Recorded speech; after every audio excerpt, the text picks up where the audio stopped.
harem anime. For the one person that's never heard of anime in their life, but ended up clicking on this video somehow, this is what a harem anime is. You get the most basic ass, blank piece of paper ass dude as your main character, and he's usually surrounded by a swarm of anime girls, all representing some kind of overdone archetype. We watch as this main character, who's basically the anime character equivalent of watching paint dry, somehow rizzes up all of these different girls one by one throughout the course of the series by treating them with a basic level of respect. Who will he end up choosing as his one and only? Or will he choose everyone and live in this fantastical harem world for the rest of his life, happily ever after? Watch the 50-something episode anime to find out at the last fucking moment of it. Ugh, I don't even know if I personally like or hate harems as a trope, to be honest. I just think they're kind of dumb. Like, this whole concept just makes me shrug my shoulders, tilt my head to the side, and ask the million-dollar question of why? I've never been a huge fan of romance anime in general, so maybe I'm just not the target audience for this trope. I personally enjoy watching anime about soldiers getting their asses absolutely torn apart by some beautiful and muscular titan jaws, rather than having Mr. Blank Whiteboard over here being more indecisive about his multiple potential romantic partners than my friends and I trying to decide where to go eat for dinner. I need to confess my sin to the anime lords that I haven't really delved deep into the rabbit hole of this degeneracy. I've wanted to make a video talking about harem anime for a while now. In order for me to talk about harem anime though, I first needed to grasp a better understanding of the genre. And so to Google I went. Hello everybody, my name is Leo Hashi, and thank you very much for coming to my class presentation. Today I wanted to talk about harems in anime. That's right, I made a PowerPoint just for this video for the first time in years, baby! I first started by trying to define what exactly is a harem. According to Wikipedia, it's a genre of light novels, manga, anime, and video games focusing on a main character surrounded by multiple potential romantic or sexual partners. Harem works are frequently comedies that rely on self-insert protagonists of whom allow projection for the viewer, often accompanied with an ensemble cast of supporting characters. And I know, okay, you're not supposed to use Wikipedia as a source, but I'm not in school anymore, and this isn't a paper, so fuck you, professor. Here are some types of harem anime that exist. First, we have the female harem slash seraglios, a story featuring a heterosexual male or homosexual female protagonist paired with an all-female harem. Some examples of this include High School DxD, Rent a Girlfriend, and even the quintessential quintuplets, which features one socially inept dude being hunted down by, well, quintuplets. Have you ever wanted to marry twins? Ever wanted to join a tricycle of love by joining a triplet as their lawfully wedded husband or wife? Well, there's shows even for you. Then we have the male harem or reverse harem. This is a story featuring a heterosexual female or homosexual male protagonist with an all-male harem. Examples include Fruits Basket, or on High School Host Club, and La Storia della Arcana Famiglia, which is quite possibly one of the shittiest, most garbage anime that I have ever seen in my fucking life, and I hate it for an incredibly petty reason that has nothing to do with the fact that it's a harem. Oh my god, the ending for this anime sucked ass. Anyway,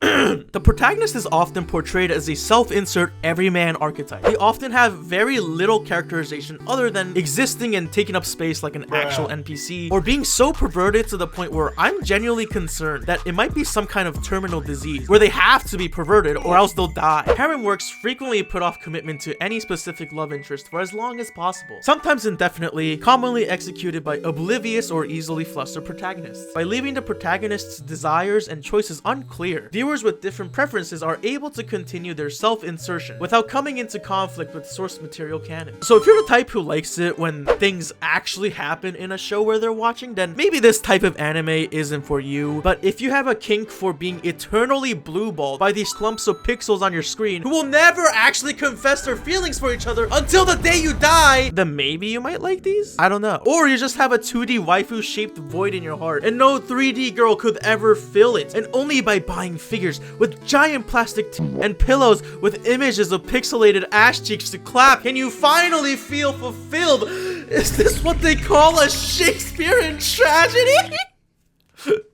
Okay, maybe I'm being a bit too harsh. You're allowed to enjoy whatever you want, and I think the important part is whether people can separate reality from fantasy. Most harem works end with the main character pairing up with one or more of their suitors, with some games and visual novels featuring branched endings dependent on player choice. A harem ending occurs in works where the protagonist ends together in a polyamorous relationship with all of the suitors. Jesus! The harem ending as a concept is absolutely insane to me. So what, they all live happily ever after? How the fuck does that even work? Harem anime are also pretty closely acquainted with other infamous tropes like fan service, which is basically the anime version of an infinite money glitch. I mean, they wouldn't continue to release gigantic plastic balls in the shape of anime if it didn't bring in a bunch of those green dollar bills. Let's be real. Obviously, harem doesn't always equal fan service, but the two do seem to be often associated with each other. Alright, so after that section, I hope that you and I now have a basic knowledge of what a harem anime might actually entail. But I personally felt like I still had to do a bit more research to understand this genre more. So I decided to look up harem anime on Google and look at the list of the most popular harem anime on my anime list and actually try watching some of High School DxD.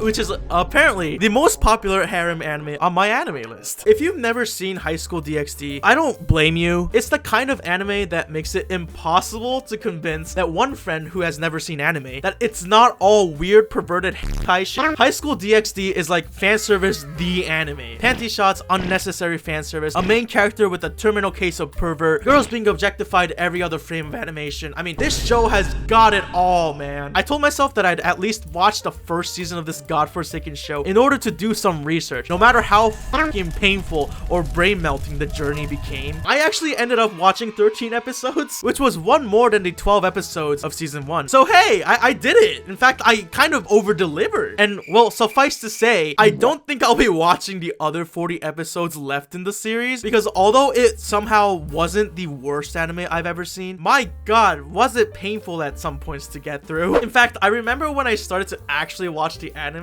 I jotted down in my notes, it has been literally 1 minute and 9 seconds since I started watching High School DxD, and I already want to die. High School DxD is a story about a perverted high school boy named Issei Hyodo, who after being killed on his first date, is reincarnated into a devil by this mysterious girl named Rias Grammary. Rias? Asking to have your balls in my mouth. He is turned into her servant and joins his school's occult research club, which was just a front for Rias' servants in order to get out of school activities in case of an emergency to hunt down stray devils or a fallen angel, which are the show's primary antagonistic group, at least in season 1. I have no idea what happens after, and I honestly do not care. In this occult research club, Issei of course grows closer with Rias, but also with the other club members and newer ones that join over the course of the series, I think. And of course, since this is a harem anime, every single girl around this dude apparently falls in love with him over the course of the series. And I feel like I read somewhere that he ends up proposing to like all of the girls at the same time or something. What the fuck? There's a bunch of lore with angels and devils and fallen angels who are angels who were disgraced by God because they fucked a human or some shit.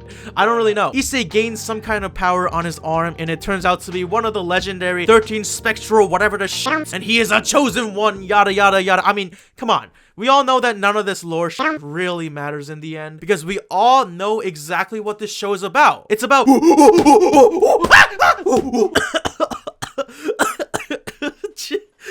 The show immediately establishes that it knows exactly what it's doing by letting us know that Issei's primary character trait is that he is a pervert. We get an uncomfortable amount of fan service shots where the animators, while drawing this fucking anime with only one hand, are just practically shoving boobs and ass down the viewer's throat. And this is something that just happens throughout this entire show. Also, do you wonder why Issei enrolled in this specific school that he's in? Because apparently it was an all-girls school, but recently became a co-ed school. And I guess they had this genius plan where if they enrolled in this school while there weren't as many boys as girls, then they wouldn't have to put in the work and would be swimming in pussy just by being there. I mean, it sounds almost comical when I describe it out loud, but no, that's like the canonical thing. That's what's happening here. Then we also get introduced to Issei's two closest friends, who are both somehow even more depraved than Issei himself. Like, these two people might genuinely become a danger to society at some point. Like, they're both just as obsessive over women's bodies as Issei is, to the point where I feel like the shape of their brains have each morphed into the shapes of tits or panties, because these two dudes do not think about anything else at all. Professional gooners quiver in the presence of these two titans of pervertedness, okay? One of them even lists off every single girl's 3 sizes like he's the fucking Pokédex. How is this real? Anyways, meet the members of the fan service club. I mean, the occult research club. You got Rias, the president of the club, who is basically the poster girl of fan service stereotypes. Akeno, who is the resident ana girl. Koneko, the underclassman with a quiet presence but a tough attitude. Asiya, a clueless and shy priest turned demon who fell head over heels in love with the main character, to the point where if another girl strips naked in front of him, she will also do the same thing because she's jealous. Oh, and there's Yuto, a pretty boy who's adored by many female students and hated by the other male students, including Issei at first. He was also the only character who I kinda liked. Again, I only watched 13 episodes of the show, so I'm sure there's other characters that join the club later on or whatever, other things that happen. I don't really know. And while this video isn't about fan service, so I won't be talking too much about that, I just have to first mention the fact that 75% of this entire show is basically just fan service. This show was made for Gooners by Gooners. It feels like have their own laws of physics in the show that's just completely separate from everything else that exists in reality. A character will tilt like literally just 5 degrees downward, and her entire chest will flop up and down like a fucking fish trying to jump back into the water. And this might be crude for me to say, but I swear to God, bro, the animators must have felt like it was life or death when it came to drawing nipples. At some point, it's all just fucking ridiculous. Am I crazy for like thinking this is insane? Issei, the main character, is pretty unbearable. Over the course of the show, despite his pervertedness, we see that he's a good-natured guy who does care for people and yada yada yada. You know, the basic self-insert protagonist who's awful and gross perverted nature is completely forgiven because deep down, he's a good guy. He gets a unique power with a lot of power potential, and despite this, sees himself as being the weakest member of the club and useless over the course of the series. He's your run-of-the-mill self-insert intended character with an overtly perverted nature, and despite this, you got every girl in the show falling in love with this dude. Starting with Rias Grammary, we see her catch interest in our main character because he might have some hidden ability. Then she reincarnates him into a devil and makes him into her servant,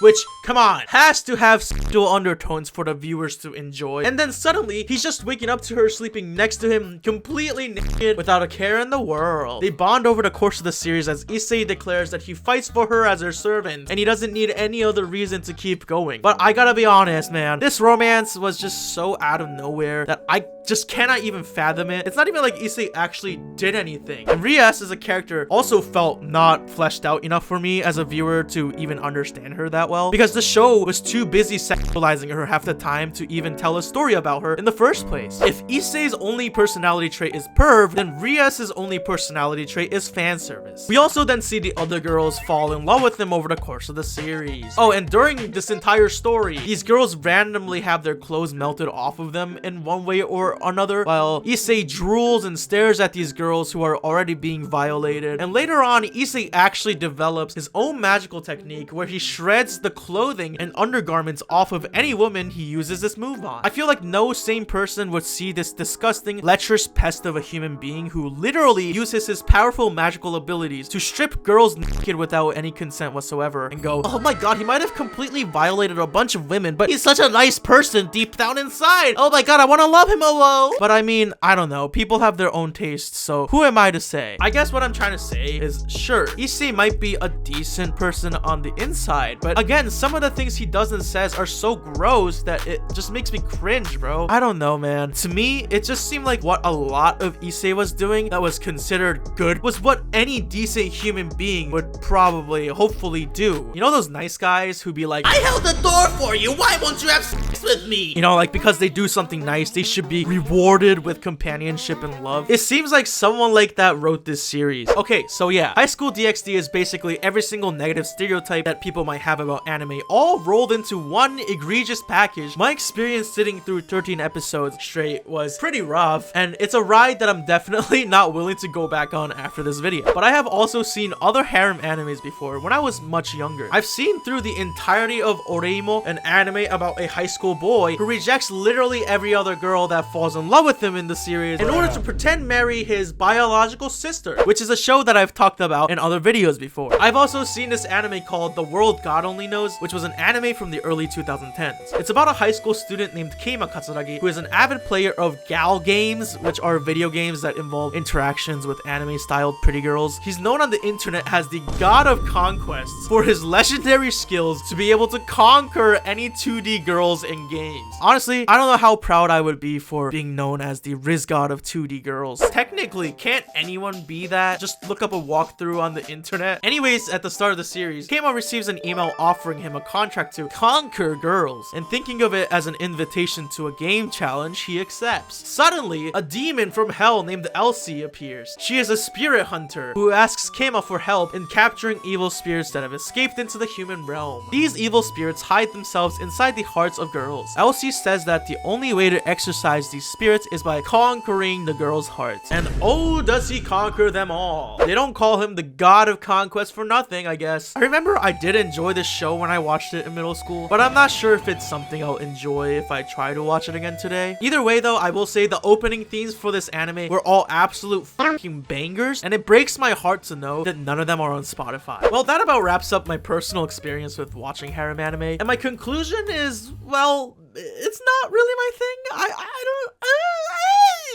Why is this genre so popular? Where did it even begin? With so many questions and not many answers, I once again set off on a dangerous quest to find out the dark truths that hide behind the wide veils of the Google search screen. I'll link all the stuff I quote from down in the description below for anyone who is curious, but let me talk about some interesting stuff I found during my conquest. Japanese men struggle to approach women and start a serious romantic relationship. The closest to a relationship known by most young Japanese is friendship, which explains the great difficulty they have in separating friendship from love. They are not taught to express their feelings, making it a problem for relationships. They lack a way to express their sexual attraction in a socially acceptable way. The Western ideal of chivalric love allows Westerners to express their attraction indirectly through flattery and metaphorical hyperbole. Harem anime allow these men to project themselves into the story and to sympathize with the main man. The stories explore the various problems and ways to express attraction. Of course, the stories use comedy to blunt the discomfort they may feel when a scene cuts too close to their own experiences. I found a comment on Reddit that also talked about the appeal of these harem anime. It's a power fantasy, obviously. It's meant for people who really don't have much luck with dating / romance or anything else. For them, I think the end goal is just having sex or getting into a relationship rather than the actual relationship. Having a competing harem protagonist is like watching Naruto and he starts out as the Hokage.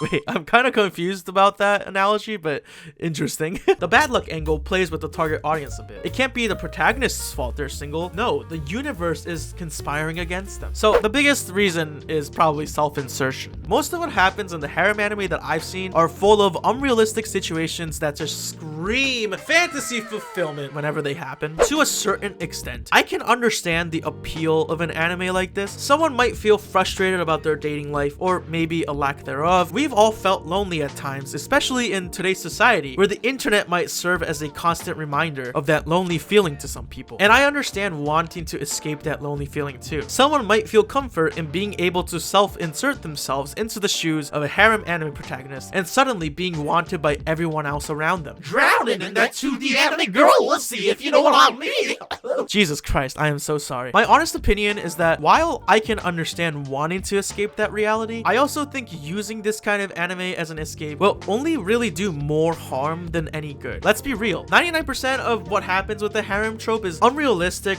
wish fulfillment type garbage. Using a show that normalizes unrealistic, unhealthy, and sometimes predatory behavior as a coping mechanism or an escape from reality might end up giving someone the wrong impression on how shit works in real life. Not to say that I'm much of an expert on real life, seeing as I touch grass like once a month, but that is just my opinion on all of this. And real talk, it might not even be that deep, and I'm just looking into this way more than any sane human should. As much as I can talk shit about all this stuff, in the end, you're allowed to enjoy what you enjoy, for the most part, but we won't go into that can of worms today. Again, I'm just a dumbass YouTuber, so it's not really my place to decide anything for anyone, you know? There's also some other interesting, well, maybe horrifying is a better word for it, but anyways, there's some other angles on the appeal of the harem anime. For many harem protagonists, the girls act more like mothers than romantic partners, at least to Western viewers. Mothers still have a central role in Japanese culture, and many traditional husbands depend on their wives like a child depends on his mother. He depends on her for satisfying his daily routines. The concept of the ie, or house, lingers. In the model, men control the public face of the family, while women control the finances and private aspects of the household. In fact, the influence of the Japanese mother is so strong that it has led many people to regard Japanese society as maternal, and the mother as the sole key figure in developing Japanese behavior and personality characteristics. While Japanese relationships have modernized, the culture traditions still remain and cause tension for women who want careers. This tension makes some male viewers long for a time before these complications. I've even seen this dynamic in the United States among men who believe women should be in the home and the men out working. Traditional wives often use guilt to control the behavior of children and husbands. If you pay attention, you'll see this behavior in harem stories. Many of the female characters will make the protagonist feel guilty to influence his behavior, usually to make him decide on her. They coddle him in their own ways, or in the case of the tsundere, attack him, because that is what traditional wives did. Harem stories allow modern viewers to indulge traditional Japanese gender role fantasies. Multiple girls vying for attention amplifies this traditional gender role fantasy. Of course, this depends on the story too. Not all harem stories feature this. So basically, Japan has severe mommy issues, is what it sounds like.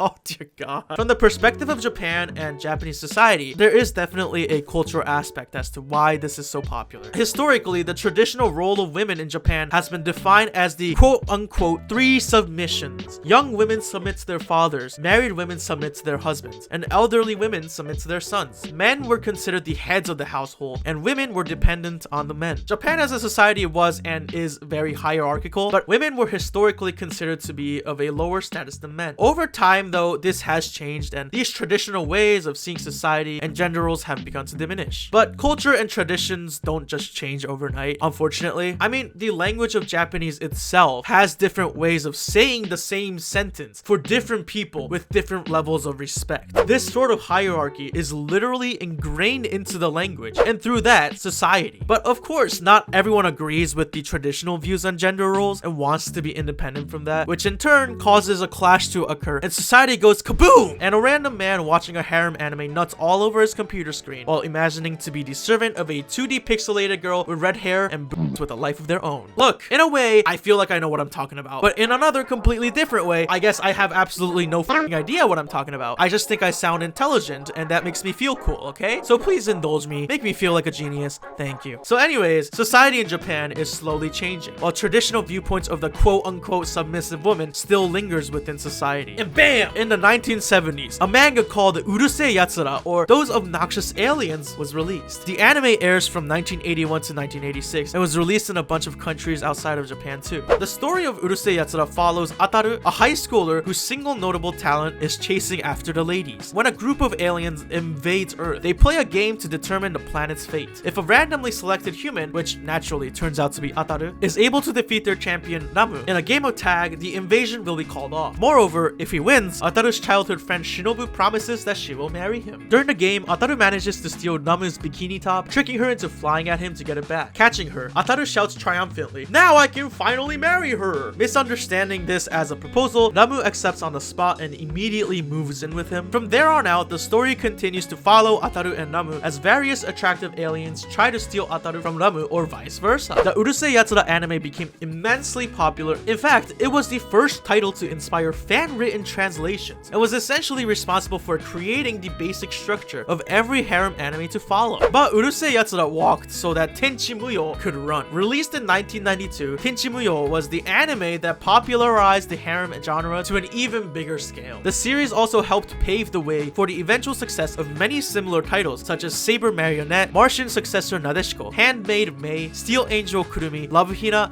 and Kanon. It's crazy, I have never heard of any of these shows. If you've seen any of these shows, let me know in the comments below. And now today, we have anime where a dude literally has fucking quintuplets falling in love with him, being one of the most popular animes known throughout the world. Overall, while the harem anime genre has exploded in popularity, the general perception seems to be negative amongst anime fans, and understandably so. And according to my best friend Wikipedia, critics have also argued that harem genre tropes around a passive protagonist effortlessly picking and choosing from multiple eager suitors furthers the mythos of men being entitled to female affection, and can lead to impressionable male readers to react negatively to being rejected by women in real life. Now, while I don't know if I can confirm or deny the validity of this, people can be very impressionable, and I feel like it wouldn't be unrealistic to say that this might have had a bit of an influence on some people's behaviors in real life, which, you know, is kind of a problem. Once again, I'm just a dumb romance YouTuber, so take my words with a grain of salt. This is just my opinion on all of this. All in all, I just think the harem anime genre is kind of dumb. And I'm not just talking about your basic ass heteronormative dude being chased by a bunch of girls type situation either. I mean, no matter what gender the protagonist is or the love interests are, this genre to me is still just dumb. Yeah, I'm talking about you, Fruits Basket. Yo, I really tried to get through that show. I could not finish it. Okay, maybe I'm just kind of mad that I feel like I literally wasted an entire day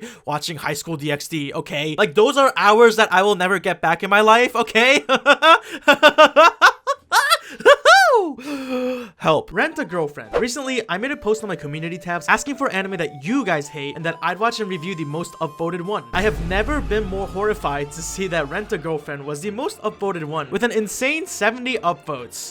To say that Rent a Girlfriend is a divisive anime might be a massive understatement. I've seen some people who really like this show while others absolutely despise it. And I won't lie, this show made me want to tear my hair out so many damn times. Oh my god! Anyways, to show that I'm not just talk and that I do walk the walk, I ended up binge watching 3 entire seasons or 36 episodes of Rent a Girlfriend in 3 days, and it went so great. I just finished episode 5 of Rent a Girlfriend and I am in immense pain. I watched 12 episodes of Rent a Girlfriend today, and the only good part about this show is the opening. I want to kick the main character in the balls. This show makes me want to tear my hair out. Just finished episode 30 of Rent a Girlfriend. This show is exhausting. 36 episodes of this garbage in 3 days has got to be like a lethal amount of Rent a Girlfriend for any human to watch, right? Like, it doesn't sound healthy. I think my brain has been poisoned by overdosing on Rent a Girlfriend. Anyways, today I have a lot to say about this show. Hello everybody, my name is Leo Hashi, and today I watched Rent a Girlfriend so you don't have to. Unless you already have seen it, then I am so sorry. Before we dive into it, this video is my own personal opinion, and obviously you're allowed to have your own. Whether you like the show or hate it and despise its existence like I do, leave your opinions in the comments below because I'm curious to see what you guys think. Oh, and also just in case you do want to watch this show for yourself, heavy spoiler warnings because I do not give a fuck about what I spoil for who at this point. First off, what is Rent a Girlfriend? It's a harem anime about Kazuya Kinoshita, a college student and the most insufferable simp in anime history. After getting dumped by his first ever girlfriend, he decides the best way to cope is by paying a girl to pretend to like him. Meet Chizuru Mizuhara, the picture-perfect rental girlfriend who's way out of his league. What follows after this is a never-ending cycle of forced misunderstandings, love triangle bullshit, and Kazuya making the absolute worst decisions possible at every opportunity. Instead of actually growing as a person, Kazuya spends 3 whole seasons flip-flopping between simping for Chizuru, thirsting over his ex, and leading on multiple girls while having zero backbone for the entire runtime of the show. The series milks the same bullshit-ass drama, stretches a paper-thin plot over way too many episodes, and refuses to let anything meaningful actually happen. It's a rom-com where the romance is non-existent, and the comedy is watching how much worse Kazuya can actually get as a person. At this point, Rent a Girlfriend isn't really an anime. It's more of a social experiment to see how much secondhand embarrassment a person can handle before rage quitting the anime. Are you a masochist who likes wasting their time watching a romance anime where the romance actually never happens and the closest thing we actually get to a happy ending is some scenes of the main character jacking off in his room then throwing his nasty ass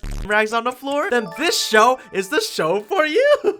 Bro, the garbage can is right there, you gross piece of shit. Just throw it out. So the entire story begins with Kazuya Kinoshita, the main character who you will hear me continually roast throughout the entirety of this video. If there was a Mount Rushmore of the worst main characters ever in anime, Kazuya would definitely be one of the heads. You can tell that anime is actually fiction because there's no f***ing reality where Kazuya would ever actually be the center of any harem whatsoever. He is first and foremost a pervert. He's like giga pervert, omega pervert. I don't know what the f***ing description is, but on God, dog, this man is the god of all gooners. He is the gooning god. All the other gooners bow down to Kazuya. A very important and vital aspect of the show is scenes of Kazuya straight up just gooning in his room. We canonically see him goon. It's absolutely insane, but also it's like really fucking weird. You know those like awkward moments where like someone just says something weird and all you can do is really laugh because you don't know how else to react? That's like kind of what this is like. Is this something that I really needed or wanted to see? Did it add any value to my life whatsoever? Kazuya is introduced to us as this sort of loser. In the first episode, he immediately begins acting down catastrophic by letting us know just how much of a virgin he is and that his first ever girlfriend, Mami, had broken up with him. Heartbroken, instead of dealing with this extremely sad and emotional situation in a bit more of a mature way, he decides to instead rent out a girlfriend by paying for their artificial plastic love. I know that's plastic love.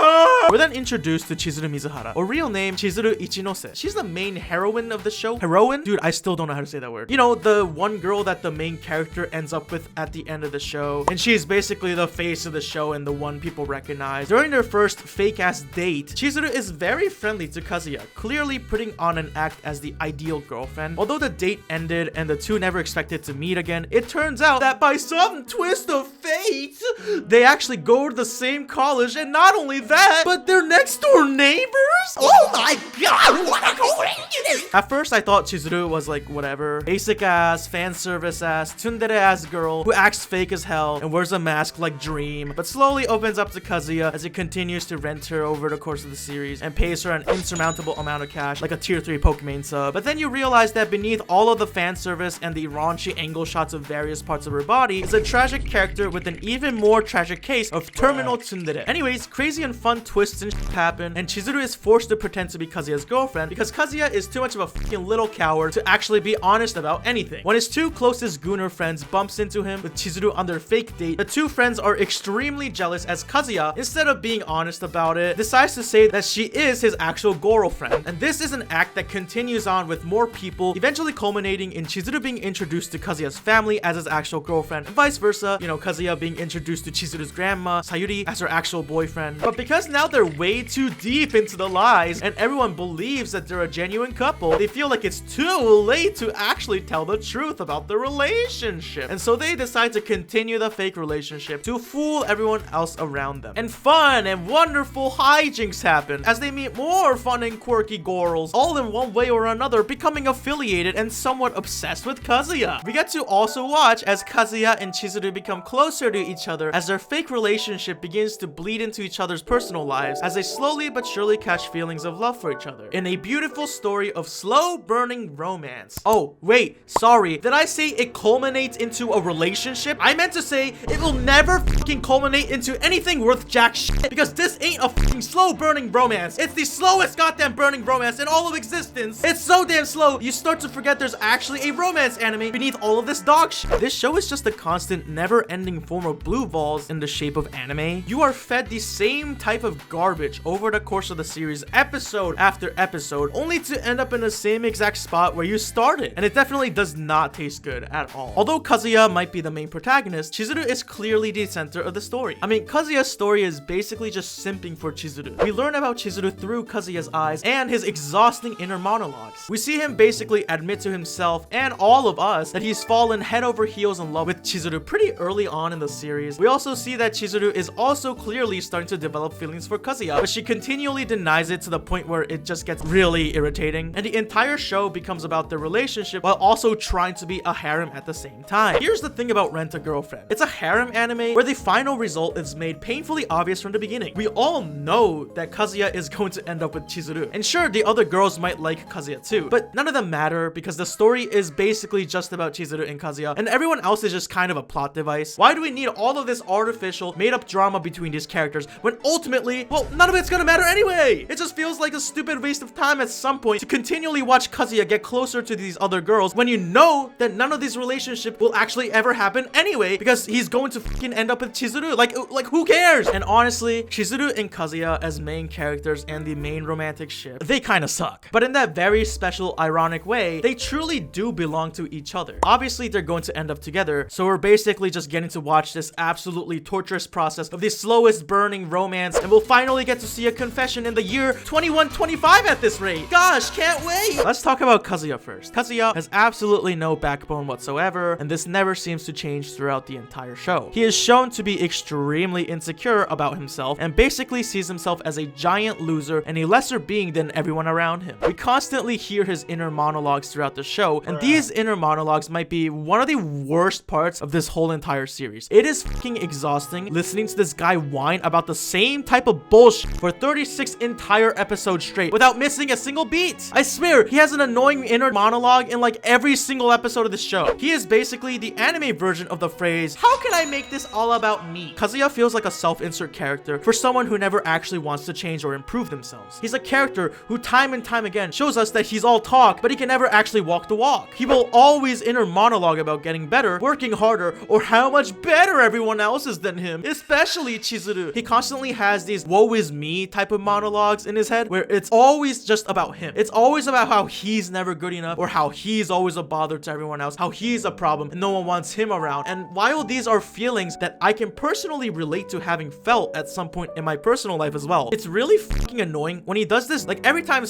anything remotely negative happens in this damn series, sometimes not even really that related to Kazuya, this fucking dude just starts wallowing in self-pity. But somehow, through God or divine intervention, I guess, everything ends up working out in some way. And Kazuya only proves to us again and again that ultimately he just never truly changes. One thing I absolutely hate that Kazuya constantly does is this thing where he assumes what everyone else is thinking for them. Like something happens between him and a girl, and instead of directly trying to resolve the situation by, I don't know, communicating a little more honestly, he just spends most of the show just crying about it in his head, like, oh, she must hate me now, I'm such a bother, yada yada yada. And at some point it just gets really exhausting to watch. This is coming from a place of, I understand that feeling of anxiety when you really don't know how someone else might be feeling about what you said or did, and making the worst assumptions so that you won't get hurt as much just in case you're right. You know, it's kind of a defense mechanism, and it's something that I've personally struggled with before in my own life as well. But there's a point where it's just like exhausting to watch this in the show, and some of the things he does because of this is just incredibly creepy and borderline stalking. Like for example, when Kazuya ditched Ruka, a girl who actually genuinely likes him, on Christmas Day in order to stalk what he thought was a date between Chizuru and another dude, only to find out that it wasn't a date and they're just classmates in acting school. Like, it's just embarrassing at a certain point to watch, you know? I understand having this problem of anxiety, but the thing is, he never tries to actively change it in any way. He's just always stuck in the same old way of thinking, and it's the same cycle over and over again. If I wanted to hear about this kind of thing, I just go and read my old diary entries from years ago. I'm not really trying to watch this kind of thing in an anime personally. Dear God, it is not entertaining to watch. Real talk, 99% of all of his idiot's problems stem from his lack of having any balls or a backbone. He is the biggest coward I've ever seen in anything. It almost makes me feel better about myself. All of his problems could have been solved if he had just been honest from the first fucking moment. The reason why Chizuru had to continue being Kazuya's fake girlfriend was because Kazuya had lied to his grandma about the relationship in the first place. Kazuya's grandmother apparently really wanted to see him find a girlfriend before she died, so Kazuya couldn't bring himself to tell her the truth when she looked so happy about it, leading to the next few hundred chapters of the manga. He could have just, I don't know, told his grandma the truth. She can handle it. Sure, she might really like Chizuru almost to an exhausting point, but honestly, who gives a shit? Who cares? In the end, Kazuya, your marriage is yours, not your grandma's. I think it's just a really stupid and weak plot point in my opinion. Sure, grandma would have been sad to find out about the truth, but she could have gotten over it in like, what, a week or something? And this is a constant throughout the series too, where Kazuya continues to try to worm himself out of difficult situations by never actually taking any accountability, telling lie after lie to everyone around him, which is an action that usually ends up hurting someone in the end. And yeah, of course, as a harem protagonist, it's almost like a fucking requirement at this point that he's a completely and absolutely hopeless pervert. The way he cannot control himself around a single body cell of a woman is absolutely unbearable. Like, they're a human being, dude. Calm the hell down. It's almost like he's not a dude with a penis, but more like a penis with a dude hanging off of it. They could be having the most normal of conversations between the two, but all this dude can think about is how cute the girl looks in her clothes.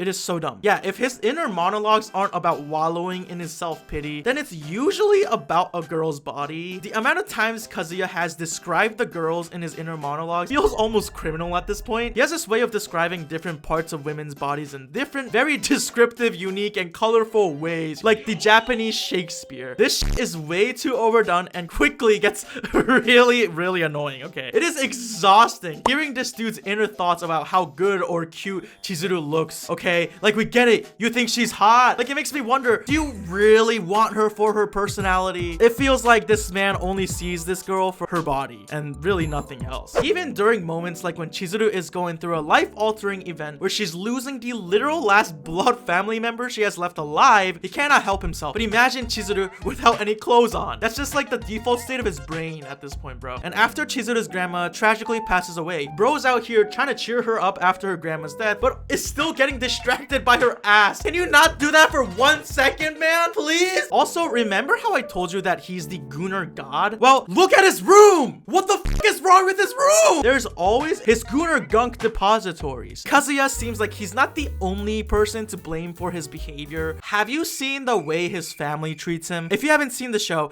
they are so so mean to him. I know they roast him a lot for like jokey and comedy purposes, but these people are way too comfortable with demeaning their own son over and over again. It becomes a little uncomfortable how much they make fun of him sometimes for being unpopular with girls and how it's God's miracle that anyone would ever love him. Like, no shit, he hates himself. I would fucking hate it too if my family kept telling me over and over again that no girl could ever love me because I'm just that much of a shitty fucking whatever. Like, it kind of makes sense why he is the way he is. Does that really excuse any of Kazuya's behavior? No, because ultimately he's an adult and he can make his own damn decisions, but his family really not any better. They honestly kind of suck.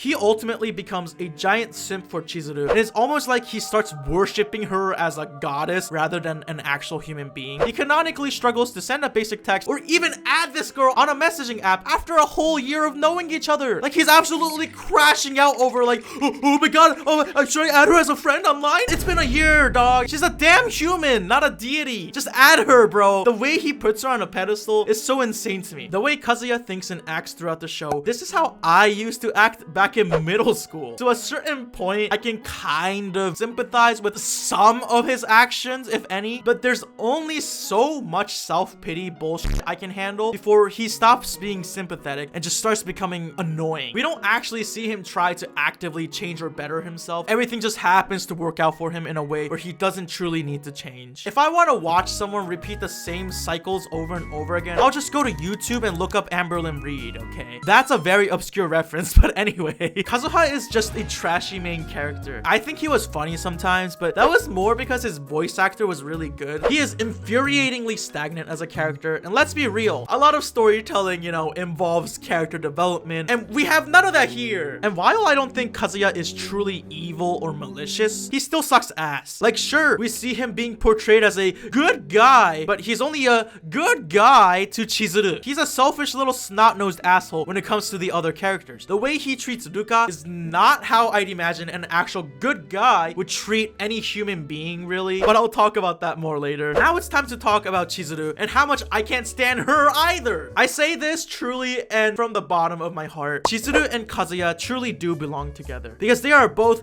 just as unchanging as the other. They both always keep playing this game of, oh, I want to change, but then going back to being the same exact as before as if nothing ever happened. Like, you think you'll actually see her try to change even just a little bit, but then nothing about her character actually changes that much. She's still mostly the same and everything is still the same and nothing fucking matters. And that's basically the entire show in one single sentence. Chizuru is a character who has a terminal case of tsundere. It's so bad that it actually makes the show actively worse, in my opinion. Like, it's not even an endearing type of tsundere either. It's just really, really frustrating. She's kind of cold and distant due to tragic happenings in her life growing up, but has a love and passion for acting like no other. She works hard and always has a smile on her face, despite all of the awful pain that she's gone through. And Kazuya, in her monologue, compliments her a lot. He's always like, oh, she's always super mature and she's so calm and such a respectable and strong girl. And during these inner monologues where he overtly compliments Chizuru, he then usually ends the sentence with, unlike me. Can you see why this can get really annoying really fast? Throughout the series, we see her begin to feel more comfortable with Kazuya as the two become more involved in each other's personal lives. Chizuru's backstory is honestly sad. Her dad left their family, her mom died when she was young, so she had to move in with her grandparents, and her grandpa died from a car accident. Now her grandma, her only blood relative and support, is in the hospital. It makes sense as to why she is the way she is. I think Chizuru's story, at least with her family and not with Kazuya, was one of the more engaging parts of the story. Let me tell you about a particular story arc that I genuinely did like, involving Chizuru's grandma's sickness and an eventual tragic death. We get an explanation as to why Chizuru was even being a rental girlfriend in the first place. As a young girl, she was inspired by her grandma's past as an actress and wanted to become an actress herself. Her grandpa was very supportive of her and pushed her to chase her dreams, saying that dreams do come true. Unfortunately, her grandpa died in a car crash. Since then, it's only been her and her grandma, and now she wants her grandma to at least see her on the silver screen. Sayuri, despite being sick in the hospital, maintains a smile and optimism about it all, even making morbid jokes about her passing and reviving. On a side note, Sayuri might actually be my favorite character in this series. Like, I think she was actually the GOAT. The harem. I want to go out with Sayuri. I'm not even gonna lie. No, I'm not falling in love, guys. No. I am not simping for a 2D grandma right now. Anyway, over the show, Sayuri's condition worsens until we find out that she doesn't have much longer left. Chizuru continues to fail auditions and starts to worry that she might not be able to make her dream come true. At her wit's end, Kazuya then declares that he wants to help her make a movie. By starting a crowdfunding page for a movie starring Chizuru, working his ass off, and actually making a movie starring Chizuru. They then go check out the movie venue they were planning on showing the film at, and Sayuri insists on coming along despite her worsening condition. Honestly, it was pretty clear from the get-go that this was a huge death flag. Predictably, she then collapses in the middle of the day and is taken to the hospital, where she is either going to make it or break it that night. Obviously, Chizuru is very affected by this and sits next to her pretty much the whole night. As Sayuri's condition clearly worsens, Kazuya then does the only thing that I will give a small amount of respect to him for, which is to get a projector and the freshly finished movie and to play it in the hospital room so that Sayuri is able to see her granddaughter on the silver screen before she passes on. It's actually a really heart-wrenching moment in my opinion. As much as I fucking hate Kazuya a lot, I do think this one moment was really good, and I do admit that I did tear up a little bit, especially because we didn't fucking hear Kazuya speak or interject with an annoying inner monologue. Like, he just comes in silently,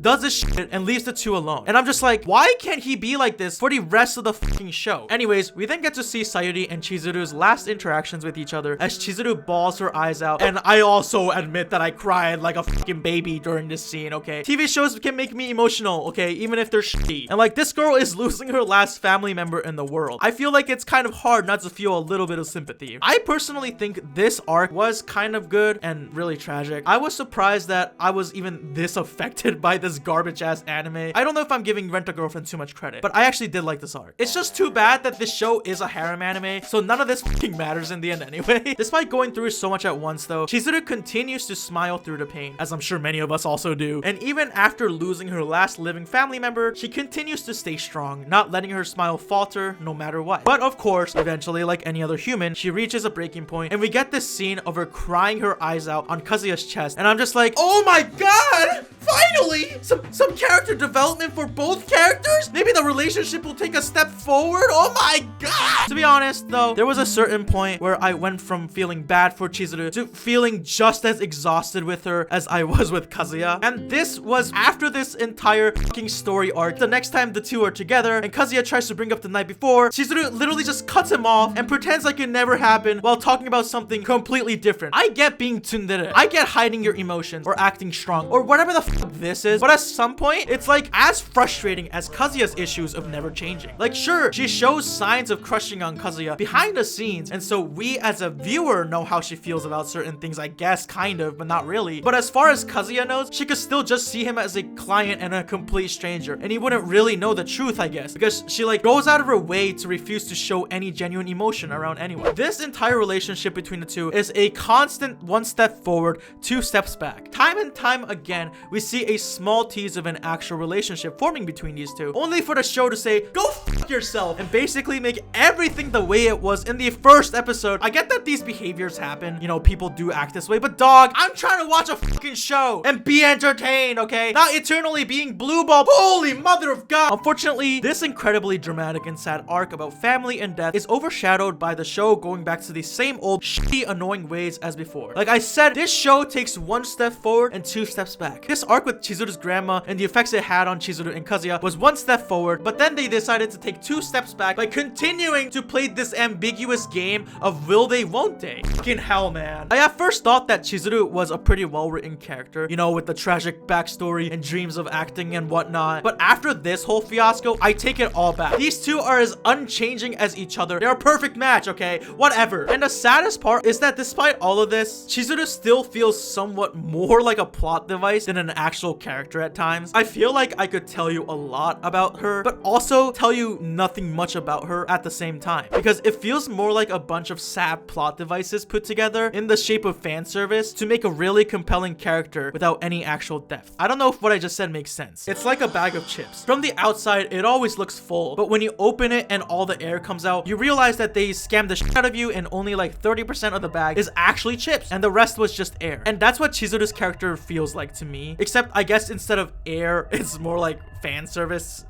Real talk, this whole relationship is just a fucking mess, and it really sucks in my opinion. And at some point, I even question myself, do I even want to see these two together? I mean, they physically struggle to barely communicate as regular friends for most of the show. How does anyone think they could ever be in a healthy relationship with each other? At some point, it's kind of clear that if these two dated right now, it's just gonna be a shitty cyclical relationship. These two clearly need to fucking go through a lot of changes in their mental well-being before actually being able to maintain a relationship, because it's it's one thing to actually get into a relationship with someone. It's another to actually cherish it and maintain it, even if that means changing something fundamental about yourself. I don't even really see their chemistry, bro. It almost feels like Kazuya only likes her because she's attractive. We get way too many fucking monologues of Kazuya lusting over Chizuru's various body parts. Like, it all feels way too superficial to feel genuine sometimes. I just can't with these two idiots, man. It's also really annoying because this whole rented girlfriend thing between them makes it even more ambiguous, and it's just used as an annoying recurring plot point for the author to go back to in order for the show to go on for longer. Since their relationship is considered client and rented girlfriend, or they never establish anything beyond that, the relationship is kept ambiguous the entire time. Clearly, you two are at least friends at this point. I mean, it's basically just an infinite money glitch in real life. All in all, this relationship is one of the reasons why this show sucks ass, which is not great because this relationship is what the show is entirely centered around. So I mean, that's the gist of our main plot and the two central characters, but what about the other characters in the show? Let's start by talking about Mami. I can sum her character up with a single question. Remember when she was a main character? The show made her seem like a big deal in the first season, but she disappears into the abyss at like the end of season 1. It feels like she was literally forgotten until the last episode of season 3. Mami is the reason why this show's plot began in the first place, because she was Kazuya's first girlfriend who was really weirdly distant and ended up breaking up with him. Clearly, she didn't like him, but at the same time, it seems like she does. The show is never really clear how she feels about Kazuya. Mami seems like a very sweet girl on the surface, but has a really dark personality beneath, where she basically just fucking hates everyone and talks shit about people on her Twitter account, which sounds very healthy. And we see this when her eyes become hollow and her tone becomes really evil or whatever. Her entire character is a confusing mess of nonsensical logic. She breaks up with Kazuya and blocks him, seemingly cutting off all ties with him, telling him that she likes someone else, but then gets upset when Chizuru appears and then starts to chase Kazuya again. Girl, like, come on. You broke up with him, now you're trying to get back with him even though you blocked his ass on everything? What is this backwards logic shit? And in the show, it's never really explained what is up with this fucking girl, okay? It's insinuated that she might have something going on at home. Maybe she has an arranged marriage of some kind. Who knows? It seems like she had personal reasons to break up with Kazuya in the first place, but like our titular main characters in this damn series, she is allergic to being honest about anything to anyone. So we don't know. Does she actually like Kazuya? And is that why she tries to keep getting in between Chizuru and Kazuya? Is she jealous of the two? Or is she just angry? Does she want to love Kazuya or want revenge on him, or all of the above? I don't know. Nothing about her makes any sense, but at this point, I don't care anymore. It's been too long for me to care about this character. That is basically all I got on Mami. Next, I'm going to talk about Sumi. If I was at gunpoint and forced to choose a favorite character who isn't Sayuri, I think Sumi would probably be my favorite character. To be honest, she's way too pure to be in this disgusting show. Well, she's not really that important of a character. She was one of the only characters who I actively enjoyed watching, and there's a few reasons for that, but the biggest one is that, well, she actually changes. What? Really? Character development and rent a girlfriend? Sumi is a very socially anxious girl who decided to become a rental girlfriend in order to break out of her shell and to grow as a person. But this isn't really going well, so she asks Chizuru for advice. Chizuru then asks Kazuya to take her out as a rental girlfriend to practice, and he agrees. At first, Sumi is very shy, but seeing as Kazuya seems to understand her, she starts to feel comfortable with him and see him as a true friend. And maybe even more than that, as she literally confesses to him at some point, but oops, her voice was too soft, so he missed it. Bruh, I'm glad he missed it because she deserves way better than Kazushi anyways. There's a scene involving Sumi that made me lose basically any shred of respect I had for Kazuya. They're at the bowling alley and Kazuya goes to get something. He comes back to see that random men are sexually harassing Sumi, and guess what Kazushi does? His first instinct is to hide and watch this happen for an uncomfortably long time. He just stares as three creeps get up on Sumi, who finds herself paralyzed and unable to do anything from her fear and anxiety. Kazushi, seeing this, just watches and actually considers fucking waiting it out to see if they leave her alone. Like, huh? Is he for real? He's seen this girl that he's supposed to be the boyfriend of, and he just wants to see if these guys would just leave her alone if he waited and hid here. Is he for real? The only reason why he actually ends up going out there to help Sumi is because, oh, this is a request for Chizuru and she will be upset if I messed up. Not because there's a person that I'm with who looks like she's in dire need of some assistance right fucking now. It is just absolutely pathetic. I understand being scared in the moment, for sure. I personally think I might also be a little scared if I'm suddenly thrown in a situation like this. But at the same time, really, dude? You're gonna fucking hide and watch? Enough about Kazuya shit. I don't even want to talk about him, okay? Sumi is the goat of the harem, in my opinion. She's the only character I feel like we saw any actual character development with. We do see her slowly but surely begin to get over her social anxiety over the course of the series, mustering up the courage to say or type her thoughts out loud, which I guess is like the bottom line of character development. But hey, in this ever unchanging series, I will welcome any sort of change, okay? I'll take whatever I can get at this point. And although I think Sumi liking Kazuya is an awful plotline because she deserves someone way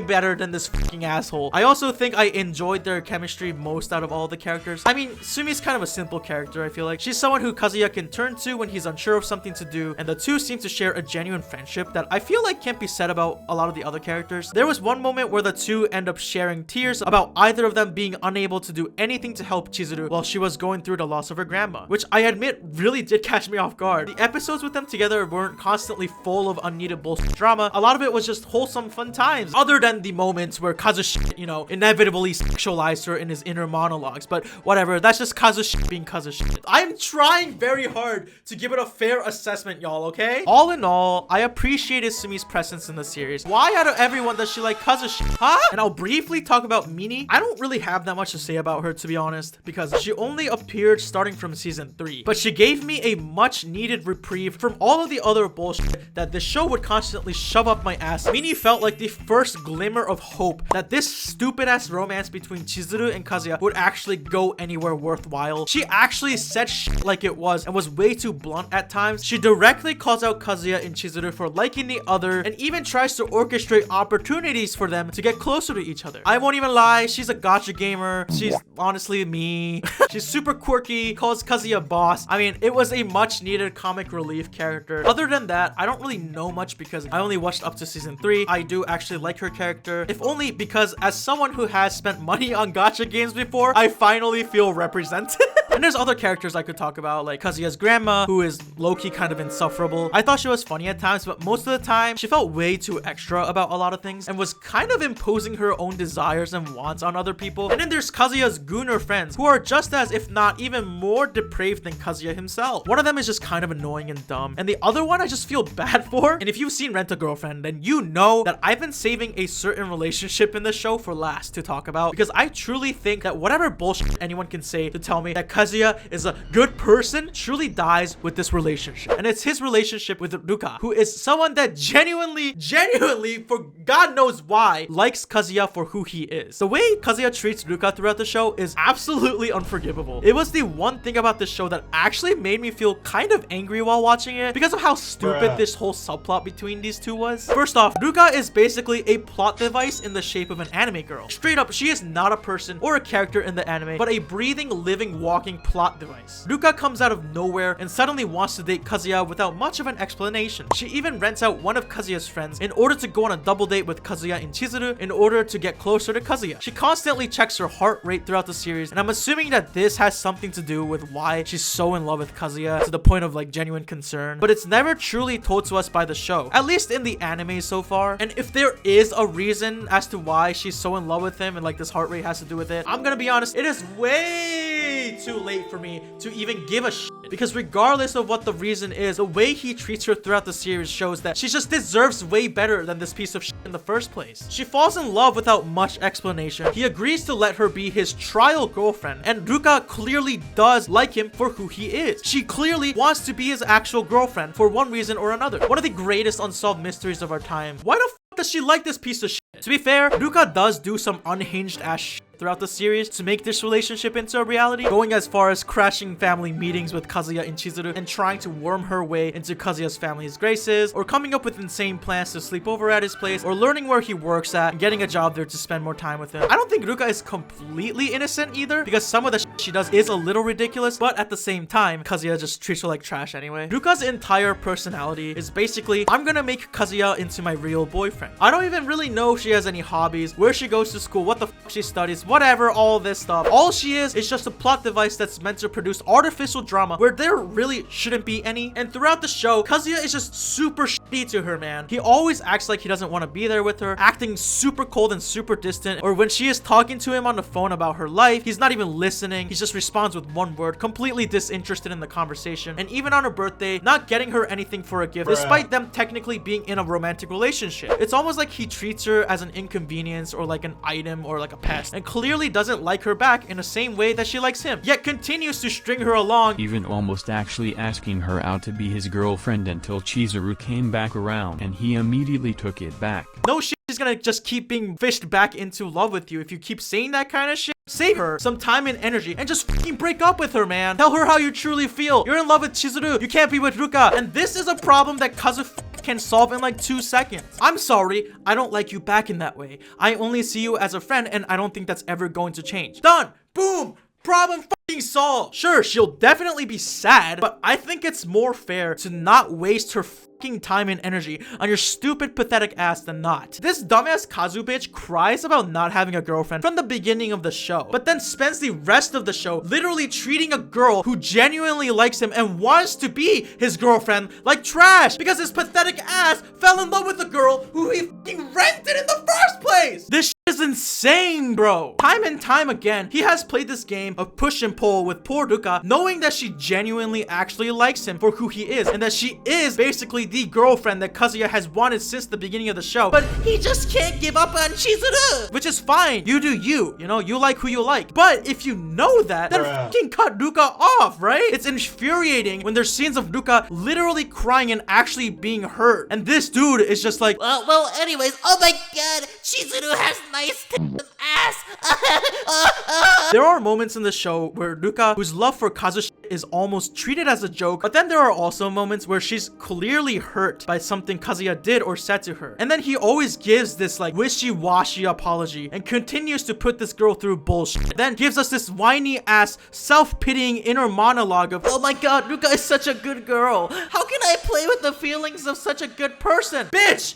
just fucking break up with her then. Are you dumb?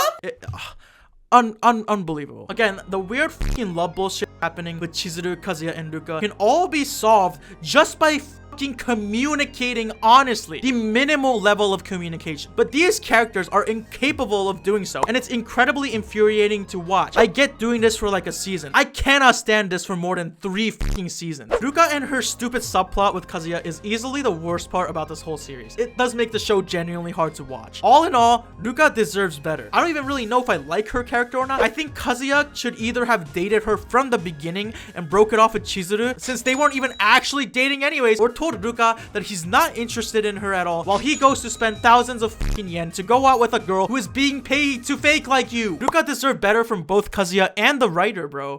And after all this, they expect me to agree that Kazuya is a good guy? Kazuya is not a good guy. He's just a good guy when it's most convenient for him, like when Chizuru needs help or when Chizuru wants something. But if he was really a good guy, then he would actually respect Ruka's feelings and actually break things off with her so that she can find someone who will actually treat her like a human being. No, Kazuya is not a good guy. He sucks major ass, and the show tries way too hard to justify his shitness and never changing attitude. So that's basically what I have to say about the story and the characters of this anime. It was certainly quite the ride. I did laugh and I did enjoy very brief moments of it, but most of it felt like I had my legs attached to a horse who was dragging my ass back and forth the farmlands. I don't think it's the worst anime I have ever seen in my life, but it's certainly up there with some of my least favorites. I just think the writing is so trash that I cannot get past the fact that I watched 36 episodes just to end up right back where we started. I mean, sure, I can give credit where credit is due. This show is not boring. It can be kind of entertaining at times. At first, I really couldn't stand this show, but as more of the quirky cast got introduced, I started to find some of the drama entertaining because of how stupid it all was. This show is like a reality show. It's trashy, dumb bullshit, artificially crafted drama that really holds no value in any way, but at least it's an entertaining car crash that you just cannot keep your eyes off of. That's how I coped watching through this show anyways. This show feels like a vain attempt at telling a deeper story about loneliness and love. It feels very vanity driven overall. Like, it's always about how hot these girls are. I'd understand it a bit more if it didn't spend half the time sexualizing the characters. The fan service isn't even trying to be subtle anymore. Like, it's just like there and you know it's there. Everyone fucking knows what this is about. You get a lot of imaginary sex scenes where Kazuya just imagines the girls naked more than a concerning amount of times. But yeah, obviously they don't really hide the fan service in this show, and Kazuya describes the girls' body parts in really detailed and unnecessary ways. Every time someone bends down, you can almost guarantee that there will be some kind of in-depth commentary about how nice her ass looks and whatever clothing she's wearing that day.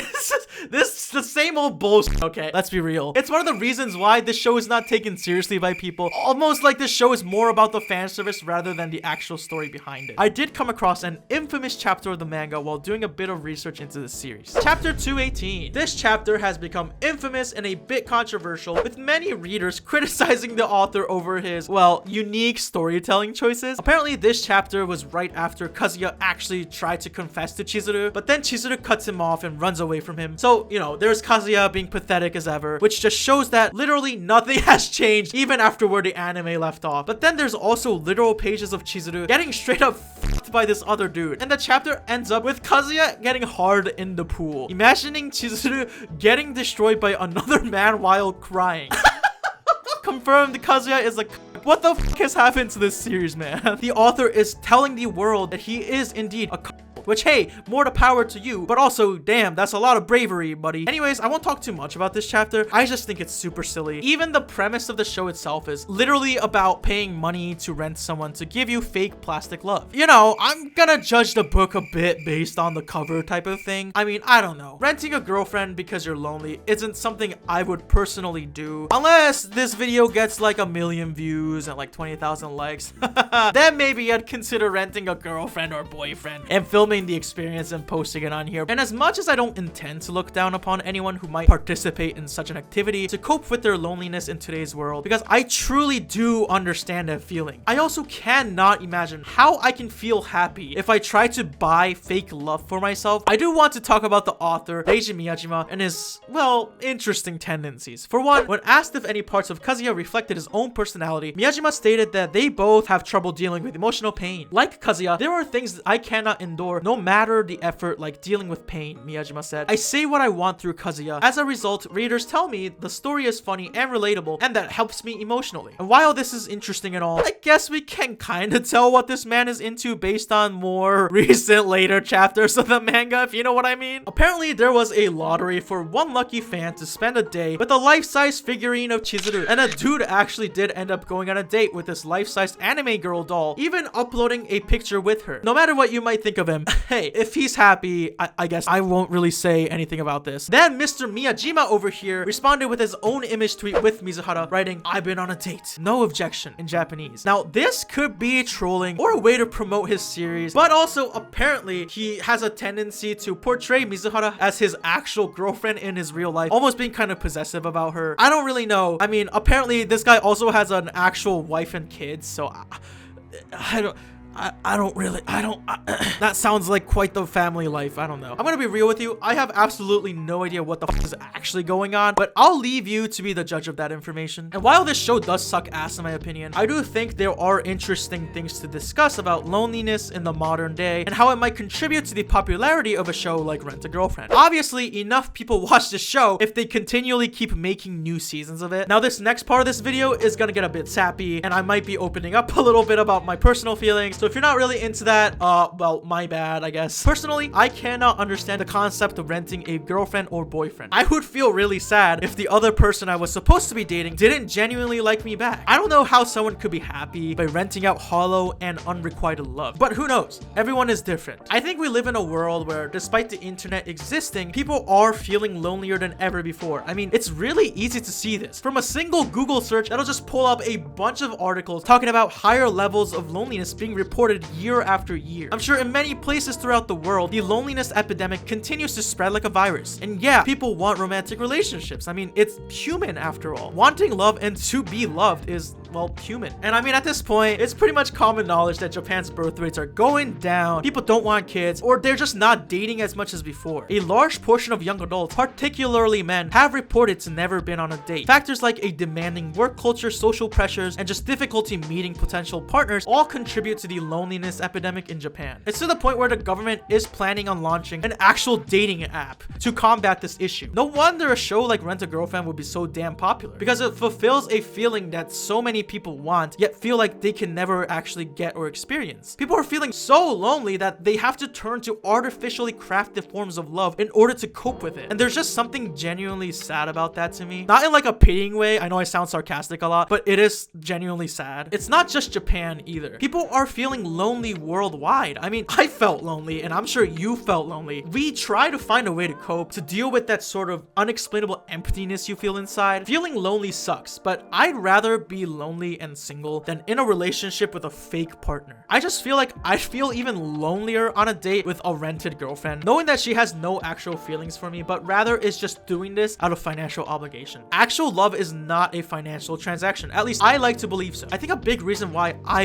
really dislike Kazuya is partly because there are aspects of his character that I can personally relate to. Not the fucking perverted parts where he can't control himself around a single molecule of a woman, okay? That's a little too degen for me. But some of the other internal conflicts he has, as someone who struggles with anxiety, I can understand and relate to when he overthinks about what the other person might be thinking or feeling. As someone who used to struggle a lot with my mental health and self-esteem, and I still sometimes do, I can understand Kazuya constantly thinking he's a bother, that he's only a problem for that other person. Kazuya clearly doesn't care that much about himself and only lives for whoever he loves. I admit that I've struggled with similar thoughts in my life too, but never have I ever become a degenerate gooner god who cannot focus on anything else but a woman's tits when you're near them. That's just the fucking Kazuya issue, okay? And the thing is, Kazuya doesn't even try to change. Personally, I feel like I've struggled and I fall hard against my own mental bullshit, and every day I strive to try and change, you know, to unlearn my negative behaviors, or at least learn how to cope with my issues in a healthier way, rather than just looking for a relationship to distract myself from how much I hate myself inside. Can you really give love to someone else if you can't even really love yourself in the first place? I don't really know. I guess I say all this real personal bullshit about myself to say that I get being single and lonely fucking blows major ass sticks sometimes, but Rent a Girlfriend is not the right form of therapy for that. This wish fulfillment packed bullshit show with an unchanging main character almost feels like it's telling people it's okay to never change or to strive for better. It's okay to just give up on yourself because sex will just fall on top of your lap, just like how things seem to fall on top of Kazuya's lap in the anime. But life, you know, doesn't really work like that, unfortunately. But again, who the fuck am I to say about any of this? I'm just a dumbass YouTuber who does need to touch a little more grass. Yeah, anime is not reality, and I'm sure many people who enjoy the show aren't just lonely people looking for a source of comfort, but they just like the anime for the anime. Maybe it's nothing really that deep, and I'm just overanalyzing this. You don't really know how this kind of thing can slip into someone's mind as part of reality rather than just something that happens in an anime. I don't know. It's a complex topic, okay? It's not really easy for me to discuss without making a whole video about that. All in all, Rent a Girlfriend was an experience that I wish I had never gone through. This show just felt like one huge waste of time. If you enjoy the show, you do you, bro. But this anime was just definitely not for me. If I was to give a score to this show, I'd probably give it a 3 out of 10. And those 3 points are from Sumi, Sayuri, and Ruka. Conception. That is the title of the worst rated isekai anime, with a whopping 2.6 out of 5 on Crunchyroll, a 3.8 out of 10 on IMDb, and a 4.58 on my anime list. I mean, how bad can it really be? That was me before I started watching this godforsaken anime. Now, after finishing this series, I miss who I was before I watched this piece of garbage. Conception is quite possibly the dumbest idea for an anime ever conceived by any human being. You got your generic self-insert main character very conveniently transported into this different dimension where he has to make babies with 12 different women in order to save the world and to go back to their own. It's quite possibly the most stereotypical wish fulfillment garbage type of plot ever given birth to. I mean, the tagline for the show is to fulfill the mission, please conceive my child. I feel like I don't even need to explain anything about this show and you already can kind of roll your eyes at it. Like, this show sucks ass, man. Hello everyone, my name is Leo Hashi and today I watched the worst rated isekai anime so that you don't have to. What is Conception anyways? It's a 2018 isekai harem anime based on an RPG game released for the PSP in 2012 and had a remaster of the game released in 2019 on PS4 and Steam. And this is something I wish I never knew, and I absolutely refuse to go anywhere near that game unless this video gets like a bazillion views, because I'm not gonna fucking pay $60 for this, okay? The Crunchyroll summary tells us impurities have invaded the magical world of Gramvania, summoned from Earth, known to Gramvanians as Sora. Itsuki Yuge is called to exorcise the impurities across the land. With the help of the 12 star maidens, he is able to create star children that will help combat the darkness plaguing Gramvania. While this description for the show is technically true, it doesn't really communicate the true depravity that lies beneath the seemingly innocent looking summary of the show. See, Conception is basically just a softcore hentai disguised as an isekai anime. The isekai aspects like dungeon crawling, fighting enemies, defeating evil, all that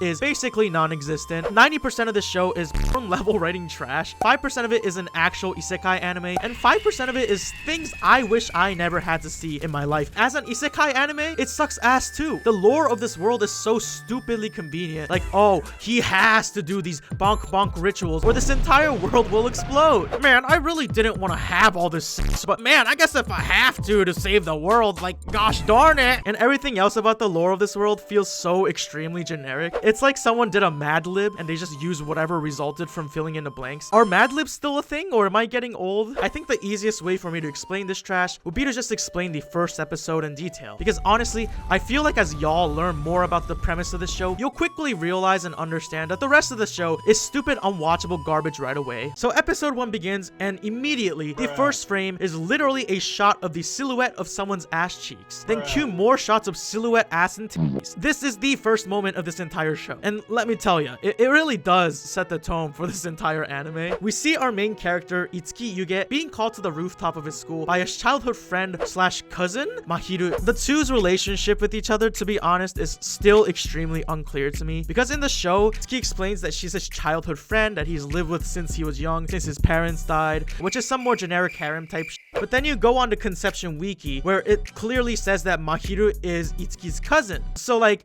which one is it? Anyways, Mahiru is like, hey, I need to tell you something. I'm pregnant. Suddenly, without any rhyme or reason, they are transported into another dimension. Man, if only they were transported into a dimension where they were actually interesting characters. So they end up in some kind of weird cave. She then explains that there is no father, as she had never actually done anything with anyone else. However, strangely, the pregnancy tests come out positive every time. A mark appears on Mahiru's face, and she suddenly vomits out a full-ass demon. Itsuki gets attacked by the vomit demon, and suddenly, he gets his own mark. He spawns in quite possibly the most generic looking sword in all of history and defeats the demon. The walls suddenly crack open and they're in a brand new world. Outside, they bump into a raccoon shaped entity known as Mana, who's supposed to be this franchise's mascot, I guess, like Chocobos from Final Fantasy or Paimon from Genshin. Except Mana doesn't deserve to be any series' mascot. In fact, I feel like Mana instead needs to be locked up in a cage 200 meters below the surface of the planet for all eternity, because she is an absolutely insufferable, irredeemable piece of garbage with a crippling addiction to anything related to sex or the bonk bonk. They also bump into a dude named Narcissus, who is a court scholar of the kingdom of Gramvania, which is the name of the wonderful world the two were isekai'd into. The two are taken to the king named Shangri-La, who is pretty much the NPC-est NPC of all time. He explains to them that Gramvania was facing a crisis from the threats of an enemy called the Impurities, that Itsuki is known as a visitor, who is a chosen one sent to this world every 10 years, and only the visitor's powers can save the world.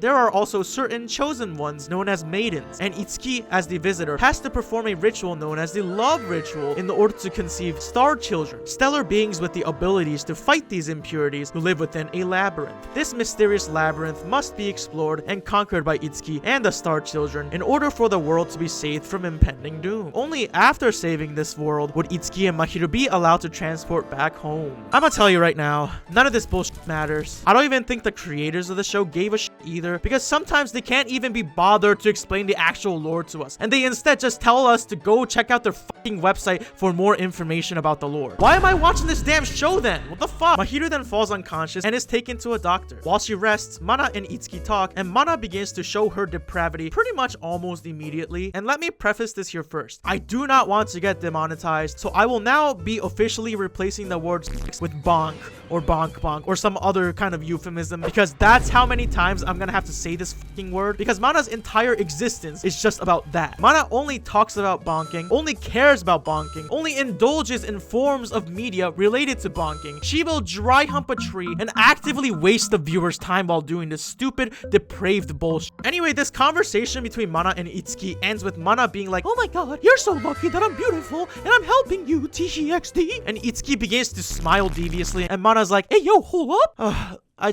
can't. Would you believe me if I told you that this was a teaser of the dark, disgusting moments to come? Anyways, Itsuki randomly wakes up in bed with his arms and legs chained up, wearing only his underwear. He meets Leone, the court doctor. She explains to him that his mission is to clear the labyrinth of all the impurities, and the 12 maidens of the constellation will join him in the journey. The maidens are chosen at birth for their ability to purify impurities. Leone is also one of these 12 maidens. And also, by the way, she has the same voice actress as Nico Robin from One Piece, which I thought was really funny for some reason. Anyways, this entire time, Conception quickly proves to be the horniest anime of all time, as we are forced to gaze upon Leone just absolutely blasting her ass cheeks out for everyone in the audience to see the entire time. Like, they're not even trying to be subtle about the fan service anymore. This anime, I think, needs to come with a big red warning label that just says sex. Sorry, I meant bong. And guess what? Mahiru, Itsuki's childhood friend slash cousin slash I don't even know or care anymore, is also one of the 12 maidens. What?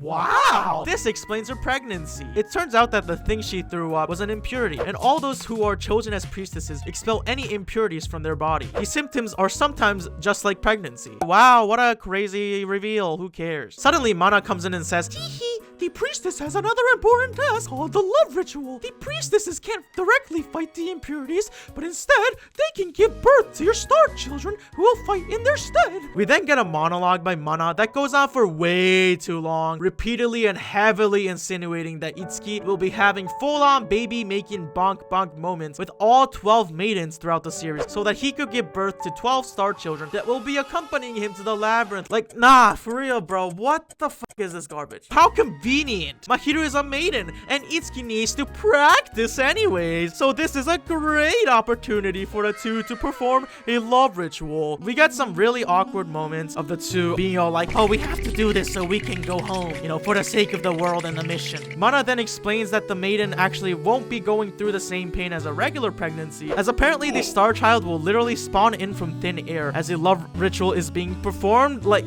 I can't, dude, I can't. So the episode ends with a bit of reluctance from Itsuki and Mahiru, then the two going for a kiss as the screen turns dark and the words "be gentle" are heard as the ending theme begins to play. Anyways, episode 2 then picks up right where we left off. As the two begin getting down diggity dog with it, a star child just suddenly pops out of nowhere. It turns out that you don't actually have to go all the way with someone else in order to have this child. You just have to have a physical connection slash bond with the maiden that gives birth to the child, as emotional feelings are heightened, I guess. At least that's how it's explained to us in the show. It all feels criminal somehow. We watched as these two high schoolers basically got coerced into having a sexual encounter with each other without much time or consideration, only to find out that everything they just spent preparing for was just some bullshit lie made up by Mana. Like, for real, y'all. Mana needs to be locked up in a cage for all eternity. Leone is then like, I don't know what Mana told you, but it is a holy ritual, you know? We watched as Mana actively coerced these two into believing that they had to have sexual intercourse, and laughed like a giddy school child when the two found out that this wasn't actually the case, and she's just trolling them, bruh. It's just fucking weird, man. And although the show frames it in a casual or comedic tone, I don't know, it just didn't really sit well with me, to be honest. So that's basically the entire premise of the show. Itsuki gets close to one of the girls, they eventually perform the love ritual, then the girl is basically thrown into the garbage bin as her entire character is completely forgotten to make space for the next girl for Itsuki to then perform the love ritual with. Oh, and every time Itsuki is about to perform the love ritual, he always says the fucking line, "Will you conceive my child?" And believe me, it does not get less cringe every single time he says it. Something I do want to address before I move on is the weird stuff going on with age in this show. Itsuki is a high schooler, and some of these ladies are clearly way over the age of 18. Although I wasn't able to find any canonical age information about these characters, it's pretty obvious that Itsuki is underage. So real talk, the concept itself as a whole is already gross. All of this is disgusting. The concept of consent basically feels non-existent, but I also think the reality is the cultures and laws between America and Japan are different, which unfortunately means that this kind of thing may be a bit more normalized in Japan. So while we can all agree that this entire concept is really disgusting as a whole, I think it's much easier for me at least to pick apart and criticize this aspect of the show from the viewpoint of growing up in America versus the place this show was actually created in, which is why I'm not going to be talking too much about this whole concept after this. And even without me criticizing this weird age going on, this show still somehow manages to do some diabolical stuff that makes it unwatchable, regardless of whether these characters are of age or not. And to be honest, man, the opening is actually fire and deserved way better than to be the opening of the show. First, let me tell you about the main character, Itsuki Yuge. He is quite possibly the most self-insert character of all self-inserts, which makes sense because he is the playable character of the video game. But what doesn't make sense to me, however, is that he quickly became one of the least relatable, most diabolical self-insert characters who would actually I mean, I don't know how else to describe it. He really doesn't do jack like your basic ass harem protagonist, and he continues to rizz up each girl in the show for the purpose of saving the world or whatever, when he's not being absolutely boring as shit. He's out here having weird sexual conversations with Mana, who is, once again, not a human. He sucks, he isn't memorable, and to be honest, I think he should also be locked up for some of the he does in the show, but he's also a victim himself to some really depraved stuff from the other characters, especially Mana. It's honestly so messed up. Now let me introduce to you my fellow maiden list to the 12 maidens, plus a secret 13th one that is revealed to us later on in the show. Mahiru is the priestess of Virgo and Itsuki's childhood friend slash cousin with some kind of deep bond and history with him. She's your typical childhood friend turned crush or some dumb trope like that. It really does not matter, to be honest, truly, because after the first 2 episodes, Mahiru ceases to exist as an actual character and fades into NPC background character status that appears here and there. She has some kind of childhood promise with Itsuki, something about them always being together, even when they're all grown up or something like that. But honestly, these two could be on a list called relationships that I give the least amounts of fucks about. Mahiru is generic as all hell and doesn't actually do anything much for most of the show, which is funny because you almost might believe that she's a main character based on the promotional material for the anime, but whatever. Aria is the priestess of Aries. She's your basic ass church priestess with a side serving of Ara, who is kind, but of course behind the scenes is a typical Dami Mommy who is gifted a leather whip at some point in the show, and I will leave what happened next up to your imagination. Harua is the priestess of Taurus. She spends most of the show sprinting forwards like a bull. Get it? You know, cause Taurus, she just runs the entire show. She just runs. Why are you running? Why are you running? Lilith and Lily are the priestesses of Gemini. I have no idea if they have 2 separate people living in the same body, but they constantly seem to be shifting personalities back and forth. There's some kind of fortune teller or whatever, but I won't lie, I just don't care a single bit about this entire character. Yuka is the priestess of Cancer and is the most generic tsundere of all time, as expected. Get it? Cause like the Cancer sign is a crab, you know, hard on the outside and soft on the inside. What clever writing!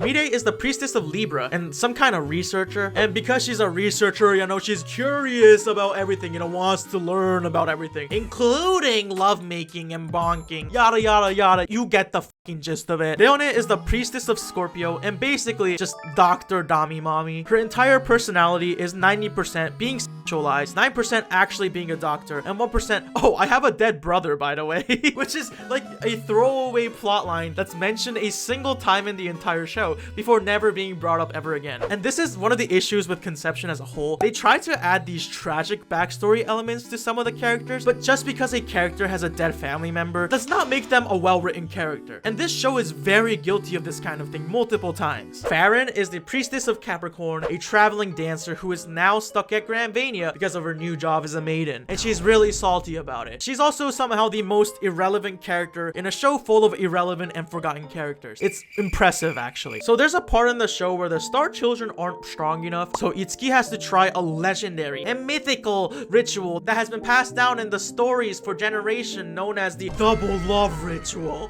which is Grand Vanian for threesome. But it's apparently such a mythological concept in this world that some of the characters are literally like, what? The double love ritual? The one ritual that's never been done before? We're gonna do that ritual? That legendary ritual? Like, it's so stupid. I can't. So anyways, Leone and Farron are the 2 that end up participating in this legendary double love ritual, and I will not divulge the details of the exact proceedings to spare your sanity, but apparently this ritual was a huge success. Anyway, these 2, especially Farron, are then completely cast aside into nothingness and forgotten by everybody after this legendary ritual. Sue is the priestess of Sagittarius. She likes animals and has dead parents. No, really, that's her entire character. Itsuki brings a limo full full of animals for their date. It's not even isekai anymore at this point. But yeah, other than loving animals, her entire character is focused on how her parents were killed by the impurities. She's another character with a backstory that's so generically sad that it's almost like the creators are yelling into my ears, you have to like this show now. You have to like this character and her deep and sad backstory. You can't possibly be heartless enough to dismiss this show now because we have sad and tragic backstories. Fuck you. Yuzuha is the priestess of Pisces. She's a painter portrayed as a very socially anxious and shy person who never wants to go outside or affiliate with others. But it turns out that this is mostly because she has a sleep disease where while she sleeps, her life energy actively gets depleted or some Basically, the more she sleeps, the quicker she dies, which is really some depressing and sad stuff. But like the other characters, again, this doesn't matter in the larger context of the story. It's another garbage plot device to give the series a concept of seriousness, trying to convince us that it's actually a meaningful and sad story. Like, miss me with that bullshit. Okay, then we have Alfie, who starts off the show as just like a side character, the strict trainer of the Star Children. But wow, in a big twist, she actually turns out to be the 13th maiden. She literally feels irrelevant until she suddenly is relevant. It was so stupidly predictable that it didn't even matter. Anyway, she's the child of a past visitor and maiden,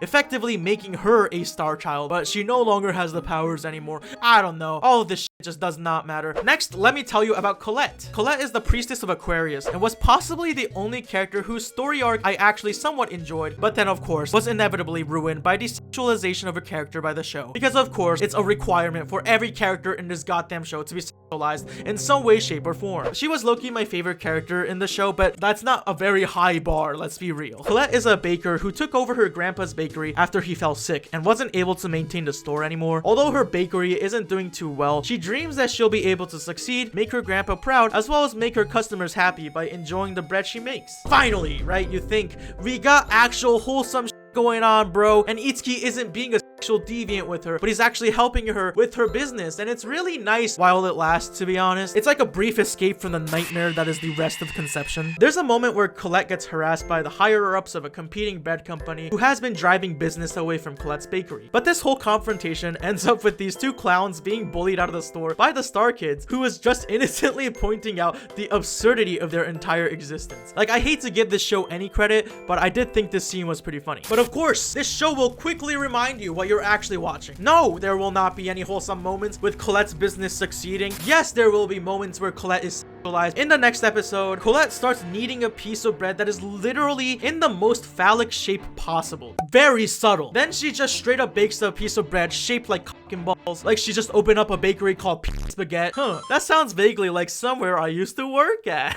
Anyway. Oh, she also baked a vagina-shaped bread. It's just like, I can't. Anyways, Colette's story arc ends with the two having bread intercourse. Like, Itsuki inserts a literal glizzy into a tube-like fish cake called chikuwa that Colette is holding. I don't know what the fuck I'm watching anymore. Then we see their love ritual scene, but unlike every other ritual scene where the characters are butt-ass naked, the characters are actually fully cosplayed up in this one. Colette is wearing the cosplay of a chikuwa, and I guess Itsuki is wearing a glizzy cosplay, and that's their love ritual. I think this scene actually broke my brain while watching this show. I have never been more confused in my life. Do I laugh? Do I cry? Like, how do I react to this? And finally, Femiruna is the priestess of Leo. No, not me. The zodiac sign. Ha ha ha ha.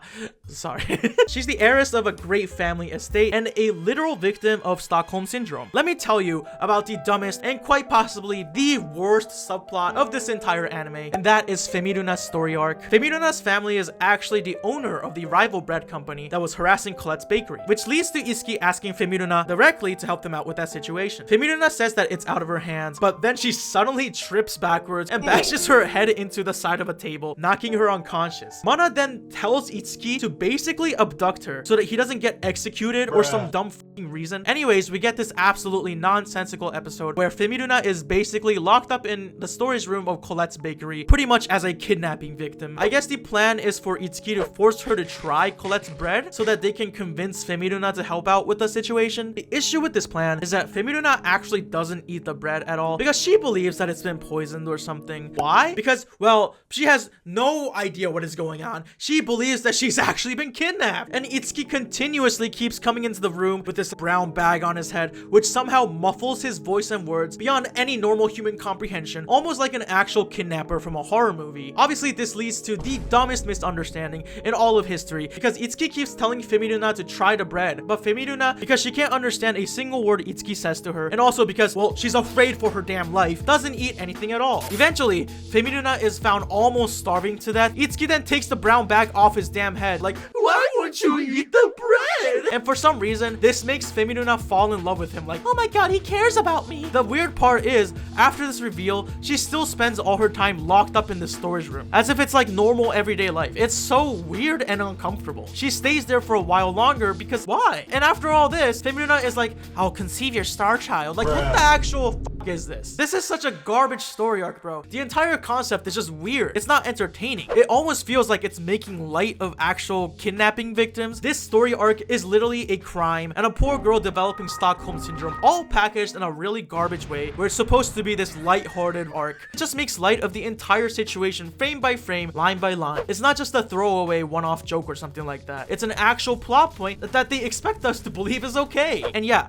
I do make jokes about Stockholm Syndrome sometimes in my videos, but there's a huge difference between saying a quick joke about it versus turning it into an entire story arc that basically makes light of an actual kidnapping situation. But don't worry, y'all. The show makes sure to sexualize the hell out of this dude too. No one is safe in this show. Let me tell you about the ending of this garbage. A sudden twist is revealed to us by the king. Itsuki apparently has to sacrifice himself in order to seal the last 13th seal to actually save Granbania. How stupid is that? And they're like, do not tell anyone else of this, Itsuki. Like what? You forced this high school kid to basically just have a bunch of weird sexual encounters with a bunch of women, train his ass off to save your entire world, getting bruised and beaten up every single day, and then you didn't tell him until last minute that he actually won't be able to go back home because he has to give up his entire life for this kingdom? Honestly, Itsuki sucks ass, but this kingdom also sucks ass too. I wouldn't even fully blame him if he was like, man, f this stupid ass kingdom, I don't give a shit. So after this garbage plot twist reveal, we get quite possibly the most diabolical moment of this show at the end of episode 11, which is a scene of Mana and Itsuki sharing a magical night together.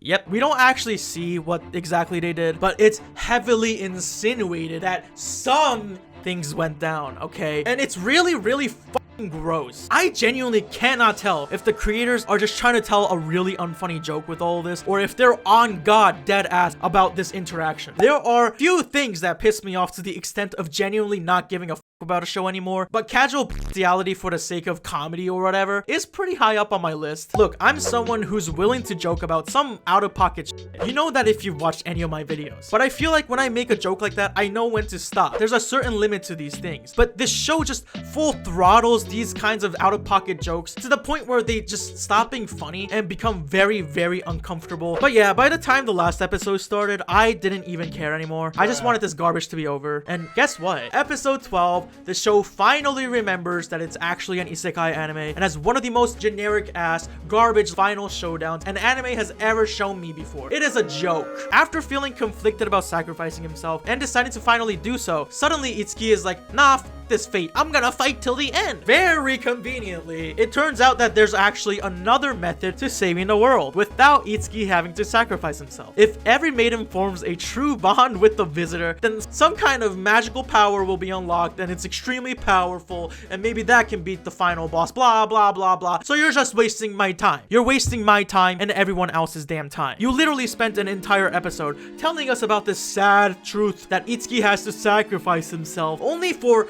at the last moment, he doesn't actually have to do jack shit because of the power of friendship or romantic love or whatever. Like, how garbage can a show truly be? There's suddenly mechs spawning out of nowhere. Alfie sacrifices herself to save Itsuki. So sad, so sad. Wow, wow, wow. I don't care anymore. Itsuki then starts to control the ugliest looking Gundam in existence. And then, wow, the last boss is talking human language, saying some generic villain shit. Then suddenly everyone's feelings all come together. Boom, Itsuki obliterates him, and then the Star Children sacrifice themselves to steal the enemy. Whoa, Granvania is saved. Wow, whatever. Itsuki and Mahiru then decide to go back to their own world together, and they say goodbye to everyone else, but the goodbye was too painful, so all of these maidens actually ended up going into the portal with them instead, and they get isekai'd into our world, effectively trapping themselves there, completely abandoning all family or whatever else they had because of this high school kid. Oh, but even more conveniently, the Star Kids and Alfie were revived for no apparent reason whatsoever, other than because the show is absolutely garbage. And wow, Mana now has a human form. Okay, well, if she's a human now, then I guess whatever happened before this is all considered okay. Go f yourself. Anyways, everyone finds a job in this world, and the show ends at a church with everyone wearing a wedding dress. I just can't. I didn't know an anime could be this trashy, but here we are. I hate this anime so f***ing much, and for so many different reasons. If they were trying to get me to play the damn game, they really butchered that, bro. Why would I ever want to play a game that has its main character canonically sleep with a raccoon-like creature? I'm good, bro. The thing is,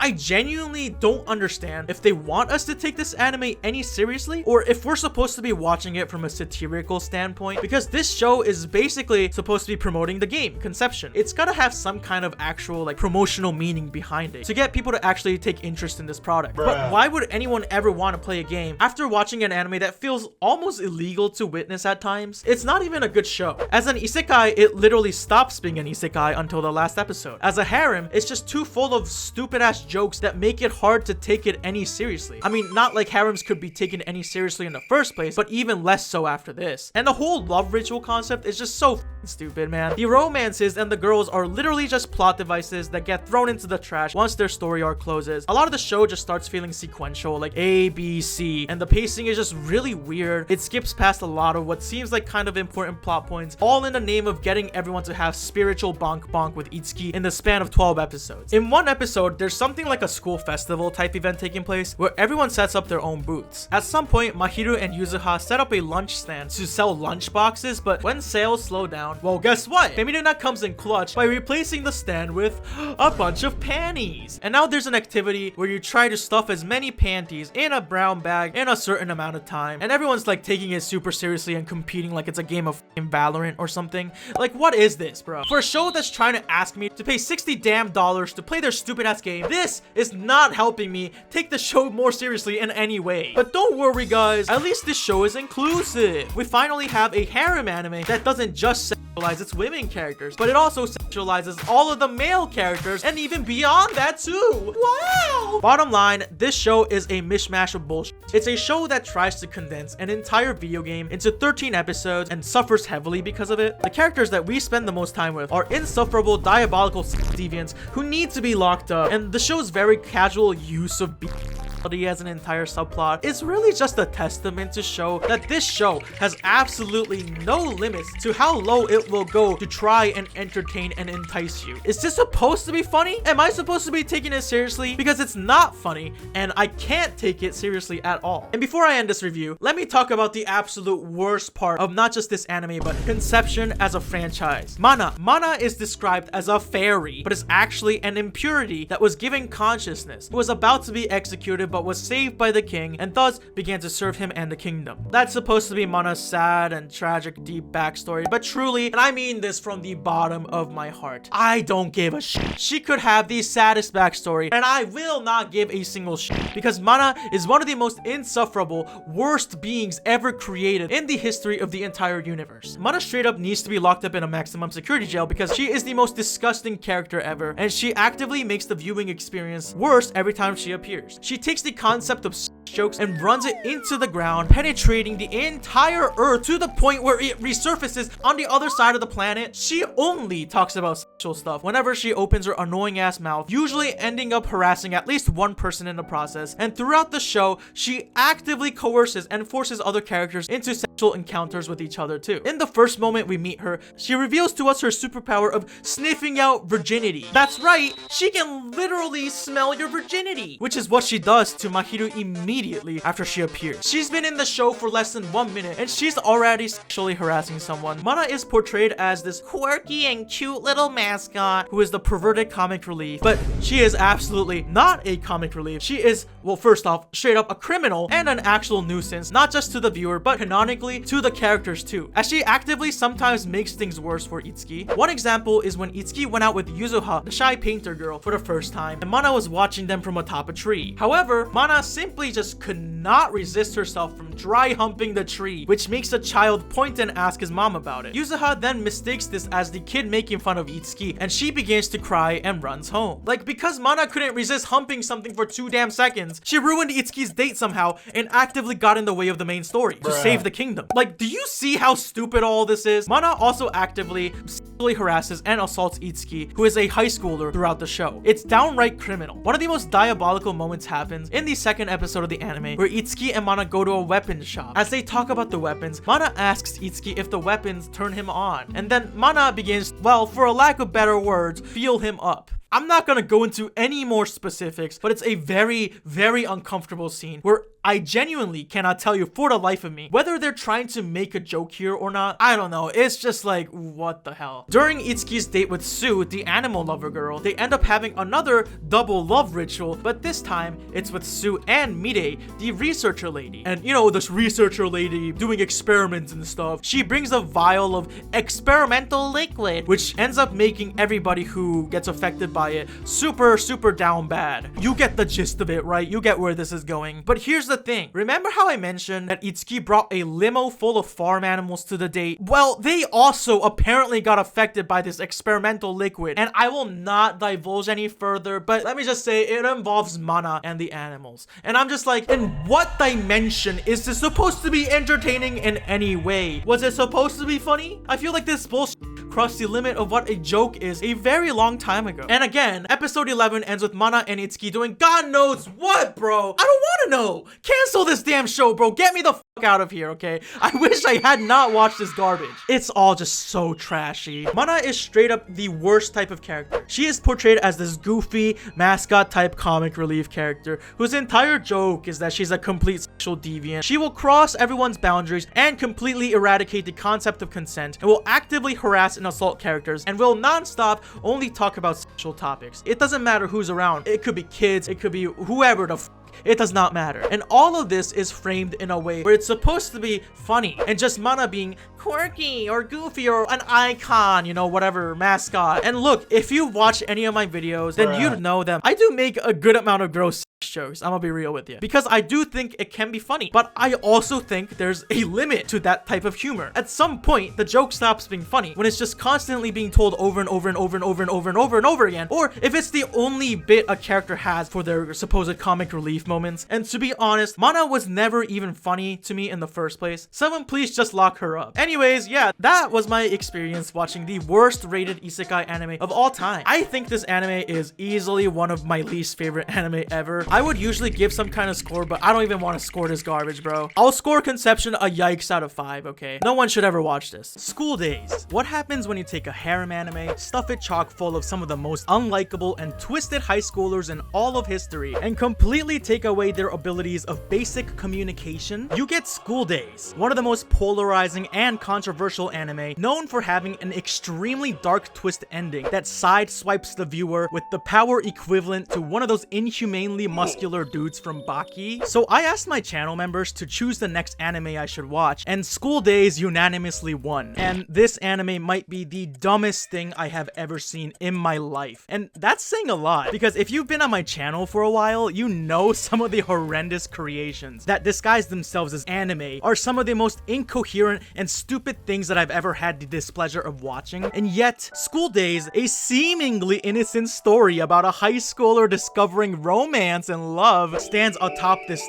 terrible mountain. Why is that? Well, let's see. Legitimately, 99% of the problems in this show could have been solved through basic communication. You know, talking, vocalizing the thoughts in your mind so that another person can actually hear and understand what you're thinking, instead of them having to play guess what? There's also the fact fact that none of the characters are likable, and they all suck ass in their own unique and special ways. The actual story is somehow both extremely dull and incredibly infuriating. Everyone is an idiot. The ending makes the entire show that came before it absolutely worthless in any way. Everyone is an idiot. Music is mid. The main character is one of the most detestable clump of pixels of all time, and oh, did I mention that everyone in the show is an idiot? Okay, Leo, you're being too harsh on the show, you might think. And you know what? Fair enough. Everyone is allowed to have their own opinion on anything, even School Days. But my personal opinion is that this show is the dumbest anime I've ever seen, and I'm gonna explain why. Hello everybody, my name is Leo Hashi, and today I watched School Days, and now you get to watch me absolutely crash out about it. Thanks for stopping by. Before anything else, I do want to mention that this show does deal with very uncomfortable topics, including emotional manipulation, sexual content involving minors, and very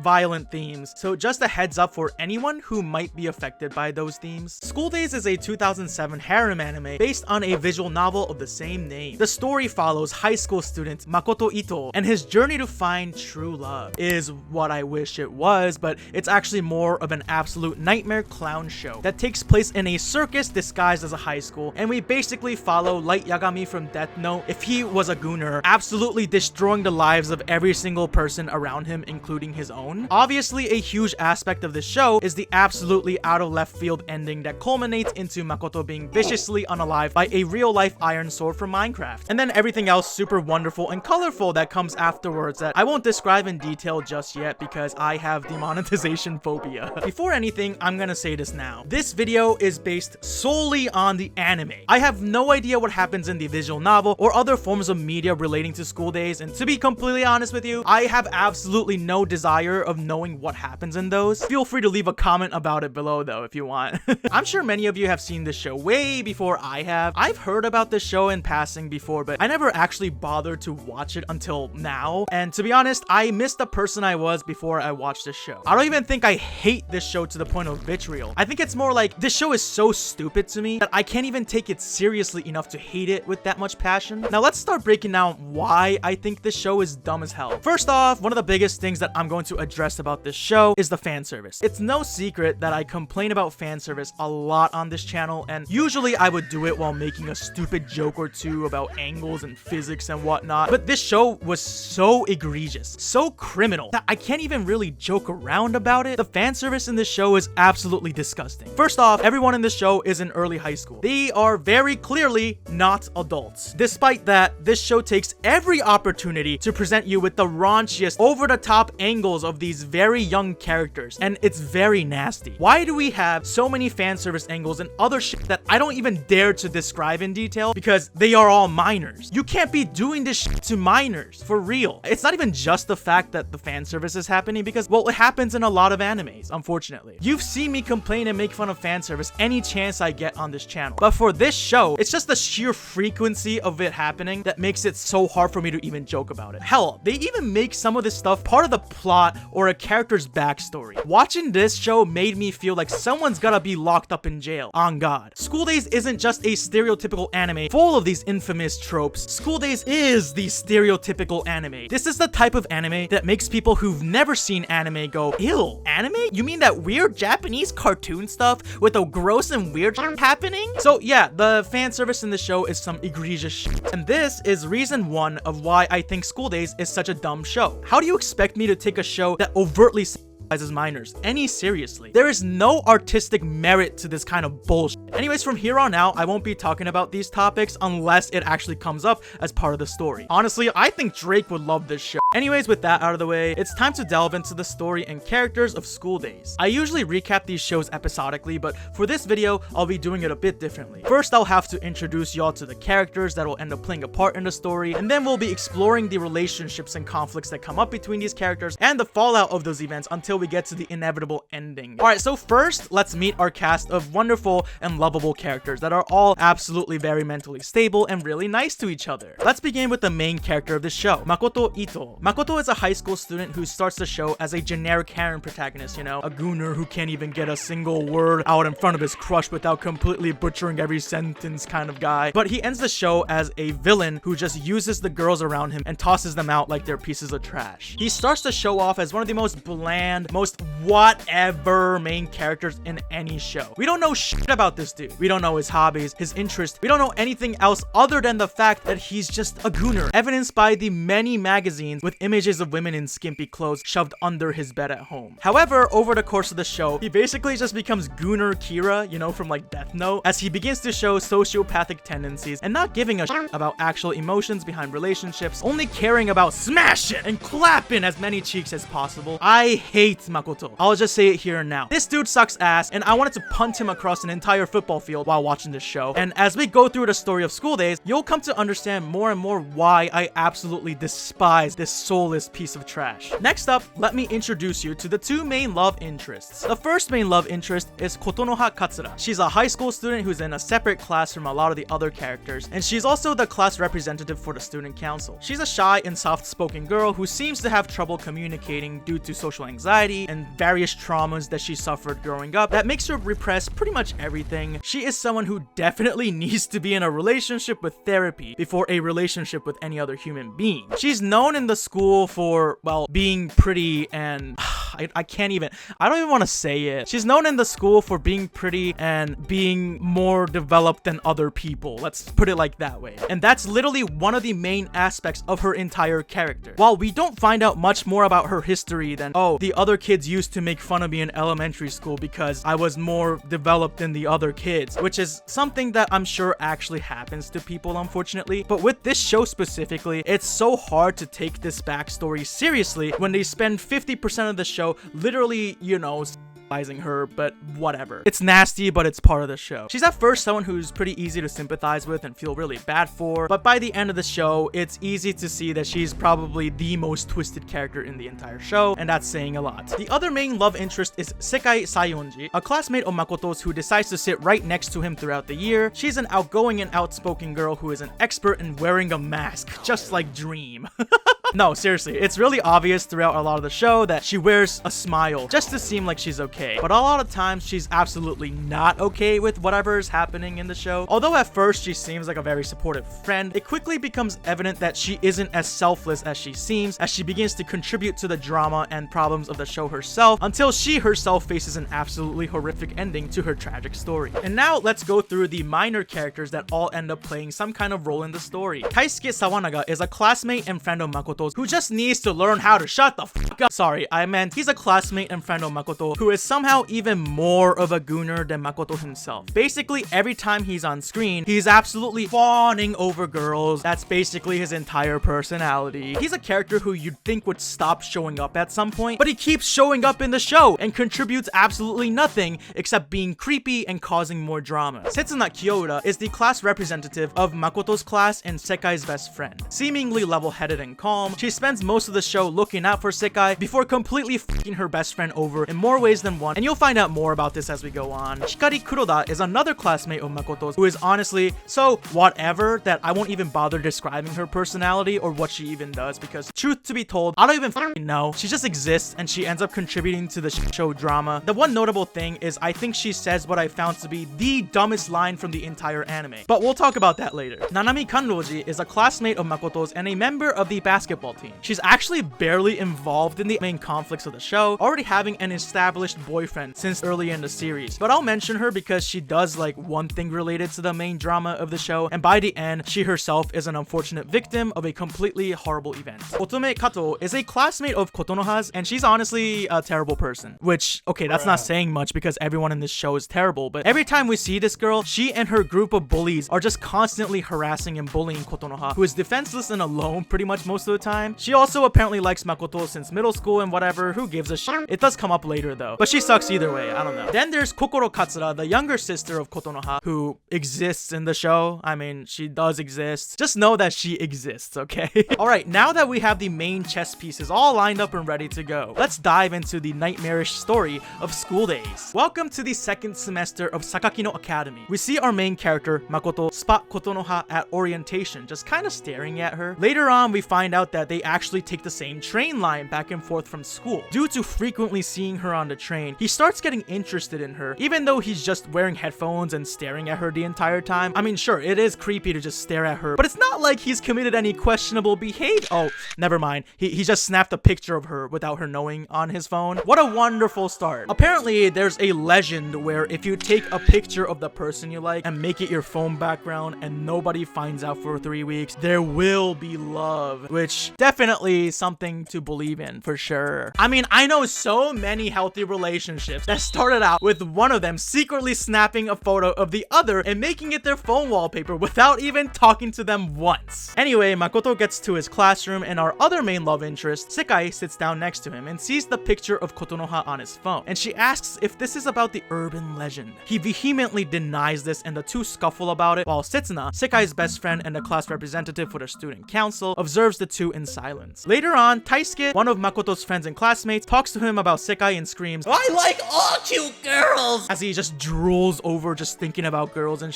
Honestly, this doesn't have much to do with the show. I just wanted to highlight that Taisuke starts like this and only becomes worse throughout the show, but to be fair, that can also be said for every other character in the show. Sekai approaches Makoto and asks to talk alone. As they leave, Taisuke is like, Ooh, they smashing? Jesus, this is...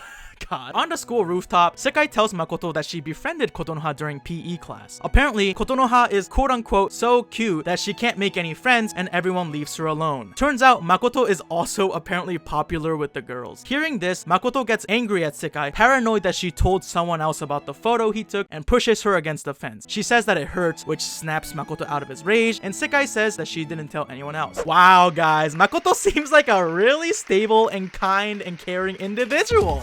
Sekai says that she'll help him link up with Kotonoha. She then threatens that she'll tell someone else about the photo if he doesn't let her help, which at this point isn't even an offer anymore, it's an actual threat. So obviously, this whole storyline is already starting out really great, really healthy, and full of consent. Right, guys? Anyways, Sekai plans to eat lunch with Kotonoha and Makoto so she can introduce them to each other. When told about this, Makoto vehemently denies wanting to go, but gives in after Sekai forces him. Back on the rooftop, they awkwardly introduce themselves to each other and eat lunch. Kotonoha, never having been invited to eat lunch with friends before, wanted to make some food for everyone, and she made some sandwiches. Except in classic anime fashion, it's her first time cooking and she sucks ass at it. However, Makoto, being a simp, ends up shoving all of the sandwiches down his own throat and pretending to really like the food, the same way I love to shove those $5 footlongs down my throat. I mean, how hard is it to mess up some sandwiches, right? Unless you go out of your way to put like peanut butter jelly and tuna in the same sandwich. Okay, well, to be honest, that combination sounds like a war crime. Anyways, during lunch, Sekai goes to the bathroom and leaves the two alone, and Makoto falls off the chair in what can only be described as a bruh moment. It was awkward as hell, but I guess ended decently well, considering Makoto tells Sekai that he's gonna confess to Kotonoha the next day. Makoto confesses to Kotonoha at the train tracks, and Kotonoha says yes. She says that she's also had interest in Makoto for a while. Apparently, she had noticed that someone was watching her on the train, and it was Makoto. I feel like people would usually be a little bit creeped out or disturbed by someone constantly just staring at them on a train without saying a single word, but what do I know? Kotonoha is happy that she got asked out, and Sekai cheers her on. Seems like Kotonoha has a little bit of issues of her own, but hey, at least she's happy, right? Makoto asks Sekai why she's doing this much for him, and Sekai responds that it's fun, and there's nothing more fun watching someone else's love, you know, playing matchmaker and I mean, this definitely isn't like a red flag or anything, you know. Oh, I just like casually masterminding and manipulating the situations of other people's romances, you know. That's just a regular hobby, like building Legos or playing Sims. Sekai says Makoto owes him for the rest of his life, and Makoto says that he'll return the favor no matter what. Then Sekai says, okay,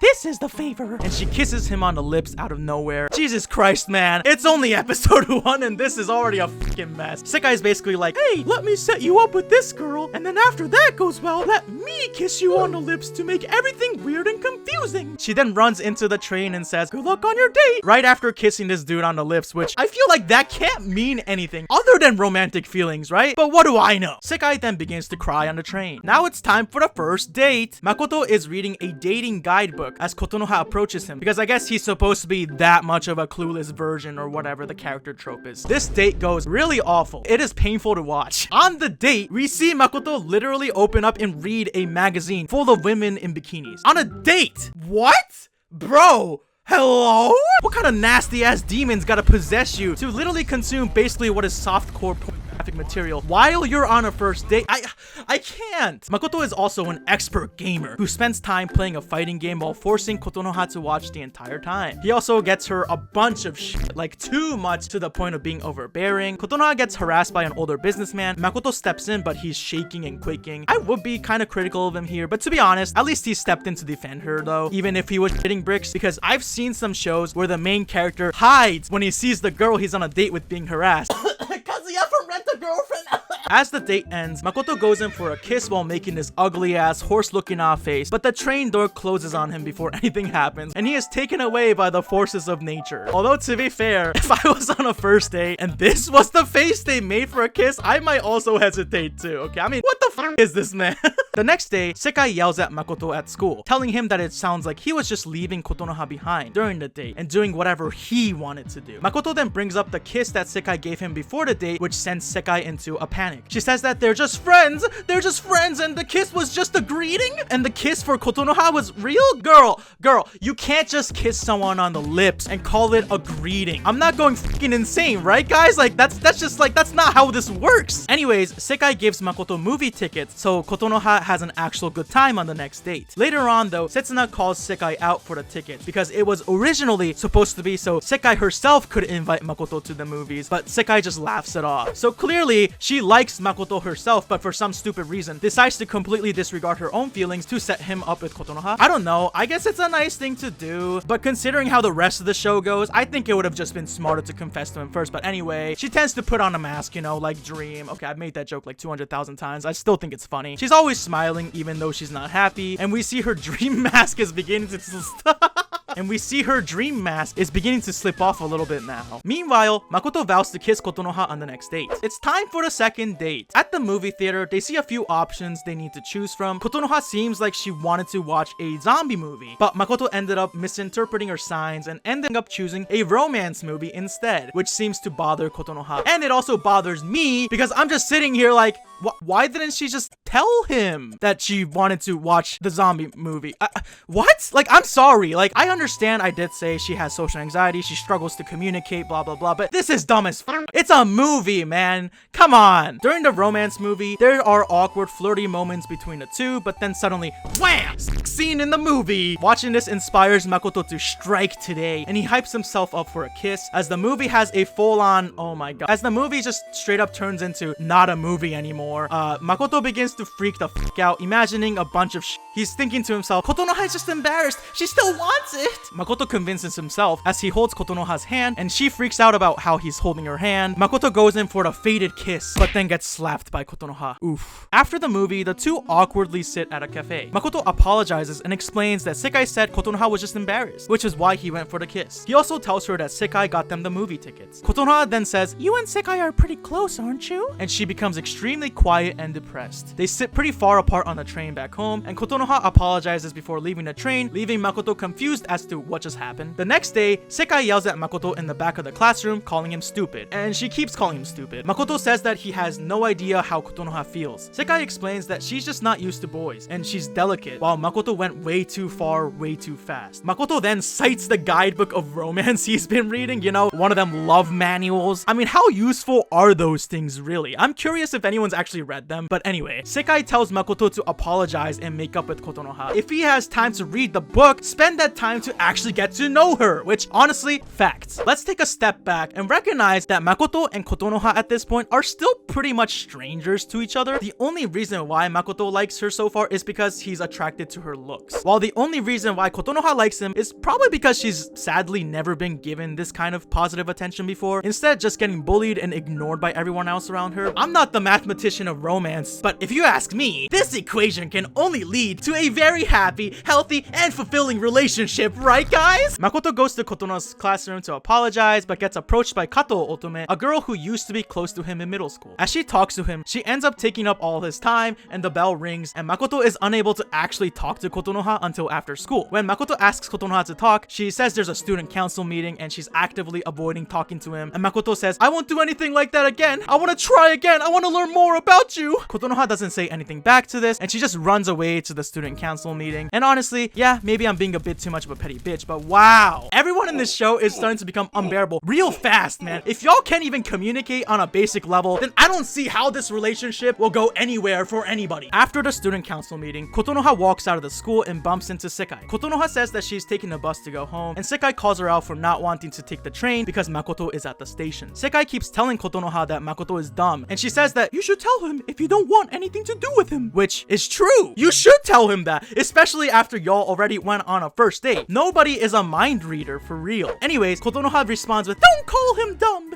He's not dumb. He's just too aggressive, showing that she is interested in him, but she just isn't sure how to navigate these things, which is fair. But also, not saying anything and running away is probably the worst choice you can make in a situation like this, in my honest and humble opinion. Kotonoha tells Sekai that she's scared of guys because she's always been more developed than other people. Guys would make fun of her. Sekai then asks Kotonoha if she's ever thought of what Makoto feels or wants. Meanwhile, Makoto is waiting at the station for Kotonoha, and he is approached by Otome, who asks him to go home with her, but he denies her invitation and decides to wait for Kotonoha. Sekai then literally tells Kotonoha, Makoto's always thinking with his other head, so it's amazing he's even able to control himself that much. That's pretty normal for guys. I think he's trying really hard. Which is absolutely horrendous logic, brother. Like, she's basically saying, oh, he's trying his hardest not to put his hands all over you. He's trying his hardest to hold himself back, to not completely violate your physical boundaries. Wow. Wow. What an absolute fucking hero, man. A knight in shining armor. Oh my god. Bruh. Sekai expresses jealousy over Kotonoha by touching her around various parts of her body, which is another very necessary plot point to the story. Kotonoha says she's envious that Sekai seems to understand Makoto really well. Sekai again denies anything going on between them, even though clearly there is something going on, at least within her mind. But then she's always like, nah, do I really like him though? Nah. Whenever someone confronts her about liking Makoto, which gets tiring real fast. Kotonoha runs to the train station, and Makoto was still actually there waiting. Makoto says he won't do anything she doesn't want to anymore. Kotonoha apologizes and tells him that she wants to understand him more. She says she'll try her best and holds his hand and goes in for a kiss. And damn, 2 kisses in 2 episodes in the same location is crazy. Truly, such a magical spot for some magical moments for this absolutely magical show that has a very happy and magical ending.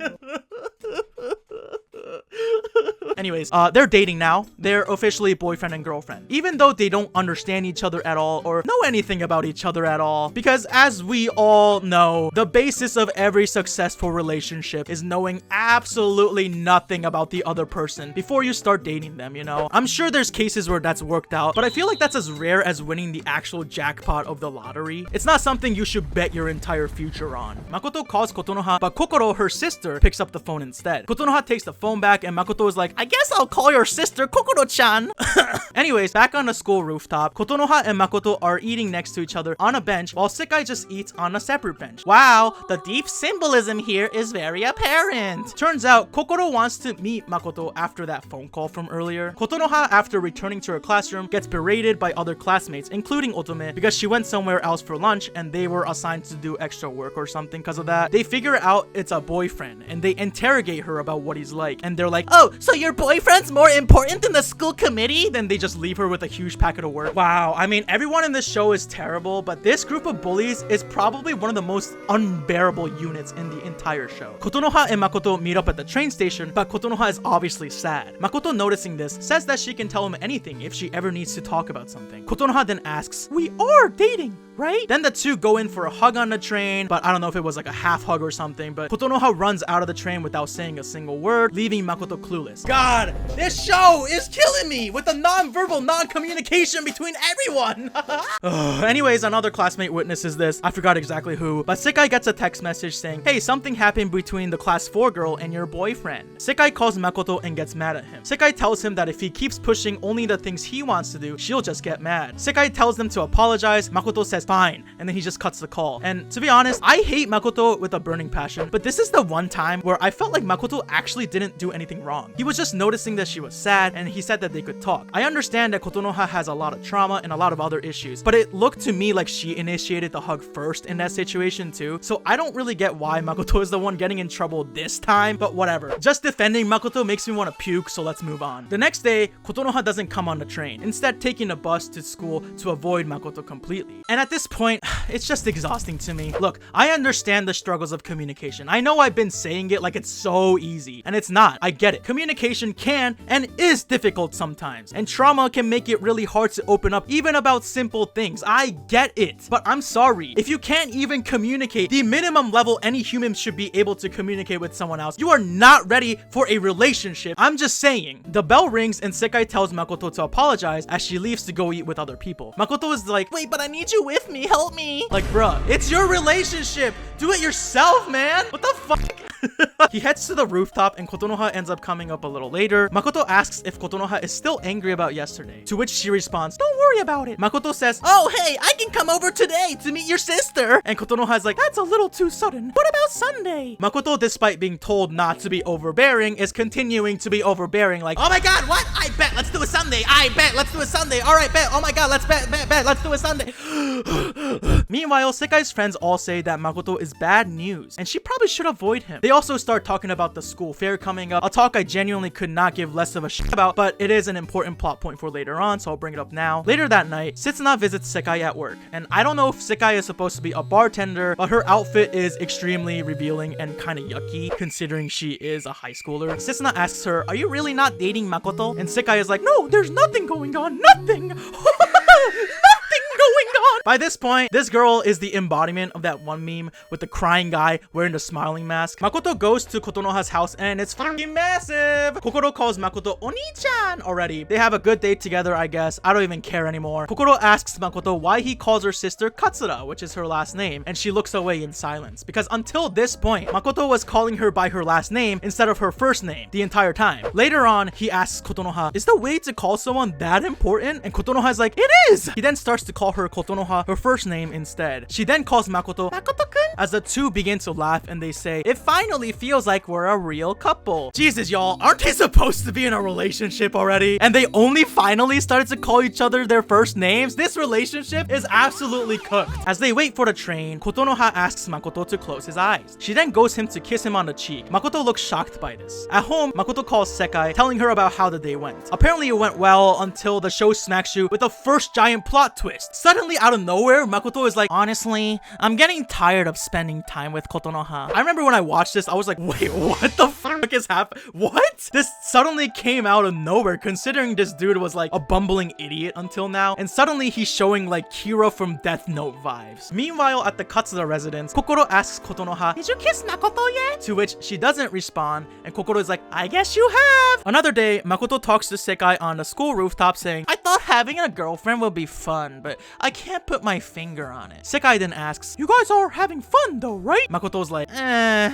don't really know where this sudden 180 character change came out of, but maybe it was just always there and we just didn't know until now, or at a certain point some kind of nasty goon or demon spirit entered and possessed him without us realizing. Who knows? Either way, things start falling apart fast from here on out. Later on the rooftop, Makoto and Kotonoha are just full on making out, and then he starts to grab her chest. She then says she can't do this, but Makoto is like, you said you'll try harder! Like a little spoiled brat. Kotonoha says that she's not ready, which is very, very valid. No one should be pressured into doing things that they don't feel ready for. They both continually apologize to each other and Kotonoha leaves. Kotonoha then calls Sekai and tells her about what just happened. Kotonoha is like, it's not like I didn't want it, but I'm not ready. I know it's not fair to Makoto-kun. Girl, I mean, if you don't feel ready, f what he thinks, okay? It does not matter. Consent has to come from all sides, not just one. Makoto isn't gonna fucking die because he wasn't able to clap some cheeks or whatever. And on a side note, if anyone ever says that sex is a necessity, then run the fuck away from that person immediately. Anyways, Sekai asks Kotonoha if she ever plans to do quote-unquote that kind of stuff if the mood is right. Kotonoha describes very specific situations as to what might constitute the right mood, and an example that she tells is a gladiator who just came back from battle on his horse would be really attractive type shit, which in modern day Japan doesn't seem that realistic, but we'll have to see. Anyways, after the call, Kotonoha finds some tickets to a water park and she asks her mother if she could have them. Meanwhile, we see that Makoto has unleashed his ultimate powers as his garbage can is full of used tissues.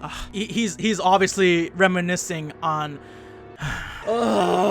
Oh god, get me out of this show. Get me out of here. Get me out. Get me out. The next day, Kotonoha and Makoto are on the train before the train suddenly shakes and Kotonoha falls forward. And of course, Makoto's hand ends up on her chest. But after this accident, Makoto starts whining like, Well, you don't want to be touched anyways, right? It's my fault, so whatever. like a whiny little bitch. Like, bro, no one owes you any touching of any kind. So stop acting like they owe you fucking anything. He's upset that she won't let him touch her and whatever. It's just such nasty behavior to me. He's very standoffish and rude this time. And seeing this, Kotonoha decides to not ask him to the water park. By this point, it's pretty apparent that Makoto just wants to smash anything or anyone. And Kotonoha just wanted a ray of hope in her lonely, dark life. Makoto completely gives up, even trying to get to know her once she freaks out over not being ready for physical intimacy, which again is a completely understandable feeling, as no one should ever feel pressured into doing acts they don't want to do. Clearly, he doesn't actually want a relationship with anyone at all. Sekai asks Makoto if he's eating on the rooftop, and he says he's gonna eat in the cafeteria. Sekai then says, I hope you didn't rush her into doing things she didn't want to do and make her hate you. And I guess this sets off Makoto because he's like, shut up, in the middle of the classroom, leading the two to have a private conversation. Makoto says that they have done stuff, but not as much as he wants. Sekai says Kotonoha hates aggressive people, or just isn't good with that, and he's probably just going about it in the wrong way. She says, no one would like being touched on the school rooftop out of nowhere. Do it somewhere that won't make her nervous or something. Man's expected a relationship to basically be the fast pass to clapping cheeks, like he's going to Six Flags or something, right? More like Six Flags, am I right?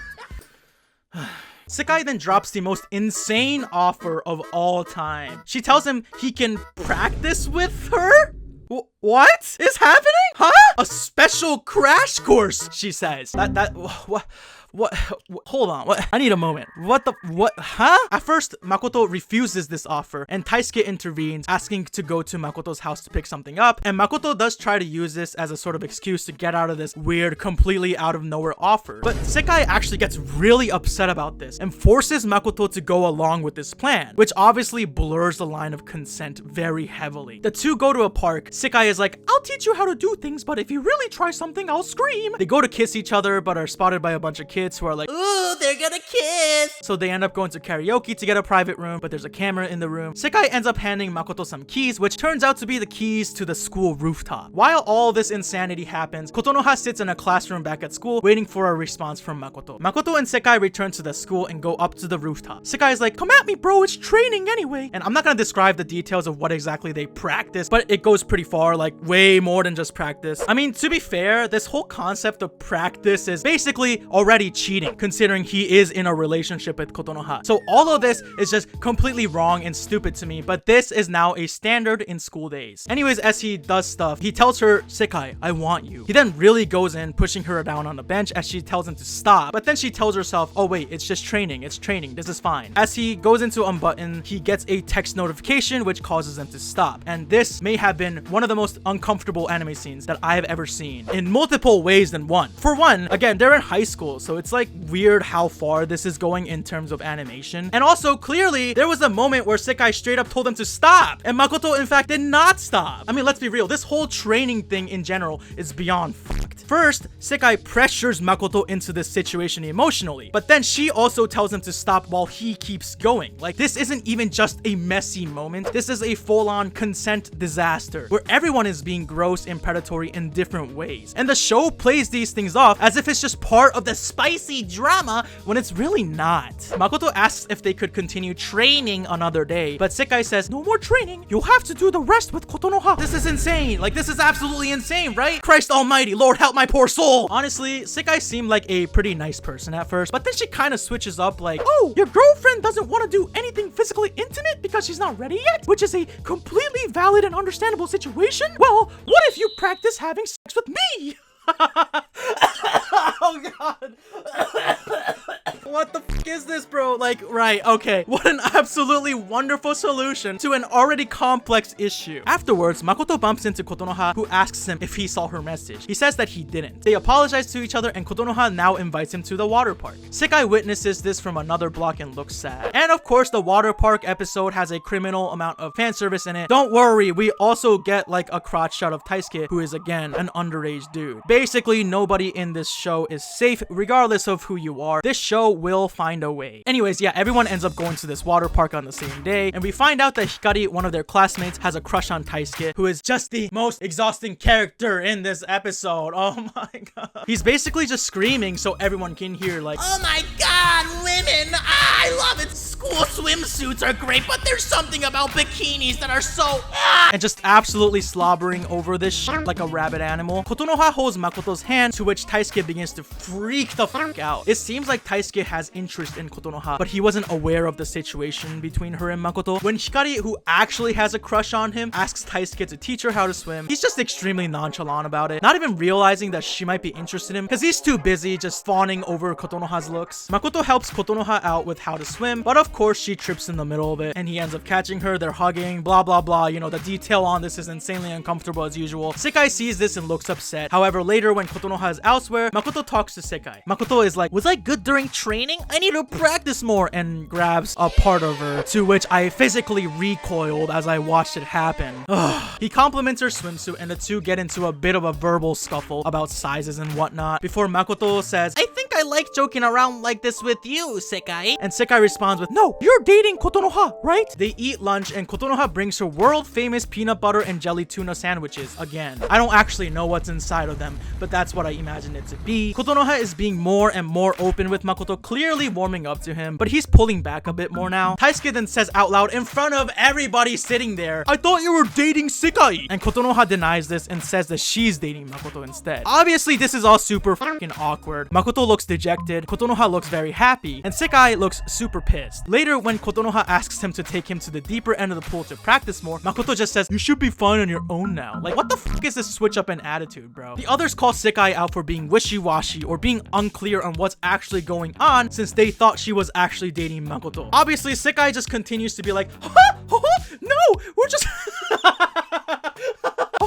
No, we're just friends, guys. We're just friends. We're just friends. I don't know when the f she turned into Mickey Mouse. As they get ready to go home, Kotonoha is becoming more comfortable as a girlfriend, even inviting Makoto over to her place again because Kokoro wanted to see him again. Makoto, however, acts very standoffish and unsure. He gets called out for not looking happy at all, even though Kotonoha is literally inviting him over. Seeing this awkwardness, Sekai drags Makoto out to talk on the side. She tells him to get his shit together, since everyone is trying to help him out with his romance. However, he's like, I didn't ask for any help. Makoto is then like, Sekai, you already know how I feel. Sekai is like, no, I don't. Did you take our training seriously? And she begins to laugh, calling him simple-minded. She says, we can't, because you're Kotonoha's boyfriend. We're friends. Nothing more, nothing less. Just forget it. On the bus home, Kotonoha is asleep on Makoto's shoulder, but he only has eyes for Sekai now, apparently. What the fuck? Either way, he just seems completely uninterested in Kotonoha all of a sudden. As everyone says goodbye, Kotonoha holds onto Makoto's arm, but he coldly just says, I gotta go, bye, without much fanfare. Kotonoha also rushes away. Makoto keeps thinking of Sekai telling him to forget about it. He ends up messaging Sekai, who is laying on her bed in the dark. He asks her if he can call her. Sekai says, you should call Kotonoha instead. Makoto then begins to run as he keeps messaging Sekai, telling her he misses her. He says he can't wait any longer. God, please, someone put this man on a watch list ASAP. Makoto ends up at Sekai's station where they meet up. She calls him an idiot and cries as she's like, you're dating Kotonoha, right? Makoto hugs Sekai and tells her he likes her. Sekai responds with, that's mean to Kotonoha. And Makoto responds, she doesn't matter. Excuse me, sir? The fuck you mean she doesn't matter? Of course she fucking matters. You are her boyfriend. Am I the one going crazy here? Sekai asks him why he went to Kotonoha first instead of herself. She helped him because he said he liked Kotonoha and forced herself to do these things despite her own feelings. She calls him terrible as he apologizes. Makoto then is like, I only want to be with you, Sekai, as they kiss. Meanwhile, Kokoro is like, Makoto's gonna stay over, right? To which Kotonoha doesn't give much of a response because she's obviously bothered by his cold behavior towards her. Makoto and Sekai then resume their practicing session. Sekai says, we can't, but they end up hitting home run anyway. Thankfully, the show cuts right off before showing any of this. So this relationship or situationship between Makoto and Sekai advances mad quickly. As we see, the two are now just making out at her work. Sekai asks, we're gonna do it again? And Makoto's like, you don't want to? It's practice, right? Yeah. And then Sekai's like, well, I guess I have to then. Like, Jesus Christ, what the fuck is this? Kotonoha continually calls Makoto, but he's just not picking up anymore because he's just too busy cheating on her. He literally sees her calling, but just completely ignores it. Like, what an absolute absolute piece of shit. Sekai opens up the windows as Makoto is cooking in the kitchen. I'm not sure whose apartment this is, but it seems like they've just been getting together for a while now. Sekai looks very unhappy about all this, but Makoto doesn't seem to give a single shit. And in fact, he seems more than satisfied about his current situation, even though he's fucking over 2 people at the same time, but whatever. The two hug in public as Sekai says, Kotonoha is waiting for you. At the train station, Kotonoha waits for the train and she spots Makoto, who just looks as upset and as uninterested as possible. Literally, this girl is telling him about her family and her life, finally feeling comfortable enough to open up to him more and more about these things. Yet this guy acts like she's just a fly in the room. Unbelievable, man. Meanwhile, Sekai rides the bus looking dejected. But once again, at school, she puts on her mask like, okay, I'm gonna... Sorry, I was gonna make another dream mask joke, but I'm gonna stop. I'll stop here. She once again puts on her fake happy face. Setsuna asks Sekai if she was with Makoto that morning. He broke up with Kotonoha, right? Sekai lies. Yeah, they broke up. High-key, Makoto sucks ass. But also, to be honest, Sekai is also very complicit in this whole cheating situation, so it's hard to feel bad for her sometimes. She tells Makoto they should tell Kotonoha about them too, but Makoto is like, why? Why? Are you fucking stupid? Sekai says it's not practice anymore, and Makoto keeps trying to stop her. She says it's unfair to Kotonoha, and Makoto's like, she'll get mad. And Sekai is like, yeah, no shit. And I was also like, yeah, no shit, she'll get mad. The fuck else are you expecting here, bro? I can't. I hate this guy. What an absolute spineless piece of trash, bro. Anyways, the three are on the school rooftop drinking Kotonoha's tea awkwardly. Kotonoha, finally happy that she has a boyfriend and a friend she can talk to about stuff, is excitedly explaining the tea and how it relates to her parents, as the two are still unable to tell her the truth. Noticing the two looking dejected, Kotonoha asks if something's wrong with the tea. The two respond, oh, it's not the tea. It's not the tea. The tea is good. They ended up not telling her anyways, which, oh my god. Oh my god. Deal with your own consequences, you fucking idiots. Makoto is asked to go shopping with Kotonoha after school, but he rejects her, saying that his sister's coming over today, so he is not available. Later on, though, he asks Sekai if he can go to her place. Makoto nonchalantly tells Sekai that he lied to Kotonoha, and he says, I'll tell her someday, but it'll be so bad right now. You agree with me, right, Sekai? Kinda like coercing her into agreeing with him. It is crazy how fast Makoto became just extremely hateable. It is quite impressive. I didn't know this was possible, but I actually think I hate him more than I hate Kazuya from Rent-a-Girlfriend, which I also recommend you watch that if you want to compare the two gods of gooning. To be honest, at this point, to me, this show just felt unwatchable because it's not romantic, it's not entertaining, it's just trashy. None of this would be an issue if Makoto just, I don't know, broke up with Kotonoha? Later, Kotonoha sees Sekai and Makoto kissing on the opposite train, but she questions what she saw. It couldn't happen them, right? At this point, every time she sees Makoto, she looks ecstatic to see him, but Makoto continually seems to curve her, which one of Kotonoha's bully classmates witnesses. Meanwhile, Makoto and Sekai both seem uninterested or dejected during every interaction they have with Kotonoha, and shit is falling apart fast. One day after school, Makoto asks Sekai, what should we do today? But he receives a text from Kotonoha. Sekai tells him that she's gonna go home first, saying, you're dating Kotonoha-san. You should go home with her. God. Kotonoha and Makoto walk home together, quietly and awkwardly. A random mascot hands out a cell phone deal for couples, which Kotonoha gets really excited about. Makoto is standoffish as usual, but Kotonoha is like, I'll buy it for you as a present. Makoto is like, it's fine. I'd feel bad if you did that much for me. Okay, dude. You already should feel bad, you piece of trash. What the hell? Kotonoha then falls over and drops all of her stuff, and Makoto just watches this happen. He just stares at it and goes, are you okay? Like, not even trying to help her up or anything. And she drops a bunch of knitting stuff, and she tells him that she wanted to learn how to knit so she could knit something for Makoto. However, Makoto is just like disinterested the entire time, as disinterested as anyone could be. I remember by this point, I just wanted to isekai my arm through the screen to slug him across the face. I won't even lie, bro. Later, Sekai gets a text from Makoto that says, I like you more. God! What the fuck, man? By this point, Makoto just completely ignores all of Kotonoha's calls or messages. Okay, let's pause for a moment here. You might think I'm being too harsh or too judgmental about some of this stuff, and you know what? That's completely fair. I understand that these people are supposed to be in high school. So yeah, they're young and they have a lot to learn or to figure out about life. They're immature people. I get it. But A, then why are they being realize so much, and B, we've all been there. I've been there. I've been in high school too, you know. I did some really stupid shit back then too. I was way more emotional and out of control than I am now, and didn't really know how to react to certain situations. I've had relationship drama. I've been cheated on too, but I still think that even back in high school, I was able to handle these kinds of situations way better than some of these motherfuckers do in this show. Jesus Christ. I just think some of the behavior is absolute insanity, especially in the later half of the show. And before we go on with the story, I'm gonna quickly solve all of the problems that we're seeing right now, okay? Here's the solution. Makoto honestly admits to Kotonoha that things aren't working out between them and they should break up. Hey, I'm sorry. I don't think this relationship is gonna work out. I don't want to continue leading you on, or it'll be unfair to you. So I think the best course is that we should just break up. Congrats! Now Makoto is free to date whoever he wants without dragging this poor clueless girl through the mud and back and completely destroying her mental health and well-being. Wow! How difficult was that? Alright, I understand. Breakups aren't as easy as that, okay? Of course, I'm 100% simplifying it too much. But I do think if you're gonna get yourself into a messy situation like Makoto did here, then it's your responsibility to grow a fucking spine and sort this situation out yourself. Someone's feelings are gonna get hurt regardless. It's already too late. You're already in this situation. I just personally think that it would be so much more fair to Kotonoha to just be honest and break up with her, even if that hurts her feelings or make her sad or make her mad, because in the end, it's better for her to be able to process these feelings of hurt and find a way to move on from this. Makoto, by not breaking up with her, is basically shutting her in to live in this fantasy world that keeps her happy, where she's just forever in love with Makoto and he loves her back, no matter how unhealthy that becomes by the end of the show. And, well, if you haven't seen the show, you'll see how this ends up going. And honestly, bruh, Makoto is just not that worth it, man. He's just not worth sacrificing your sanity and mental health for. He's not that guy. Alright, anyways, let's get back to the story.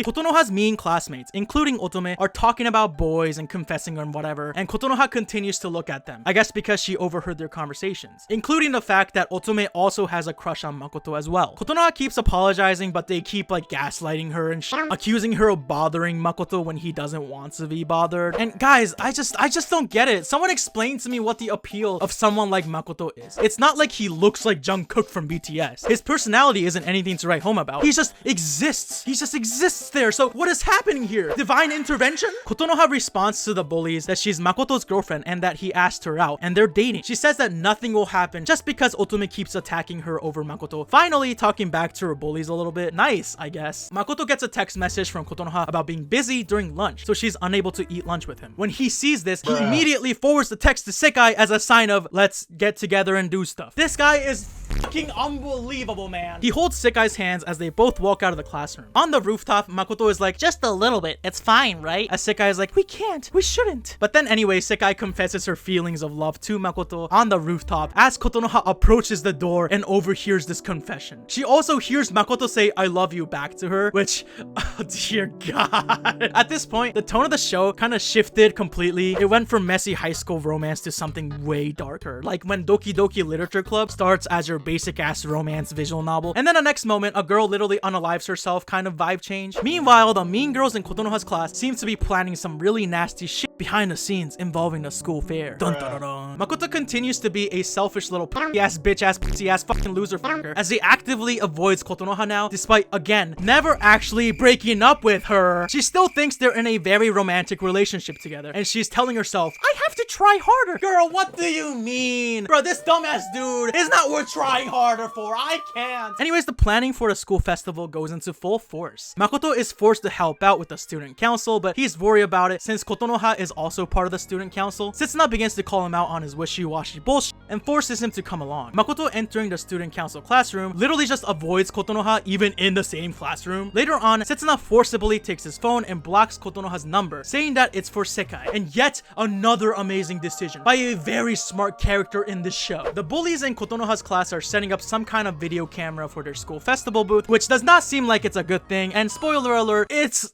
not good at all. But we'll get to that again later. Anyways, at this point, this love triangle is an absolute disaster. This is the worst love triangle in all of history. I don't even like love triangles. I always find them not fun to watch, but this makes me wish the shape triangle had never been invented in the first place. Makoto isn't actually dating Sekai. He's just getting together with her constantly and telling him that he likes her more than Kotonoha, but never actually establishing any sort of committed relationship or putting a full label on it, while he is quote-unquote officially dating Kotonoha with a label and everything. But he just completely avoids her and curves her as if she's just a pest bothering him constantly. Kotonoha then finds out that she's been blocked by the guy who is supposed to be her boyfriend, which obviously really fucks up her psyche in one way or another. Setsuna tells Sekai, who is still concerned about how this is unfair to Kotonoha, "You can't worry about her. Jesus fucking Christ. Just end the relationship and let this poor girl out of this miserable situation. Jesus fucking hell." However, another day, Kotonoha bumps into Makoto, and while it's awkward at first, the moment he begins to stare at Kotonoha's body again, he feels attracted to her again. It's very obvious. We now officially know where this motherfucker's priorities lie. Everyone is setting up for the school festival. Taisuke continues to have a crush on Kotonoha because of her looks, even though we've never seen these two interact on their own at all before this moment, and all he did before this was just fawn over her looks. So yeah, clearly lots of chemistry here. Taisuke asks Kotonoha to dance at the school festival, and Makoto, Nanami, who was that girl in the basketball team just in case you forgot, and Hikari, who had a crush on Taisuke, overhears this. Hikari, heartbroken, runs away. Taisuke tells Kotonoha he heard her and Makoto broke up, but then Kotonoha kind of begins to crash out over it. She walks out of the room and bumps into Makoto and Nanami, who begins to berate her, accusing her of putting your hands on Makoto first, then Taisuke? And even though that's literally not the case, and it's actually the complete opposite of what happened, Makoto just stands there and just makes noises like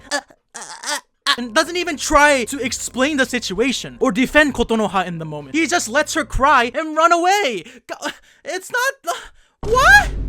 Makoto has so little spine that his body structure is probably the same thing as a slug's. Anyways, I guess he felt bad about being a spineless little because he does unblock Kotonoha from his phone later on. Anyways, Sekai is over at Makoto's place. She seems pretty upset now because Setsuna had told her that Makoto had gone towards talking to Kotonoha again after the incident earlier. Kotonoha actually comes to Makoto's front door and he answers. And she's like, "Oh, my phone was being weird, yada yada yada." And then Makoto's like, "Oh, sorry, that was my phone actually acting weird." Like, okay, y'all both know exactly what happened. Y'all just coping at this point. There's no way you hear, "You have been blocked," and think, "Oh, it must be my phone acting weird," and be okay with that, right? Like, this has gotta be the heaviest dosage of copium physically possible. Anyway, Sekai overhears this conversation, making her unhappy. Kotonoha then looks down and sees Sekai's shoes. She then asks Makoto to dance with her at the school fair, which seems to be some sort of tradition for couples, and she then says, "I'll always be your girlfriend," and she leaves. Sekai, overhearing all of this, gets upset and also runs out to go home. However, outside of the apartment complex, she bumps into Kotonoha, who tells her that it's not fair, and she slaps Sekai across the face. Sekai and Kotonoha then argue. Kotonoha says, "I thought you were a good person, a friend. Please, I'm his girlfriend. Please don't go near him anymore." Girl, he cheated on you like 100 times already.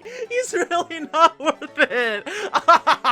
It's sad, but I guess this is Stockholm Syndrome in a way. At this point, it's insane to me that nobody is pointing their finger at Makoto. It's like Kotonoha and Sekai are both blaming each other for this problem, but they're completely okay with Makoto continuing to be a terrible spineless human being and playing mind games and whatever. Like, I don't think anyone in this show is innocent and everyone sucks in their own way, but the fact that no one even bats an eye at Makoto is just absolutely crazy to me. I think I'm going clinically insane. Later, Sekai and Setsuna are sitting outside talking about the situation. Setsuna mentioned that she doesn't have much time left, and without explaining much, she says she's gonna go ask Makoto what the hell is happening with all this. Taisuke also asks Makoto what the hell is going on between him and Kotonoha, and rather than answering directly or saying any shred of truth, this is Makoto's response. "Well, men and women don't always agree on what a relationship is." Wow.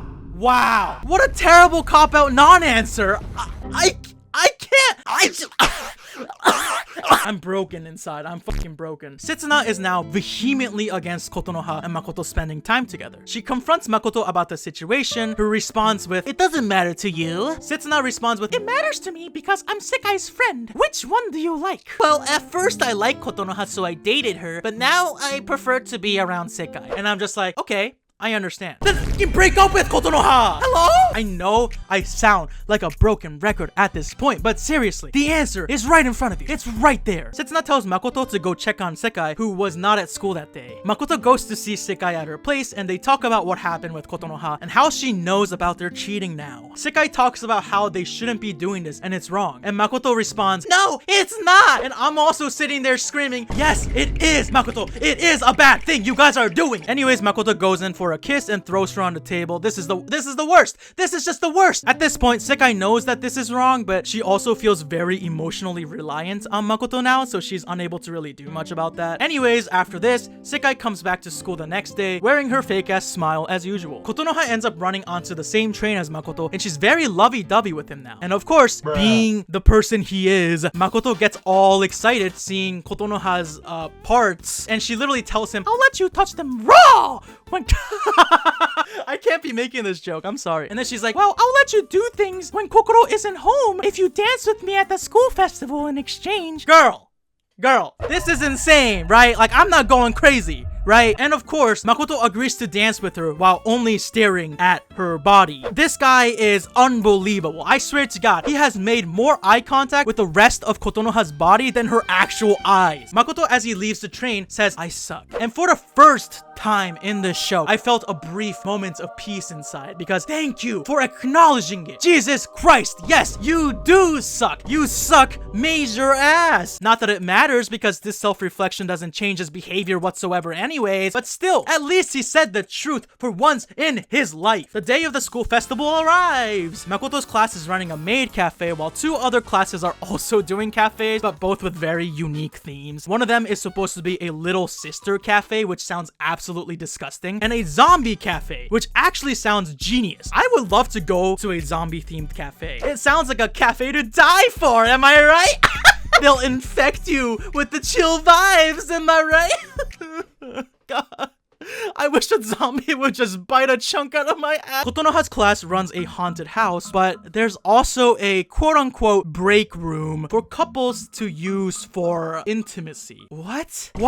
Ew? Nasty? Hello? This is a high school festival event, right? Is this even legal? Anyways, this part has nothing to do with the overall story, but the zombies, little sisters, and the maid and mascots and whatever, they all face off in a war over trying to get the most customers to their cafe. And this is the only part of the show that I found entertaining, because it genuinely had nothing to do with the main stupid ass drama going on in the show. Anyways, the entire crowd trips and falls over a single banana, ending the great cafe war, and unfortunately sending us back into the actual way shittier story. Afterwards, Setsuna begins to fix the cosplays for the next day, and everyone else begins to help out too. Makoto stays with Setsuna to help out with supplies and stuff. Setsuna tells Makoto that she's actually moving to France after the school fair, which is why she said that she has no time anymore earlier, and she was just worried about Sekai. Setsuna and Sekai had been best friends for a long time, and Setsuna would always be looking out for Sekai when she needed it. Setsuna then says that Sekai always locks herself in a room and cries whenever something goes wrong, and she wants Sekai to be okay before she leaves, and she tells Makoto that he has to be the one to be there for her. Since Sekai now has Makoto, she should be fine, right? Oh god, what an omen. I find this whole thing to be so dumb. For one, Sekai is an individual. She's gotta learn to handle herself, you know? And also, Setsuna hasn't even told Sekai that she's moving to an entirely different country yet. She hasn't even mentioned that, which is absolutely insane to me. Apparently, Setsuna wanted to know that Sekai would be okay before telling her that she's leaving. Bruh. We then see a flashback, and it turns out that Makoto was the one that convinced Setsuna to become the class president because he saw her crying after being made fun of by a few classmates. Setsuna thanks him for the help back then. After they return to the classroom, Makoto falls asleep. Setsuna says, "This is just for my own memory," and she kisses Makoto on the lips? What? And Kotonoha witnesses this happen. And also, kissing someone's lips while they're asleep is not only morally questionable, but also literally non-consensual. So yeah, you know, there's that. But I feel like this is nothing new or out of left field for this show at this point. Kotonoha asks Setsuna if she likes Makoto. Setsuna tells her she did all this for Sekai. But then Kotonoha responds with, "Well, why did you kiss the guy your best friend is in love with?" Which, you know what? Actually a really good question. Setsuna's response is, "Well, I'm actually moving away way soon. And Kotonoha is like, that got nothing to do with us though. I'm sorry, they all sound the same. I'm sorry. The next day, Setsuna asks everyone else to handle the classroom for the day as she wanders off on her own, probably bothered by what happened the night before. Sekai and Makoto make cakes together in the kitchen and flirt the entire time. Kotonoha's classmates continue to pester her about work, even though they're not doing shit themselves, but whatever. At this point, it's a standard for these fucks to be as annoying as possible in every scene that they appear in. Apparently, there's a bunch of traditions involving couples during the school festival or whatever. And to be honest, I don't remember too much of the details because I genuinely could not give less of a shit about all of this. But here are two important things of note. One is the bonfire dance. They have a huge bonfire on the last day of the school festival, and couples that dance there are supposed to symbolize some kind of true love or long-lasting love or whatever, some kind of shit like that. And two is that these bully girls apparently set up the break room for these high schoolers to, you know, get together with each other because it's apparently a tradition in the school. It is super nasty if you think about it. And also, is this actually a tradition? Or is this some kind of weird, disgusting bullshit that these weirdos made up? Who even knows? I mean, either way, it's gross. This is just insane. Taisuke once again bumps into Kotonoha and asks her to go around the fair with him. Kotonoha apologizes and tells him that she's still dating Makoto, but Taisuke responds that it really looked like Makoto was actually dating Sekai. Taisuke then apologizes and gets away from this awkward-ass situation. Meanwhile, Makoto is literally grabbing Sekai's body parts while his phone rings in the back from texts sent by Kotonoha. Guys, don't forget,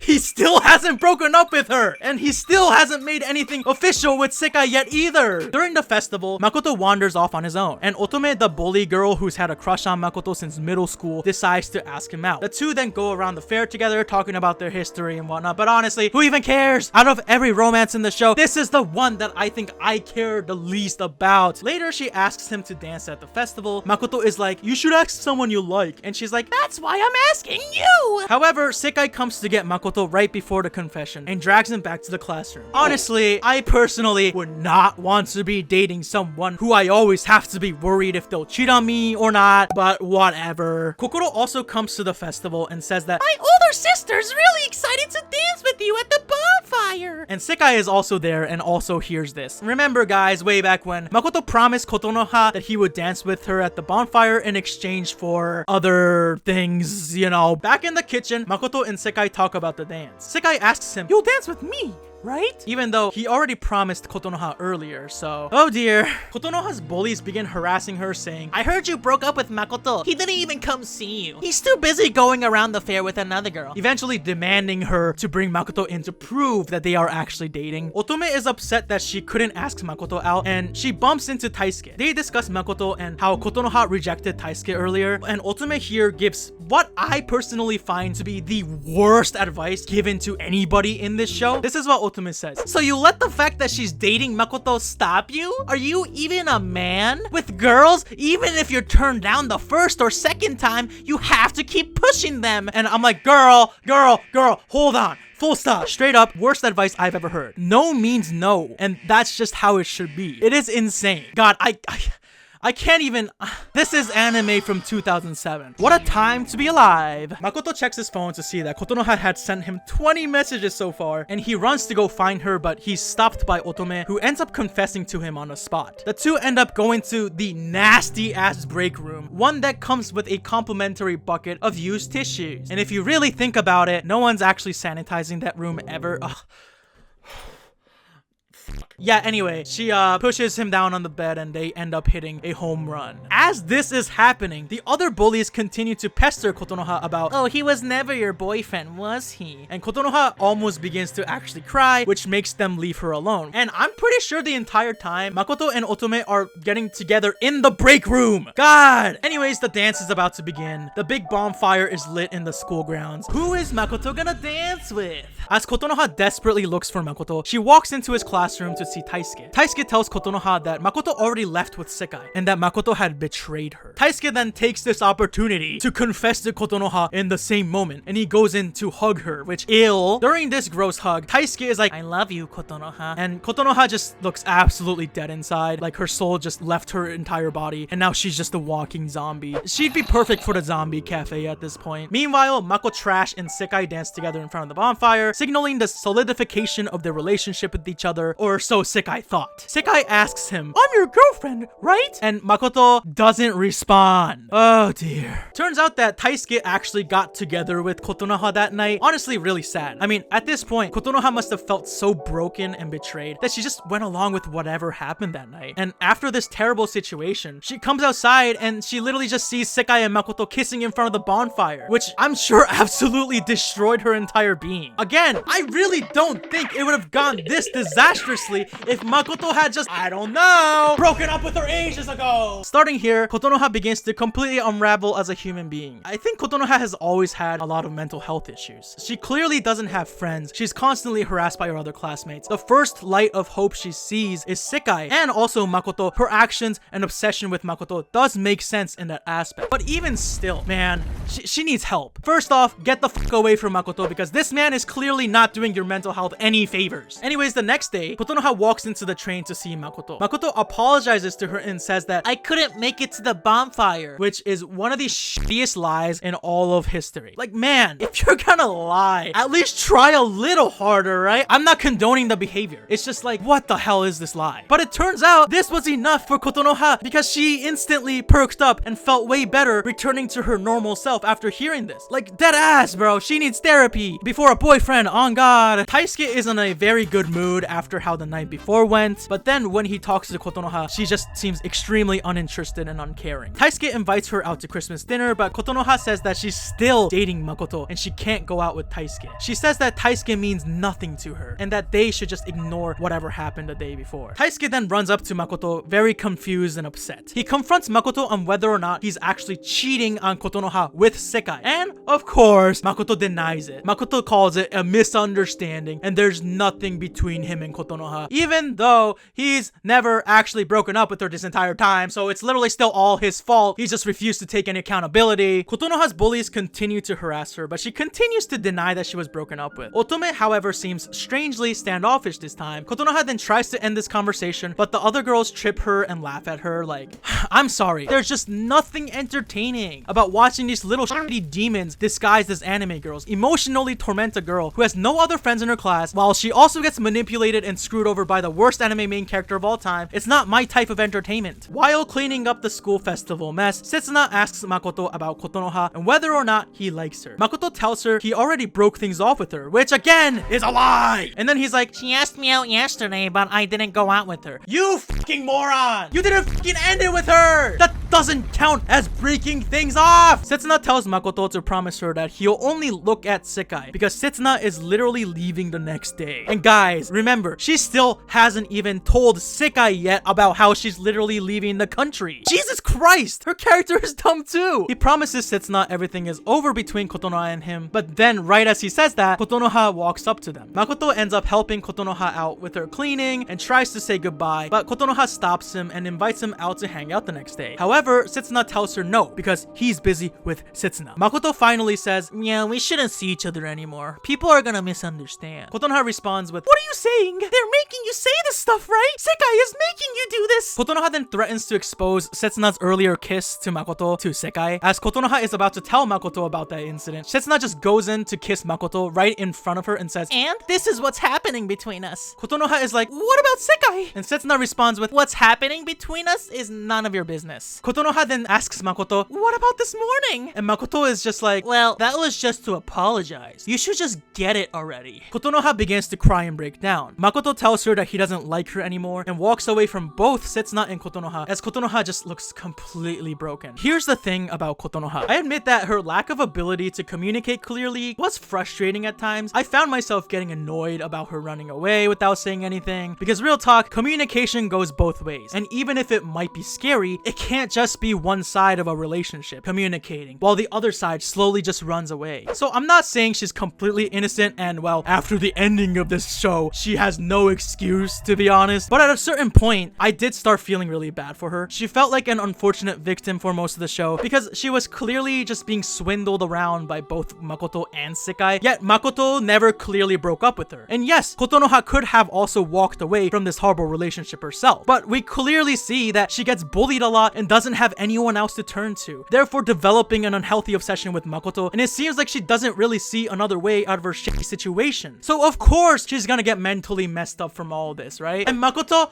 God, he is such a coward, the biggest coward of all time. And I know I've been repeating this, but 99% of the show's issues literally could have been solved if he straight up broke it up with Kotonoha early on in the show, but instead, he drags her along the entire time, letting her live with the pain of not knowing what is actually going on between them. It's infuriating! The amount of times we see this dude get confronted about something, and he either just makes a terrible excuse, or he just dodges the question completely. He is unbearable, man. Anyways, in the classroom, Sekai calls Makoto, but he's not responding to her anymore either. Nanami, the basketball club girl, yeah, remember her, she invites Sekai to a basketball club party because they needed a +1. Setsuna volunteers to look for Makoto in the meantime. And guess what, guys? Our knight in shining armor, Makoto, is seen getting together with Otome again. This man is unbelievable. I can't. He tells Otome, no matter what happens, everything is a pain in the ass. Like, okay, love and emotions and everything complicated that comes with any relationship are too much of a pain in the ass for him, I guess. He just wants clapping cheeks served up on him like a fucking silver platter, like he's some kind of king. Oh, God forbid he has to deal with emotions and communication and other normal human stuff. God forbid he isn't able to just say, it's gooning time, and just goon all around everywhere. And during all this, Setsuna overhears the two from outside. Apparently, they were using the PE closet to do this. Meanwhile, Kotonoha is looking at kitchen knives. Oh dear God. Setsuna goes over to Makoto's place right before she leaves for France. She asks him what he was doing in the PE storage room. He's like, well, That's none of your business. and Setsuna is like, didn't I ask you to look out for Sekai? And he's like, well, It's not that I don't like her anymore, but Setsuna then tells Makoto that she kept this cheating incident a secret for Sekai's sake. But then this nasty ass dude is like, nah, you kept it a secret because you like me, right? I felt that kiss. That was real. and he goes in to kiss her. She tells him to break up with Otome like he did with Kotonoha, and tells him that he can do anything to her if he promises her that. Oh my God, what the fuck? That's gotta be some like real twisted ass, backwards ass logic if you ask me. Please continue to love and look out for my best friend. If you do that, I promise you, you can cheat on her with me. What? And also, how sad is it that this poor girl had to resort to selling herself out to get this piece of shit to like promise her to look out for her best friend? That's what? The basketball club party begins. Sekai and Nanami, the basketball club girl, are talking as Otome arrives as well, and she and Sekai have an awkward first meeting. In a surprise twist, during the party, the upperclassmen begin showing footage on a projector, and this is footage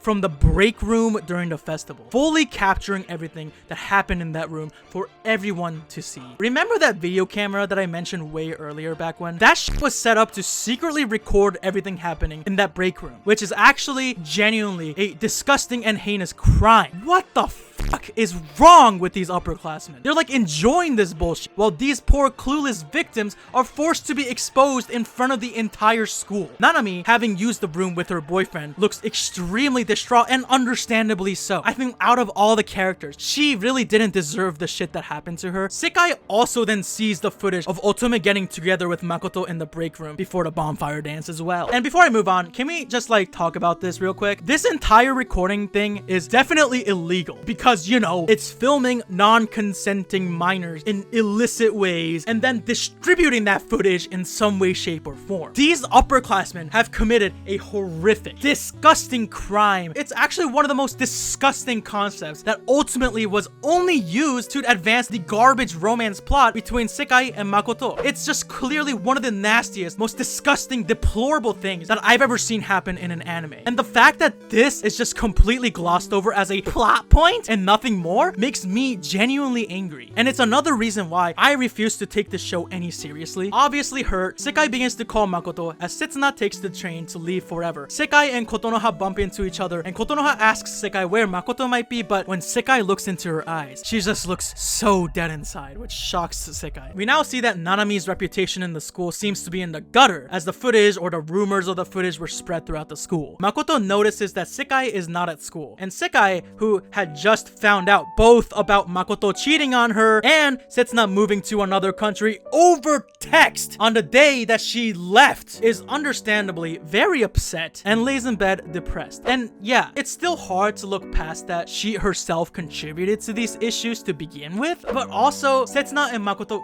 really fucked Sekai over with all of this, in my opinion. I actually thought Setsuna was endearing for a little bit as a character, especially during the school festival, but it turns out she's just as stupid as everyone else in the show. Who doesn't tell their best friend they're moving to another country until the day of, and she does it over text? What? Didn't even give her a chance to say goodbye. Plus, Setsuna herself also liked Makoto too, so now everything that she did for Sekai in the show is extremely questionable. Plus, she kissed Makoto twice and maybe, you know, got together with him before she left? I don't know. Even though Makoto is supposed to be her best friend's lover. Everything she did to help Sekai ultimately ended up just making everything way worse than before. I don't even think Makoto called Sekai his actual girlfriend, even a single time in the show. Clearly, Makoto only liked Sekai because she would let him do things that Kotonoha wouldn't. And that's it. Even after ditching Kotonoha's promise to dance with her at that bonfire and dancing with Sekai and literally making her believe that they were actually in love with each other, Makoto then went off and started messing around with literally everybody else and threw Sekai away just as easily as he threw Kotonoha away. It's just insanely demented in so many ways. Meanwhile, Makoto is now at a different girl's house, and this time he's with Hikari,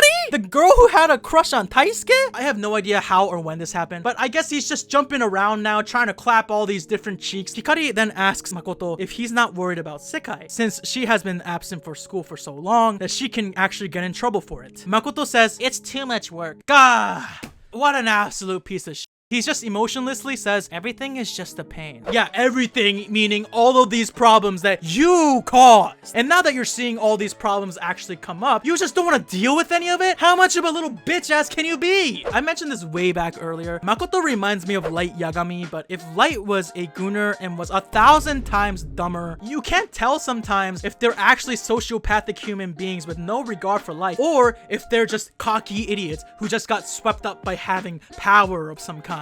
Now that Makoto has apparently unlocked some kind of divine riz where every girl just wants to be with him for no reason whatsoever, he's just going after every girl imaginable. As he goes through his phone, we just see a giant list of names. I'm assuming all of them are girls he's just trying to get with. I mean, Light got his death note where if you wrote someone's name in it, they'll die. And Makoto now has his gooner note where if he writes the name of a girl in it, he'll end up getting together with him. God, I can't believe this show is real. Kotonoha and Sekai are both extremely depressed because of Makoto. Kotonoha sees that she's blocked by Makoto again and brandishes her weapon in the dark. We also see a flashback to an argument between Sekai and Makoto about what happened at the fair. Sekai asks if she's not enough for Makoto, and she tells him she only has Makoto after Setsuna left. She pleads with Makoto to not leave her alone, but clearly that didn't go well. Anyways, Hikari goes to Sekai's place to check up on her. Obviously, Sekai doesn't really want to talk right now, and Hikari, the genius that she is, drops one of the dumbest lines I have ever heard an anime character utter in any show I've ever seen. She's like, "Hey, Makoto might cheat on you if you're not there." And that understandably makes Sekai shut the door on her. What kind of fucking idiot spirit took over your consciousness to say that kind of shit? Especially after you literally helped Makoto cheat on this girl.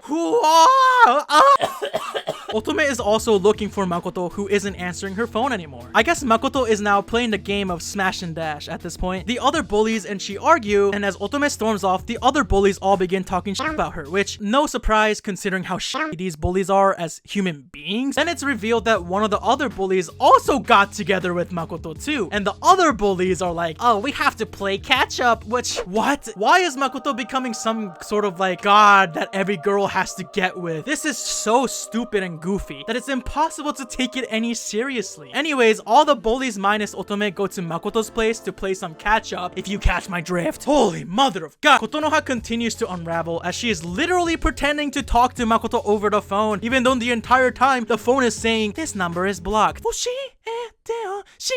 Sekai reads back the messages Makoto sent her, things like "I like you more" and stuff like that, and continues to feel heartbroken. However, she then out of nowhere starts to vomit and show signs of pregnancy. She then goes back to school where Makoto doesn't even say a word to her. Sekai says she needs to talk to him for a moment and that it's important. She tells him that she might be pregnant, which shocks Makoto, who tries to worm his way out of this situation like every other time an actual real life consequence hits him. But Sekai says that he's the only person she's been with with. And he's like, we're only in high school. Can't you do something about it? Taking absolutely zero accountability. And Sekai yells at him to think about it seriously, but then begins to cough and feel sick, going to the nurse's office. And while she's in the nurse's office and resting, she's happy. She's apparently happy that this is Makoto's child. Why is she smiling? Why is she happy about this? Bruh, I don't know. I'd be really mad, upset, and spiraling if I was in her situation, but what do I know? Maybe Makoto is just that much of a winner. Anyways, rumors begin to spread about the pregnancy, completely destroying Makoto's reputation throughout the school. Makoto whines and moans like, what does she want me to do about it? Bruh, you reap what you sow. Hikari tells him that people will think she's weird for being around him and decides to cut him off completely. All of this makes Makoto leave the school early because he's a little bitch. At home, he's reading a bunch of books about children or taking care of kids. I don't actually know, but he gets really angry and he yells, why did she have to go and say that? Still blaming Sekai for everything that is literally of his own doing. He then gets a call from Otome and he switches up so fast. He's getting really happy and he's like, oh, I'm free. You can come over right now. Otome arrives and looks really upset. She says that she needs to ask about something and Makoto immediately jumps to, is this about Sekai?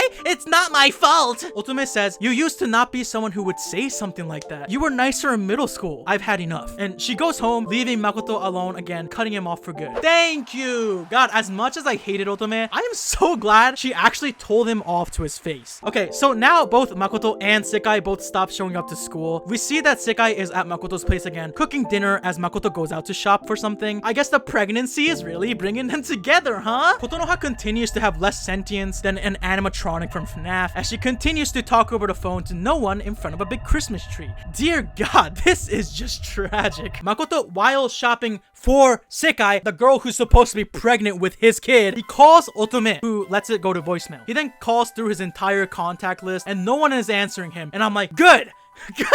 Yes. Yes! And he's like, what's up with everyone? Why is no one picking up the phone? Why is this happening to me? And I'm just like, what are you, a fucking idiot? Bro, imagine trying to call a bunch of other girls while your potentially pregnant partner or whatever the hell she is, because they still never established their relationship with each other, is cooking at home. This is unbelievable. He ends up going through photos of Kotonoha as he sits down. Kotonoha then approaches him and asks him, you came for me, didn't you? I've been waiting all this time for you. As she looks extremely soulless, clearly not okay in any way. She continues to mutter stuff like, I have to become the best girl for you. I want to be a girlfriend who you're not embarrassed by. I want to be useful. Like a broken record. And seeing this, Makoto finally sees that she's not okay. He's like, what happened to you? Please stop this. Bruh. You did this to her, man. You did this to her. Makoto begins to break down as Kotonoha says, I love you, Makoto. Makoto asks, why do you love someone like me? I didn't know. Please forgive me. And he cries and he apologizes. He then says, I love you to her again, I think. The audio was purposefully muted for this part. Holy shit, no way this just happened, right? Anyways, Kotonoha regains her regular eyes and hugs him back. Wow, she's back to normal. And this is happening while Sekai, who is again potentially pregnant with his baby and is cooking dinner for them at home. Anyways, while Sekai waits for Makoto to come back, Makoto and Kotonoha walk hand in hand. He ends up going to get dinner with Kotonoha and he argues with Sekai on the phone. Makoto is just like, just eat without me. And he continues to curve Sekai as she calls him out for lying. She asks him who he's with and if he's gonna cheat again. He continues to not tell the truth as Sekai tells him, please understand the situation that you're in right now. To which Makoto responds with, Kotonoha wouldn't say that to me. Holy shit. Sekai realizes that he's with Kotonoha right now and begins to get very upset. But Makoto just yells at her, why did you get pregnant? Why did you have to say it in front of everyone? And he tells her to just go home and stop pretending to be his girlfriend. Holy crap, there is no way this guy can become even more hateable. And you know what? I complain a lot about Makoto so far, but I think the one thing that I can't stand about him the most is that he is truly incapable of taking any accountability. He only apologizes when things are way too late. He blames Sekai for getting pregnant. He gets upset when everyone begins to ghost his calls and says, what's wrong with everyone else? He just doesn't want to take any accountability for any of the insanely terrible mistakes he's made because it's quote unquote a pain in the ass. And it's hard to believe that he truly felt any guilt or any bad about any of his actions. I don't even think he understands what he did wrong or where he messed up so badly. And the thing is, Kotonoha and Sekai both had moments that humanized them or helped me sympathize with their situations. But there was none of that with Makoto. He's just turned into a, I wanna just fuck fuck everything around me machine with no emotions or regard for others. How can I feel any sympathy towards that kind of character? It's not like we know what's happening in his mind or what kinds of struggles he might be facing personally. He's just a horny loser who lets his ego and dick do all the talking and dictating of his life. There is nothing of substance behind this character. I guess you can call this character archetype the dictator. Haha, get it? It's funny, okay? It's funny. I'm trying to keep myself sane through all of this, okay? Leave me alone. As the call ends in disaster, the two decide to head to Makoto's place as Sekai witnesses them together on a train. Kotonoha is at Makoto's house as Makoto walks in the kitchen to prepare some tea. He sees that all the plates and food are all over the place due to Sekai's anger, which is honestly understandable. Makoto cleans up the mess as he ponders about Sekai's words earlier. Makoto says in an inner monologue now that he was being selfish. I guess finally acknowledging some of his mistakes, some of them, but it's way too little, way too late at this point. Also, him saying I've been selfish is probably the understatement of all time. Sekai begins to head back to Makoto's apartment. When she gets there, Kotonoha opens the door and Sekai slaps her this time, getting pissed about why Kotonoha is opening the door for him. Sekai yells at him about how she thought he broke up with Kotonoha, and now that she's pregnant, he's just gonna throw her away. Sekai then yells at Kotonoha, accusing her that she invited Makoto. Kotonoha then begins to fight back against Sekai, saying that Sekai was the one that seduced Makoto in order to get him away from Kotonoha in the first place. Sekai responds that they loved each other for real, and Kotonoha says, well, that's what you wanted to think, huh? God damn, that is brutal. It's not funny, but like, holy smokes. She then brings up Setsuna and everything she did behind Sekai's back, but Sekai had no idea about any of it. Kotonoha tells her that Setsuna also liked Makoto, and she wasn't actually trying to do anything for Sekai, but rather she was only doing all of this because Setsuna herself liked Makoto. Sekai says, Setsuna is my best friend. She wouldn't do such a thing. Kotonoha brings up their past conversations about understanding Makoto's side, and she's like, I understand now. Makoto's been by my side, waiting for me. Kotonoha says she won't waver anymore as Makoto hugs her back and the two start kissing in front of Sekai, which quickly devolves into an extremely uncomfortable and intimate full-on makeout session, and Sekai watches this and screams for them to stop. Oh dear God, no! While the scary music ramps up in the background, and good God, sorry. I really shouldn't have been laughing at all of this. But this entire scene felt like such a fever dream. I'm sorry, I just can't help it, man. This is so stupid. Sekai, as she walks home, completely breaks down as she begins seeing visions of Setsuna, blaming her for everything that's happened so far. If Sekai had never sat next to Makoto or tried to introduce Kotonoha to him, none of this would have happened in the first place. Sekai then says, Makoto said he liked me and no one else, as she continues to break down. The next morning, Sekai gets a text message from Makoto and begins to read it happily until she sees the contents of the message. Kotonoha knows a clinic that is good for you. You should go there and get yourself checked out. God, this is just absolutely brutal. At school, Makoto gets a message from Sekai who says that she wants to talk to him one-on-one and that she'll go to his house. On the rooftop, Kotonoha and Makoto talk about Sekai saying, good thing she's going to the clinic and stuff like that. Jesus Christ. Makoto then tells Kotonoha, I want to spend more time like this with you. I feel bad because I'm such a pushover, but from now on, I'll only focus on you. God, I don't even know what to say anymore. After school, Sekai goes over to Makoto's house and the two sit down and they just sit silently. Makoto offers to go pour tea, but Sekai volunteers to do so instead. So then Makoto goes to another room to check his phone, and Sekai looks over menacingly, holding a real-life Minecraft iron sword. Makoto sees that Sekai had just sent him a very menacing text. It reads, I'm sorry, and after a long scroll down to the bottom, it says, goodbye. He turns around as Sekai then begins to attack him with the weapon, and he topples over in pain. She calls him cruel as he continues to get viciously attacked. He's getting flashbacks to everything that's happened in the show as he continues to get attacked. He says Sekai's name and she stops in shock from what she just did. At this point though, it's too late and Makoto is dead. Sekai obviously freaks out over the literal crimes she just committed and she escapes. Later, Kotonoha comes back to Makoto's place to find him dead. Sekai then gets a message from Makoto's phone saying, I'll be on the roof. Sekai goes to the school rooftop to see Kotonoha waiting for her. She says, how was the clinic? And Sekai is like, I wouldn't go to a clinic recommended by you. Kotonoha then accuses her of lying about the pregnancy to keep Makoto for herself. She says Sekai can't carry his child because Makoto is Kotonoha's boyfriend. Sekai then says, I wanted to be his girlfriend too, so I just let him do whatever. So why is this happening? Kotonoha tells Sekai that Makoto is actually right there, referring to a duffel bag on the bench. Sekai opens the bag to see Makoto's head and vomits. Kotonoha takes out a Minecraft iron sword in real life, saying, let me see if you're telling the truth. Sekai also then takes out her own Minecraft iron sword in real life, but Kotonoha Kotonoha outmaneuvers her and violently unalives Sekai. And even more psychotically, Kotonoha then actually checks to make sure if she was pregnant, saying, "So you were lying. There is no baby inside of you." Holy mother of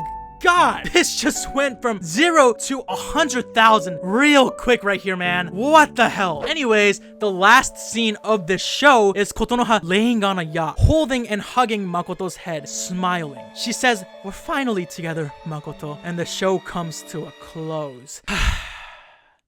Yep, at his school days. I mean, it definitely took me a moment to seriously process what just happened in the last 10 minutes of the show. This ending felt so out of nowhere and so absolutely insane. Like, the pure shock of just like, what is going on? I just couldn't help but just laugh a little bit while watching it. This whole ending feels so stupid to me because it feels like it exists more for shock value rather than trying to tell an actual story of any kind. I'd say it was one of the dumbest endings to any show I've ever seen. It wasn't satisfying. It was just horrific in the worst way imaginable. And this might be a controversial take. I don't really know. But to be honest, I think Makoto dying is truly just a waste of an ending. I believe Makoto dying was just an easy way out. He shouldn't have died, considering he never had to actually learn his lessons or live with the consequences of his terrible actions. I think it would have been more satisfying to watch Makoto actually get his comeuppance through actually having to live with the mess that he has caused. But no, he just dies, and therefore he can never actually recognize the horrible things he's done to other people throughout the show or ever learn how to take accountability for his own terrible actions. I also feel like this ending in general just completely ruined the entire story that came before it. Not saying that it was any good until this point, but all of the different relationship between the characters or like, you know, the actual crime that happened with the recording of the break room, all of it is just completely washed away into nothingness, thrown away in lieu of having a shocking ending that's supposed to come off as some kind of deep message or whatever. But no, I think this ending is complete trash. It is twisted and it's shocking, yeah, but it's not very good writing in my opinion. Kotonoha very quickly switches up from an unfortunate victim into, well, actual unaliver and psychopath who, you know, literally cut off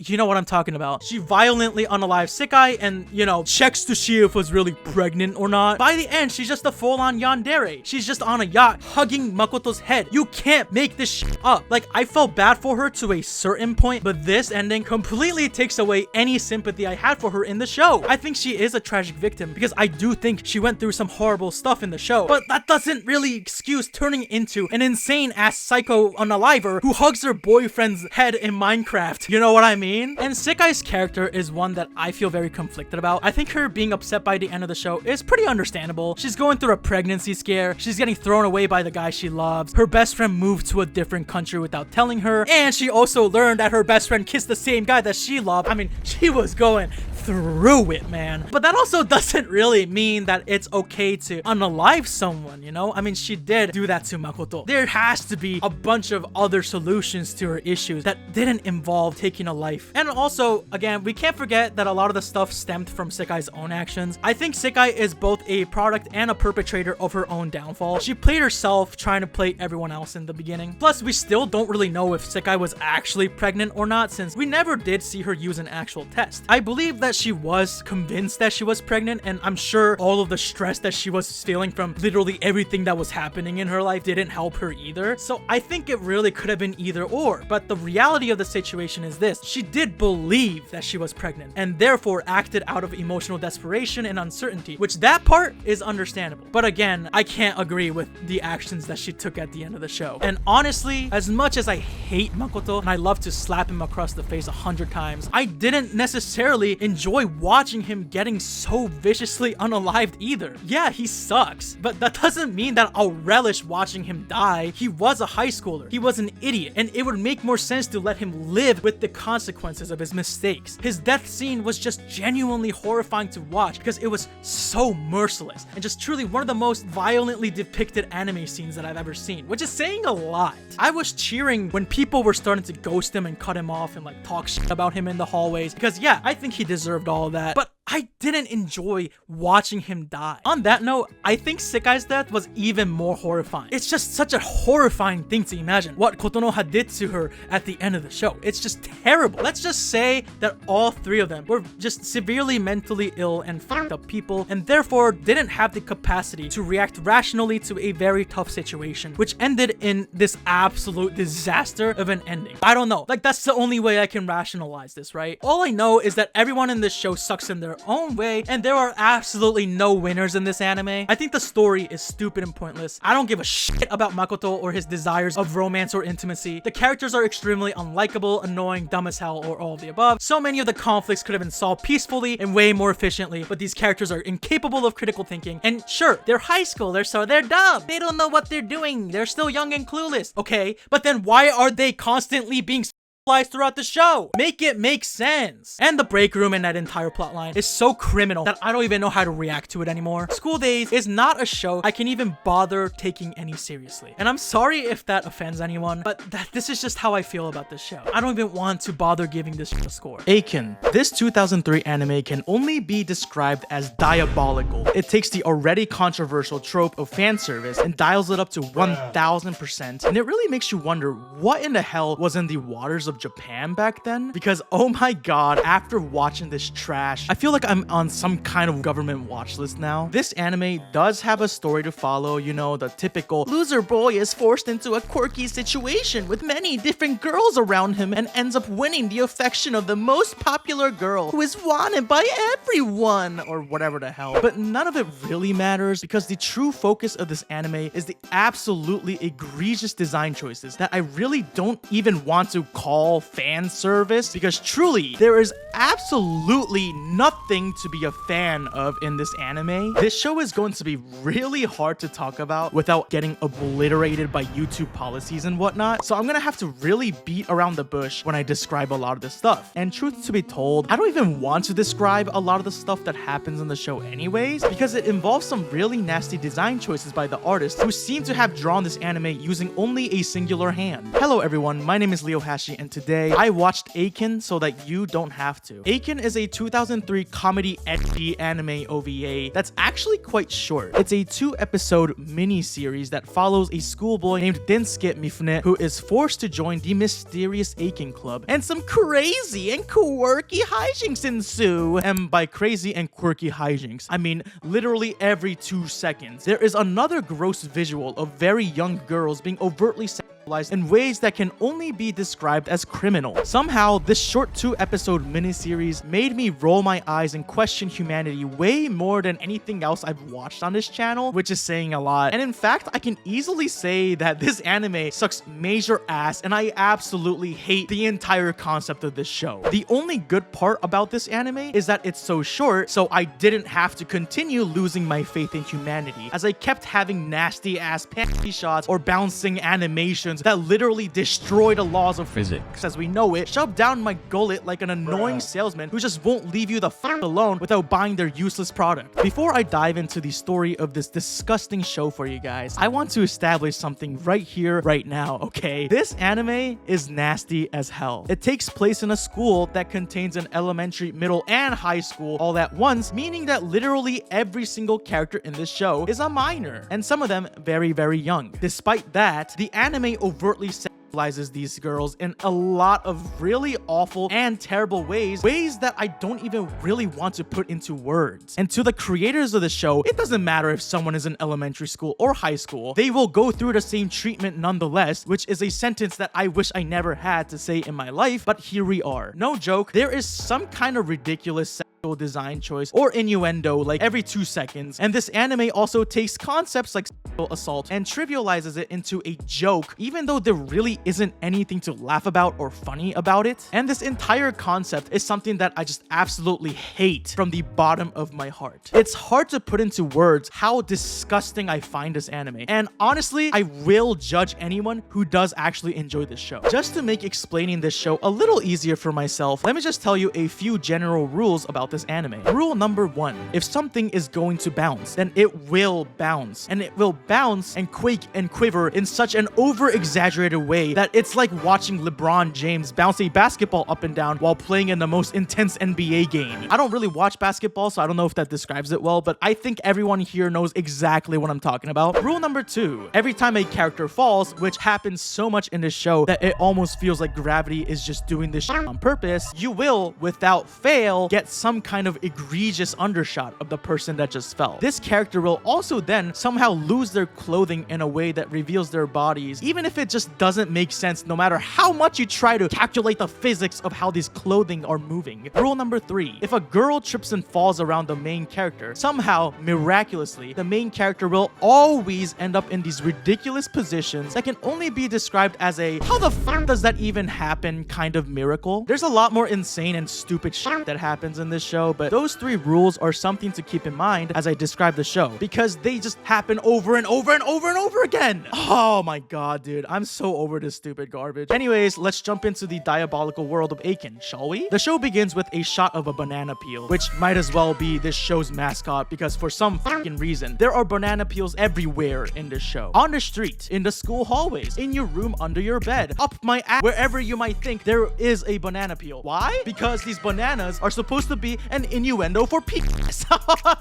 Anyways, we're introduced to the Zashono Academy, a massive school with a total of 54,000 students. It has an elementary school, a middle school, and high school all in one, which to me just sounds like a recipe for disaster, but anyway. We're also introduced to the main character, a young schoolboy named Densuke Mifune, who tells us that he's here because he felt like enrolling here, and there's no other reason really. We're literally 30 seconds into this show, and it's already very clear that there will be a lot of nasty-ass character designs and animation choices based on the many body parts that are just shaking and quaking on the screen. It's everywhere. A girl bumps into Densuke and slips on the banana peel from the beginning, and Densuke immediately just gets a whole view of this girl's undergarments, and then somehow manages to fall on top of her and does the famous anime thing where he accidentally grabs certain parts of her body, you know. And as this happens, a large crowd of students surround them and stare as 2 random dudes just point and scream at him like, "Yo, that's that really smart and popular girl. How dare you grab her like that, Densuke? Oh my god!" Suddenly, a girl flies in with a robot? What? And I guess gravity just said peace out because the quaking and shaking of certain body parts are just turned up to 1,000,000. And I'm honestly questioning if I can even show this shit on YouTube. I genuinely don't think I can show like 90% of this shit because this kind of detail just happens in pretty much every other frame of this, okay? Anyway, this girl with purple hair just says, "Congratulations, Densuke! You're accepted to our club." Suddenly, Densuke is forced to sign some sort of contract as this mysterious purple-haired girl tells him, "Congrats! You are dull and submissive, and you are now part of our club." Why? Well, that's because you squeezed a particular pair of melons or some stupid shit, okay? Like, what is this garbage? And of course, she's also got the exact measurements, like some kind of disgusting encyclopedia of body parts and measurements. Anyways, this is how Densuke is welcomed into the Eiken Club. Now, let's pause for a second to ask an important question. What the hell is the Eiken Club anyways? You see, Eiken is a series of English proficiency tests developed by the Eiken Foundation of Japan. It's a test that's widely used in Japan that assesses a person's English reading, writing, listening, and speaking skills. So you might expect Densuke to be joining a club that maybe focuses on learning the English language and practicing it in conversation or something like that, right? Unfortunately though, this club has absolutely nothing to do with the English proficiency test and seems more like a place to just waste your time and do absolutely nothing. The Wikipedia page for Eiken explains this better than I can. Quote, "Strangely enough, every other member is a busty co-ed and many of the club's activities involve bikinis." End quote. Yep, so basically we know nothing about the Eiken Club, nor do I want to know any more than we already do because this is so fucking stupid. Anyways, we hear Densuke and another girl performing some sort of ritual, but of course, because this is Eiken, it has to turn this into some sort of sex sexual joke. So we only see the sky for a few seconds and we just hear Densuke talking like, Take it easy, okay? It's my first time. and it's obviously like something else is going on, but you know, the creators thought it was hilarious that every little encounter is turned sexual in some way. I'm so tired already. I don't even think a gooner can enjoy this garbage, dude. Real talk. I think sexual jokes are funny to a certain extent, but like there is too much to this. Densuke is being approached by a girl on all fours who goes in to seemingly kiss him, only to turn out that he's just trying to hand her a rose with his mouth or something. Apparently, this is supposed to be a fortune-telling ritual of some kind, performed by the girl for Densuke. She tells him, an opposing figure will come into your life and take something important away from you. And this whole time, you might think that this girl is allergic to actually wearing any pants, but you'll come to realize that she's not the only one that seems to suffer from this condition of pants phobia or whatever the hell. It's just literally everybody in this show. Before we move on, let me give you a brief rundown of the members of the Eiken Club, so this shit doesn't get confusing as hell. Densuke, of course, is the main character, who I guess is supposed to be your generic self-insert character with absolutely no defining personality traits or anything interesting going for him, except he somehow has the ability to defy the laws of physics in mysterious ways throughout this show that I will never truly understand. Chiharu Shinonome is the girl from the introduction and the main romantic interest of Densuke. She is extremely shy around boys because she came from an all-girls school, and she's well known in the school as she is considered attractive by her peers. Kirika is the purple-haired president of the Eiken Club and an absolute menace to Densuke as she constantly forces him into awkward situations for the fuck of it, and every time she forces herself onto him in what can only be described as assault, but obviously the show doesn't take this seriously whatsoever. Komoe is a clumsy pink-haired girl with certain character design choices that makes me think that someone needs to be locked up behind bars. On God. She is a 6th grader. Let me repeat that. She's a 6th grader. Okay. Whatever. Let's just move on. Grace is a blonde-haired girl who doesn't do much in the show, but she exists and I guess she's able to tell fortunes or some shit. Kyoko is a blue-haired girl who runs the science division of the Eiken Club, whatever that means, because the Eiken Club doesn't seem to do anything else anyways, but whatever. She made the robot and stuff. Yuriko Shironome is the younger sister of Chiharu, who spends her entire existence in the show trying to win Densuke's affections over, even going as far as to basically just harass and assault him constantly throughout the show. The teacher and advisor of the club is a timid green-haired lady who is always sad because literally all of the students and her peers seem to forget that she even exists. Oh, and there's this teddy bear. I don't really know, but yeah. So that's the wonderful and super fun members of the Eiken Club. Wow, I absolutely hate everything. Now we see some kind of flashback to Densuke being invited to the outside of the nurse's office by these two random dudes from the beginning, just to end up accidentally peeking into an entire room full of girls without any clothes on, because apparently they were doing some kind of physical checkup day or something. Anyways, of course, Chiharu, the main love interest, is also there, and Densuke gets absolutely lambasted by everyone there. Back to the club room, we see the members interact as they plan a special event called Nagashi Somen, which is a dining experience where cold somen noodles are released into a flowing stream of water, and the diners try to catch them with their chopsticks. What does this have to do with the Eiken Club? Absolutely nothing. We see Kyoko, the researcher, along with the random ass bear doing some sort of work on a robot. Komoe tries to reach some kind of cabinet, but of course, being clumsy and short, she's unable to reach it. So Densuke tries to help out, but they're still unable to reach it. Anyways, the teacher is crying and whining about how she's never acknowledged by anyone and no one remembers her name. When Densuke acknowledges her existence, she leaps onto him and hugs him. And Densuke panics like, teacher, oh my gosh, your breasts. And I'm like watching this like, this is all just so like, well, what the hell is this? Literally everything feels like a crime to the point where calling out each individual thing for being gross feels like a waste of time because this entire show is the crime. As they eat the somen noodles, Kirika, the president, asks Densuke, How was it? Densuke is like, huh? And Kirika's like, you know, Chiharu's raw. Oh, Jesus Christ. Like, I don't even want to say it. I don't want to say it. I don't want to say any of this shit. How do I even talk about this stuff without wanting to projectile vomit all over my screen? Huh? Anyways, Kirika mentions that Chiharu is downstairs and asks him, shouldn't you go? Anyways, Kirika complains that the food isn't that good, and Komoe grates some ginger, and of course, this entire time, they're shaking and quaking frivolously, and of course, the animation really highlights certain parts of certain people, and might I remind you, once again, Komoe is a 6th grader. The more they do this kind of stupid-ass bullshit with Komoe in the show, the more I just absolutely hate the existence of this stupid anime. Like, you just can't be doing this kind of shit to minors. Like, Why? Then the teacher slips and falls on a random ass banana peel in the classroom and crashes into Komoe, and Densuke jumps in to try and catch her. After way too many different angles of different things, they fall and land on top of each other in a way that is just simply too diabolical for me to describe in any amount of detail. What is there to enjoy here? Genuinely, I just don't understand the appeal of any of this. And it's been like 5 minutes into the show? Not even? Like, Jesus Christ. Bro, I feel like I need to be cleansed just from this. Later, Densuke finds Chiharu sitting outside and wonders if she's mad because she's been avoiding him since the intro of the show. She also just doesn't come to the club anymore. He apologizes and tells her,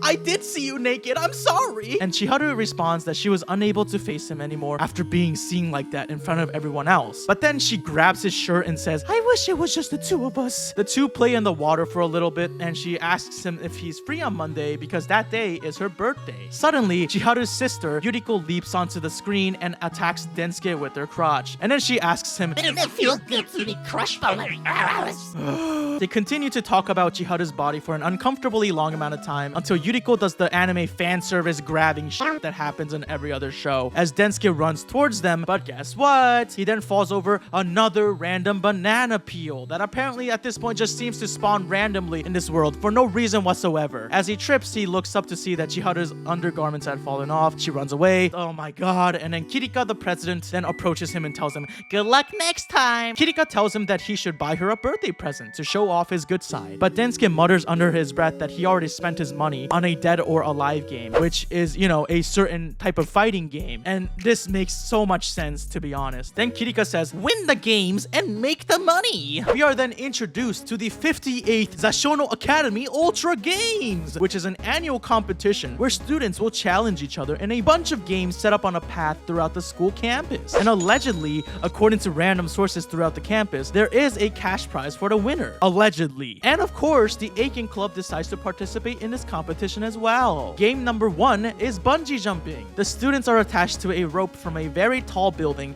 and are literally kicked off and fall down in an extremely terrifying manner. If you manage to grab the flag placed at the bottom, that's how you pass the round. And it looks absolutely terrifying. The way the player just continues to swing up and down even after the round ends. I feel like I might shit my pants and have a heart attack if I ever played something like this. And remember rule number 1 of Eiken. If something is going to bounce, then it will bounce. The worst part about this is that we see Komoe play this game, and the way they draw this is just diabolical. I'm hoping no one is going out of their way to defend this kind of shit. I mean, she does manage to win the game and the Eiken team moves on to the next round, but this is just, it's so gross. I can't even joke about it anymore. We also keep seeing people in this world constantly eat bananas. I wonder why. Oh, and the announcers of this competition are also just as diabolical too. Their outfit is this absolutely insane dress that is 100,000% breaking every kind of school dress code ever. They also have this biological necessity of needing to shake their cheeks like 2 inches away from the camera lens every time they say anything, because they would die if they just didn't shake their cheeks in front of the camera. Like, what the fuck is going on in this Degen ass school? The second game is a water slide. Teams who safely slide down into the pool at the end pass the round. But if a teammate separates for even just a second, then the team is disqualified. And they made sure to let us know that they are, for some unexplainable reason, running white yogurt into the water slide. It's just not even subtle anymore. Densuke participates in this game with Chiharu, who was basically forced into participating. She tells him that she's terrified of heights, and Densuke tells her, I'm here, don't worry, I'll protect you. But as she hugs his back in fear, Densuke starts going sicko mode in his imagination, and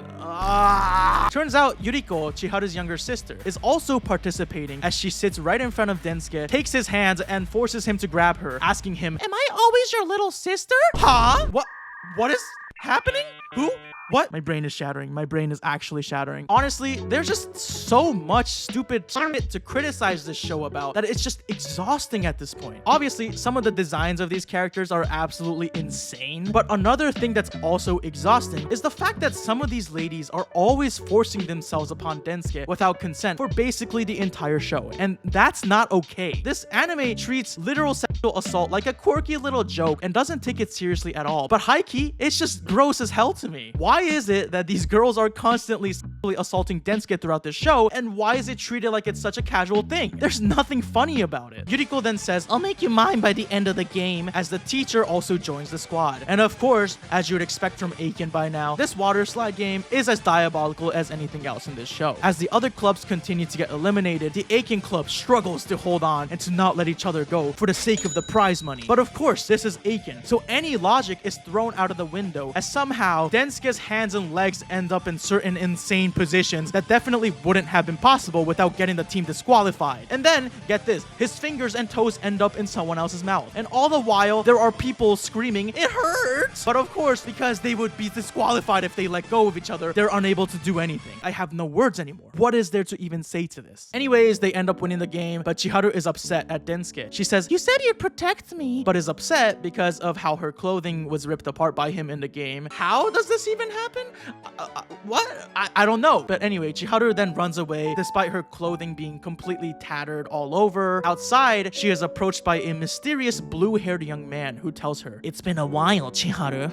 I've returned from America to protect you. Everybody meets Shima Kurosawa, the show's main antagonist, I guess? He's the winner of the last year's Ultra Games, and he's come back from America in order to win the games again, as well as win over Chiharu's heart for himself or something. I guess it's like Gihun going back to the Squid Games in season 2. He's like, something terrible must have happened to you, to Chiharu, who responds that she has to go back to the others for the game. But then he starts touching her face and does a bunch of yucky stuff. This guy is also just gross. Anyways, the third game takes place at the pool, which means that I will now have to censor like 90% of the screen for the next few minutes. Thanks, Eiken. You're making my life so much better. The game is that you have to walk down to the other end of the pool with a partner while holding a ball without dropping it. However, the twist is that you can't use your hands. So you basically have to sandwich the ball between your faces or your bodies. Out of nowhere, everyone sees a giant airship fly in, as the announcers say that it's last year's winning team. Shima comes out of the airship surrounded by a bunch of maids. For some reason, Densuke is forced to wear a girl's swimsuit, and his partner in this game is Yuriko. And as the two talk, Densuke is approached by Shima, and this was pretty much the only scene that I ended up laughing at, because Shima, while he talks to Densuke, begins to do some warm-up stretches while a whistle blows in the background in a particular rhythm, and the maids also just like do the exact same stretches as him as he's talking. I mean, it's not particularly funny, but I guess I felt like it was because, well, it was like one of the only times a minor wasn't being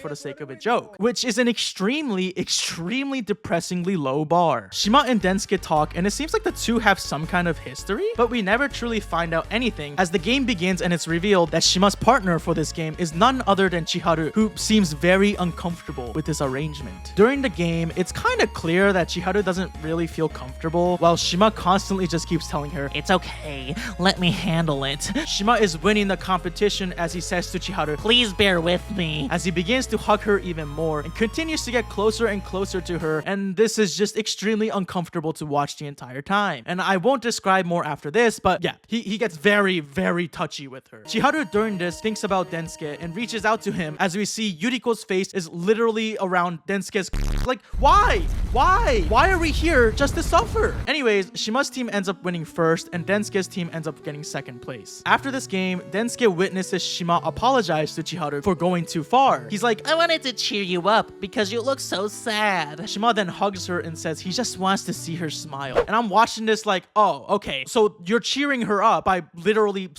assaulting her during the game. Okay, that makes sense. However, just as Chiharu is about to respond, Densuke falls over and is found. Shima asks Densuke if he likes her too, but Densuke just looks away. Shima then is like, well, you don't mind then if I ask her out, do you? As Densuke is about to speak up, Kirika, the president, yeah, remember her, interrupts them. She declares a battle, a showdown between Shima and Densuke, saying that whoever wins gets Chiharu. Kirika then tells Shima that if Densuke does win, Shima has to leave the Eiken Club completely alone, which is something that will be explained a bit later. Shima accepts this challenge. Later on, Densuke is upset as Yuriko approaches him. Densuke says, I just wanted to buy Chiharu a present for her birthday. Yuriko then tells him the Eiken Club is with him, but he's like, but the opponent, he's so different from me. His looks, his athletic ability. But as he sulks, Yuriko just decides to completely remove all of her clothing and hugs him from behind. Except, hello, ma'am?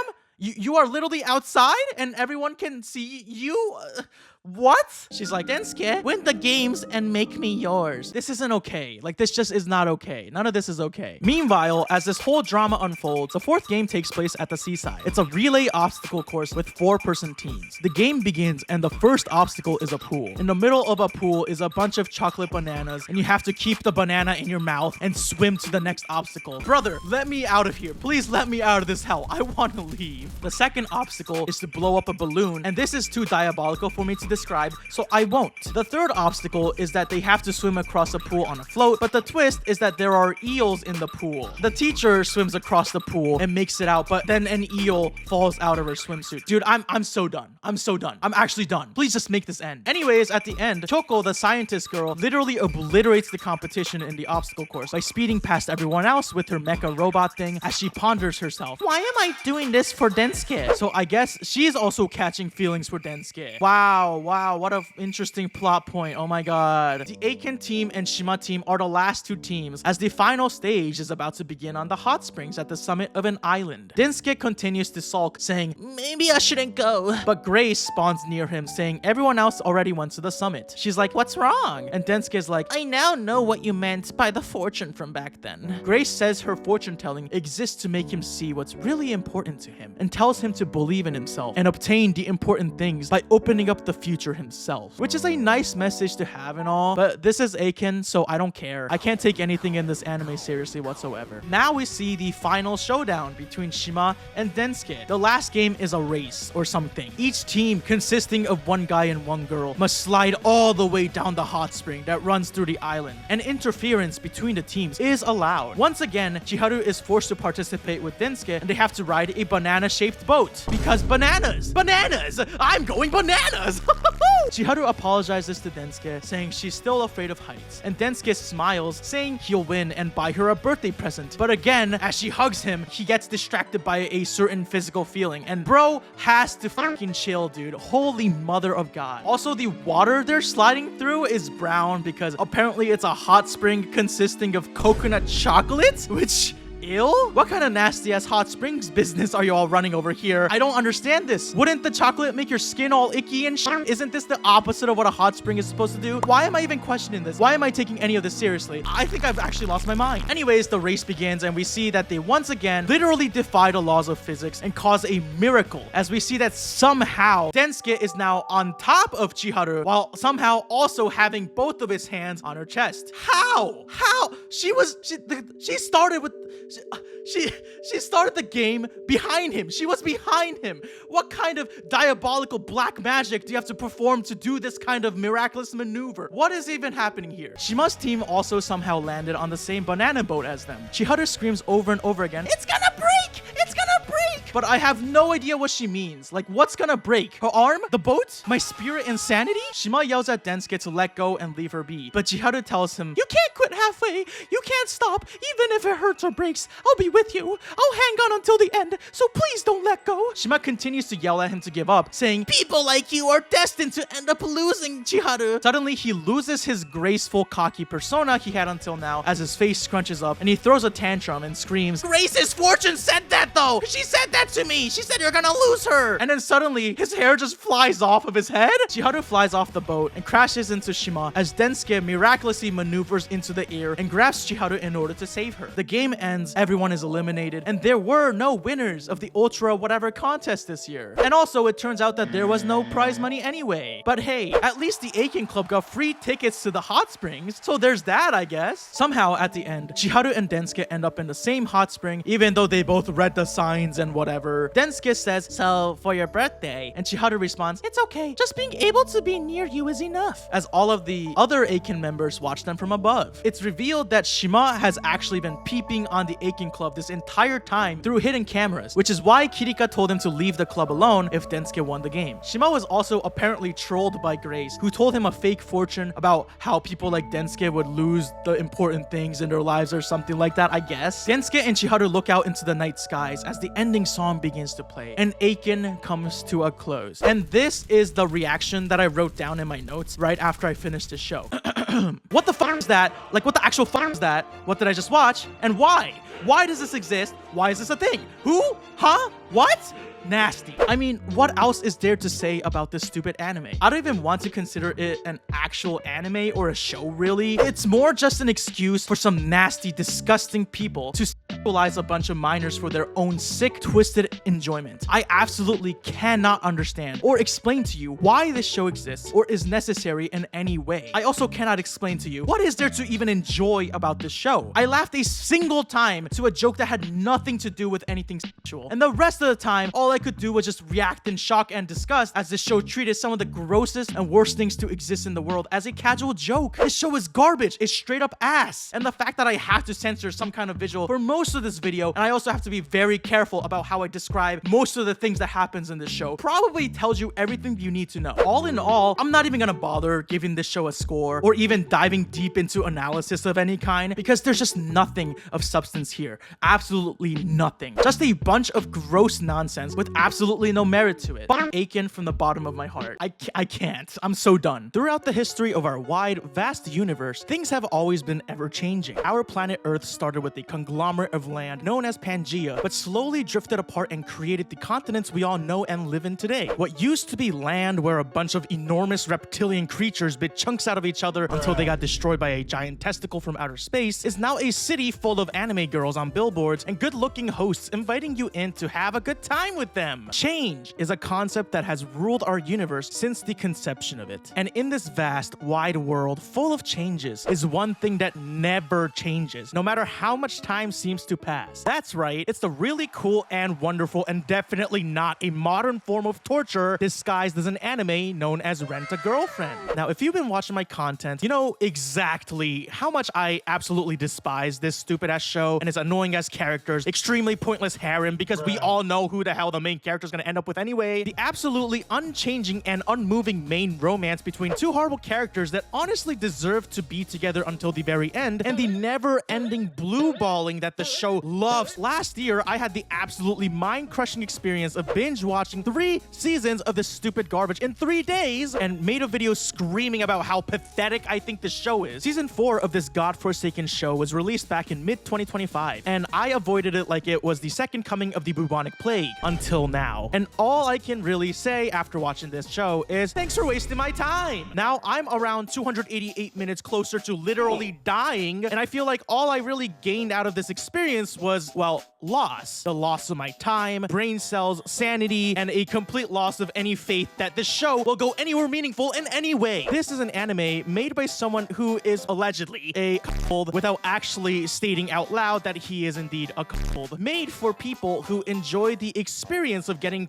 every single 20 minutes of their goddamn life. It's a series made by a for cucks. The first 3 seasons of the show had a constant will they, won't they sort of dynamic between the main 2 protagonists, but it's not really shown in an enjoyable or fun way like it is in a show like Kaguya-sama Love is War. It is more akin to hearing the main guy constantly shredding your eardrums with his whining and never-ending self-blame every time one little thing goes wrong, and the main girl being the most exhausting tsundere character of all time, to the point where she might biologically have an allergy to being honest about literally anything ever. It is fucking exhausting. So imagine the horror I felt when I realized that season 4 isn't just more of this torture, but it's literally the worst parts of the first 3 seasons of the show on steroids. There's way more cooking done to the viewer than any other season before this, with constant artificial drama, way too many moments of, oh my god, is something actually gonna happen? Only to be then interrupted last minute by something stupid, or characters who at first were sort of intriguing but quickly became really annoying to watch. Rent-a-Girlfriend at this point is a never-ending coupled endurance test with absolutely zero entertainment value. Hello everybody, my name is Leo Hashi, and today I watched Rent-a-Girlfriend season 4, so you don't have to. Before we dive into anything, I hope you had a wonderful holiday season and a happy new year. I personally had a really nice vacation and some time off YouTube, you know, got to see my family and friends, but then before 2025 ended, Santa Claus decided to leave one lovely final gift for me in the form of the worst flu I've experienced in a very long time. I got my cheeks absolutely clapped by this goddamn flu. So yeah, I'm gonna make sure to get my flu shots every single year after this. Then the new year came around, I felt much better, then decided to subjugate myself to even more pain by watching Rent-a-Girlfriend Season 4. Yep,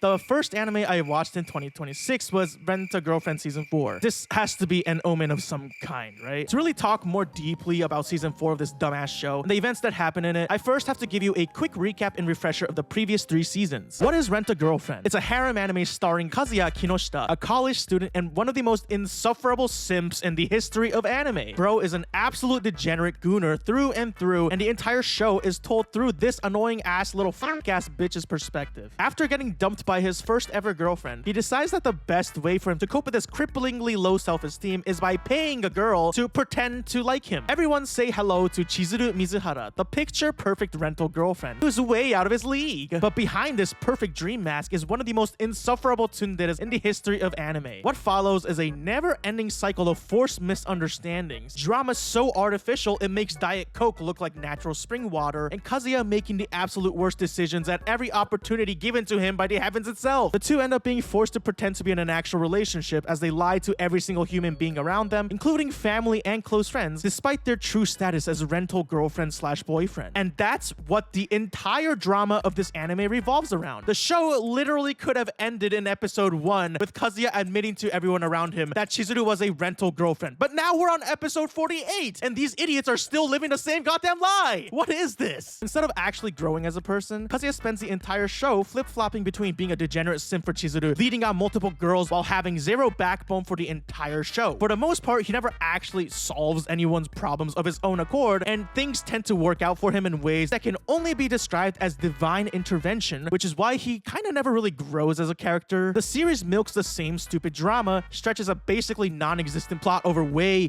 too many episodes, and refuses to let anything meaningful happen ever. Now, season 4 is basically that entire summary, but on steroids. Like Vin Diesel pressed the damn NOS button and his car started going even faster and even furious, sir. It's seriously deranged how many times this show creates a moment where you think something really big is going to happen, only for some stupid ass other character to interrupt it last minute and blue balls the ever-living fuck out of you. Okay, I get it doing like once or twice, but I swear to God, this kind of shit happened in over half of the episodes of the goddamn season. Someone explain to me how this show is not made for cults. And after watching the season, here are some of my thoughts.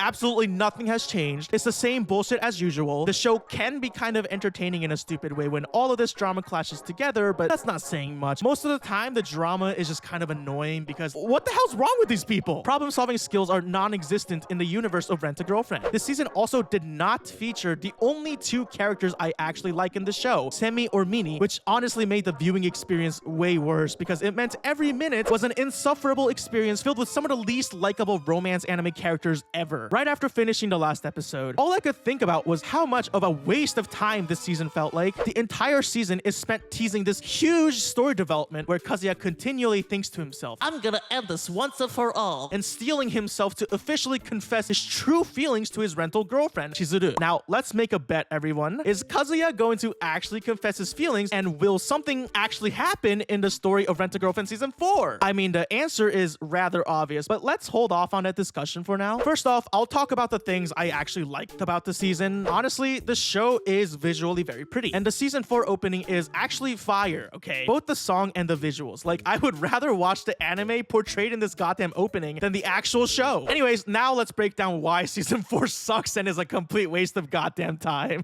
First off, the season begins with like one of the highest budget anime morning woods that I have ever seen. I mean, I haven't seen many, but it's up there. Like, episode 1 begins with us being forced to witness Kazuya's morning wood, which is a very necessary detail, I guess. I don't want to get too descriptive because YouTube, but it literally looked like a bee's behind. You know what I'm talking about?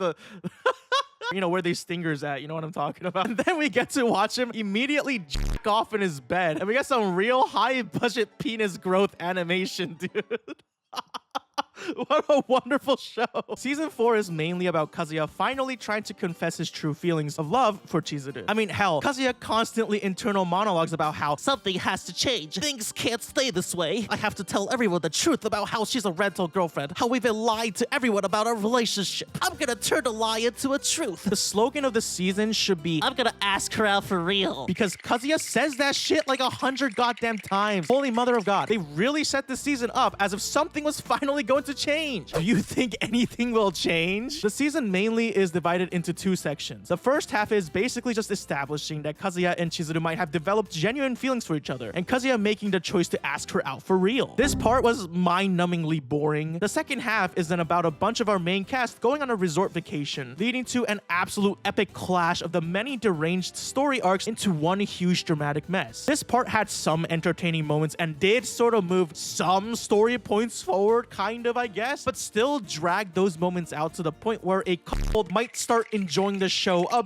bit too much. Speaking of couples, one of the most annoying parts of this season was that it had this tendency to set up a situation where the story might actually move forward in some way, like Kazuya readying himself to confess his feelings to Chizuru. Then just as he's about to do it, the show blue balls us in some way, shape, or form. The characters are interrupted by some force out of their control, and then one of them goes, actually, never mind, and then they stop talking about it completely. Why? I literally listed out every single goddamn time this happens in the season, okay? When Chizuru asks Kazuya if he has feelings for her, they're interrupted by a waitress bringing them dessert. When Kazuya is about to confess to Chizuru outside of their apartment, his stupid-ass friend interrupts him to pick him up for a drinking session. Later, when he tries to confess to Chizuru again, she literally runs away from him? He was about to actually confess to her, she ran away from him. Then even later, Kazuya is about to say something, but of course, his other girlfriend, Ruka, has to call him right at that specific moment, and he's unable to say anything again. In another episode, Kazuya fantasizes about Chizuru in a swimsuit as per usual, then bumps into a very silent Chizuru who, again,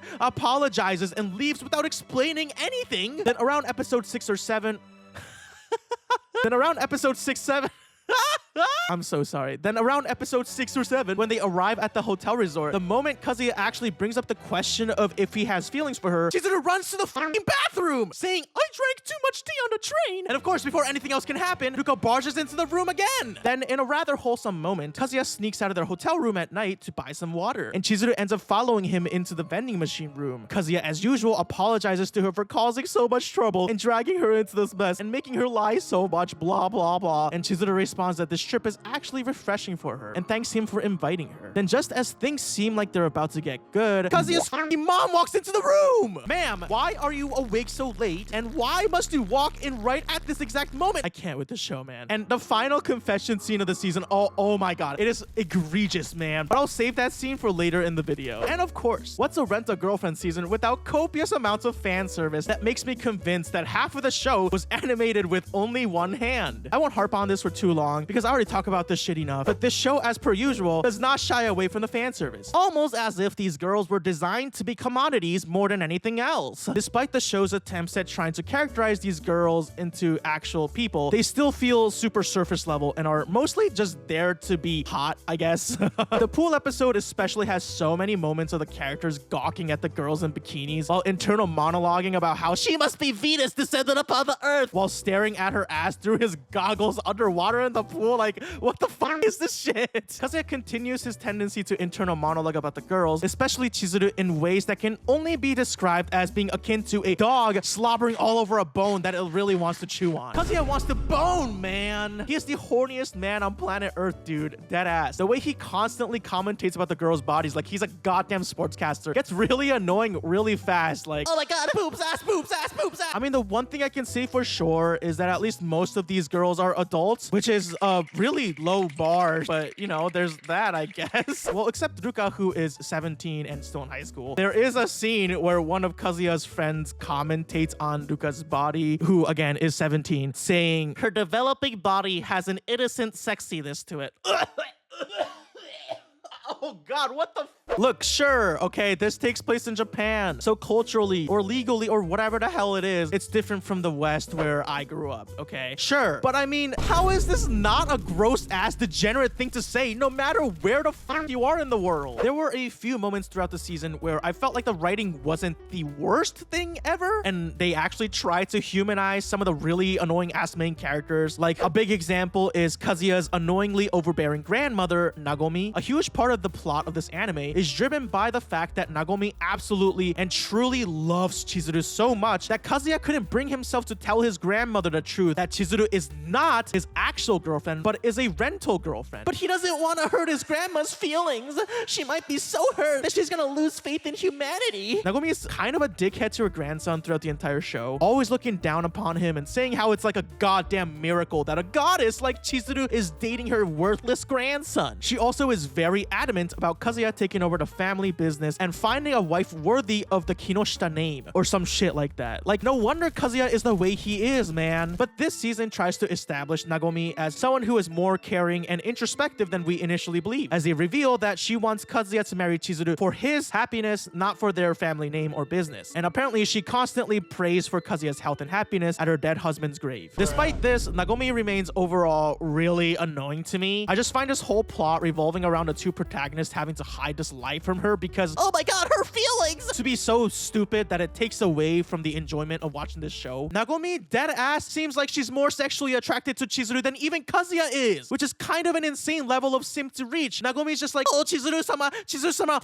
oh, Chizuru-sama, oh! But she's a pretty important character this season, so I wanted to bring her up right now. They also do try to humanize Chizuru a lot more this season too. Before this season, Chizuru is portrayed as this stoic figure who usually relies on only herself, as she sadly lost her entire family throughout her life. Season 3 is about Chizuru's grandmother, Sayuri, passing away. Chizuru had always wanted to become an actress and star in a movie to show her grandmother before she passed, and Kazuya ends up helping her dream become a reality by crowdfunding for a short film starring her. Moments before her passing, Sayuri is able to watch Chizuru's film shown on a projector in the hospital room. Afterwards, we finally see Chizuru truly break down for the first time in the show as she mourns her grandmother's death in Kazuya's arms. Season 4 expands on this aspect of her character further by integrating her more into Kazuya's family circle. Chizuru, now feeling alone due to her last family member passing away, has multiple moments with Kazuya's family members that felt genuinely wholesome despite all of it being built on a stupid-ass lie. Nagomi, Kazuya's grandmother, tells Chizuru that no human is an island and that they want her to turn to them if they need, because they truly wish for her happiness. They don't want her to think she has no family anymore because they are her family now. And there's a scene where Kazuya's mom also basically reiterates a similar thing to her, and Chizuru is clearly affected very deeply by these words. There's also a flashback where we see a young Chizuru talking to her grandmother about how she doesn't have as much to write about in her summer journals as her classmates do because she doesn't have a mom or dad. Sayuri then begins to tickle her and asks her, "My parents died a long time ago, but why do you think I'm so happy right now? It's hard to change the environment one lives in, so it's up to you to find the joys within. That mindset will surely bring to you people you want to be with." And I mean, despite the show's flaws, I can say that I appreciate Sayuri being the absolute GOAT even after passing away in season 3. I miss her so much, man. Anyways, now let's sink our teeth into a bit more of the meat of the show and break down the major components of season 4 in a bit more detail, starting with our insufferable protagonist, Kazuya Kinoshita. Kazuya is introduced to us as a sort of loser, been single for most of his life, but finally has a girlfriend after God's miracle type of dude. I said this in my other video too, but Kazuya feels like a self-insert character for someone who never actually wants to change or improve themselves. He will consistently talk the talk, but never actually walk the walk. Literally 99% of the show's problems can be solved by him just simply being honest, something Kazuya seems to find impossible to do. He constantly inner monologues about how much everyone else is better than him, and he's never good enough, or he's the problem and no one wants him around. And season 4 is just more of the same type of this shit. This inner monologuing once again quickly becomes really annoying super fast. This dude will receive a single text message from Chizuru and go absolutely ballistic to the point where I genuinely worry about this dude's psyche. Kazuya also does manage to take some accountability this season for his stupid actions, but he does it in this frustrating way where he always has to include the sentence, "It's because I'm trash, sorry." While I understand this is reflective of how little self-esteem this dude has, I feel like talking shit about yourself like that while apologizing for something only makes the apology weaker, in my opinion. Like, okay, you think you're trash, we get it, but what are you gonna do about it to change it? Or are you even gonna try? He also tends to blame himself for everything, even things that are completely out of his control, and that can get pretty ball-bustingly annoying too. One of the worst parts about Kazuya's character character is that he assumes what everyone else is thinking for them. If something happens between him and another character, instead of directly trying to resolve the situation by communicating honestly, he'll go back into his hidey hole and spiral mentally into thoughts like, oh, she must hate me now. I'm such a bother. I'm the worst. It's just exhausting to watch at some point. While some of these feelings and thought spirals are things I can personally relate to having dealt with at some point in my life as well, again, it gets really annoying really fast when he's constantly just doing this shit every few minutes in every single episode. I understand that feeling of anxiety when you don't know how someone else is feeling and he talks so negatively in his mind as a defense mechanism. I get it, but it is not something I find any enjoyment in watching over 48 goddamn episodes, okay? It took over 3 entire seasons for this little shit to say, something has to change now. And you know what? To give Kazuya even a smidge of credit does hurt me deep inside, but okay, fine. He did change a little bit, okay? It's really not substantial, but there were some moments where Kazuya did grow a testicle and tried to be more honest than the earlier seasons. Unfortunately, because this is Rent-a-Girlfriend, even if Kazuya actually tries, another character or some heavenly force then decides to ruin literally goddamn everything anyway, so it's not like it really matters. It's like the universe itself is literally against Kazuya having any worthwhile character development. Ultimately though, this dude is overall just as unchanging as ever. I feel like he can be relatable to a certain extent, but as a show I watch to get entertained by, this is absolutely unbearable, dude. Another consistent trait of Kazuya's is his inability to control himself around a singular speck of a woman. A fucking neutron from an atom of a woman's body will enter the vicinity and this dude will start having an absolute meltdown about how beautiful and hot and sexy these girls are in whatever article of clothing they're wearing that day. It was unbearable before and it's still unbearable in this season too. I will literally walk across a pool of lava to spend more time with Milady, goddess and her thick ass. She is the Japanese reincarnation of the goddess Aphrodite. Oh, hail Chizuru-sama. In the pool episode of the season, this dude literally spends the entire time using his goggles to go underwater to observe Chizuru's ass like a marine biologist trying to study some goddamn fish or the ecosystem or something. What is this, dude?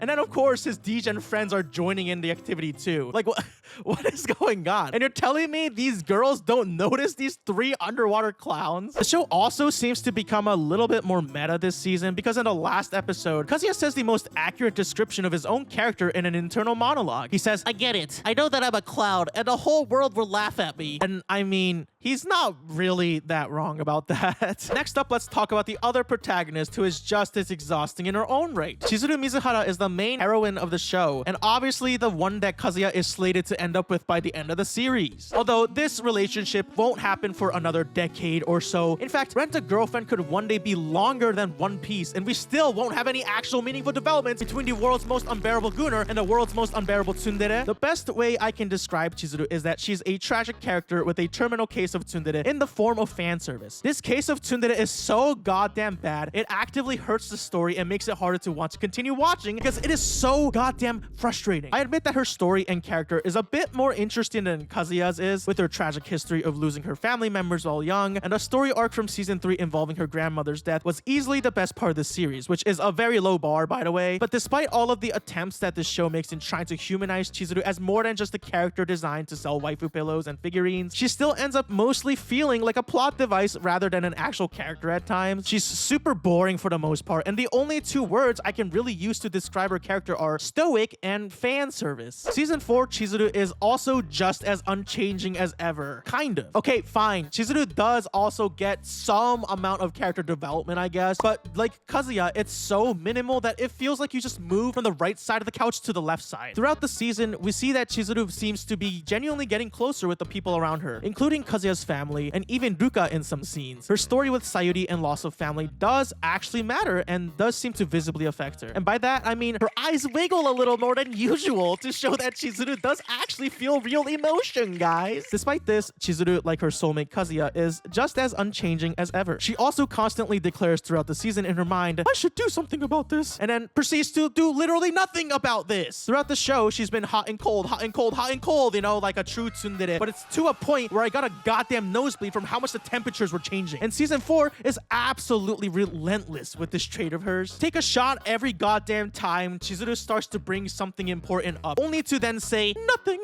never mind. Actually, please don't, because you will die. Another meta moment of the show was, of course, during the hot springs scene. They discussed Chizuru's body in detail and how it seems like, quote, it was designed to drive guys crazy, end quote, which is is so ironic because, I mean, well, yeah, that's exactly why she's designed like this, right? Now let's talk about the main romance in this show, Kazuya and Chizuru. This entire relationship is a constant one step forward and two steps back. The show teases an actual relationship forming between the two, only for it to then tell us to go f ourselves because nothing will ever actually move forward ever. And this was especially clear in season 4. And the point remains from my last video that even if these two human disasters were to get into an actual relationship, I feel like it's just going to be a shitty, cyclical, toxic relationship. So the big question for season 4 is, do these two idiots finally make any progress on their stupid ass relationship? In this season, Kazuya finally admits to himself that he truly likes Chizuru. Then he spends the entire season trying to ask Chizuru out for real. The keyword here is trying, okay? Let me describe to you a scene from episodes 1 and 2 that basically describes what happens throughout the entire season over and over again. At the end of episode 1, Kazuya actually manages to ask Chizuru out to lunch, guys. It took 4 entire seasons for this dude to actually ask this girl out to lunch without fucking paying her for her rental services. Chizuru, of course, is so tsundere that she communicates absolutely nothing, while Kazuya's thoughts spiral into the shape of the goddamn storm devil from the Chainsaw Man movie. These two are allergic to actual communication. Then Chizuru initially rejects his lunch offer, which makes Kazuya spiral even harder, but then she changes her mind. What? She actually agreed to go get lunch with him. And that is the biggest thing to happen in this show in 4 seasons. Chizuru then ends up getting a bit drunk at the restaurant and shows genuine emotion while laughing at Kazuya's t-shirt, which says fish in Italian. This honestly feels like the most emotion I've seen Chizuru express in the entirety of the show. And it feels like the two are genuinely connecting in some way. Then Chizuru suddenly drops a massive question. She asks if Kazuya is in love with her. Holy mother of God! Something's happening! However, after a tense few seconds, Kazuya is about to actually answer, and then they're interrupted by the goddamn waitress bringing them their dessert. Then one of them goes, Actually, never mind. and of course, now it's too awkward to go back to that topic. Oh my God! Kazuya then internal monologues complaining about how If I had 5 more seconds, I could have given her my answer. and he says this shit while walking the entire way back to their apartment with Chizuru. You have all the seconds in the world to bring up this conversation.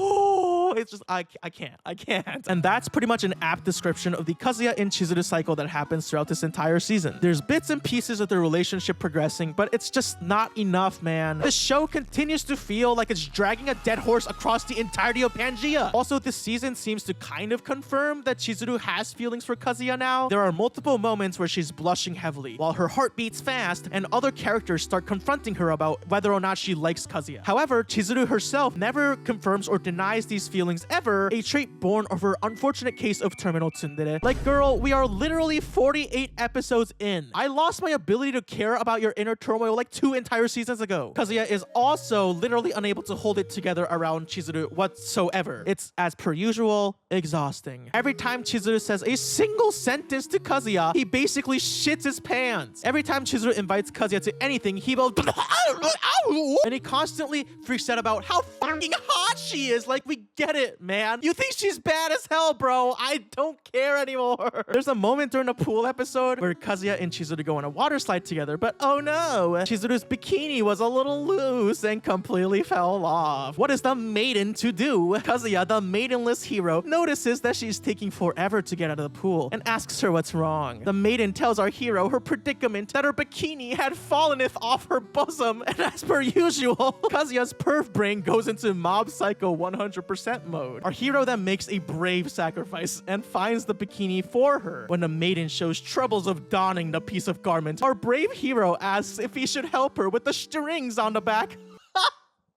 The maiden, while blushing, agrees, and our brave hero saves the day by tying the maiden's bikini as tightly as possible.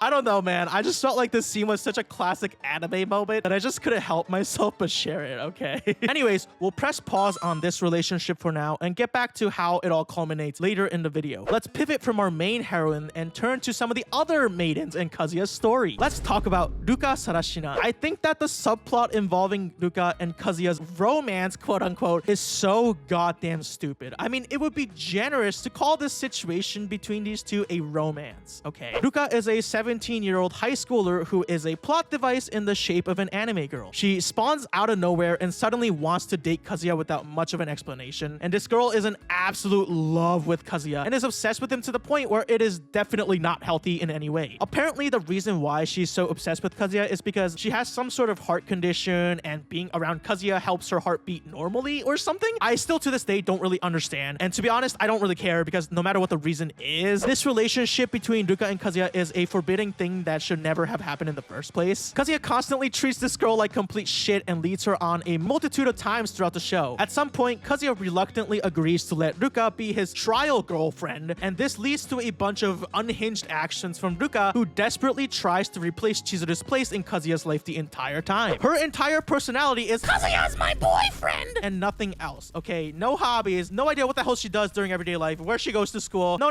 Just the fact that she desperately needs Kazuya in her life. So a walking, breathing plot device. In my first video about Rent-A-Girlfriend, I was extremely critical of Kazuya's horrible treatment of Ruka, and I still do agree and think that Kazuya definitely is an absolute dick to Ruka in every single way. If you want more of the details, I go into a lot of depth in the first video that I made of this show. Back then, I think I was more on Ruka's side than on Kazuya's side. However, my opinion on Ruka throughout the past year, and especially throughout season 4, has shifted very heavily towards, well, also severely disliking her character. Season 4 quickly establishes that Ruka is not completely just a victim to Kazuya's dumbass, and is in fact absolutely deranged in her own ways, which, yeah, she was definitely deranged in the earlier seasons too, but I feel like the show would frame the stuff that Ruka does in order to get closer to Kazuya as just things that are Funny or cutesy, quirky, TXD. Oh my god, my waifu. even though if someone acted the way Ruka did in real life, they would definitely come off as a deranged mad person. And I admit, I just think I hate Kazuya's character so much that it made Ruka look like a saint in comparison. But no, Ruka's also really awful herself. Ruka is obsessed with Kazuya to a point that can only be described as overly attached. She's unable to take no for an answer, and it's kind of horrible. She's also doing shit like counting how many times the phone rings before Kazuya picks up and scolds him over that kind of stuff. Like, what is this relationship, dude? And her entire purpose in season 4 is to prevent the forbidden confession between Kazuya and Chizuru. During this season, Kazuya does actually ask Ruka to break up. Well, actually, he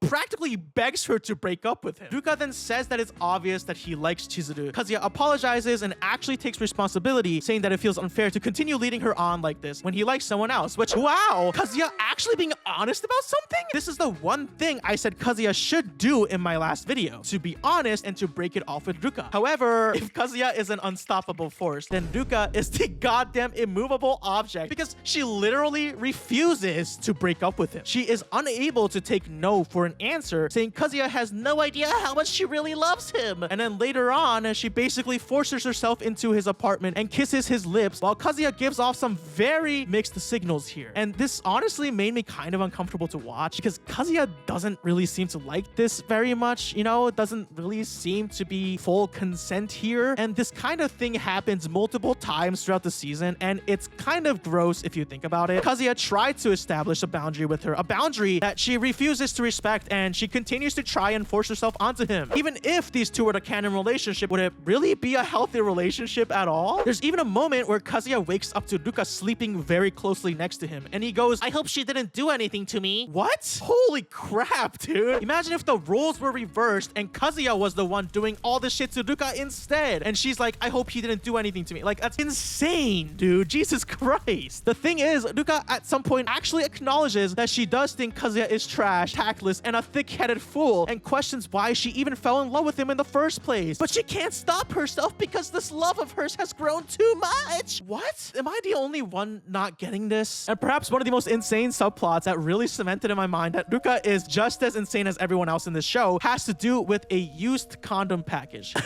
Strap in for this one, guys. Ruka at some point confronts Chizuru about whether she actually likes Kazuya or not. Ruka then throws an empty condom packet labeled "My First Time" and says that she and Kazuya had sex already, which is a complete lie. Chizuru, however, doesn't know that, so she ends up just staring at the open condom packet, and for some reason, she keeps it the entire time. She didn't want to throw it out. She thought it was weird to throw it out because it's a commemorative piece or something, I guess. She also tries to figure out if they truly did it or not based on how fresh the condom pack seems to be. Then later on at the hotel resort, Chizuru literally takes out this empty condom package and returns it to Ruka, saying, I had nowhere to put it. Like, just throw it out, girl. What the? Ruka then says, don't give it back. You can have it. And Chizuru fights back, I don't want it. And this is all absolutely insane. And of course, while Ruka is flinging the open packet around and boasting about how she and Kazuya are official now, Kazuya walks in on them and asks what's going on. And he sees the condom packet and pretty much figures out what Ruka was trying to do to get between him and Chizuru. The misunderstandings are cleared up, and Chizuru actually seems relieved that he and Ruka indeed did not participate in any sessions of intercourse.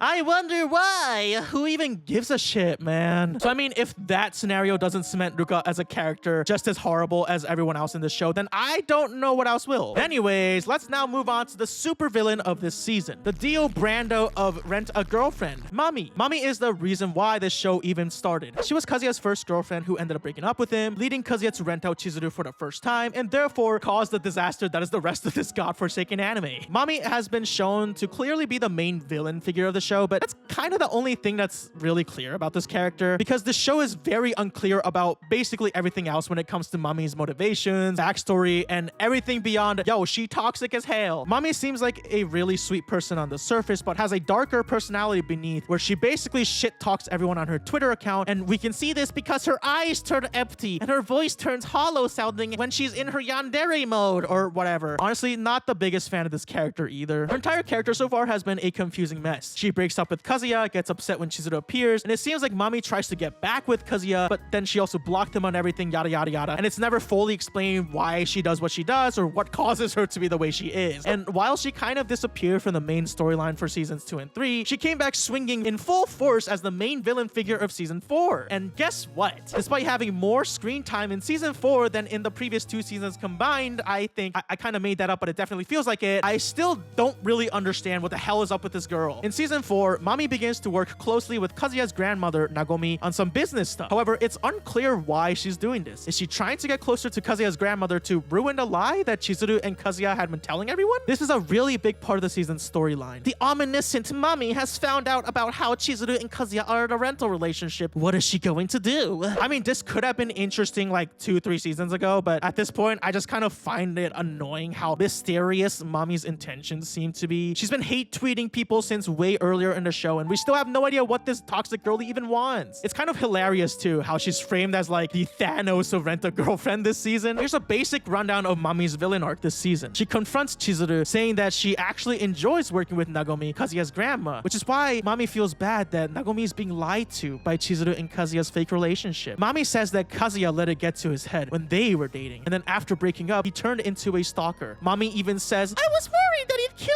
me, Chizuru-san. You had to deal with an annoying client, but you had to keep quiet, right? There's no way to let this ruin your life. Let's end this together. I'll save you from Kazu-kun. And I mean, to be honest, some of it isn't really totally incorrect, right? I mean, Kazuya did sort of stalk Chizuru a few seasons ago because he thought she was on a date with another guy, so yeah. Later, Chizuru tells Mami that Kazuya isn't really stalking her, and Mami asks if Chizuru likes him because it just really sounds like she does. Mami then tells Chizuru to be careful, or it'll be bad for her rental girlfriend agency's business if she keeps taking Kazuya's side. She also tells him she won't tell anyone else about the rental thing without telling Chizuru first. There's also a scene where it seems like Kazuya and Mami clear up their misunderstandings and seem to be on good terms, but as soon as Kazuya walks away, Mami's expression becomes yandere or whatever, and she basically just calls him scum. Mami also approaches Ruka and asks her, what would you do if you could become Kazuya's real girlfriend? Throughout the season, Mami learns more about how much of a lie Chizuru and Kazuya are living and becomes even more of a hater, which honestly, I did kind of find entertaining at some points. There's a whole subplot involving Nagomi giving Chizuru the family ring, implying marriage with Kazuya, which is pretty crazy and definitely a lot of pressure, considering she is just a rental girlfriend. And when Mami finds out about this, she finds the fact that they let the lie get this far makes them the lowest of the low, scum,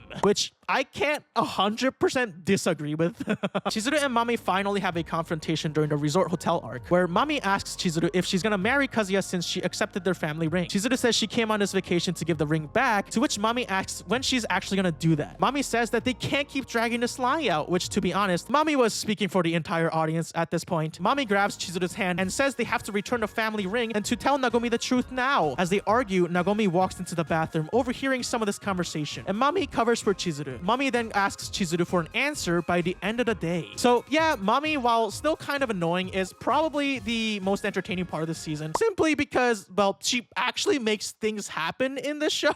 Later on, Chizuru tells Kazuya that the situation has changed with Mami, and things seem more dire than ever before. Is Mami gonna reveal the truth about their lie? Will everything come crashing down now? The two then split up with Chizuru going on a walk to think about the decision she needs to make, while Kazuya goes on a walk with his grandmother, Nagomi. Nagomi, in probably her most humanizing moment of the show, show, first simps over Chizuru as usual, then absolutely destroys Kazuya by saying, "You don't have a handsome face. All you have is your health. For you to hold on to the angel must have taken a lot of effort." Nagomi admits that she's been looking down on Kazuya while Chizuru saw qualities in him that Nagomi herself never was able to. Chizuru's grandmother's death made Nagomi herself think about death and how it's inevitable for everyone. Nagomi then bows her head to Kazuya, thanking him for the 21 years of his life and making this trip into a reality. Unfortunately, Kazuya thinks to himself that he hasn't done anything worth being thanked for because, well, Chizuru isn't even his real girlfriend. He is absolutely crushed by the guilt caused by Nagomi's bowing. Meanwhile, Nagomi reveals to Mami that she overheard her calling Chizuru a victim and wants to know what's going on. What's troubling Chizuru so much that she has to lie about it? And now, everybody, we finally arrive at the ill-fated confession scene. The scene that the entire season has been building up towards. Kazuya has this epic moment of him running towards Chizuru, declaring that he doesn't care who it pisses off anymore or if he loses everything. He just wants Chizuru so bad. If it was gonna be this painful, part of him thinks he never should have rented her out in the first place. Kazuya arrives to where Chizuru is as we see that she was messaging someone. Kazuya walks towards her and asks her to hear him out and apologizes in advance, but Chizuru immediately interrupts him and asks, "Are you trying to ask something to me?" Chizuru keeps looking at her phone for some reason, and Chizuru says, "This is a bad time. I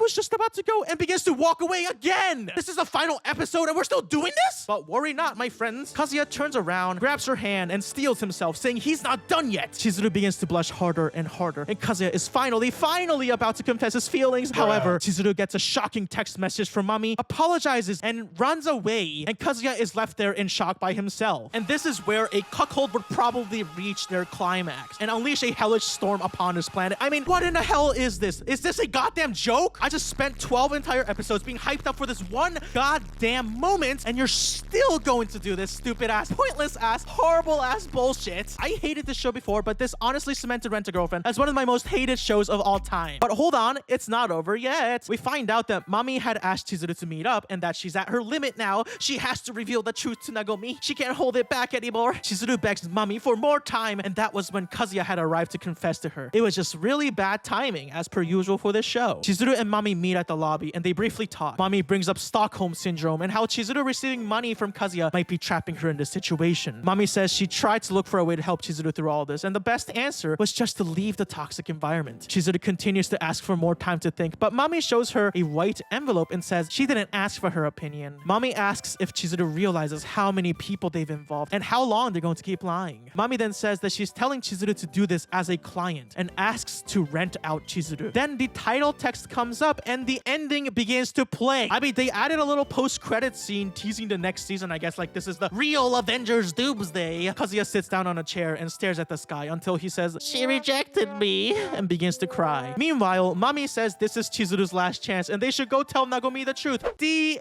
end. So 4 seasons in and the show still somehow manages to find new and shiny ways to waste my goddamn time. It's absolutely insane. The way they set this season up just to end it like this is genuinely one of the goofiest acts of clownery that I've ever witnessed. So yeah, Rent-A-Girlfriend is still absolutely horrible. And it seems like it's going to stay that way for the next however long this stupid shit goes on. I mean, based on how the manga's been going this past year, it's pretty much confirmed that this show will continue to go absolutely fucking nowhere and continue to waste everyone's goddamn time. Welcome to chapter 380. And spoiler alert for anyone who gives a shit. I have no idea what the context of this chapter is or what happens afterwards, but in this chapter of the manga, Chizuru finally admits her feelings for Kazuya. She finally says out loud that she might be in love with him for real. Except guess what happens right afterwards? She fucking rejects him. She rejects him after 380 chapters. After all this goddamn time, she finally admits her feelings for him, and somehow the romance between these two still refuses to fucking move forward?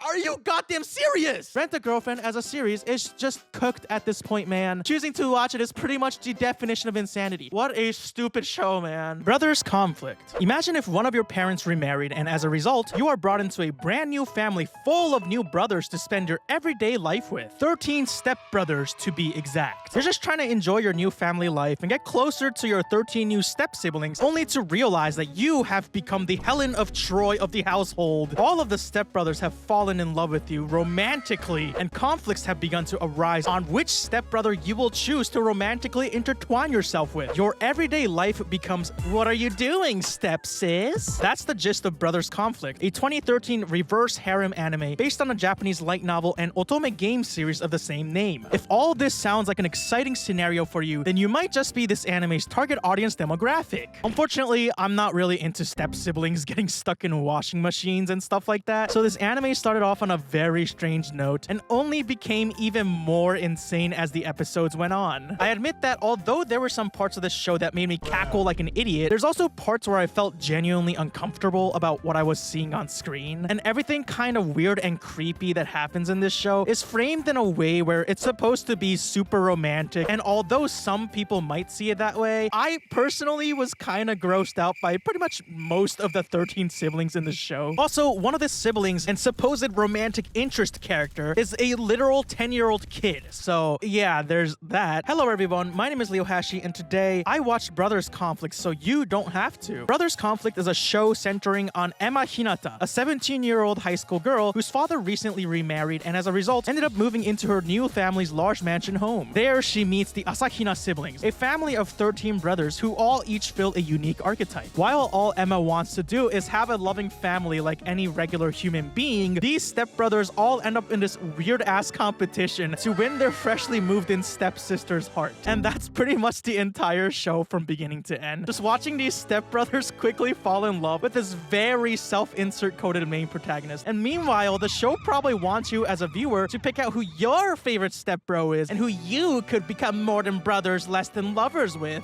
To say that this show is an absolute roller coaster of what in the living hell is going on is an understatement. Not only is the premise completely absurd, but some of the characters and plot lines in this show are also incredibly absurd. So absurd that the word absurd stops feeling like a word and starts feeling like a jumble of letters that sound like absurd. You've got horny Buddhist monks whose main personality trait is very unholy, an unfortunate love interest who tragically became step-siblings with his first crush, twins with way more sexual tension than any other ship in the show, a very pushy idol boy who I absolutely cannot stand, a literal child, and many other different archetypes for you to choose as your favorite stepbro.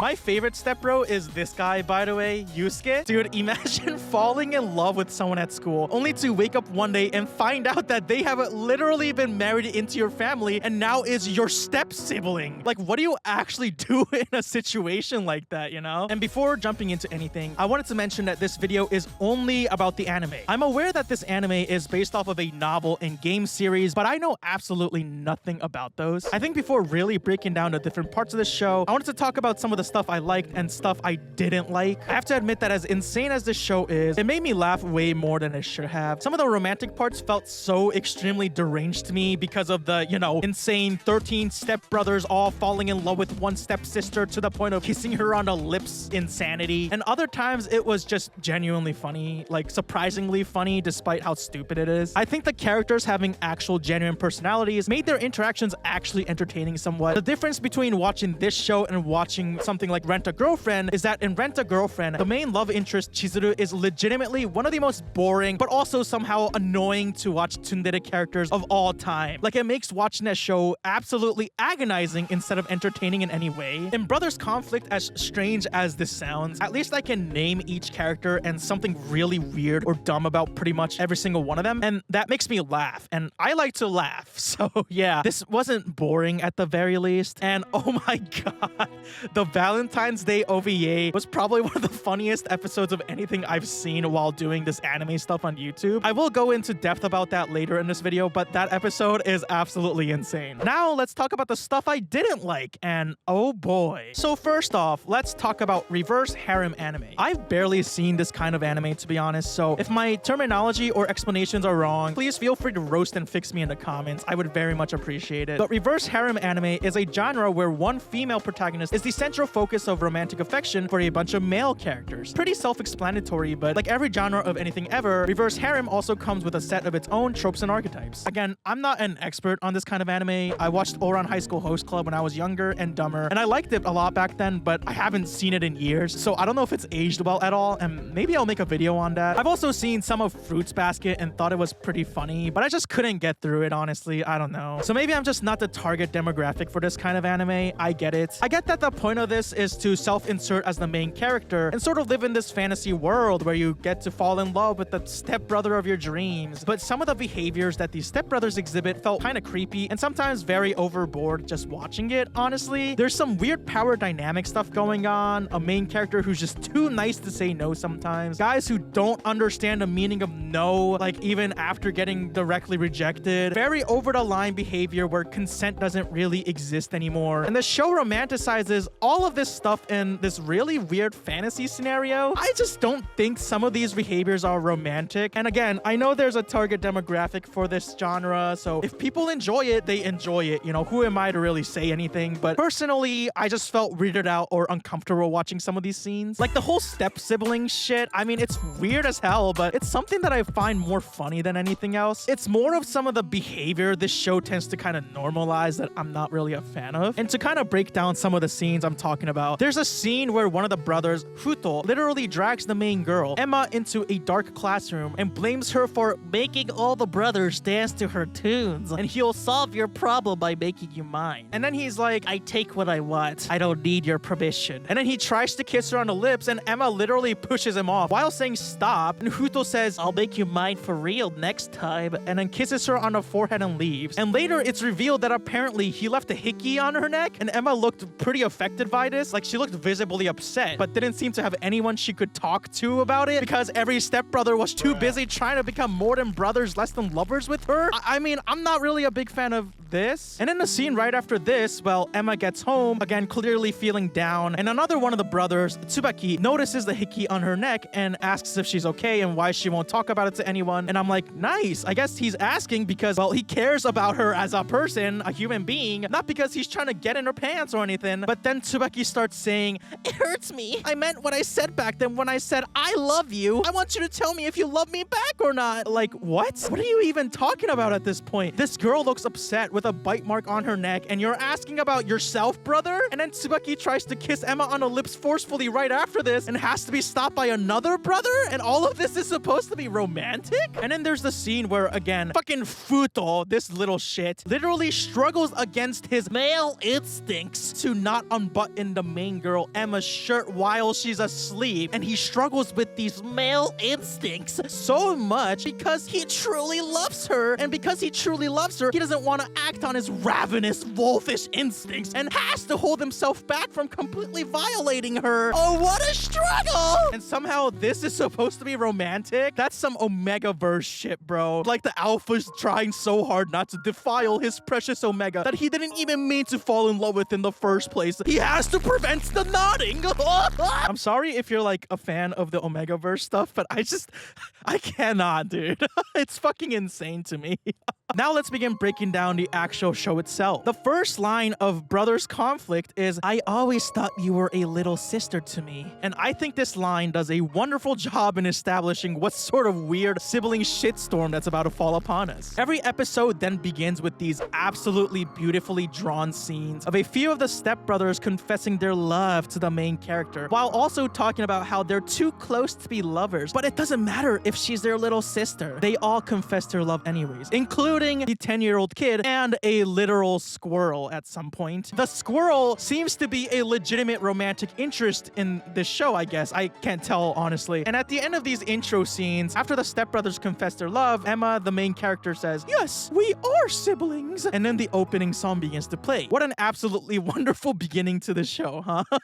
The story then begins as we're introduced to Emma Hinata, the main protagonist. She's going to meet her brand new family consisting of 13 stepbrothers. Emma's accompanied by her pet squirrel named Julie, an animal that's constantly referred to as her knight that spends the entire show trying to protect the poor girl from these ravenous males trying to feast upon her. Oh god, oh no! For some reason, Emma's dad and her soon-to-be stepmother have moved into a new place, and Emma, instead of moving in with the newlyweds, decided to move in with the 13 step-siblings instead. It's this huge-ass apartment with a bunch of floors. As soon as she moves in, we're introduced to the cast of wonderful stepbrothers slash soon-to-be potential lovers, and we watch as Emma gets swept up in this crazy romantic journey with all her new step-siblings. Watch wholesome moments like Emma, who grew up without much of a family presence, get welcomed into the Asahina family by all of the brothers. Or when Emma's new stepmom throws the bouquet off of the balcony and Emma ends up catching it. Wow, seems really cool. Oh, wait, hold on. I did say a romantic journey. Right, this whole 13 stepbrothers all simultaneously trying to f their new stepsister premise is portrayed so goddamn casually in this show that you'd almost believe that it's normal. It pretends like it's not an absurdly weird fucking premise. Imagine moving in with your new step-siblings only for them to spend the entire time trying to get in your pants while you're just trying to become, you know, a family with them. Like, these stepbrothers cross so many boundaries and try so goddamn hard to win over the heart of their new stepsister romantically. There's a pattern throughout this show where a bunch of these brothers act really, really flirty with Emma, and it feels kind of insane to me that this is just how this household normally is, I guess. I don't really know. I think the best way for me to really talk about this show, though, is to talk about each character and their story arcs. And the best place for me to start would be to talk about Emma Hinata, the main protagonist. Emma Hinata is this anime's self-insert harem protagonist who mostly grew up spending time alone because her father was unfortunately always out because of his work. She's always dreamed of living with a family and having a fun time at her home, and is very happy that she now has lots of stepbrothers living under the same roof as her. Her main goal in this show is trying to become a real family with her siblings, and does this by doing wholesome things like taking pictures of events, making picture books of memories, and celebrating birthdays. She's also a gamer girl, literally spending some nights getting them gamer wins rather than actually going to sleep like a noob. Oh god, that was so horrible. I'm so sorry.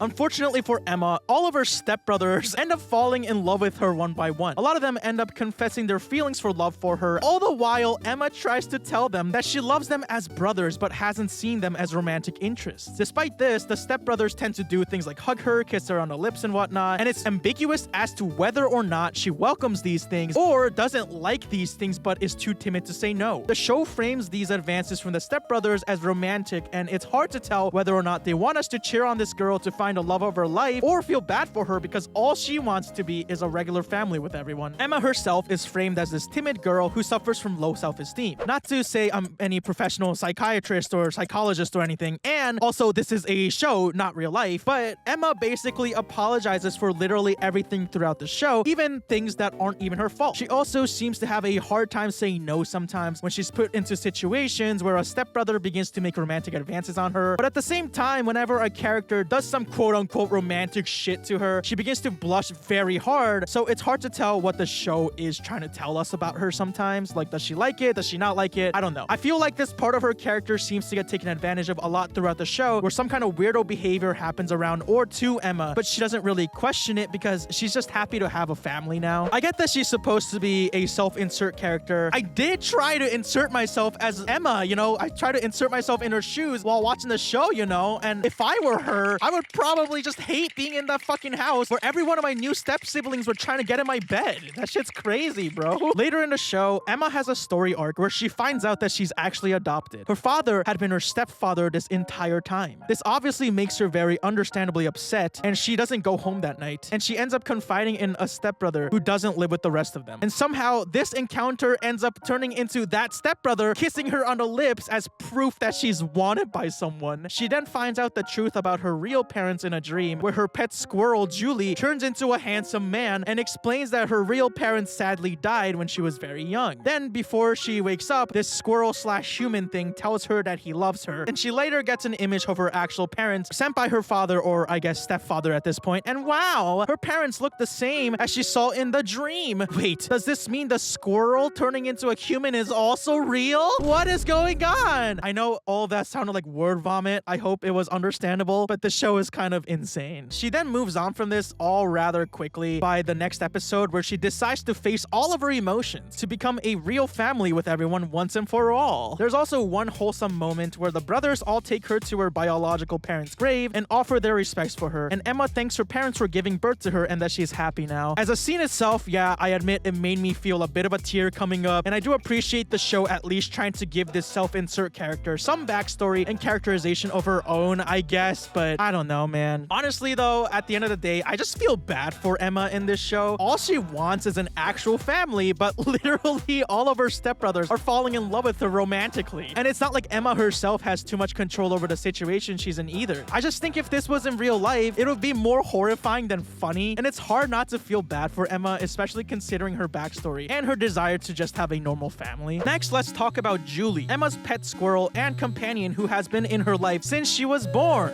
Oh, and I guess another potential love interest. Yep. But it's okay, guys, because it's a human version of the squirrel. She's not actually trying to f the squirrel.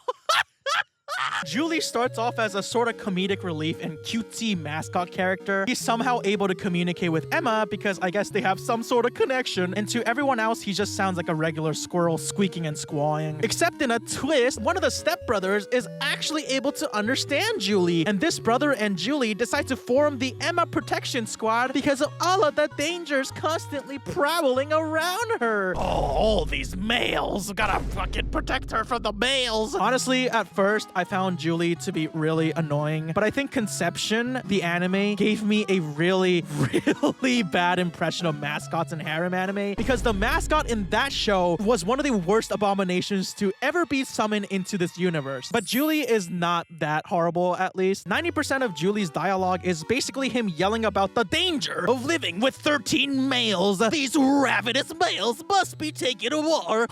I smell a male in the vicinity, Emma. Beware! These pheromone-blasting males are perpetually in mating season. And for a bit, it's like, okay, Julie, shut up with that. Males cannot control themselves around women garbage. Okay, and you're generalizing people, blah, blah, blah. But then as you watch the show, you kind of start to wonder if Julie had been cooking the entire time. Because these stepbrothers are straight up out of control, dude. Holy mother of God. They cannot keep themselves away from Emma. It's absolutely insane. These males are indeed perpetually in mating season. Oh, yes. Julie's protectiveness of Emma leads to him being referred to as her knight that protects her from the dangers that lurk around her. And you're like, well, hey, at least Julie seems like he's just there for her, you know, as a pet and best friend kind of thing. Except then you watch episode 9, and in the intro where the brothers profess their love for Emma, Julie shows up there as a squirrel and is like, I love you, Emma. It's a squirrel! What is going on? Then later, Emma falls asleep, and out of fucking nowhere, this random handsome-looking young man appears in Emma's dreams and says that he is the human form of Julie. And he's voiced by Hiroshi Kamiya, the guy who voiced Levi in Attack on Titan. Like, what is going on? And then human Julie is like, before you wake up, I need to tell you something. I love you. And then he gives her a kiss on the cheek before Emma wakes up from the dream. And then it turns out that Julie had fallen asleep on top of Emma, which was why that dream happened or something. Like, what the hell is going on here? This part of Julie's storyline is never really addressed beyond this, though. It's ambiguous as to whether or not Julie is actually a human in squirrel form or if he's just a fucking squirrel. And either way, it's kind of weird because if he is a human in squirrel form, that means he's been there since her birth and watched her grow up the entire time since she was a baby. No, since she was probably a fetus, meaning it would make him significantly older than Emma. So then to try and get with this girl you basically watch grow up feels a bit weird to me. I don't know, Chief. But at the same time, if he's actually canonically a squirrel, well, I mean, he's a fucking squirrel. What, are we trying to ship Emma with an actual squirrel now?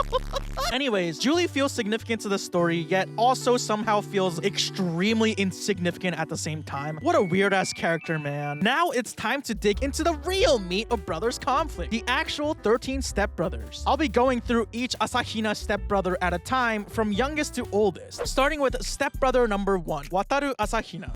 Wataru is a literal 10-year-old child. Do I really need to say anymore? anymore? Like, why is this literal kid being shown as a romantic interest at all? Like, what are we doing here, guys? You know, at first I wanted to doubt myself. Like, there's no way this show is about to make this kid into a romantic interest, right? But then Wataru shows up in one of the episode intros where the brothers profess their love, and he literally says, I may be the youngest, but I'm not a kid anymore. I love you. Like, brother, you are literally 10 years old? You are a kid still?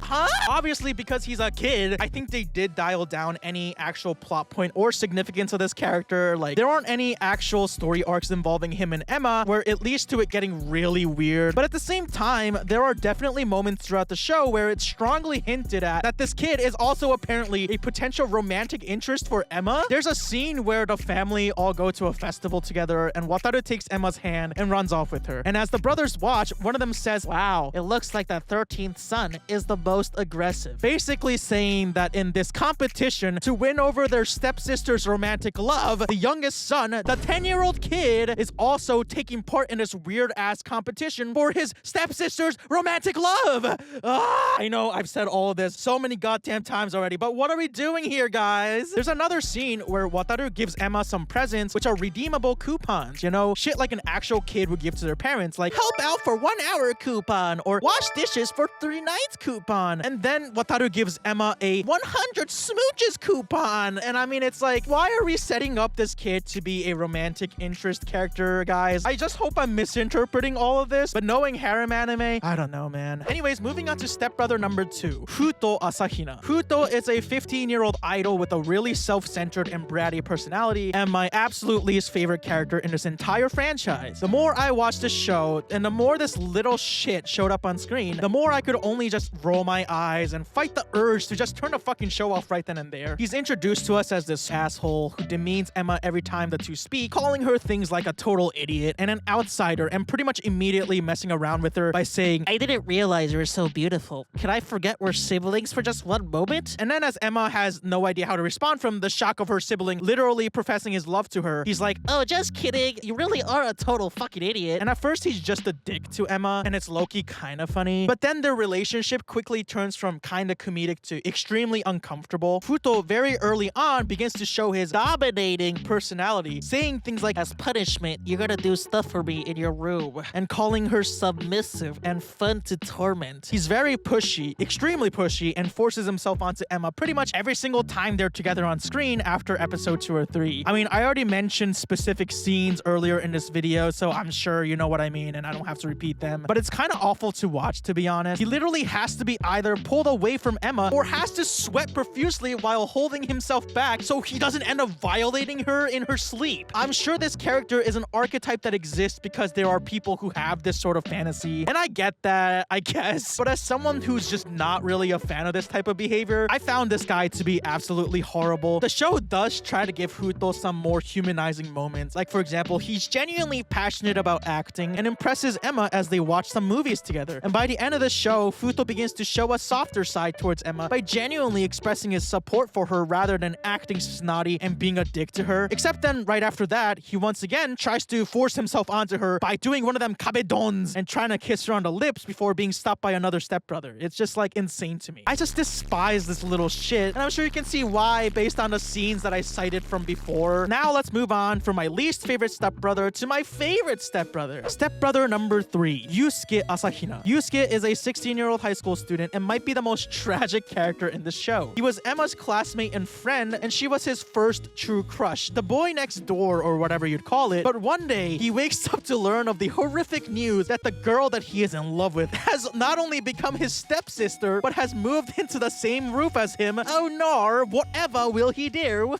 I mean, this situation is so incredibly Pornhub coded that it makes me laugh, okay? Despite this situation, though, Yusuke eventually is forced to accept that she is indeed their stepsister now. But like any of the other characters, he doesn't really let this stop him from desiring to profess his feelings of love for her. Somehow, I think that Yusuke's storyline is the most quote-unquote normal of all of the brothers. If normal is even a concept that can exist in this anime, and despite the weirdness of being in love with his new stepsister, he still treats her like a normal human being rather than flirting with her or pushing her into weird situation every single second backing he has. And at a certain point, his entire storyline becomes, I'm gonna make it into the same college as you, Emma, because he's in love with her. But his grades aren't as good as hers, so he ends up having to put in a lot of work for this goal. But the power of love is undefeatable. I'm gonna confess to her after I pass this exam and get into the same college as her, yada yada yada. You know, you get the gist of it. Yusuke is also one of them generic tsunderes, you know, the type of character who's like, you idiot, it's not like that, okay? He also tends to get trolled by every single one of his siblings, especially Futo. In fact, Futo and Yusuke don't get along very well, and Yusuke seems like he's the least fond of Futo, which might also add to my bias of why Yusuke is my favorite stepbrother. Yusuke does have his harem anime moments, you know, like when the brothers plan to go to a resort and Yusuke starts thinking, wait, does this mean she's gonna be in a swimsuit? Oh my god! But then Futo walks in and literally trolls Yusuke by saying, I see a perv thinking of some grown stuff. You were admiring Big Sis's ass, weren't you?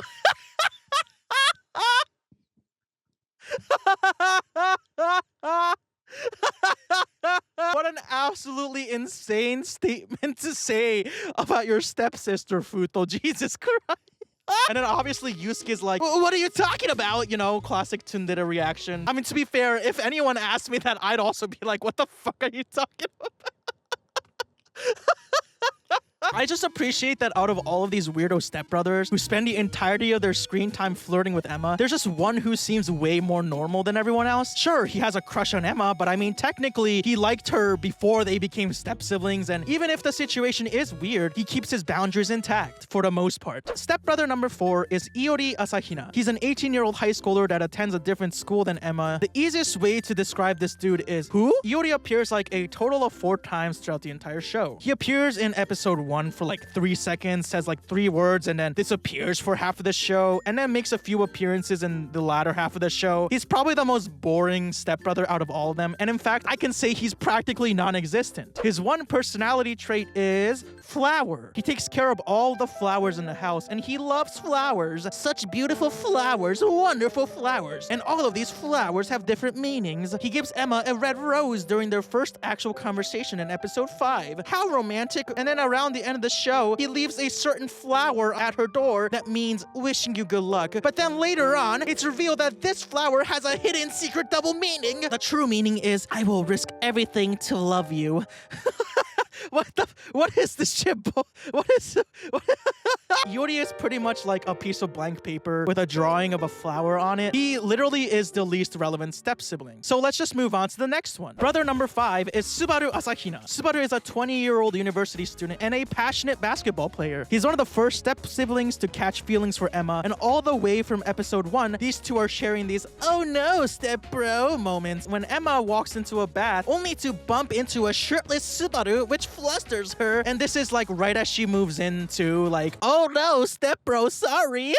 Subaru falls in love with this girl really fast as he overhears her compliment him for things no one else notices, which makes his kokoro go doki doki. She makes a cake for his 20th birthday and it's really good, and now Subaru is conflicted. His mind can't stop thinking about Emma, his new stepsister. Whatever will he do? Then when he gets a bit drunk and is pressed about Emma, he accidentally lashes out saying, she's a pain. It's just been us guys for all this time, and suddenly this girl comes along. Ever since she came here, I've had to be careful. Even just taking a bath, I can't even stay naked during my training routine. Unfortunately, Emma overhears this and gets upset. Subaru goes to apologize, asking her to forget about it, and it was in the heat of the moment. And as he bows down to apologize, oh no! Subaru falls unconscious and falls on top of her, and his lips end up right near her lips! Oh my god, the romantic tension! Some other brothers end up pulling him off before anything else happens, but wow! What a setup! How romantic!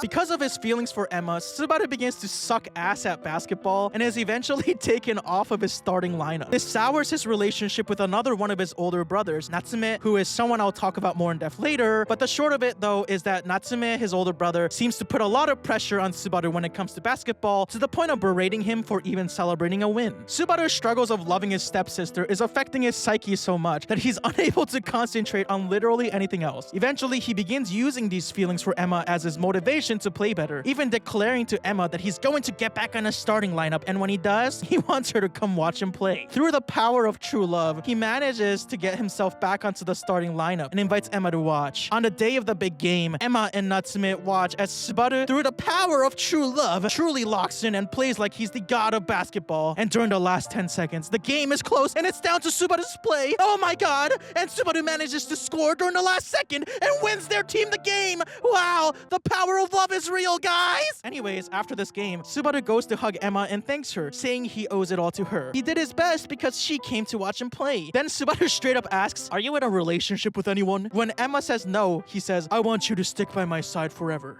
I need you." Wow! How romantic! Later on, we find out that Subaru was scouted to play for a professional basketball league, and he has a chance at going pro. However, the offer is from a team in Kyushu, which is far from where they live. If he goes there, he won't be able to see her anymore. Emma asks if he can separate basketball from her because she doesn't want him to quit basketball. Subaru later accepts the offer to join the Kyushu pro basketball team, but unfortunately ends up getting into a fight with his brother Natsume and punching him in the face before learning through Emma that Natsume truly does support him, care about him, yada yada yada, whatever. And then Subaru's like, "I punched my brother in front of the woman I love. That's unforgivable. The me now can't make you happy," and heads off on some kind of training arc for basketball. I just think this is such a silly storyline, you know? It's hard to take it any seriously because, again, they're step siblings, and the fact that he falls for her so fast in the show makes me laugh. Anyways, let's move on to brother number 6, Rui Asahina. Rui is a 21-year-old hairstylist with a very chill vibe. So chill to the point where he accidentally fell asleep on the floor of the house because he couldn't make it to the couch. I wish I could be that chill in my life. He spends most of the show just styling Emma's hair for various events and whatnot. In a surprising twist, Rui is actually able to communicate with Julie, Emma's pet squirrel, despite no one else but Emma being able to. There's really no explanation for this or anything, he just has it, I guess. When Emma finds out that she's adopted, Rui ends up telling her that he is also actually adopted into the family and struggle with the same feelings. He helps Emma come to terms with her internal struggle and thanks her for becoming his family before giving her a kiss on the cheek. Until this point, Rui wasn't really portrayed as a romantic interest, at least not as outright as some of the other stepbrothers. However, by the end of the show, Louis does start getting much closer to Emma physically and showing very ambiguous signs of "I care about you as a sibling, but also as your lover" type shit. I don't really know though. He's another character where he's just like, whatever, he exists, I don't care. Now it's time for stepbrother number 7, Natsume Asahina. Natsume is a 24-year-old who works at a game company, and it turns out, coincidentally, that this game company makes one of Emma's favorite video game series. Wow, extraordinarily poggers! Natsume is also part of a triplet, but we'll break that down a little bit later. Natsume is a cool, stoic, reliable guy who lives alone, away from all of his brothers with his 2 adorable cats. He starts off the show being like a reliable older bro type of figure, but eventually, like all of the other stepbros, falls head over heels in love with Emma. There's a scene where Natsume romantically wraps a scarf around her neck and says "Merry Christmas" as he walks away. So cool! What an older brother! Oh my god! Natsume has a complicated relationship with Subaru, the basketball brother. The two used to be very close growing up, with Subaru looking up to Natsume as they both used to be passionate about sports and athleticism. However, Natsume one day ended up quitting his own track and field team without saying anything to Subaru, severely disappointing him, and because of this and Natsume's very tough attitude to Subaru about basketball, the relationship between the two started to sour. And this is a recurring storyline throughout the anime. As Subaru confesses his love to Emma after his historical play, Natsume walks up to him and starts to lecture him, saying, "Don't lose your head just because you contributed a little. Do it once you're a first-rate player." As Subaru walks away, Natsume asks Emma if she's dating Subaru, and Emma responds that she doesn't know anymore because they're siblings. Natsume then puts his jacket around her as it rains and tells her, "I didn't mean to hurt you. Sorry. Forgive me."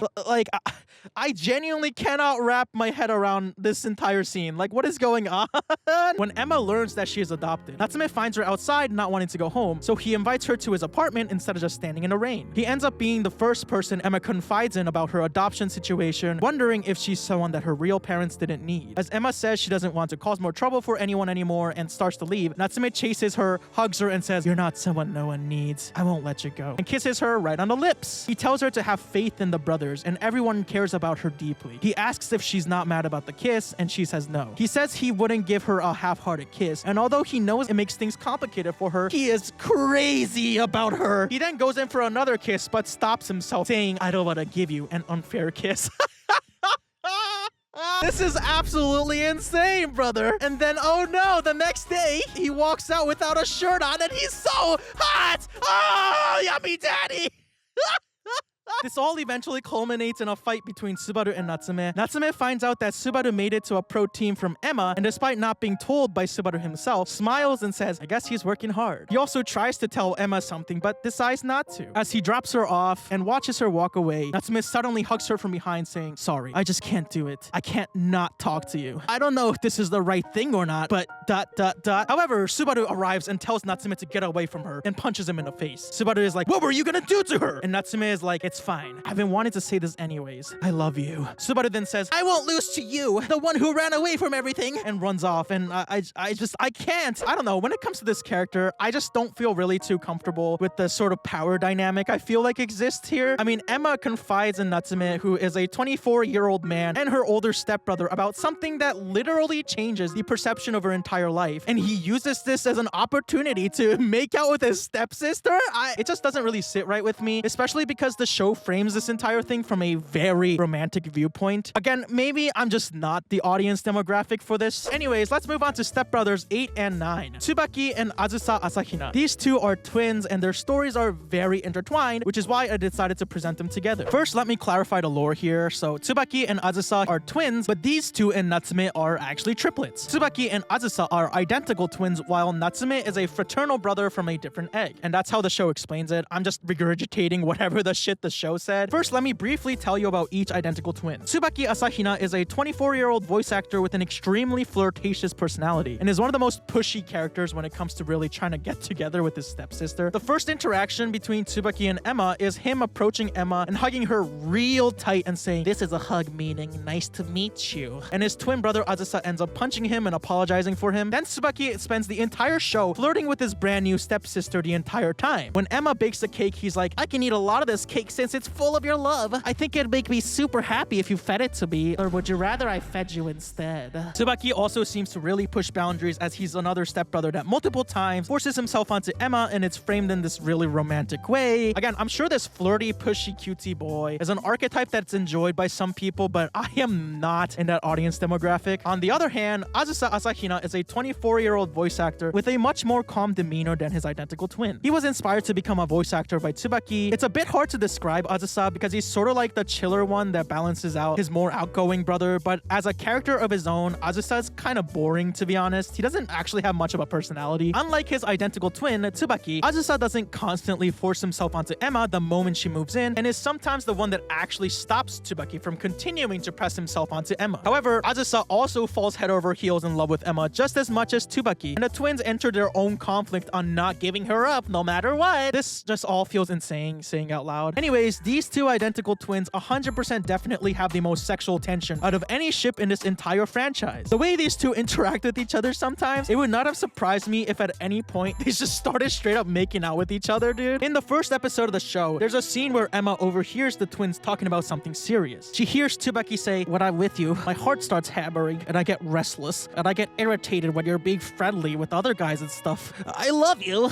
I want you to be mine. Emma's like, huh? Aren't they brothers? The twins then see Emma and ask her what's wrong, and she says, you have my support. Whatever happens, we're family after all. And Tsubaki responds, oh, you mean when I got too passionate and confessed to my twin brother? And then he hugs Azusa, saying, it's fine. He feels the same way, right? And gives him a kiss on the cheek. It turns out they're just voice actors and they were doing a read-through of a script, but I mean, goddamn, bro. Pretty intense first impression, if you ask me. The first seeds of conflict between the two is sowed when they decide to audition for an anime that apparently influenced Tsubaki to start voice acting in the first place. Tsubaki auditioned for the main protagonist's role, while Azusa auditioned for a side character, but in a tragic twist, Azusa ends up becoming chosen for the role of main protagonist. Despite not auditioning for it, Azusa tells Emma that he's gonna turn down the role because no matter what, he can't do this one role. Emma says Tsubaki might not be happy about this, and Tsubaki walks in agreeing. Tsubaki is Azusa's #1 fan, and he wants to hear Azusa do the role. The two hug, and they're literally so close that they might literally start making out, and in fact, it's crazy that they actually don't end up making out. Afterwards, Tsubaki tells Emma that no matter what happens, Azusa seems to beat him out. He asks Emma to compliment his voice too, and as she does, Tsubaki goes in and gives her his first smooch on the lips, even though they're supposed to be siblings.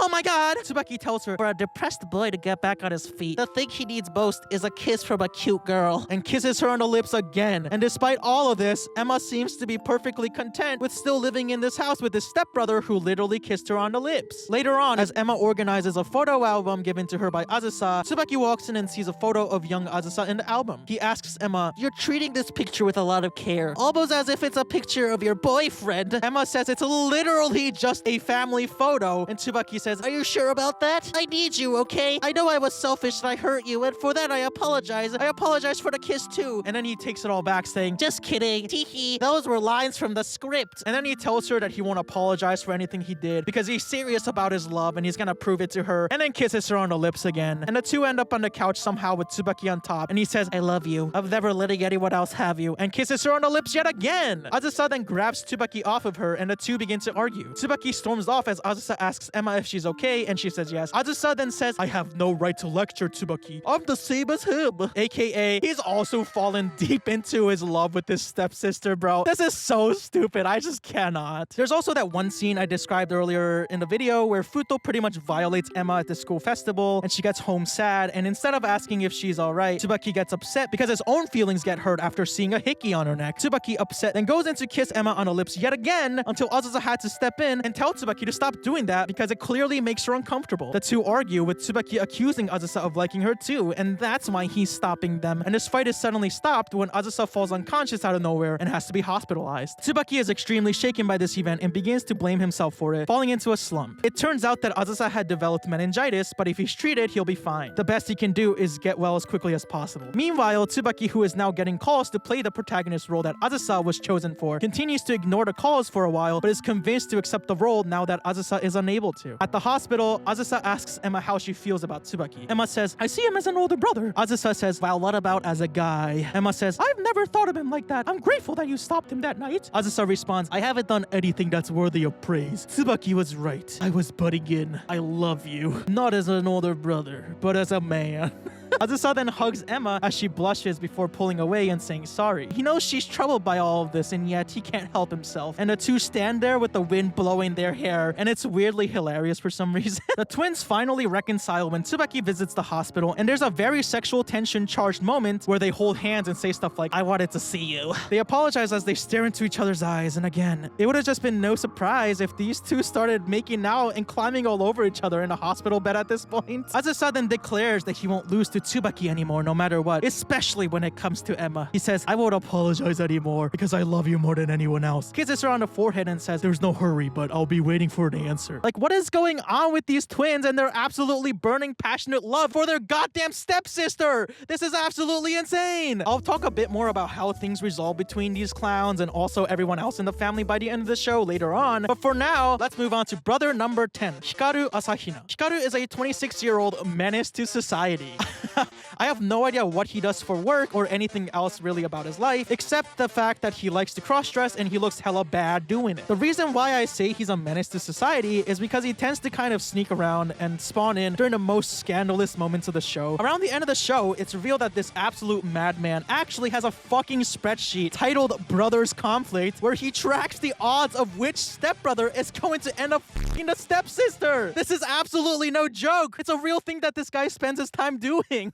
For most of the show, Hikaru doesn't actually seem as interested in pursuing Emma as a romantic interest, but rather watches the other stepbrothers try to get with her from a distance because it's amusing. That does change at some point around the end of the show, and we'll get back to that later, don't worry. Now let's move on to brother number 11, Kaname Asahina. Kaname is a 27-year-old horny Buddhist monk. He is the horniest Buddhist monk in the entire universe, and it feels like a miracle that this dude is actually a certified Buddhist monk. Literally every single time he interacts with Emma, he is extraordinarily flirtatious with her no matter what is going on. The first time he interacts with Emma, he's like, if you ever want to hear a Buddhist sermon, come to me, and gives her a kiss on her hand, and he calls her Imoto-chan no matter what, meaning little sis, and then asking her to call him Oni-chan or big bro. And when she shyly does it, he's like, nice, do that one more time. When Emma gets sick, he asks her, do you think you could sleep? Should Oni-chan sleep next to you? And then kisses her on the cheek and shit. Like, why what? Emma tells him, please stop teasing me. And Kaname responds with things like, I might be serious, but I don't want to make your temperature any higher, so I'll hold myself in check for today. But once you're better, share an even more amazing kiss with me. And this is all from episode 1. What? Again, maybe I'm not the audience demographic for this, but you cannot tell me it's absolutely not insane that when this guy goes into Emma and Yusuke's parent-teacher conference about college, he looks at Emma's sheet and goes, oh, your first choice college is where Subaru goes. Is it because Subaru's there? If that's the case, I might cry. Boy, you are at a parent-teacher's conference. Please contain your stepsister flirting to at home at least, right? Like, what? There's a subplot where Kaname invites the family to a festival thrown by his workplace or something called Club Buddha. But when he invites Emma to the festival, he says, we should reach Nirvana together. How this fucking guy is a certified Buddhist monk, who the hell knows? Anyways, after the festival, Kaname walks up to Emma as she looks up at the night skies, and she thanks him for inviting them to the festival. Kaname responds, no problem. Can you do a favor for me too? And hugs her, saying, let me stay like this for just a little while. She then asks him about his tattoo, which is in the shape of a sword. Kaname says, you know how they say the pen is mightier than the sword? It means that words transcend violence. But in this world, there's something even more powerful than swords or pens. That's love. And he goes in to kiss her on the cheek like, what is going on? I mean, I don't know, man. I just found it to be really creepy. I mean, this 27-year-old Buddhist monk constantly flirting with his 17-year-old stepsister, dude. I'm good, dog. Now let's move on to brother number 12, Ukyo Asahina. Ukyo is a 29-year-old lawyer who, like all of his other brothers, develops the hots for his new 17-year-old stepsister. Ukyo is another one of the brothers who rarely gets any focus. He seems to be a responsible and well-put-together individual who would tend to all of the brothers' meals and other household stuff before Emma moved in to take over some of those roles. The only really big moment with Ukyo and Emma is when they're cooking together. Emma is unsure on how to cut a slab of meat, so Ukyo wraps his arms around her back and holds her hand to guide her on how to cut this piece of meat. Obviously, this is supposed to be like romantic or whatever, until Hikaru walks in, the menace that he is, and he's like, what y'all doing? I won't tell anyone y'all were fooling around in the kitchen. And Ukyo denies it, saying, it was nothing like that. I was just teaching her how to cook. And Hikaru responds, well then, why was the back of your neck flushed? And then Ukyo's like, well, and gets embarrassed. And that's pretty much the only really big story thing that this dude gets throughout the anime, which is good because this man is literally 29 years old and should not be flirting with a 17-year-old stepsister. I mean, most of these characters, if not all of them, shouldn't really be doing that either, but whatever. Now let's move on to the final and oldest brother, Masaomi Asahina. Masaomi is a 31-year-old pediatrician and is seen as the sort of oldest brother or father figure of the family. Emma even describes him as the roof of the family, someone who protects all of them. This guy, like some of the other brothers, barely gets any meaningful storylines or interesting plot points. However, it's also strongly hinted that this 31-year-old man has also developed romantic feelings for his younger stepsister.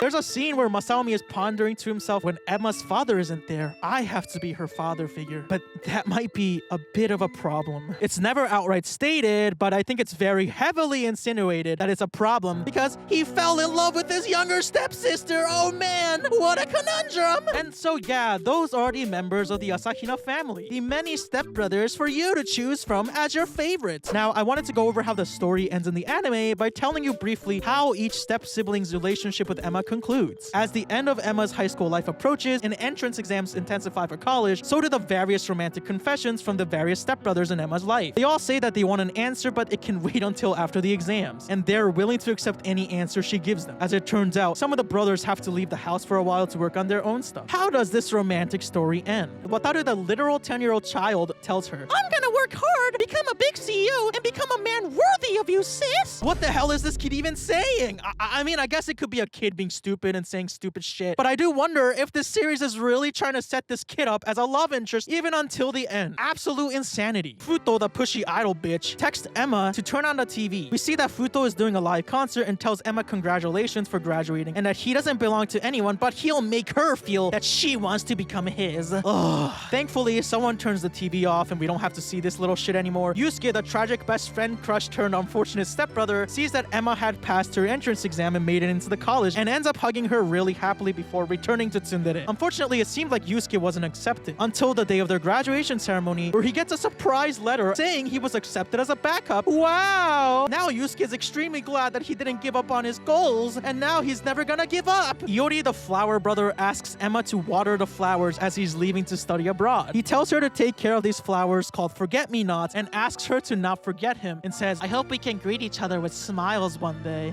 Okay, but who even are you again? Subaru, the basketball brother, randomly returns from his training arc to tell Emma that his actions were selfish and he apologizes. He's about to leave until Emma thanks him for saying that and it made her happy. Subaru says he's still got a ways to go, but he'll become an actual man and wants her to see him then. He then hugs her as she blushes and gives her a kiss on the forehead. Wow! When Emma is sad about some of the brothers leaving the house, Louis, the hairstylist brother, consoles her and helps her feel better about the situation. Again, it seems like Louis isn't really set up as a romantic interest like the other brothers, but I genuinely can't tell anymore, dog. Azusa and Tsubaki, the voice acting twins, end up going to an amusement park with Emma to congratulate her on her exams. She also gives them her response that night. She says that she truly loves the twins but as her brothers, and she can't return the feelings of love that they have for her. Wow! An actual rejection! Let's go! The identical twins then respond, I understand your feelings, but there's something we need to tell you. Even then, I still love you. And then they each kiss one of her hands, and it's like they're basically not really taking no as an answer. It seems like they love her even more now and can't even give her up even more now. Like, she said no, guys! She said no! Emma also tells Natsume, the video game developer brother, that she decided she's not going to get into a relationship with anyone right now. As Emma leaves, Natsume also says, I understand your feelings, but even so, I still love you. That feeling won't change and it never will. Then he goes in to actually kiss her lips and says, I'm sorry for being a brother like this. What, for being a brother that can't take no for an answer, dude? Jesus Christ, these guys. Hikaru continues to be a menace as he shows Emma his fucking Excel sheet of which stepbrother was most likely to get with a stepsister and tells her that this chart is useless now since Emma rejected everyone. However, according to Hikaru, the next race is going to begin now. And the brothers' conflict is not over. Apparently, Hikaru himself is now entering the pool of competition in the second Great Stepbrothers War or something. Like, what the hell is this? Kaname, the horny Buddhist monk, is set to leave to go training, and as he's leaving, he tells Emma, it's about time that I overcame my worldly desire for your Imoto-chan. I'll train myself rigorously until I can behave like an elder brother. Which...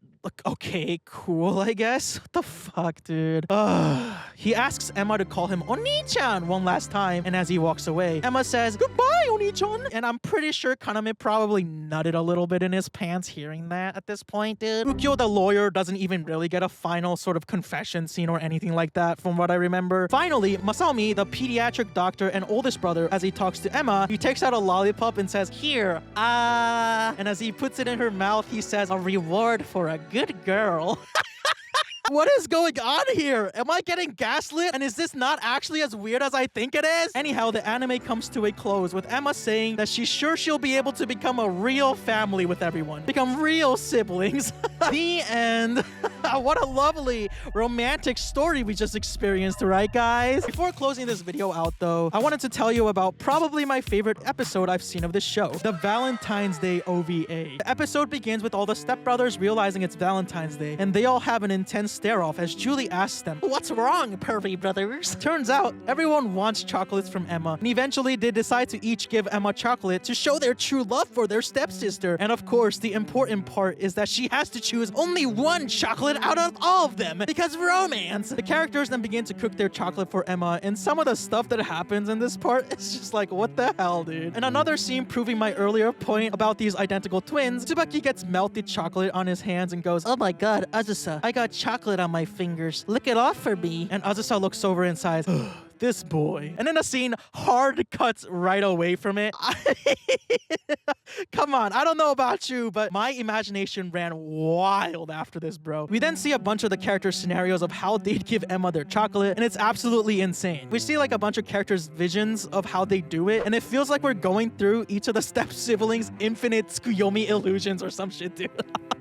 I've never finished Naruto, so I don't know if that comparison makes any sense, but whatever. Tsubaki's vision. Tsubaki somehow managed to make his chocolate literally in the shape of himself, but Emma says she can't eat it because she'll feel bad. Tsubaki suddenly rips off his clothes and is wrapped in a red bow as he says, eat me instead! What the fuck is going on right now? Azusa's vision. Emma's just chilling in the bathtub when Azusa walks in without any clothes on and says, how's my chocolate bathing milk? And he just walks into the bath and Emma gets flustered. And she's like, oh, it's nice. Azusa starts hugging her from behind and says, you've long since had me at a fever pitch. Ukyo's vision. Emma falls over after eating a chocolate truffle with some brandy in it, and Ukyo, the lawyer, catches her. He says, "Oh, to have given you alcohol while you're still underage, as someone who practices law, it's a most unbecoming mistake. Oh, please pass judgment upon me to the fullest extent of the law." Or perhaps, takes off glasses, "Can the two of us claim extraterritoriality tonight?" And he goes in to kiss her lips, only to come back to reality and realize that he was pouring way too much brandy in his chocolate because he was fantasizing about kissing his 17-year-old stepsister on the lips. Just, what the fuck is going I mean, you know, I know this is Japan, but if he was in America, there'd be more than one law he'd be breaking by doing this. So yeah, there's that. Subaru's vision. He throws a basketball made of chocolate to Emma and she catches it. He then says, "With that ball, I aim to make a 3-point shot to your heart." And she runs towards him and the two embrace and they kiss. So at some point, Julie ended up sabotaging everyone's chocolate but Subaru's. So it seems as though he's about to win this weird Valentine's Day stepsister competition. And Subaru tries to say the line he thought of in his vision and tries to give her the basketball chocolate, but he's so embarrassed that his body heat melts his chocolate. And as he tries to hand her the chocolate and stutters through his horrible pickup line, Emma says, "Oh, is that a pear?" And as she tries to grab his chocolate, it literally just melts on the spot. And that's how high Subaru's body heat was, dude. Unfortunately, everyone else has no chocolate anymore. Out of nowhere, Iori pops out and gives flower chocolates to Emma, but everyone else trolls him by taking one of each and eating his hard work. The OVA then ends with Emma giving everyone a chocolate and Julie only getting some kind of nut with a bow wrapped around it. I mean, I feel like I've been saying this a lot throughout this whole video, but this anime is just absolutely insane. I would be lying if I said that I wasn't entertained. Compared to some of the other garbage that I've watched on my channel, Brothers Conflict at least had some parts that made me genuinely laugh in one way or another, and I'd rather be entertained than bored or upset while watching a show, so I'll give it that. On the other hand, as a show itself, I mean, it's not really good. Some of the character writing wasn't horrible, but that's not saying much. But also, as an anime based on a video game or novel series, I feel like you can't ever expect these anime to be actually good because it always ends up in having so many different plot points shoved into barely any episode, so it messes up the pacing of everything and sometimes makes the show completely unwatchable. It's a show that I wonder why it even exists, but hey, it exists, so whatever, I guess. I just didn't find any enjoyment out of all the forcefulness and weird power dynamics and all that stuff. But hey, at least the show was so weird that I could laugh about it. Yosuga no Sora. Imagine a harem anime, but every single love interest is just a really basic, boring-ass archetype that we've all seen gazillions of times before. But then you add in a layer of absolutely horrible childhood trauma that's mostly used to sympathy bait the viewer into caring about these extremely surface-level characters, and then all of these traumas are conveniently resolved because these girls ended up clapping cheeks with the main character. Oh, and his twin is a love interest. His twin. His biological twin. You know, the one that popped out at the same time as he did from the same person? I've been reviewing stupid and terrible anime on my channel for a while now, but this might be the first time where I genuinely have no idea how to even begin this video because of how absolutely insane this anime is. It starts off pretty basic and kind of boring, but the last few episodes were some of the most wild things I have ever watched in my life. Hello everybody, my name is Leo Hashi, and today I watched Yosuga no Sora, so you don't have to. Yosuga no Sora, or Sky of Connection, when translated into English, is a 2010 harem ecchi anime based on a visual novel of the same name. It follows a pair of twins, Haru and Sora, who are tragically orphaned by a car accident. They end up traveling to their grandparents' countryside residence in order to start rebuilding their shattered life, and this journey ends up taking them on a wild ride involving romance, trauma, and unironically, romantically falling in love with your biological twin. This show structure is pretty interesting because instead of trying to have every single love interest try to get with the main character all at the same time, like a lot of other harem anime I've seen on my channel, it actually separates out each arc as a different standalone story, so it lets us actually get to know the characters a bit more, and the story feels a little more coherent than a jumbled mess like School Days or Brothers Conflict, where it feels like a main character is thrown into a pack of ravenous wolves and has to survive the mission somehow. It basically just feels like a visual novel but in anime form. A really notable thing about Yosuga no Sora is that every love interest has some kind of tragic backstory and trauma, and their individual stories end up being mostly about that tragic backstory and trauma and how they come to terms with the things they suffered through. So it does try to go way deeper than your basic ass rent-a-girlfriend type of harem anime. Does it succeed in telling these stories well? I'm sure everyone has differing opinions, but to me, well, no. No, it did not. Before really breaking down the insanity of this show, I do want to talk about a few general things. First off, y'all, remember, this is a harem anime from the 2010s, meaning this show has a few necessary prerequisites that are very, very important, like having to take English class in freshman year of fucking college. Jiggle physics from a girl moving literally 2 inches? Check. Cleavage shots that make the main character go, oh my god, I swear I didn't mean to look? Check. Girls being drenched in water through the power of God or whatever almighty being exists in this universe, and then the main character accidentally peeping at their undergarments? Oh no! Check. Very not safe for work explicit scenes between the main character and a love interest doing things that I can't show or describe on YouTube? Check. And it feels like someone in the animation studio asked, how many ass cheek shots do you want in this show? And someone else just said, yes. And the cherry on top of all of this, as usual, is that these characters in the show are all high schoolers, aka minors. And as usual, I know that there are differences in America and Japan when it comes to these sorts of laws and technicalities and stuff, but as someone who grew up in the West, I think this is all just gross. And as a heads up, there are some pretty dark plot points in this show involving assault, so please beware as you continue on with this video if that is a topic that you are sensitive to. I have no idea why this is such a common thing I keep seeing in the anime I review, but it really do be like that, I guess. I genuinely don't know how to feel about this show. I mean, okay, I don't like this show, okay? Yeah. But also, on one hand, some of the writing wasn't the worst thing I have ever seen in my life. I find this show to be at least more interesting than a lot of other ones I've reviewed because it actually does try to tell a story involving love and trauma, with each character having an actual fleshed out story arc and backstory of their own. I can appreciate it when a show tries to tell some kind of actual story with their characters rather than making them just surface level objects to ogle at like a lot of other harem anime tend to do. Rent a girlfriend. The wholesome moments between the main character and whatever romantic interest he's trying to pursue can actually be wholesome sometimes, and I admit that some of the scenes made me laugh more than I expected. In fact, I'd say that this anime is the one single show that made me laugh out loud more than other shows that I've seen on my channel, because the last few episodes become absolutely ridiculous and it never stops being ridiculous. And oh my god, the music, man. Okay, I really like the music in this show. It was surprisingly really good and memorable, which also seems to be a common thing I keep seeing in the horrific anime and cursed shit that I review on this channel. I don't get it. It's like they have to make the music really good to distract from whatever garbage is happening on screen. But at the same time, I do have a lot to criticize about the show. Here's the thing about the show. The main cast feels like the Avengers of Who Gives a Fuck. A lot of the show felt like, here's some basic ass characters with tragic backstories, now please care! And some of the stories in this show are for sure extremely tragic and are things that I can see people going through in real life, so I don't want to be too harsh about this. I mean, hell, if I hear about the kinds of stories these characters go through from anyone in real life, I think it's a pretty normal human reaction to feel sympathy for that person, of course. However, as a story to watch and be entertained by as a viewer, I just feel like I needed way more reason to be invested in the story and characters rather than just random trauma go. I also don't really like that all these stories feel more like a means to an end rather than an actual story. Like Haru, the main character, helps these girls with whatever issues they're having in their life, and at the end, he's rewarded with sex! And everyone lived happily ever after. Sex! Oh yeah, I know I mentioned this before too, but every single story between Haru, the main character, and a girl ends in a very, very explicit H scene that gives me literal flashbacks to the School Days visual novel, dude. Like, oh my god, the fucking detail in these scenes. I cannot, dude. Oh boy, what is this?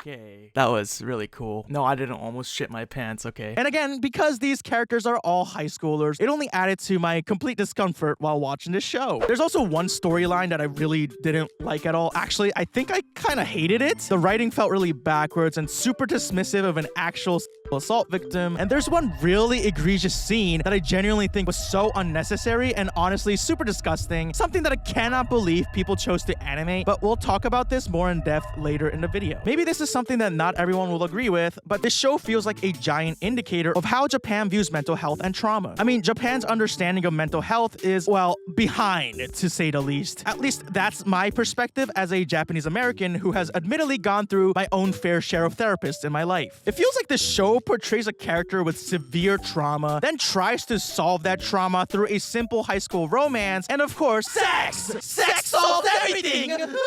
Did your mother abandon you as a child? Sex! Did you grow up extremely sick and lose your parents to a car accident? Sex! Now you're happy! I mean, okay, I'm definitely oversimplifying things, but the way this show is structured makes it feel that way to me. I feel like this show is just a sign that Japan needs better mental health care in general. Literally, all of these characters should be processing their traumas in therapy and actually working through these things, not, well, trying to find your literal biological twin. Having the person you love isn't really gonna make your trauma disappear, you know? All in all, to me, this show feels like one massive form of sympathy baiting. The only way we get to know these characters is through their trauma and nothing else, which in my opinion isn't really good writing. I mean, if in real life, someone you literally just met started trauma dumping on you or getting you dragged into their messy personal life out of nowhere, would you really like that? Also, it does become really hard for me to take any show that has a very central incest story arc seriously because, well, you're trying to f your twin. You're trying to f your twin.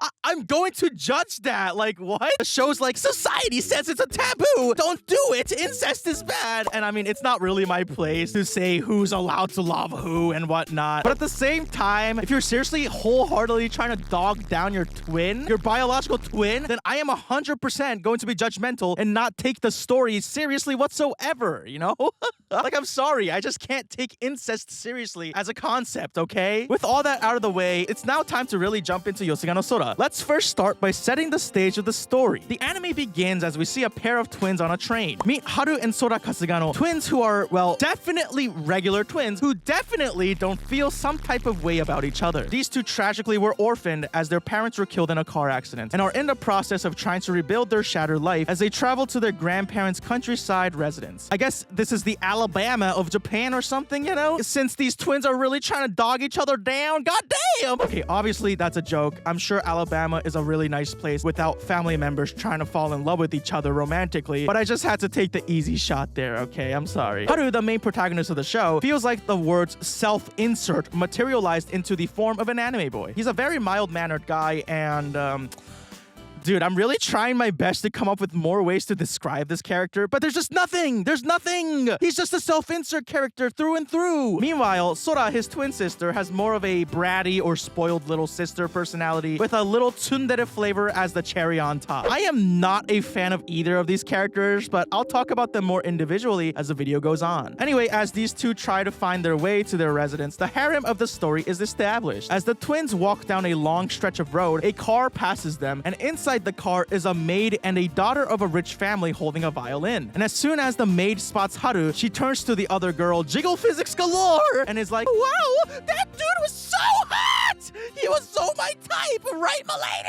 I mean, I don't really see it, but sure. Later on at school, this violin girl, while looking at Haru, is also like, wow, my maid was right. He is hot. At the supermarket, we see a girl who seems to work at a shrine, who notices Haru and seems to recognize him, but leaves without saying anything to him. As Sora and Haru ride a bicycle, and Sora has to reluctantly hug her twin brother from behind, except it's definitely not reluctant because this girl is ready to pounce on her twin brother at any moment at this point. I swear to God, at least that's what it felt like to me while watching this show because they kept teasing it. They arrive at the school gates. They bump into another girl riding out of the school gates, and as they both apologize to each other, the girl stares at Haru's face and is like, oh my God, he's so hot! And starts blushing and shit. And on the first day of school, she blushes so damn hard and gets so nervous that she bashes her head into her desk. I swear this guy must look like Jungkook or something, bro. Like, is he not the most basic ass looking generic ass dude in the entire anime verse, or am I tripping? We're also introduced to a girl with glasses who blushes every single time she sees Haru. She calls herself an older sister that Haru is stuck with, but Haru seems to be very standoffish with her. I wonder why. Definitely not because these two have a very fucked up history together, and her story arc is the most backwards ass messed up thing I've ever seen. But anyway, we'll talk about that later. As they get to their grandparents' residence, we learn that the twins actually used to live here or something, or I don't really know the full extent of their history because this show does kind of a god-awful job at telling us, but from what I gathered, their their house also doubled as a clinic of some kind, and their parents used to be doctors who helped out the townspeople. Sora always had a weaker body and would be sick a lot, so she ended up spending a lot of time in this clinic to recover. Because of this, Haru and Sora would spend a lot of time away from each other despite being twins. And very tragically, as soon as Sora's health improved significantly, their parents were killed in a car accident. The two, now that they're alone in the world, know and understand that they should stick together because they're the only family they have left. I mean, it is a very sad and tragic beginning to this anime. We're going to watch as these twins learn how to overcome their trauma and come to terms with their parents' death as they make many different connections and live a happy, wholesome life. Right? Right? As Haru goes to school, Sora decides to stay home as she doesn't feel ready to start attending school yet. Due to her history with illness, she was never really able to go to school like a normal kid. We then see a flashback to Haru and Sora's childhood. As they played around in the hospital room, a glass jar almost fell onto Sora's head. However, Haru, being the reliable twin brother, catches the jar and saves her. And then they stare into each other's eyes as Haru sees Sora crying, and then he kisses her on the lips? What? These two are like 10 years old? Hello? Oh, and also they're biological twins? What are these freaks doing? Huh? What the fuck? Huh? What? And as she remembers this memory, Sora begins to blush and shit. Like this is a fond memory of hers. And as Haru comes home late, Sora, who is very clingy, gets kind of upset saying, "You're late. I sent you so many texts." She starts to blush cry as she looks at him. Haru then suddenly grabs her shoulder and the two lean in for another makeout session. Except, wow, we got bamboozled because it was just Sora's imagination. Haha, guys, got it! So yeah, Sora really, truly, genuinely deadass for real on God wants her twin brother to just drop everything on the spot and start making out with her. This is a real show. At night, during a thunderstorm, Haru wakes up to see Sora standing in his room. She suddenly says, "I want to come," and starts taking her clothes off. What the fuck is happening? She walks towards Haru while blushing, and as the thunder flashes, she says, "Haru," and the first episode ends. That is literally the first episode of the show. Like what do you even say to this insanity that just happened? How do you even process all of this? And of course, as soon as episode 2 begins, it's revealed that Sora actually just wants Haru to take her measurements so that they can make her a school uniform. And when she said, "I want to come," she meant, "I want to come to school." Not whatever disgusting and nasty imagery you thought of, you sick fuck. What, did you think these twins were actually going to be clapping cheeks Alabama style for real? Ah, you disgusting fool. What a stupid ass bamboozle, man. Oh man, they really trolled us! Ha! I gotta really slap my knee because this was so absolutely hilarious. Of course they're not gonna guys, they're twins. Okay, so anyway, at this point the show starts to segment itself into smaller, self-contained arcs that don't really intertwine at all. Every story arc becomes Haru gets close to one of the girls, he basically heals all their trauma, and then the two bang, the end. First, I want to briefly talk about Haru, the main protagonist. I mean, I mentioned this earlier too, but he is so goddamn boring, it's absolutely insane. If you googled self-insert, this guy's face would come up as the definition, okay? He doesn't have any unique personality traits, well, other than the fact that he's a repressed, lustful maniac for his twin sister. He's just a very agreeable and generic nice dude. He basically ends up going above and beyond for these girls because he's so kind and caring. Oh my god, he cares more for others than he cares for himself. How admirable. Every one of the girls in this show just falls in love with this dude because they think he's hot the moment they see him. And look, if this was like Gojo Satoru or something, I'd totally understand that. But really? This guy? I don't know. I've never seen a protagonist more generic and self-insert coded, yet somehow also the least relatable, because I don't think I've ever, for a single time in my life, ever wanted to do anything to my own blood family like he wants to do to his. I mean, I feel like he could be an interesting character, I guess, with the tragic loss of his parents and being forced to grow up early even though he's still only in high school. But this tragic backstory of his dead parents is rarely explored and mostly used to just bridge the gap between his lips and his twin sister's lips. Like, this part of their story barely comes up or barely seems to affect them, despite it being a horrible tragedy. I don't know, man. He's also written to be such a kind and agreeable person that despite being a victim of SA himself, he doesn't even see it that way and actually worries more about the perpetuator of this incident rather than himself. And again, I'll talk about this storyline in more depth later in the video, but I don't know if you can tell why I'm not a fan of this writing, and I think it's very clear at this point what my least favorite story arc in this entire show was. And before we move on to talking about the girls in the harem, let me briefly talk about another side character, Yohei. He's this dude that randomly spawns into the show as the sort of bro character to Haru. His entire personality is like he wants to peep at girls and is obsessed with Sora and spends more than half his screen time simping over her. It's too bad for Yohei because Sora's not interested in any men outside of people in her own blood family.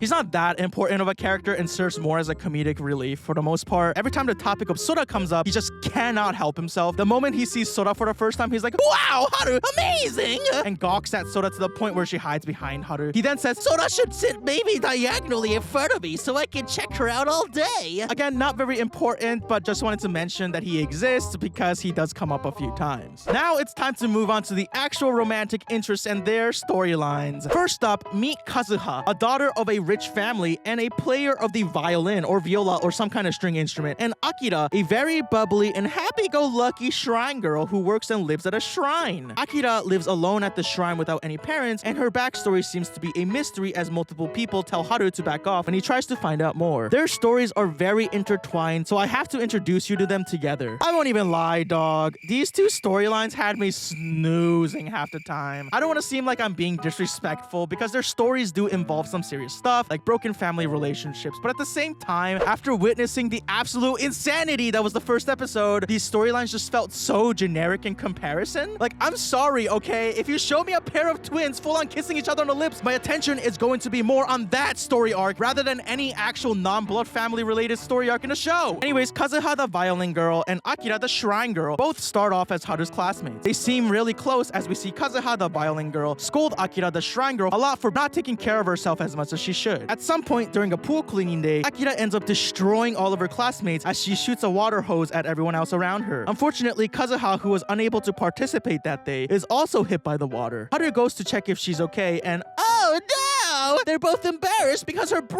can be seen through her shirt. Oh my god!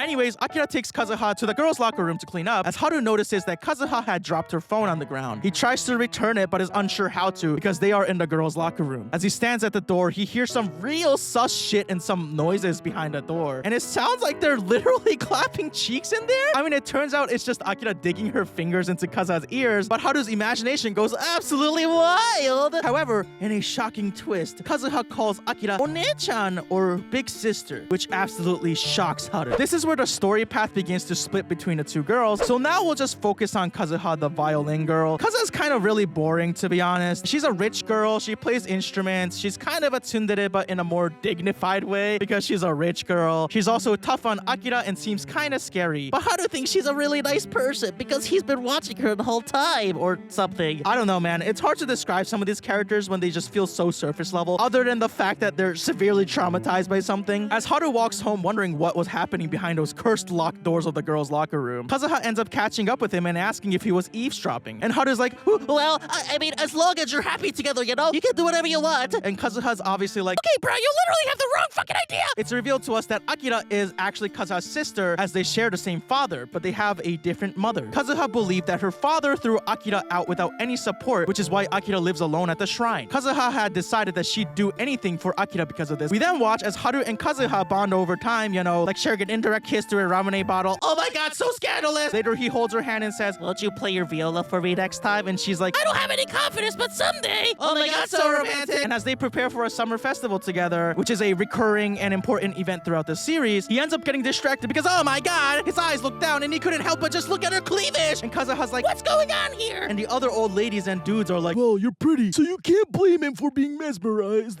Unfortunately, we learned that her relationship with her father is extremely strained. Her father had gifted her a violin as a child, and she was so passionate about it that she would practice into late nights because she really loved when her dad would praise her. At some point, as Haru and Kazuha hang out, they spot her father with Akira in the distance. After a brief interaction, Haru wonders if their father had come to check in on Akira. Kazuha, however, doubts this, thinking that her father was only there to boost his image as an important figure in the town and doesn't give a shit about Akira. Kazuha says it's the same thing every year. Akira does an offering dance during the summer festival, and their father leaves right after the dance without rewarding Akira in any way, despite being her father. After Haru takes her out on a fun date, Haru says, I wanted you to be your regular self again. Just like you want to look out for Akira, I wanted to do the same thing for you. the two then end up getting real close to each other, and then they start to make out. Wow! Unfortunately, Akira had overworked herself and had gone missing. They find her at the shrine on the ground, clearly not okay. This causes Kazuha to feel guilty, saying, I was obsessing over you, Haru, and this caused me to throw Akira off to the side and forget about her. Isn't this what my father did? Akira, who seems to have recovered a bit, asks Kazuha. How's your viola? How's it going with Haru? Kazuha says there's nothing between her and Haru, and that it's her responsibility to live and think for Akira's sake. Akira then asks, Do you like Haru more than me? Or will you love only me? me, and kisses Kazuha on the lips, but she pushes Akira off. I mean, I guess that's one way to make a point to your sister about true love and who you really love or whatever. Akira says that she's happy with everything and that their father is a good person, and Kazuha just pushes herself for the sole reason of blaming their father for everything. Kazuha eventually shuts herself into her room, even missing Akira's birthday party that she planned herself. It also turns out that Kazuha's birthday is on the same day as well, so Akira motivates Haru to celebrate it for her. Haru later brings a gift to Kazuha's residence and asks their maid to leave it in the room for her. Now it's the night of the summer festival. Kazuha ends up coming to the festival and sees Haru for the first time in a while. She thanks him for the nice gift. It was a music box with a note saying, I love to see you. I'll be waiting forever. or some shit, I don't know. She says she wanted to tell him how she felt, but she couldn't help but blame herself for being so selfish. The two go around the festival as Kazuha explains that she learned Akira was her sister from another mother when the owner of the shrine passed away. Kazuha's mother didn't want anything to do with Akira apparently because, well, I guess she was a product of infidelity. I'm not 100% sure, but Kazuha believes this was no reason to just throw Akira out like she doesn't matter. We also learned that Akira was a foster child raised by the old man at the shrine, and no one wanted to take her in when he died. A lady at a nearby candy shop took her in, but she doesn't have enough money to cover her schooling and necessities. So I guess it turns out that her father is still paying for stuff and supporting Akira, and there's not much else he can do given the circumstance that his wife wants absolutely nothing to do with Akira, is what I got from this. Again, the anime doesn't do a very great job at explaining all this. It becomes really fucking confusing at some point to me. Anyways, Haru responds to Kazuha saying, Didn't he make this mistake before you were born? Isn't it because he thought it over and became a good father that you love him? You should believe in him. Why do you even continue to Viola anyway? You should look straight at your father instead of avoiding his gaze, right? Later, Kazuha witnesses her father patting Akira on the head like he would do for Kazuha, and she begins to cry as she realizes that this whole time, her father had truly loved Akira. Kazuha and her father approach each other, and the screen fades out as we're made to assume that they started the process of repairing their strained relationship. Kazuha herself is unsure if she can have a good relationship with her father, but she feels like she can try harder with Haru at her side. She thanks him and the two say, I love you, to each other as they go in for a kiss. We finally get to see an actual viola performance at the shrine as Haru and Akira watch. As this beautiful classic music plays, it is joined by the loud percussion of cheeks being clapped.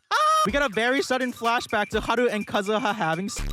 Like straight up, it's a school days visual novel type of scene, except thankfully it doesn't go for like 10 to 15 goddamn minutes like every scene in the visual novel did. But it's still very explicit and definitely not something I can show on YouTube without losing my job. All I can really say is that this was way more detailed than I expected, and I have a feeling I know where most of the animation budget for this show went.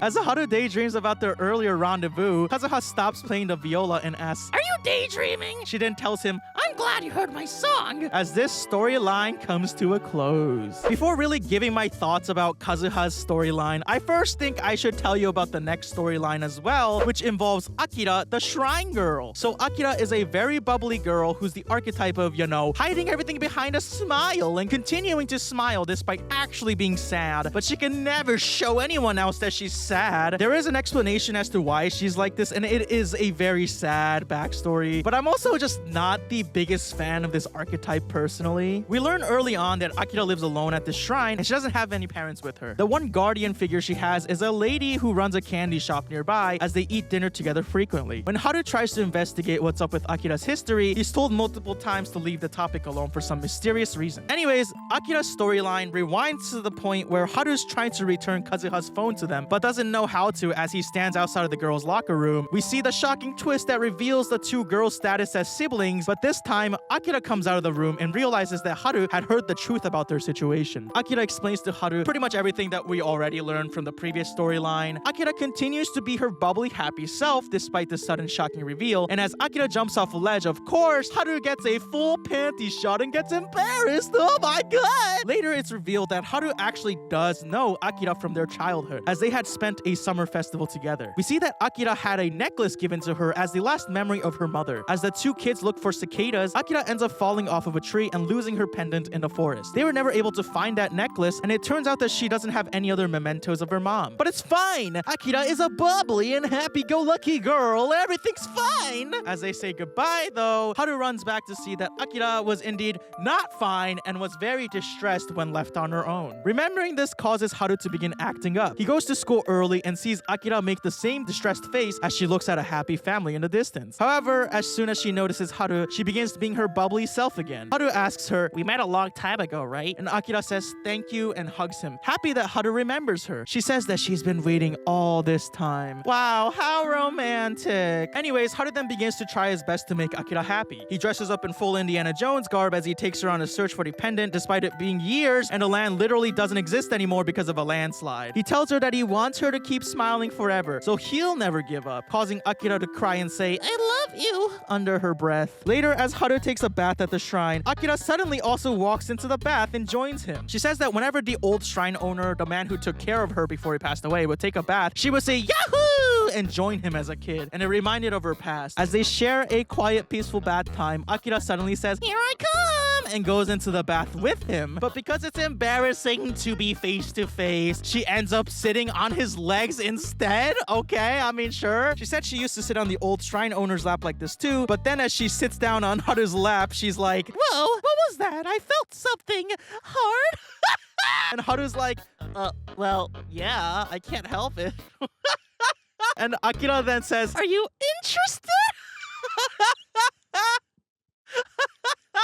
And you know, whatever, they start making out and then the screen fades to black. Haru asks Akira if her mom passed away, and Akira says she's not sure. Haru says they should look for her because there might be records of her mom in his family clinic. Haru starts to investigate but notices that one of the notebooks from the old patient documents is missing. It's the night of the summer festival. Haru and Sora witness Kazuha and Akira with another lady in the distance. It's Kazuha's mother, the one that hates Akira or wants nothing to do with her. As she walks towards Akira, Akira looks terrified and unsure of what to do, and then moves out of the way and says good evening while bowing. Kazuha's mother completely ignores her, which angers Kazuha, but Akira smiles again and runs away to get ready for her dance. As Akira dances on stage, Haru notices that she's crying on stage while dancing and tells everyone he'll be right back as the dance ends. It's revealed that Akira actually has the missing notebook from Haru's clinic, and Haru sees this and he asks what's written in there, but Akira tries to burn the book on the stovetop. Haru prevents this as he opens the book and learns what's in there. It turns out that Kazuha and Akira's mom were both transferred to the same hospital. Akira had ripped the pendant off of the mother's necklace, the one she showed Haru in the earlier flashback, the one that's supposed to be her mom's memento, but the one who pulled the pendant was actually supposed to be Kazuha? Honestly, I don't know if it's my lukewarm temperature IQ or if the writing for this just genuinely sucked ass, but it was so hard to understand what the fuck this shit was even talking about. But it seems as though there was a chance that Kazuha and Akira were mixed up as babies, and it might be possible that Akira actually is Kazuha's mom's true biological daughter. This all culminates to Haru saying they should do DNA tests to find out the truth, all for Akira. However, obviously this comes with a lot of potential consequences and could literally change people's lives. Haru's unsure of what to do until Akira tells him that they should stop hanging out together. Akira says that she likes being with him, but she doesn't want to fall in love because eventually everyone goes away. Her mom left and went somewhere. Her old shrine caretaker passed away. She's afraid of being alone again. Even the pendant disappeared too, and there's nothing that won't disappear. Haru tells Kazuha about the situation, and depending on the results of the DNA test, it might also change Kazuha's life. However, Haru cannot stand that Akira has to carry all of this alone. Kazuha agrees to this as she loves Akira as well. We then see some of Akira's past. She had overheard her old caretaker arguing with some other people. She overhears a lady say, Isn't that the girl that no one wants? Which is an absolutely insane and super shitty thing to say about any child. Of course, this shit makes Akira sad because who wouldn't be sad hearing something like this? But then the old caretaker begins to yell back, saying he wants to protect her smile, which I guess is why Akira smiles so much despite her adversities. Although they tell Akira that the DNA test results will be available soon, and she seems to be down to hear it out, on the day they come out, Akira is nowhere to be found. Haru finds her at the station and apologizes for overdoing it, although Akira says he wasn't in the wrong, which, I mean, look, I feel like this is something that the actual person involved in the family, aka Akira herself, should have decided, and not Haru, but whatever. Later, Kazuha, Akira, and Haru gather as Akira opens up the test results. However, before reading it, she breaks down, saying she just can't do it, which honestly, super totally understandable. She says she always watched how Kazuha and her mom would interact and would always feel jealous, but she doesn't want to destroy their relationship. Suddenly, Kazuha's mom approaches them and we find out the truth. Kazuha's mom had the pendant that Akira lost as a kid because, well, the pendant was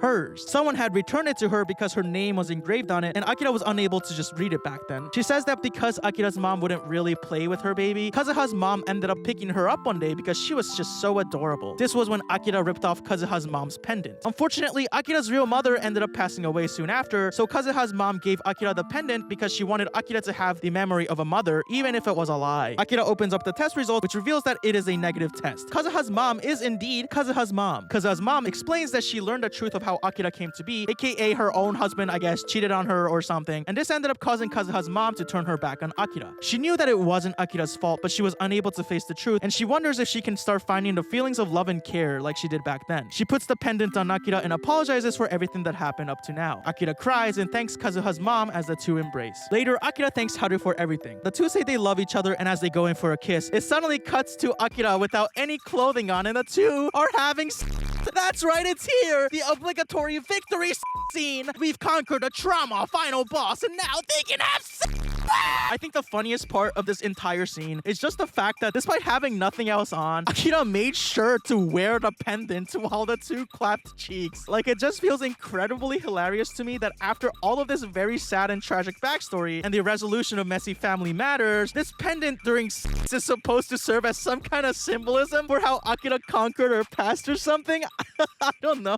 Anyways, the two squeeze in bed as Akira says, "Let's be together forever, Haru-kun." And Haru responds, "Yeah, Akira." And her storyline comes to a close. Wow. I mean, I don't know. I feel like you can see why I was so checked out of the show at this point. Like, after watching episode 1, I'm sorry, but these storylines were so whatever to me, man. I also feel like maybe it's just a time constraint of having only 12 episodes to tell the entire story of this visual novel, but I felt like the story wasn't told very well. Like, I'm still very unclear on all of the details when it comes to the lore on Kazuha and Akira's family, her dad, her mom, and all that shit. It felt like they just shoved a bunch of lore down my throat and called it a day. I don't want to comment on the actual plot points themselves involving family relations as well as Akira's past, because those are tragic things, and I'm sure that a lot of people do actually go through things like this in real life, and I don't feel like it's really my place to critique how well this story involving their family and parenthood was written. However, I do feel like they were not only really rushed, but also told in such a confusing way that I'm still really struggling to put everything together. And like I said earlier, it all just felt more like a means to an end to get to the fated important scene. Yes! Anyways, I honestly don't want to spend any more time talking about these plot lines because while they were sad and tragic, they pale in comparison to the insanity that comes afterwards. Now, speaking of insanity, let's move on to the next romantic subplot of the show involving this girl named Nao. Nao is the glasses-wearing girl who I think is a year older than Haru. She's also Haru and Sora's next door neighbor. The two seem to have shared some kind of history as it's teased throughout the show, but that history is way, way darker than anyone could ever imagine. And just a heads up, this storyline involves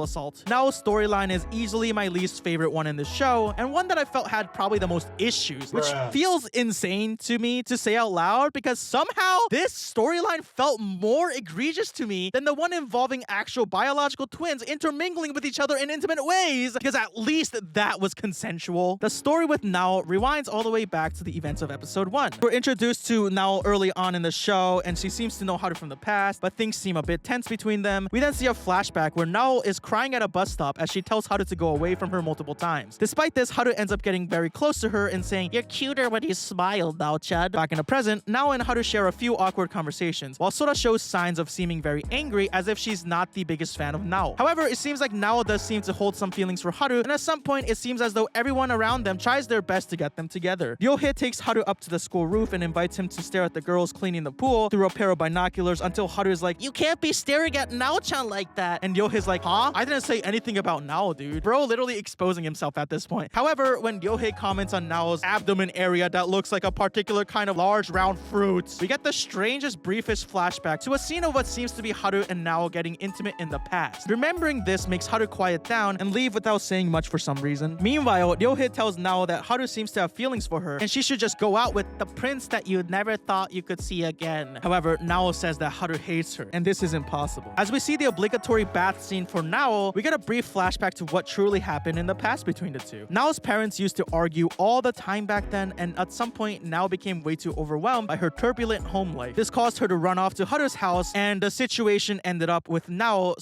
assaulting a clueless young Haru. First off, as much as I really don't want to keep having to address this stuff in my videos, it just seems to continue to come up in these trashy anime that I watch. I have no idea what Japan's obsession is with putting sexual assault and such direct portrayals of it in their media. Not only that, we also have to consider that the scene, which obviously I can't show on YouTube, was pretty much fully animated, including Haru laying there shocked and unsure how to respond after Nao had, again, assaulted him. And we also have to consider the fact that this animated scene contained not only these horrific acts on screen, but a portrayal of very young children committing and being hurt by these acts. At this point, it's not my first time seeing something like this in an anime I've watched on this channel, but to this day, I've still yet to be able to find any sort of artistic merit to portraying this kind of thing in media. And the fact that people use this to enjoy themselves makes me even more sick. Anyways, yeah, that happened between the two, and as Haru lays there in shock, Nao runs away. And that is why these two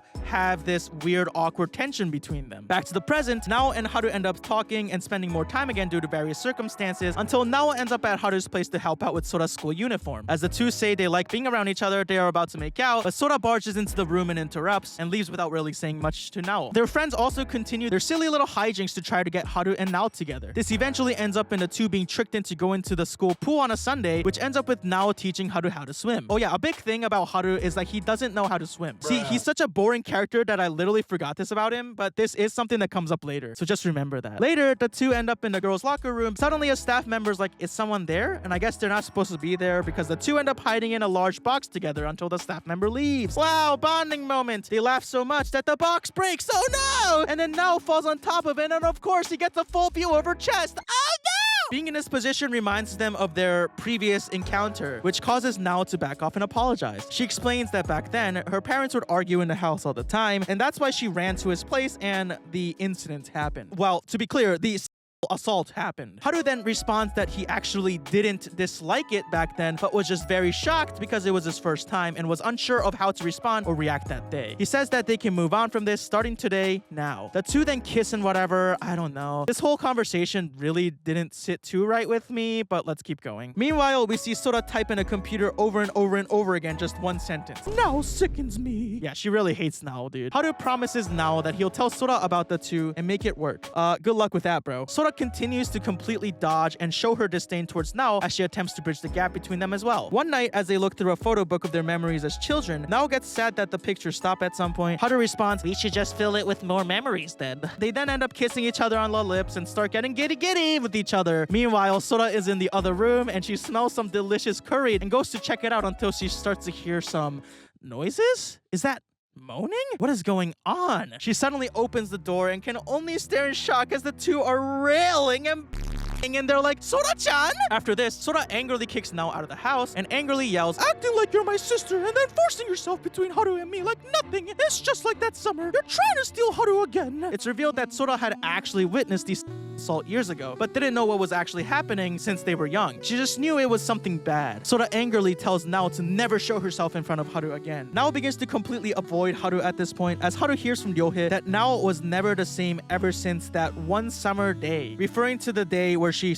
assaulted Haru. Somehow this turned into Haru thinking to himself, since that day, Nao has been suffering alone. At this rate, it'll just end up being the same as back then. Haru finally catches up to Nao at a grocery store while he tells her, we finally got to start over again. This way it's just like before. Let's apologize to Sora and have her accept us. At some point, Sora's clinginess for Haru starts going out of control as she increasingly tries to not let Haru go out. And it's to the point where when Nao comes by to get Haru, Sora literally asks him, who will you choose, me or her? To Sora's shock, Haru ends up going towards Nao. I mean, is this not absolutely insane to anyone else? One night, Haru gets a text from Sora that says, let's leave this place. Sora is nowhere to be found and everyone searches for her as Haru feels like this is his fault for pushing her into a corner. Nao ends up finding Sora at the bus stop that she and Haru shared their childhood crying moments from. Nao tries to give her hand to Sora and tells her to come home, but Sora slaps it away and begins to run off. She tells Nao that she's scared that Haru will throw her away and he's changed since he met Nao. Suddenly, thunder strikes the shed, causing the bus stop to go on fire. Sora sees her stuffed bunny plushie that she always carries around, a gift from her late mother, still in there and begins to freak out. Nao suddenly runs into the fire and manages to save the bunny and gives it to Sora. Sora says that she was scared to be alone after the loss of her parents and she wouldn't know what to do if she lost Haru too. It seems as though things between Sora and Nao are improving after this, as on the day of the summer festival, Sora tells Haru, you should invite that other lady too, referring to Nao. Everyone goes to the summer festival and has a good time, especially Haru and Nao, who end up having their obligatory victory screen scene in the forest behind the festival. Wow! Everything and everyone is okay and happy. The end.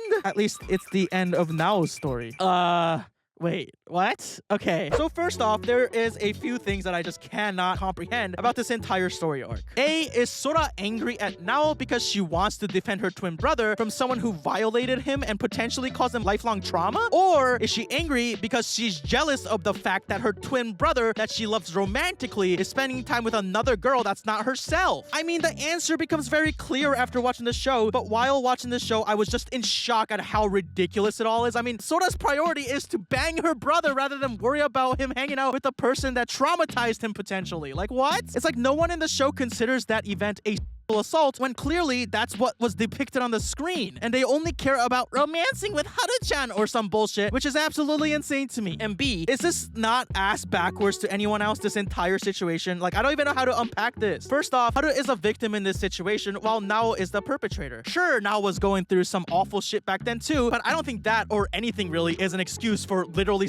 assaulting someone. And then we're taking on this journey where we're supposed to feel sympathetic for Nao's character because she was depressed and suffering ever since the day she another person, and then Haru starts feeling bad for Nao, and oh, also, he ended up liking it in the end anyway, so what Nao did back then is completely okay and not addressed at all after that. And then we're supposed to be happy that these two get together in the end? What? Imagine trying to explain this story arc to someone you know. I don't like being that guy, but imagine this storyline, but if they switch the guy and the girl. If Haru's the one that did this to Nao during her childhood, and the story is that Nao not completely downplays the incident, but rather feels sympathy for Haru because he has the guilt of hurting someone else that badly, and then they happily fall in love with each other. I don't know, man. Either way, I'm just not a fan of this storyline whatsoever, regardless of who or what or where or why or how. I'm not saying this is a storyline that can't be told, but there is a difference between actually trying to tell a story involving sexual assault versus using sexual assault as a vehicle to make these characters then fall in love with each other, and somehow it's clean and okay. It just left a horrible taste in my mouth after watching it. It just felt so off, despite how the anime presented it as this happy resolution and whatnot. I really feel like Haru and Nao should be processing these emotions and feelings from their past incidents in multiple sessions with a goddamn therapist instead of dogging each other down in the forest. Like,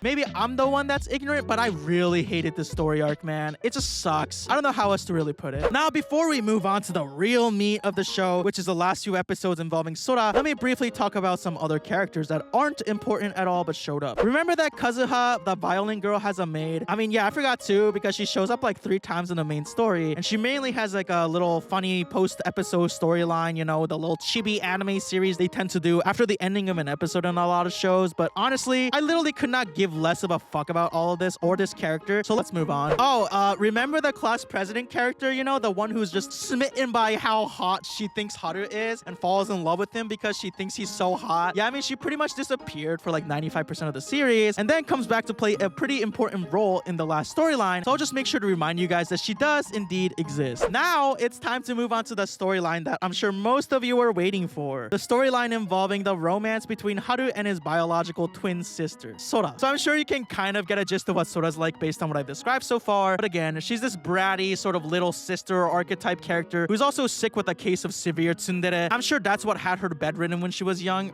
Oh, sorry. That was kind of mean.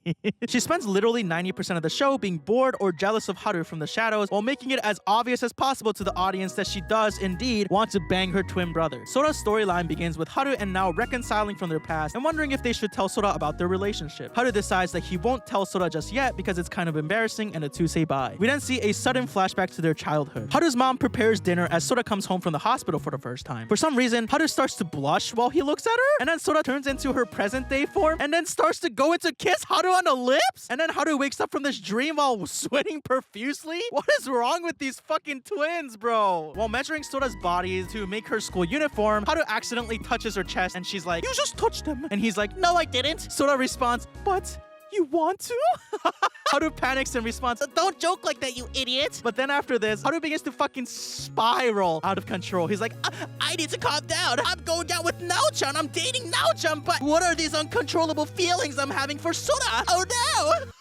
At some point, bro becomes literally unable to hold it together around his twin sister. It eventually gets to the point where it's clear that it's distracting from his actual relationship with Nao. Although Nao and Haru try to continue dating, it's clear that Sora is the thing that's constantly on the back of his mind. Over time, Sora starts to become a bit more bold, and she tries to keep Haru away from Nao as much as possible and just to herself. Nao believes that she's never gonna win Sora over, as her expression constantly screams, "I'll never give you Oni-chan." Haru says, "She always just orders me around and doesn't respect me at all." Oh, how wrong you are, Haru.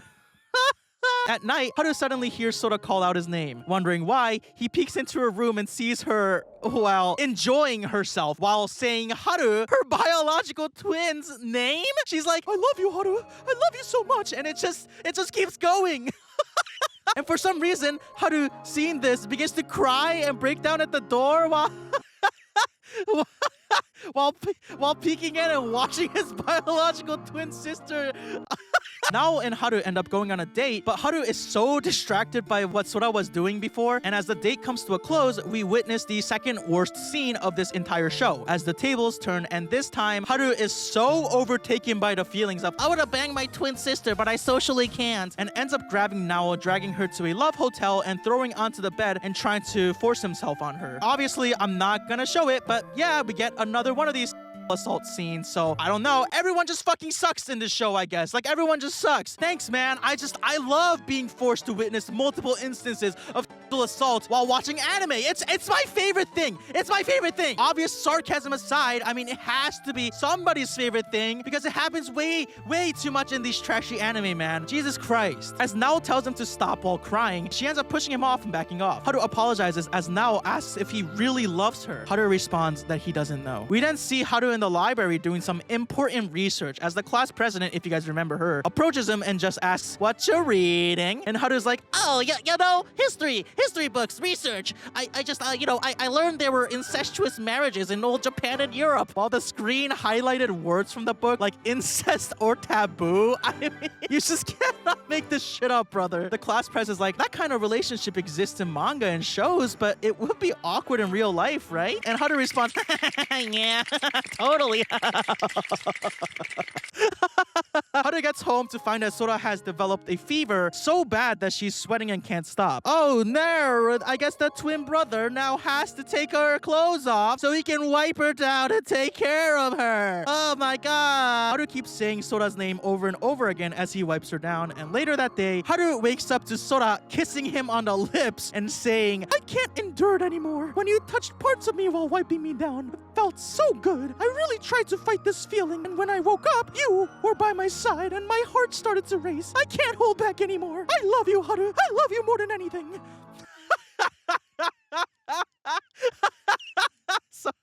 The two finally declared her more than biological twin romantic love for each other, and finally, we get the fated incest scene.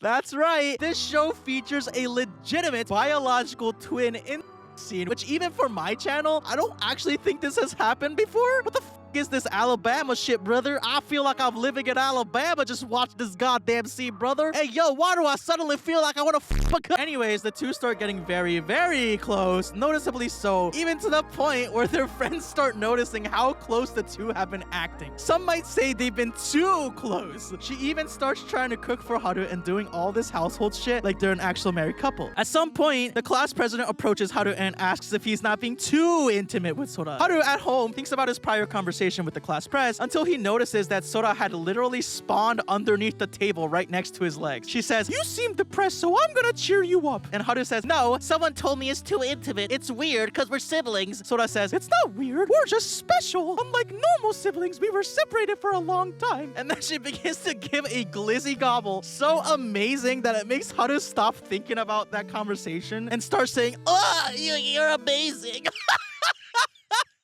This shit is so fucking weird, dude.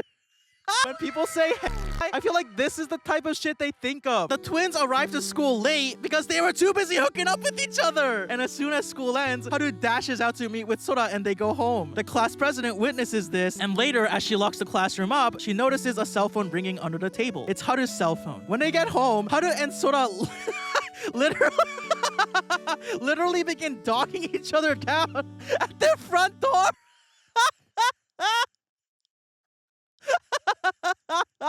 What is this crazy shit? And as they get giggity, the class president bumps into Nao, and the two end up walking to Haru's residence to return his phone. Unfortunately, the twins continue to have extraordinarily intense sex as the two unfortunate clueless classmates approach their door to hear some moaning noises. Look at this shit.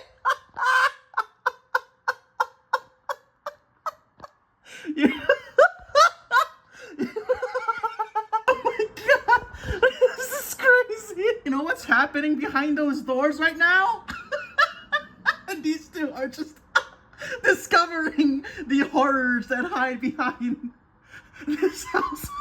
The two of them realize what's going on inside as the class president barges in to see the horrible truth. The reveal. Oh no, no, don't approach that door. Don't approach that door.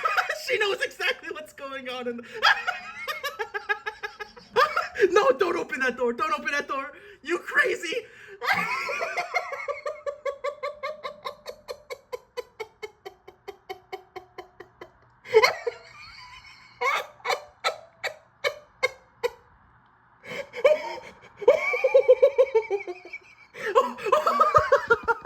And then this is the first frame of the fucking ending. That's right, the class president had walked in on her crush, absolutely railing his biological twin sister from behind. All everyone could do for a moment is stare in shock as the class president runs off. Now then says sorry, closes the door, and leaves. Despite what just transpired, Sora doesn't seem to give a shit as she tells Haru, "Look at me, and only look at me," and kisses him on the cheek, dude.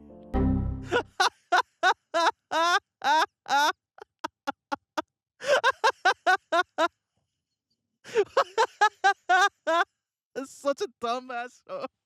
It's such a dumb show, I can't. Haru walks into the classroom to see that the class president's eyes were extremely red. It's obvious that she was crying a lot. She approaches Haru outside the school, saying she won't tell anyone else, but that shit is weird, and it's not something a normal human would do, which I don't really disagree with. I don't think that's a very hot take. She says she liked him and thought he was a nice, level-headed person, but never wants to talk to him again. Later, Nao also talks to Haru, saying she had a feeling, but wanted to be wrong about it. Haru says it's because Sora and he were apart for so long, and when she returned, she was no longer the sister he knew. She had become a fragile, beautiful girl. She made his heartbeat faster. Dude, again, it's your twin sister. Haru explains that because Sora never opened up to anyone, when she relied on him, his heart would only beat faster. But that's his sister. That's why he knew he couldn't cross that line. He explains that he tried to turn his relationship with Nao into a real love, which is kind of twisted because at this point, both of them have tried to or have assaulted the other at some point. But anyway, he apologizes to Nao for how he ended up hurting her. At night, Sora happily tells Haru that dinner's ready, but Haru looks sunken and depressed. Sora asks if nothing's changed and asks for a kiss, but Haru initially avoids it until he suddenly pushes her onto the bed and begins to,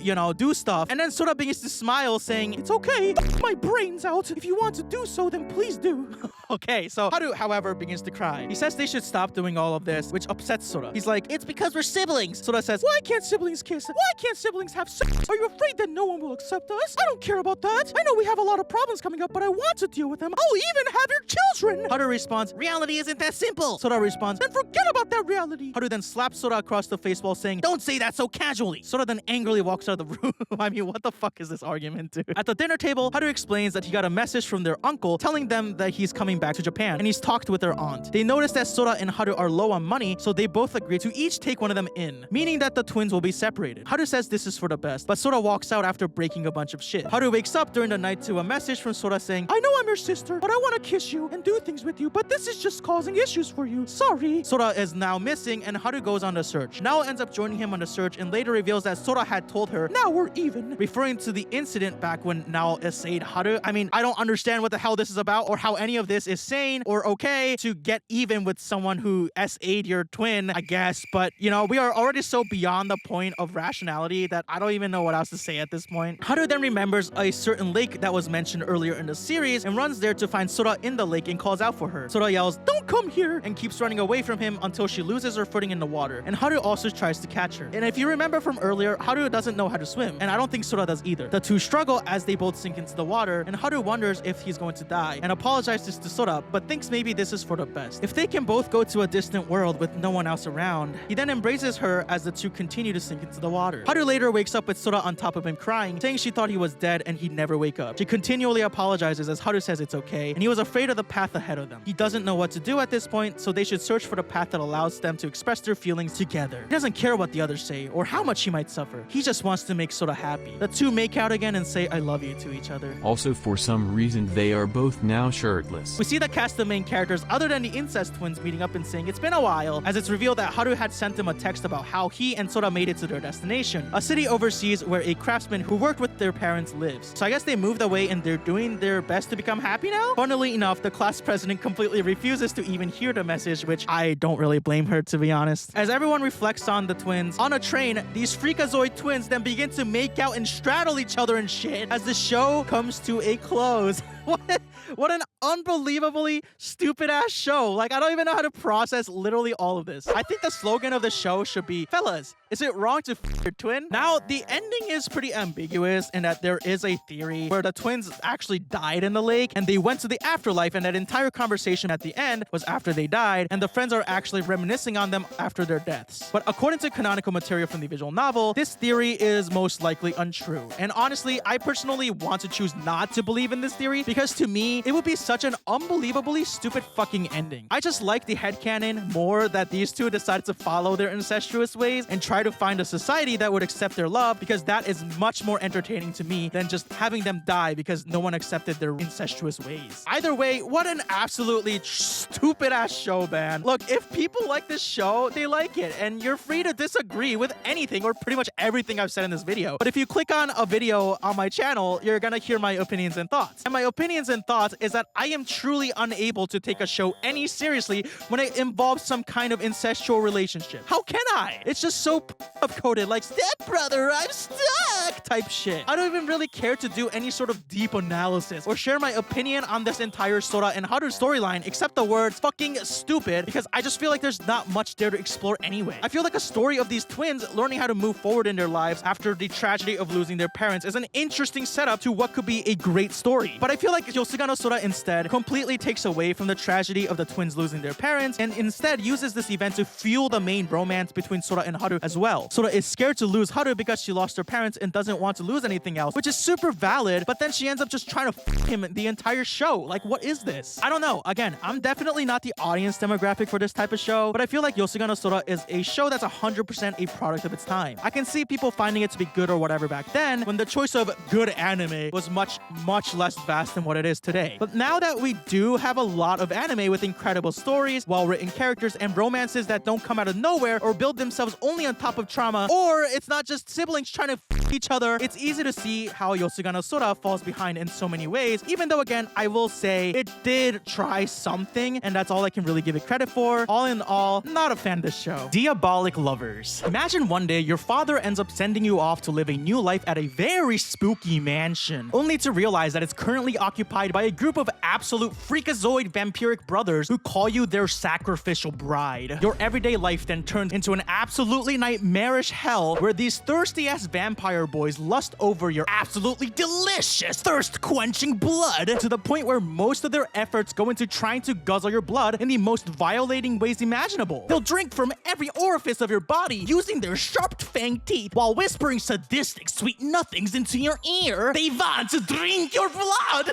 And if the idea of a vampiric horn dog chomping into one of your ass cheeks to suck you dry without your consent wasn't horrifying enough, you are also then dragged into a darker conspiracy involving the rest of their freakazoid vampiric family tree, and you don't realize it until it's too late. I think that might be the simplest way I can describe the premise of Diabolik Lovers, an absolutely diabolical 2013 supernatural reverse harem anime based on an otome game series of the same name. I mean, it's in the name, you know, Diabolik Lovers. It's almost like the franchise itself understands that this is all absolutely insane, but at the same time, it takes all of this insanity 100% seriously. The one thing that really confused me was why why this anime wasn't labeled as a horror anime anywhere I saw, because all I felt while watching this show was absolute horror for the poor main character who is literally dragged through a hellish experience because of this stupid-ass vampire family who don't know how to keep their fangs to themselves. Hello everybody, my name is Leo Hashi, and today I watched Diabolik Lovers, so you don't have to. Diabolik Lovers is about a 17-year-old girl named Yui Komori who was sent by her father to live at a particular mansion for some unknown reason. There, she meets the Sakamaki brothers, a group of 6 vampire brothers who all have serious issues within themselves as well as with each other. What follows next is basically these brothers forcing Yui to assimilate to their vampire lifestyle, all the while treating her like just a drink bar, except it only serves blood. By the end of the show, a bigger, darker conspiracy involving Yui and the parents of these vampire brothers is revealed. Wow, how spooky! My personal opinion about Diabolik Lovers is that it's honestly really gross, but at the same time, it's so absolutely unhinged that I can't not laugh at it. I mean, I really didn't like the first half of the show because it's basically full of these weird-ass scenes of the brothers drinking Yui's blood in really icky and forceful ways, while the action itself is just them drinking her blood, as a vampire tends to do. These scenes were so SA coded that I felt the ick literally every single time it happened, because it was pretty clear what they were going for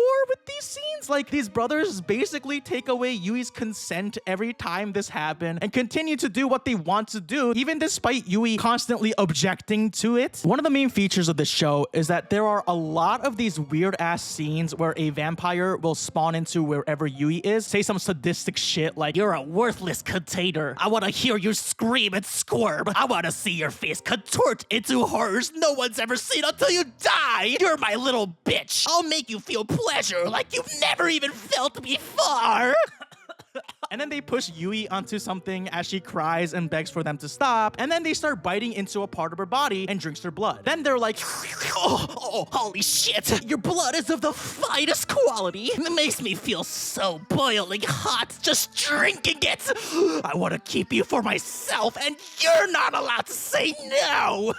And then Yui's face just looks like she's absolutely going through the worst thing ever until another brother spawns in and does the same shit again elsewhere. This is just a guesstimate, but I can confidently say around 80% of this show is literally just this happening over and over again. At some point, it's like, it's not even entertaining anymore. Then the second half of the show begins to introduce us to a bigger storyline outside of the horn dog vampiric brothers harassing Yui every moment they get, that involves one of their deceased mothers and their uncle's desire to bring her back to life in order to become the head of the vampire family. And somehow Yui becomes entangled in this conspiracy as they continue to tease something happening to her called the Awakening. Honestly, I think this part of the show was an absolutely wild ride that was way more interesting than whatever was happening earlier in the show. But I would say it was more interesting in a way that was hilariously bad rather than actually well done. I mean, as a horror and thriller fan, I appreciated that this show seemed to contain an actual mystery of some kind. Like, why was Yui sent there in the first place? Who is the mysterious lady that Yui keeps seeing outside of the window? Why does she keep fainting? Why are these brothers so goddamn thirsty? And this one vampire brother who is always wearing earbuds the entirety of his screen time, well, what the hell is he listening to? And yeah, I mean, this show was easily way more interesting than other recent shows I've seen like Brothers Conflict or Yosuga no Sora, but this anime overall was so stupid that I just couldn't take it seriously in any way. I also want to clarify that this video is only about season 1 of the anime. Diabolik Lovers does have a season 2, but it's based off of the second game in the series, meaning it would introduce a bunch of new characters and storylines, and would probably confuse the shit out of both you and me, so I'll be making a separate video just talking about the second season. Before really breaking down the show though, I first want to talk about things I liked about the show and the things I didn't really like. Things I liked about Diabolik Lovers. Well, don't worry guys, this list is pretty short. I liked the opening song, that was pretty fire. I liked the mystery aspects of the story, or at least when they teased some kind of bigger mystery to keep me engaged. The actual way it plays out is like, whatever the fuck, who cares? But at least they try something more than just horn dogs trying to get with one protagonist like a bunch of other shows I watch on my channel do. So there is that, I guess. Now, things I didn't like.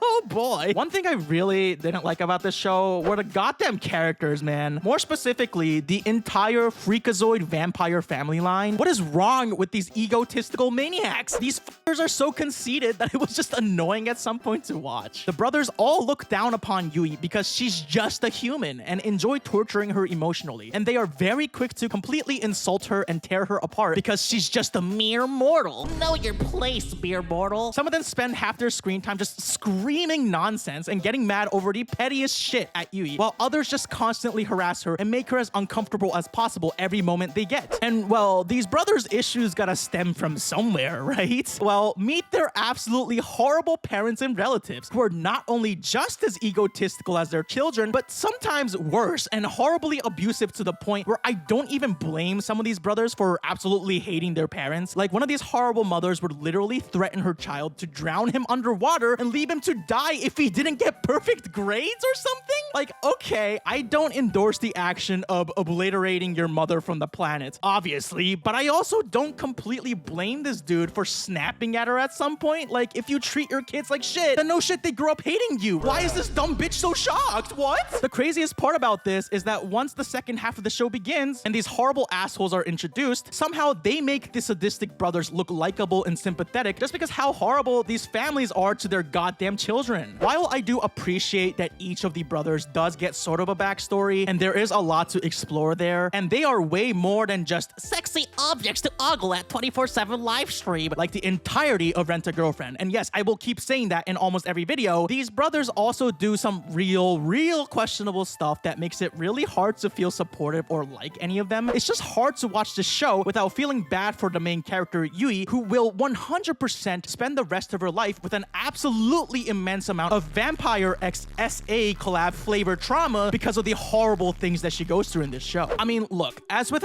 everything else I talk about on here, there's always an audience demographic for everything. Even for Diabolik Lovers, I'm sure there are many people who want to fantasize about one of these diabolical horn dogs to whisper sadistic yet somehow tingly words into your ears as they eat your ass with their sharp ass fangs, okay? I am definitely not a part of that audience demographic this series was made for, though. But also, I feel like this show just sucks ass. The story is practically non-existent for the first half of the show, unless you count these brothers harassing Yui and making her life hell as a story, which I kinda don't. But then when the story becomes the main part of the show, it all feels nonsensical and dumb as hell anyways. There's really nothing of substance here except a ridiculously goofy show that's just hard to take seriously. I mean, one of the brothers calls Yui Bichi-chan the entire goddamn time. Bichi-chan? Bitch-chan? This fedora-wearing ass motherfucker is constantly like, Bichi-chan, you're here to get friendly with us, right? Bichi-chan, you look so sexy right now. It smells delicious. Bichi-chan, are you trying to make me act up? like, what the hell is this shit? I'm sorry, okay? But just imagine someone trying to flirt with you and the entire time they just keep calling you Bichi-chan, Bichi-chan, hey little bitch. How can anyone ever take that seriously? Anyways, I've been complaining a lot already, and some things might sound kind of confusing right now, but don't worry. Everything will make sense real soon. Okay, most things will. Let's now begin actually breaking down Diabolik Lovers Season 1. The story begins with Yui Komori, a 17-year-old girl, arriving at a very spooky mansion. She was sent to live here by her father for some mysterious reason. She walks into the mansion and finds it to be empty until she spots a young man with red hair laying on a couch. However, when she touches him, she feels that he has no pulse and he's freezing cold. Is he dead? Oh my god! Yui has to call an ambulance. Suddenly, the guy wakes up and grabs her phone and tells her to be quiet in someone else's home. Then, 3 minutes into the first episode of this shit show, this dude is grabbing Yui and getting on top of her and is like, I'ma take you for myself, and starts licking her neck? Like, what the fuck? As he's about to take a chunk out of her neck, another dude wearing glasses comes into the room and tells him to stop. Yui asks this other strange man for help, but he's just like, who the fuck are you? Anyways, they all move to the living room where another dude wearing a fedora spawns in and immediately begins licking her cheek. Another dude holding a teddy bear squeals, let me have a lick too! And finally, a dude with pink hair comes in being super mad about her interrupting his beauty sleep. So mad that he had to just punch a hole in the wall. Ah! It seems like no one knows about this random ass girl that suddenly appeared to live with them. Finally, a guy with orange hair who perpetually has earbuds on says, oh, that guy contacted me the other day. We have a guest from from the church, so treat her with respect. The strange-ass dudes then realize that Yui is the prospective bride, although she's more of a sacrifice than an actual bride. Whatever the hell that means. What the hell has Yui walked into? Yui begins to back off and wants to contact her father, but the dudes mess around with her and destroy her phone. And Fedora Man is like, It's okay, Bichi-chan. this causes Yui to run, but she trips and falls, resulting in her scraping her knee. As soon as the brothers see blood on her, they all become very spooky as Yui realizes that these dudes are all vampires. Oh my! Yui desperately takes out a cross and says, "Take this!" to deliver a final blow to these heathens, but the vampires just stare back in confusion like, what the f is wrong with this dumbass? They then say, You really think garlic and crosses can deal with us? This is why mortals are foolish. Yui then tries to run away, but each of the brothers continue to taunt her. Teddy Bear Boy threatens to break her, while Fedora Man asks, Where's my little bitch-chan off to? the red-haired dude pushes her on a wall and says, "Please humor me by screaming at the top of your lungs." As Yui continues to desperately run, a lock is broken from a particularly mysterious door. Yui runs into the room. It's old and dusty, but she also finds some jewelry laying around. Outside of the window, she sees a mysterious woman standing there, but as she turns around to look at Yui, her heart suddenly begins to pound and hurt, and then the mysterious woman disappears. As Yui looks over, she sees a picture of herself as a baby and her father's diary. In the diary, it's written, "Yui will make me happy. The fact that she is not actually my child means nothing now. I am only grateful for this great blessing every day I live." Yui is shocked about this. However, what's more shocking is that this interesting detail about Yui's father is completely meaningless because they never go into any detail or depth about her father, at least in this season. So what does it mean that she's not actually his child? And why is his diary here in the first place? It doesn't matter for shit! Suddenly, all the vampiric brothers had spawned into the room, telling her that this is a room they've sealed off so no one can enter it. As Yui looks absolutely terrified, the guys continue to taunt her and even threaten to kill her if she runs, as some of them begin to like neck her? Necking her? Is that the term to use for whatever the shit is happening on screen right now? The red-haired guy asks if she's ready as he gets on top of her and shows his teeth, and episode 1 comes to a close. I mean, the only thing I really could say at this point was, what? Huh? But let's keep going a bit more with the story before changing the subject. Yui wakes up in a bed, checking her neck and feeling relieved that she has no bite. She also wonders when the hell she changed her clothes. Also, what the hell is going on? Fedora guy spawns in saying, Wow, you look sexy right now and you smell delicious. Are you trying to entice me, bitch-chan? Then the red-haired guy pushes him off and is like, "She's mine!" Anyways, they tell Yui that she has to now start going to night school and assimilate to their vampiric lifestyle since she'll be living with them now. Or rather, Glasses' actual words is, Just because you have the common sense of a mortal, you can't be active during the day. As long as you live in our house, you will adjust to our lifestyle.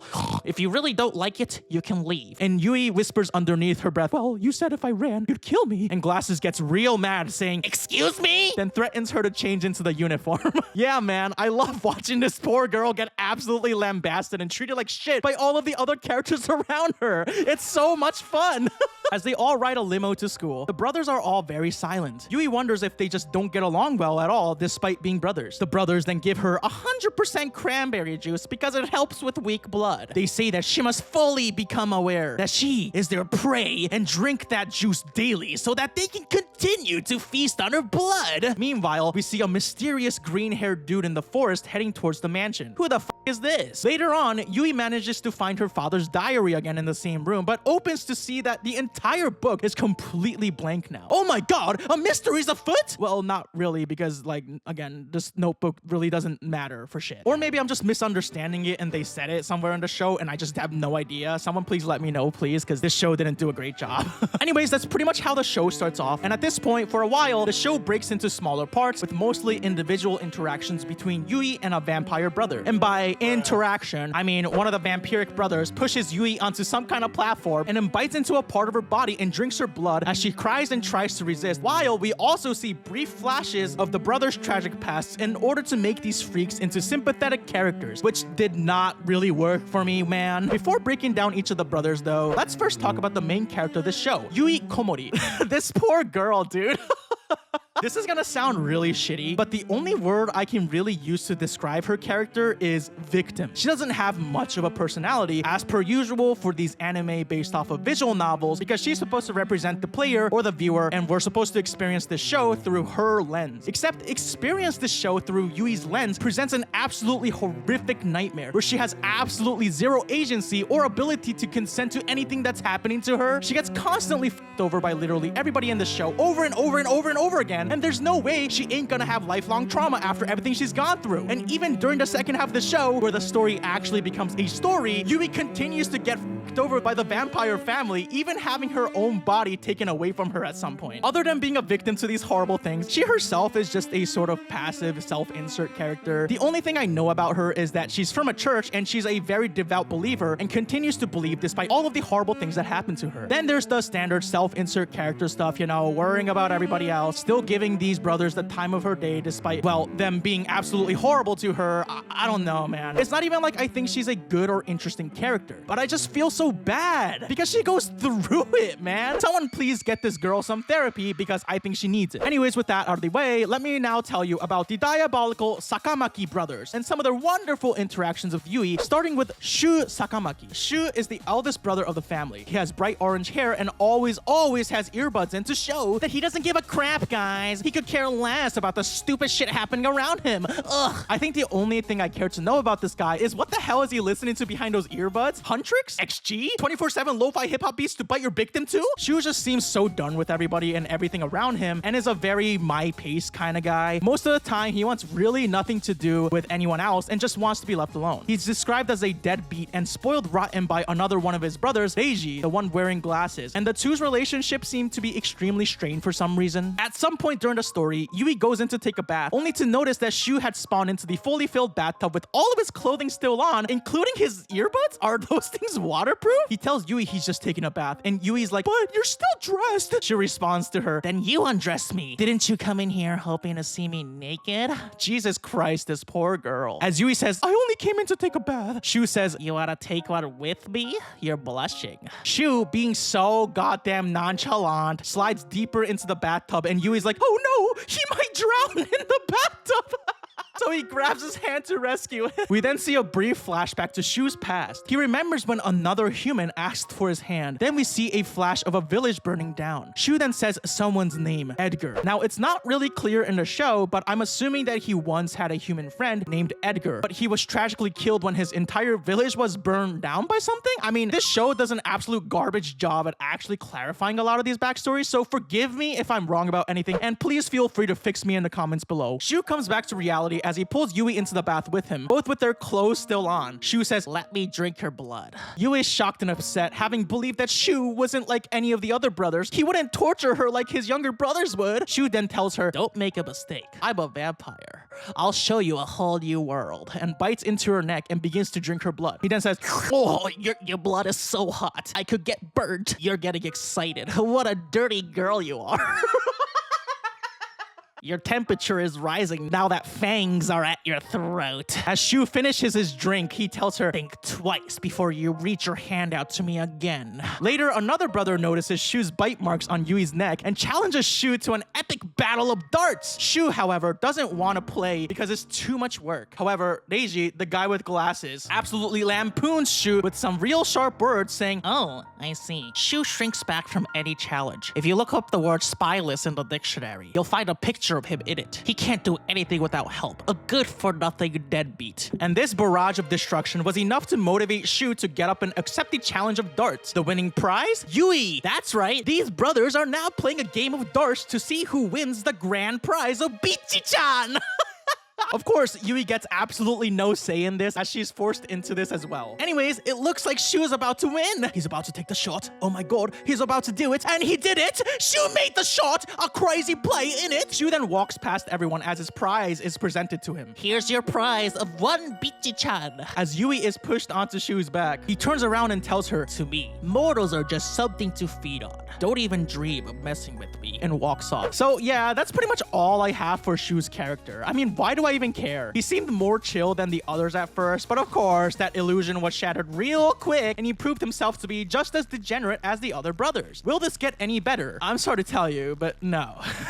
No, it doesn't. Now let's move on to the next brother, Deiji Sakamaki. Deiji is the glasses-wearing second oldest son of the family. He's someone who really cares about things like proper manners and coldly cuts through bullshit with his words. He's very harsh on his brothers as well as Yui, as manners and perfection and cleanliness and shit like that matter most to Deiji. He also has a little lab in his room and experiments with random concoctions and shit. If I was to choose a favorite brother, okay, let me rephrase that. If I was being threatened violence by someone to choose a favorite brother, Deiji would probably be my favorite brother. He just has such a way with his words, man. I mean, you saw it before when he roasted the shit out of Shu before. I just think the scenes of Deiji just absolutely lambasting his opponents with his words just kills me every time. And in fact, I think my favorite scene from this show is one of his verbal destruction scenes, but again, I'll talk about that more later on in the video. Anyways, at some point, Yui begins to hear some kind of moaning from Deiji's room. She walks in to see Deiji sitting in a chair, seeming to have a nightmare. Deiji wakes up because of the smell of Yui's delectable blood and is like, well, I'll pour some tea. And any normal human being would assume that would mean he would pour tea for himself as well as his guest. Ha! You mortal fool! You really thought Deiji, the great vampire, would pour his f***ing exquisite tea for a mere mortal like Yui? You dumb bitch!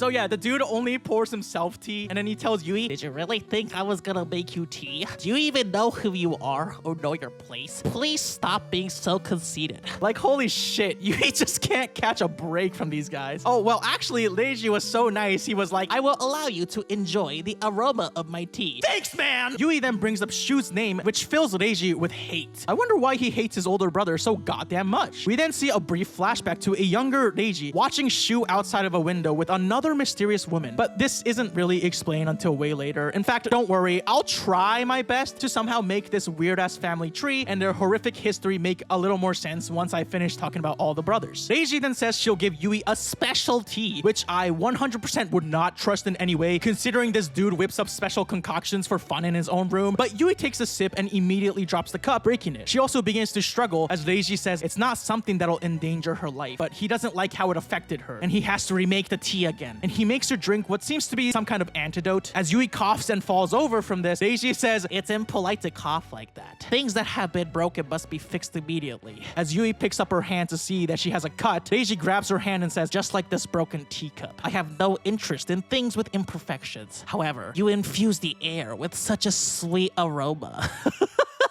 Deiji then begins to lick her blood and suddenly shoves her into the wall. As she tells him to stop, he says, I wonder who in the world will hear your screams of help. Mortals are nothing but containers of blood, despite your position as a worthless container. I wish to give you more pleasure than anyone. And what the? He bites into her neck and begins to drink her blood, but Yui tries to push him away. Deiji then gets real upset, saying, I will not tolerate disobedience. Learn to fear more.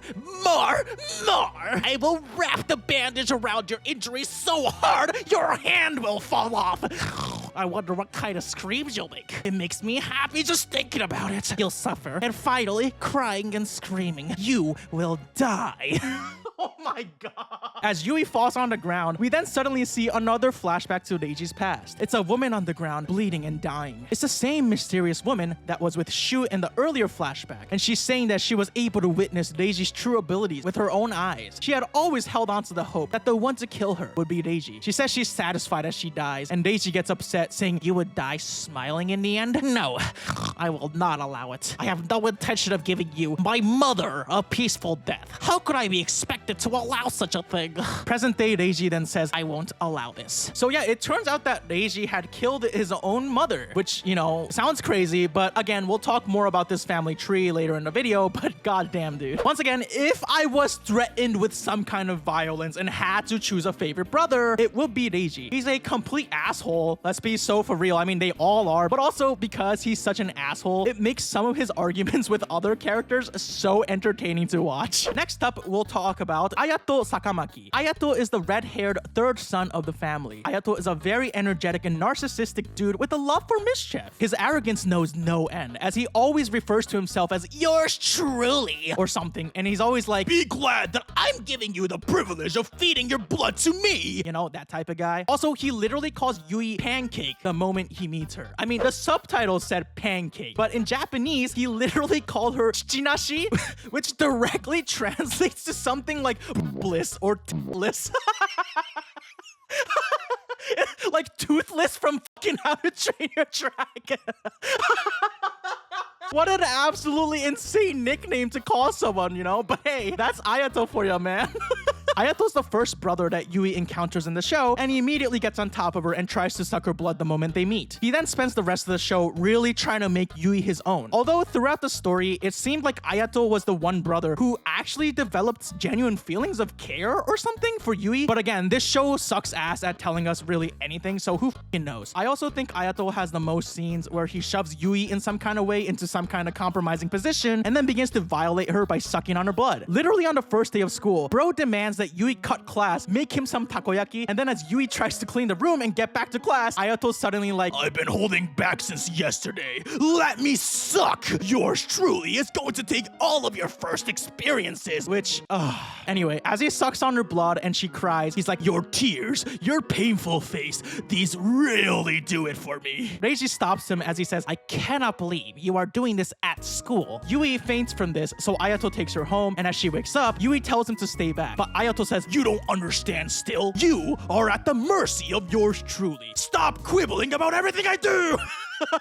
And then he throws her into the pool. However, it turns out that Yui is unable to swim. As Ayato sees her struggle in the pool, he gets some kind of flashbacks to his childhood. It's from Ayato's perspective, and he's in the water drowning. He hopelessly reaches his hand out to a woman, but the woman just leaves him to die. Ayato snaps out of it and dives in to save Yui from the pool, and as he grabs her, he kisses her on the lips? Underwater? But what is going on? And then the two just stare at each other, and then Ayato begins to bite her neck again? Like, what is going on? As Ayato brings Yui out of the water, he's like, your blood flows within me and it's overwhelming. Yui at this point begs him to stop as Ayato's like, fine, I'll leave it here for today. And this kind of thing happens multiple times throughout the show where Ayato's like, submit to me, you are mine and only mine. But over the course of the show, it seems like he develops some kind of sympathy for her, or I'm not even really sure what's going on, but there's multiple moments where he's about to kabedon suck her blood without consent, and then he just stops and walks away for some reason, and it's never really explained, but it seems to me like he's developed a soft spot for Yui. I don't really know though. Anyways, yeah, that's Ayato. He's honestly just so whatever to me. Now let's move on to the next brother, Kanato Sakamaki. Kanato is the fourth son of the family. He has purple hair, always carries around a teddy bear named Teddy that he literally speaks to, and also he's batshit insane. This dude is absolutely bonkers. Also, he's easily my least favorite brother. As soon as bro is introduced, it's pretty clear that he seems to be timid and reserved, always hugging his teddy bear / best buddy and speaking in a soft tone of voice. But oh no, you don't want to piss off this big softy because he's actually a maniac deep inside. He's a yandere or something. Actually, he might be more insane than a yandere character. In the first few moments we see of this dude, he's asking his boy Teddy what he wants to eat next, and then just begins to maniacally stab his food. Yeah, this is someone that I would love to live in the same house with and eat dinner with every night. The thing about this guy is he's either chill or just extremely angry. Like, there's no middle ground. And he gets angry to an absurd point where it's just like, okay, dude, like, fucking chill. Please calm down, like, lower the decibels just a bit. There's a scene where Yui tries to phone in the house until Kanato randomly spawns in next to her and tells her that he's thirsty. And his boy Teddy thinks so too. Yui kindly says, oh, sorry, I'll go get you a drink now. Sorry, Teddy. Which somehow makes Kanato completely snap. And he just begins to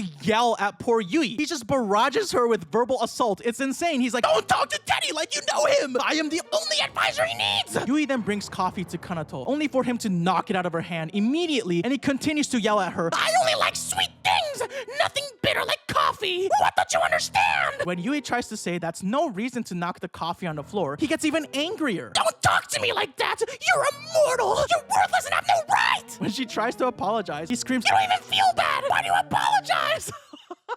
And at this point, it's like, okay, stupid bitch, like, what the fuck? do you even want? Like, can you stop screaming? It hurts my ears listening to this. And when poor Yui asks what she should do, Kanato tells her to think of that herself? Like, the audacity of this little shit?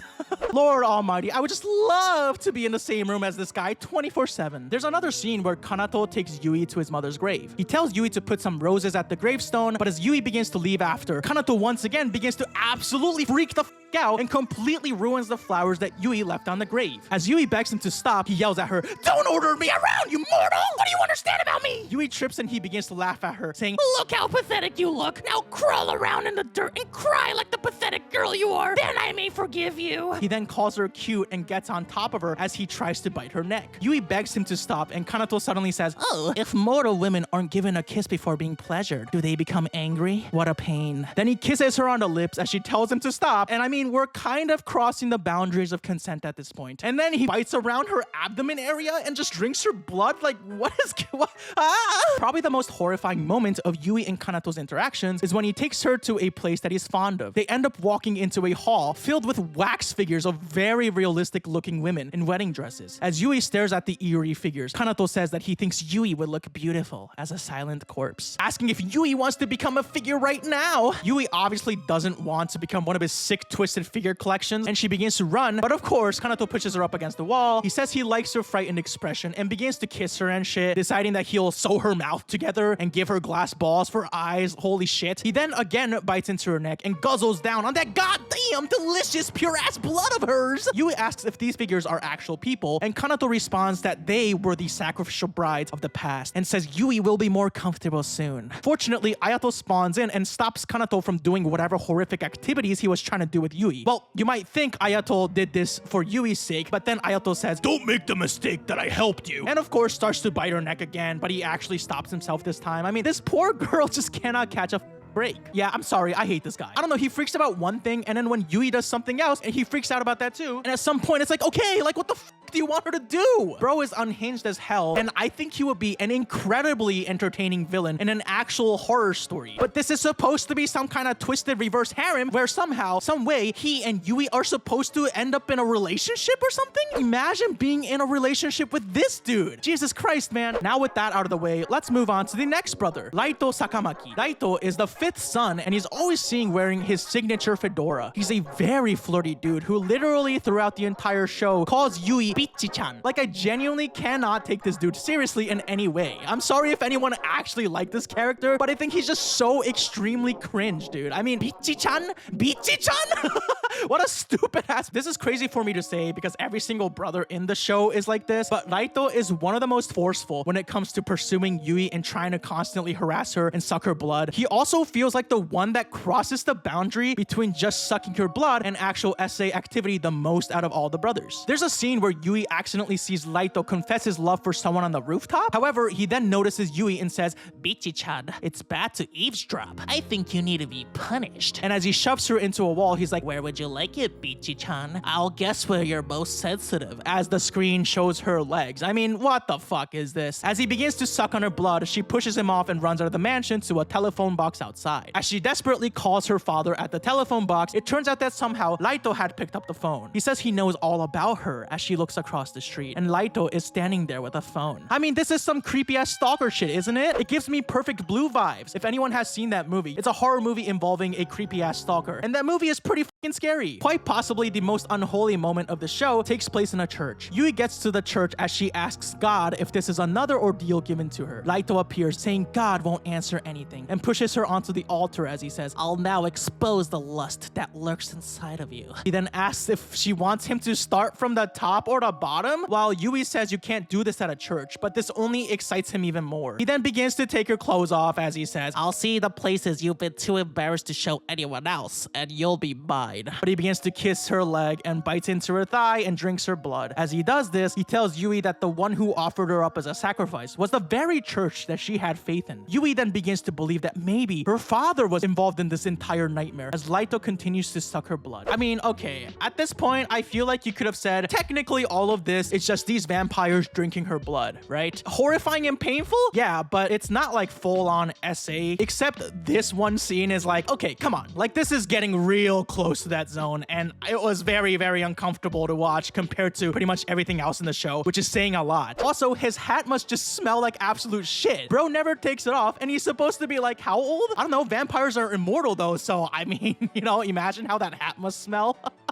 Anyways, now let's move on to the final brother, Subaru Sakamaki. Subaru has pink hair, and he's also the youngest son. He seems very hot and cold, as he seems chill and caring at some points, but very easily angered at other moments. It feels like Kanato, except Subaru actually makes more sense as a character, and also doesn't go on a barrage of abusive screaming towards Yui every single time he's on screen, so I like Subaru better than Kanato. He actually for a little bit seems like the only vampire in the family who actually has any sort of sense and doesn't feel the same superiority as the other brothers do over Yui. Or he actually seemed to somewhat care about her or something, as he tells her that she'll die if she stays there. And he even tells her what time would be the most optimal to escape as the moon begins to get covered up by some kind of eclipse. Unfortunately, Yui decides to stay at the mansion as she wants to find out the truth about her father. Subaru calls this a wasted opportunity, and she asks if he knows anything about her father. Subaru knows nothing. Suddenly, he looks at Yui's face and gets a flashback to someone he knew from the past. Another mysterious woman that looks just like Subaru. He then hands Yui a silver knife that can be used to kill a vampire by stabbing them in the heart, and walks away. We then see a flashback to that same woman telling a young Subaru to hold on to the knife at all times, and then asking him to commit murder for her, and he agrees to it because that's what she wishes. Honestly, no f***ing idea what this backstory is about. Even after finishing the show or season 1, it's really not clear what the hell this was even about, except for the fact that this woman is Subaru's mother, but honestly, who even cares?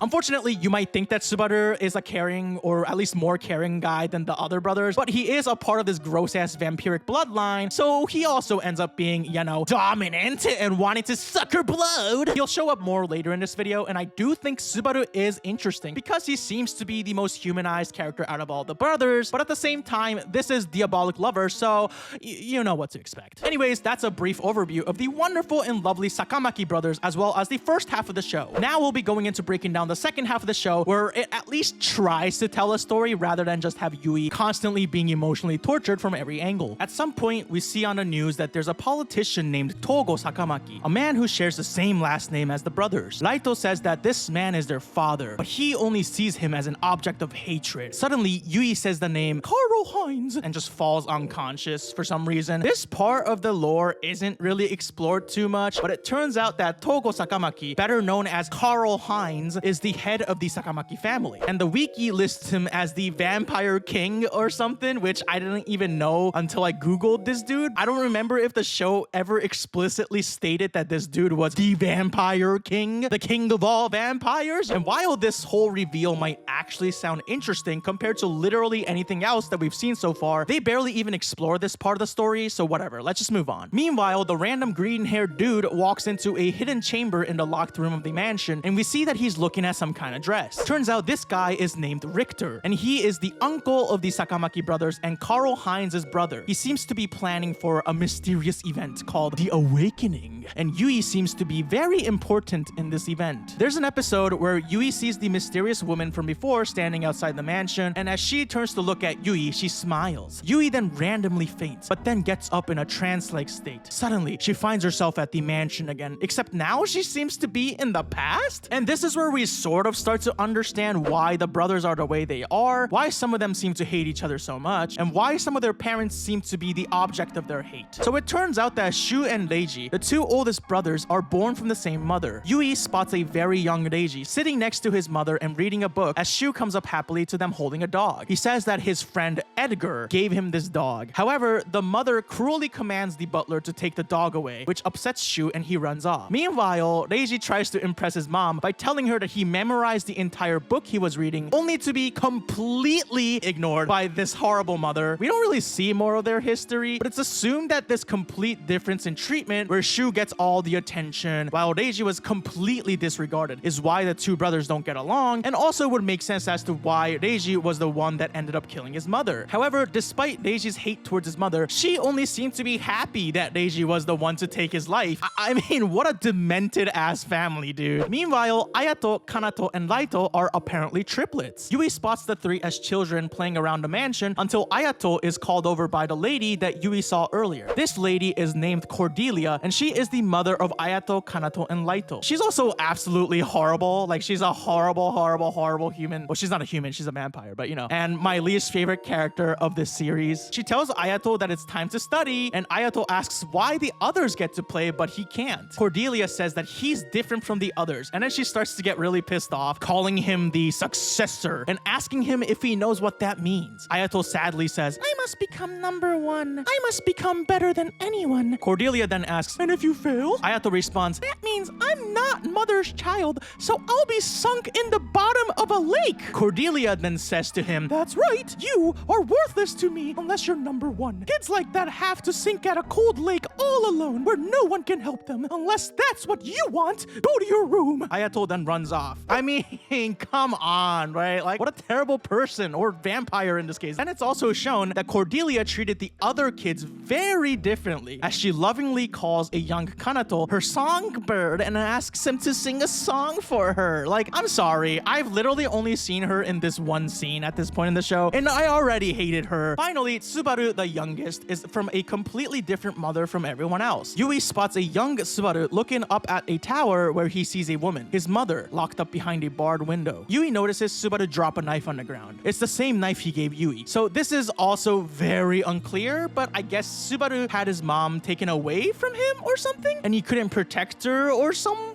I don't know, but apparently this is why he has a very different perspective on things, or maybe a little bit of a different personality than all of his other brothers. Again, if I'm wrong, please feel free to comment below, because the show did not do a good job at communicating literally anything about what the shit was going on here. Yui then sees Richter, their uncle, telling Cordelia how beautiful she is and how all things exist to love you and kneel at your feet. Like, okay, you goddamn sim, please chill. Ain't no way I am about to love and kneel at the feet of a lady who literally threatens to drown her son for getting bad grades, okay? She ain't that bad, dog.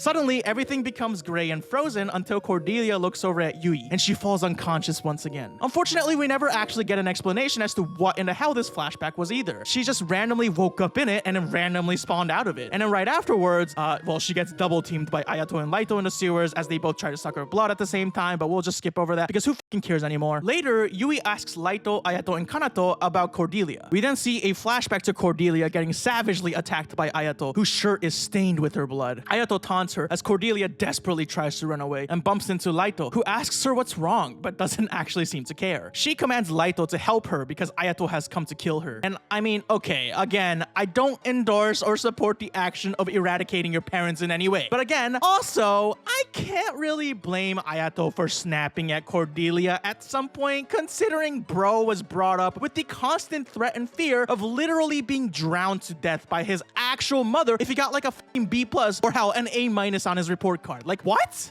Wait, what? If you treat your kids like shit, they'll come to resent you and even hate you? What? Anyways, Laito says he'll protect her. Cordelia says he's the best and she loves him the most. Laito then does a little trolling as he says, you never change, do you? And pushes her off of the balcony into a garden of roses, apparently killing her. Kanato then walks over to Cordelia's corpse and asks if she's dead, then says he'll warm her up now since she's gotta be cold, and sets her corpse on fire and then smiles and laughs sadistically like, you know, I mean, this is just his character at this point. Obviously, Yui is terrified after hearing this truth that these three got rid of their own mother and begins to run away. She says she hates this place as she bumps into Subaru. She asks him why he gave her the knife, but he tells her to go away or he'll destroy her. Yui then asks if that woman in the tower was his mother, and Subaru grabs Yui, asking what she wants from him. He says, what do you expect from someone as powerless, hideous, and as polluted as I am? Hearing this negative self-talk from Subaru shocks Yui until he then pulls her in and hugs her. And I'm just watching this and going, wait, what? An actual human-like moment in the show where Subaru shows some kind of weakness and gives us an interesting view into him as a character?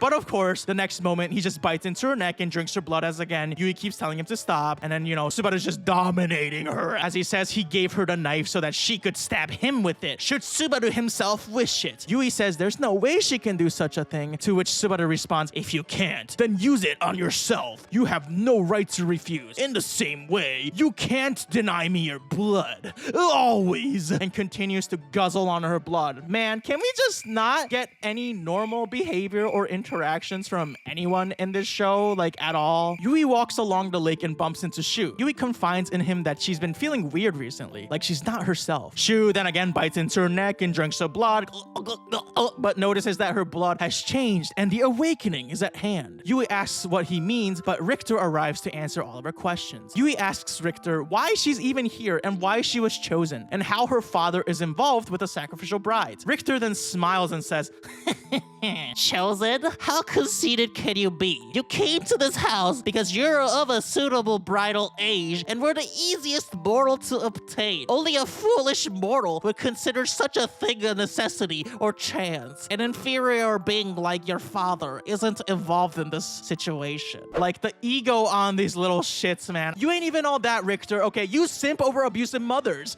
Yui's heart begins to hurt again as Richter says, I can finally see you again, my darling. How long I've waited for this. Now come to me. Yui's eyes turn empty as Richter takes her hand and brings her to the locked room. Richter takes the diary and Yui's father's picture and destroys it, saying those are unneeded now. Yui touches the rose on the dress and suddenly Cordelia takes over her body as she turns to say, we finally meet again, Richter. All the brothers seems to notice the change in the air as Cordelia is revived. Ayato's reaction is especially interesting because he gets up immediately to make sure Yui's in her room, as if he's seeing if she's safe or not. Cordelia and Richter catch up about the past and flirt and whatever, who cares. Richter then says, you are my brother's wife. I am a man who fought with his brother over you and lost. Ayato then walks in, pissed off about the situation, which I don't really blame him for. Cordelia says despite Yui having no consciousness, she's still fighting to eject her from her body. It's revealed that Richter had found Cordelia's body before Kanato burned it up. She had asked Richter to cut her heart out and then implant it into someone else's body so they can bring her back to life. He swears that he will resurrect her, and once she's fully awakened, Yui's soul will be gone for eternity. As Ayato and Cordelia talk near the water, Ayato says it's his turn now and pushes Cordelia into the water. Cordelia, although cocky, didn't know that Yui can't swim, so she ends up struggling underwater. However, miraculously, she manages to pull herself out of the water as it's revealed that she's returned back to being Yui again. Despite being confused as hell about literally everything, Ayato doesn't explain anything to her, but just bites into her neck again and just drinks her blood. And holy shit, it's so incredible now. It tastes so damn amazing. I can't fucking stop myself from drinking it. I'm about to get blood diabetes. Ayato then tells her to dedicate her blood and life to him as he's about to kiss her on the lips. Suddenly, Laito and Kanato walk up to them saying it finally makes sense why Yui's blood tasted and smelled so damn good and that it was so hard to restrain themselves. Yui then freaks out and runs off. So yeah, no one's explaining to this poor girl what the hell's going on. Okay, I guess these freakazoids just stay being freakazoids no matter what. Richter tells Yui that her blood now drives the brothers crazy to the point where they can barely control themselves. Each will become frantic to make her his own, and it will become an ugly conflict, even leading to tragic deaths for some of the brothers. Yui then starts to worry and wonders what she should do as Richter tells her that the answer will eventually come to her and to clear her thoughts. She only needs to accept the answer when it comes. Like, what? Okay,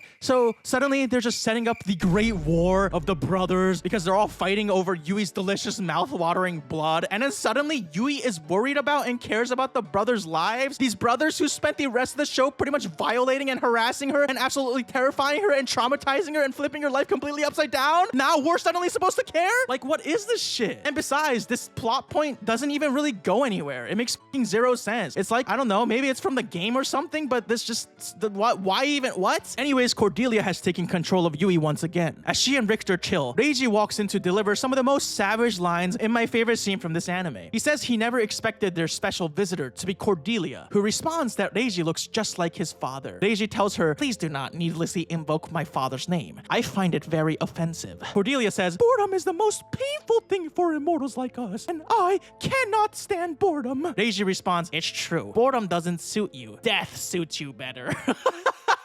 Bro's not holding back any punches.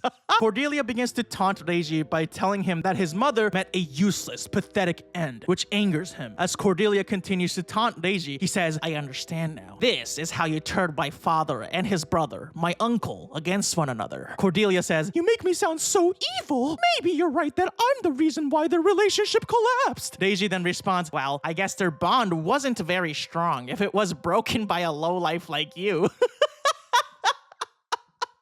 I mean, come on.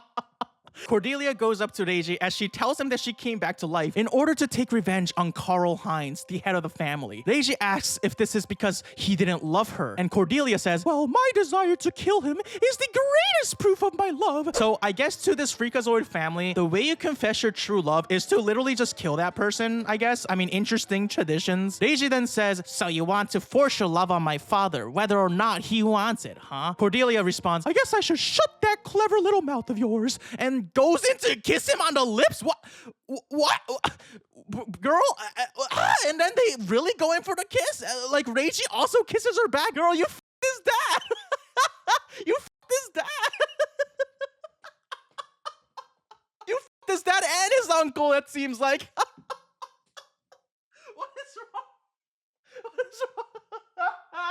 Cordelia says that she's becoming interested in Reiji as a man, which gross. Again, you were literally with this dude's father at some point. But then Reiji asks, what about my uncle? Cordelia says, he doesn't object to anything I do. Now come, we have all the time in the world. Reiji then drops the mic, saying, I will pass. I am simply not attracted to corrupt women of loose morals, which makes Cordelia slap Reiji across the face. I mean, come on. I will say, I hate all of these characters, but Reiji had me cackling at this scene, man. Like, just for this one scene, I stand Reiji. Laito also walks in, telling Cordelia, I thought the next time I saw you would be in hell. Again, I just absolutely love every single moment of these brothers destroying Cordelia with their words. It just gives me such a good chuckle. All of the brothers then come into the room, and Subaru tells the two relatives that neither of them belong there. Richter retorts that Subaru puts on a show despite his inability to protect his own mother. Subaru is now angered, and he jumps in to fight Richter, but Richter dodges him easily and says none of them can rival him. However, Shu begins to laugh, retorting that to Karl Heinz, the head of the family, Richter doesn't even register as a rival. Cordelia, now being her ever charming self, says that she herself cannot shine if these damn kids are still here, so she commands Richter to kill the brothers and gives him the silver knife that Yui was holding. She says that if Richter gets rid of the brothers, she'll make Richter into the new head of the family. Richter, however, says, that's strange. Wasn't the condition that I saved your life that you would make me the head of the family? Cordelia says, I'll do anything if you get rid of these damn brothers. But Richter responds, you're a fool. You are useless to me in your less than pristine condition. All I really need is your heart. As long as I awaken the girl who has your heart and make her mine, I can become the head of the family without you, Cordelia. So it turns out that Richter was the one who's been using Cordelia this whole time, not the other way around. Wow, what a twist. He grabs Cordelia and is about to bite her neck, but Ayato comes in saying to not touch her without his permission. Richter and Ayato then begin clashing swords until Ayato is pinned to the wall. As Ayato is about to be executed, Yui returns to consciousness and runs off. She then suddenly takes out the knife and uses it on herself as she says now no one will get hurt. She falls over as Ayato catches her. Richter tries to desperately get Cordelia's heart back, but Ayato injures him badly and he's forced to retreat. Ayato tells Yui to open her eyes, but it's Cordelia again, saying it's only a matter of time before Yui dies and the awakening is complete. She then falls unconscious. The brothers seem impressed and also kind of worried that Yui just did this to herself. Yui's turning more and more pale as they wonder if there's a way to just make Cordelia leave her body. Reiji is cooking up a concoction of some kind. Meanwhile, Richter drags himself to the hidden chamber with Cordelia's old dress. He tries to reach for it, but Laito appears, saying he had no idea the dress was being hidden in a room like this. He says that Richter got too cocky, using Cordelia for his own gains, and asks what he was planning to do with the power he'd gained from this. Richter says the truth isn't as simple as you think it is. But again, it's not really explained, so who cares? Laito tells Richter one obvious truth. Never again will they let Richter or Cordelia run their lives, ever again. He takes out a candle and throws it onto the ground, starting a fire with the dress and taking Richter alongside it. Richter smiles as Laito says to have a nice time in hell. Yui begins to move, seeming to be in pain. They think the awakening has started. There's been no precedent for an ordinary woman to awaken with the power of a vampire. No vessel has ever survived the process. However, things are different now as Yui has Cordelia's heart inside of her. Reiji then comes in with a concoction that'll kill Cordelia once and for all, but it's still unfinished. He needs a piece of Cordelia in order to finish it fully. Kanato suddenly rips his teddy bear open and takes out some kind of bottle containing what seems to be Cordelia's blood. I don't know what the hell he's doing with that, but anyway, Reiji mixes it. Ayato then delivers the medicine using his lips to her lips, and finally, Yui wakes up. She says she's alive and wonders what she's doing there. But the brothers respond she doesn't need to know, as the happy music plays and the brothers all watch her and seem happy that she's alive. alive. Yui gets up then says, "Oh, I'm thirsty." Has she become a vampire herself? What? What a twist! Unfortunately, they don't give us an answer to this question, at least in this season, as it cuts to the credits right after this. And then after the credits, we get a scene of each brother talking about how they'd so lovingly torture Yui from here on out or whatever. Who cares? Yui is then seen standing outside of the balcony with a rose in hand. Ayato comes by and hands her a necklace that was very important to her, but she lost it at some point during the story, and I didn't really bring it up until now because who really cares? And she thanks him as she smiles and the rose falls. Meanwhile, they had placed a lock on the door to that hidden room once again, and season 1 of Diabolik Lovers comes to a close. So if a lot of things made like absolutely no sense to you, then don't worry, man. As someone who literally watched this show, spent hours writing a script trying to think about what I thought about the story and the characters and everything, and also trying to recap it for you guys, a lot of it also makes absolutely no sense to me. I will say, I think this show does have potential. Some of the mystery aspects were intriguing, and as a horror fan, I was sort of gripped at certain points of the story. But the execution of that mystery and the reveal of the awakening and everything that happens after Cordelia and Richter are fully introduced into the story felt like someone just diarrheaed all over the animation studio computers and just called it a day. And also, again, I could really do without all the weird blood-sucking scenes. Like, I feel like that just kind of ruined the show for me completely anyway. At the end of the day, Diabolik Lovers just feels like an extremely goofy show with a side of, this feels very uncomfortable. The story felt flimsy and disconnected as hell, which is as per usual for a show that's based on a visual novel full of different paths and endings and whatnot. But again, that only hurts the anime at the end of the day, like every other one of these animes. I just don't understand why they even keep making this kind of anime. It doesn't even entice me to want to play the game. And as per usual, again, I'm just not part of the audience demographic for this show. Like, let's be so for real. At the same time, even if I was, I still feel like all in all, this show just kind of sucks ass. As a show trying to tell some kind of story, I think it did a really, really poor job at it. And the show overall just felt more like, hey, watch this girl get traumatized for 12 episodes straight. Wow, I cannot wait to watch season 2 after this, man. Diabolik Lovers Season 2. What happens when you take a reverse harem anime about a poor young girl being thrown in the midst of a pack of very thirsty vampires who treat her pretty much like a human juice box to get some of that sweet, sweet blood from some very violating places in very violating ways, and give that show a sequel pumped even more chock full of really uncomfortable SA-coded blood-sucking scenes, more vampire brothers with semi-interesting backstories who they really try to make sympathetic but honestly fail at, and actual interesting plot points that end up going right into the abyss in between my ass cheeks. That's right, you get Diabolik Lovers Season 2. If you haven't seen my video on the first season of Diabolik Lovers, I'll link it in the description as well as the card on the top right of the video so you can go check it out first. So Diabolik Lovers is a reverse harem anime based off of a visual novel series of the same name. Diabolik Lovers Season 1 was based off of the first game in the series, and now this season is based off of the second game in the series called Diabolik Lovers More Blood, with a comma in between the words more and blood, like it's supposed to have any goddamn deeper meaning to this stupid ass blood-suckling bullshit. Okay, I know it's too early in the video to crash out, but Diabolik Lovers Season 2 aired in the year 2015, and it continues the story of the poor main protagonist, Yui Komori, who in Season 1 was unknowingly sent to live with a group of vampire brothers who turned her life into a living hell by constantly harassing her and sucking her blood and very violating, super essay-coded scenes that's technically just sucking her blood, but still very uncomfortable to watch nonetheless. And this shit happens in basically every episode. Yui begins Season 2 still trapped and without any consent in the Sakamaki brothers' household until a new group of vampire brothers takes Yui as their own in order to complete some kind of mysterious plan for their master. And with even more unknown forces in the background, Yui and the vampire brothers are unknowingly dragged into a greater conflict that for some reason centers around Yui's blood. That sounds a bit more interesting than Season 1, right? Well, sorry to disappoint you, but this season sucks way more ass than Season 1. Like, Season 1 of Diabolik Lovers was already an absolutely horrific and unhinged nightmare in itself, but Season 2 is like if you take that nightmare, take out everything that was actually entertaining, and then just shove it up your ass because that's literally where the story goes, which is to say, nowhere. If you have a fear of cliffhangers, I would click off the video right now because you actually might have a heart attack. Hello everybody, my name is Leo Hashi, and today I watched Diabolik Lovers Season 2 2, so you don't have to. Diabolik Lovers Season 2 purely exists to promote the game, and I'm fairly confident in that statement because there is literally no other way to explain or justify the existence of this piece of shit, okay? Because it's not even that the story is good or bad or anything like that. It's just incomplete. It's a complete waste of time for anyone who is not interested in playing Diabolik Lovers More Blood, the video game. This season is basically that one friend who goes, Hey, guess what? and then as you turn and ask them, what?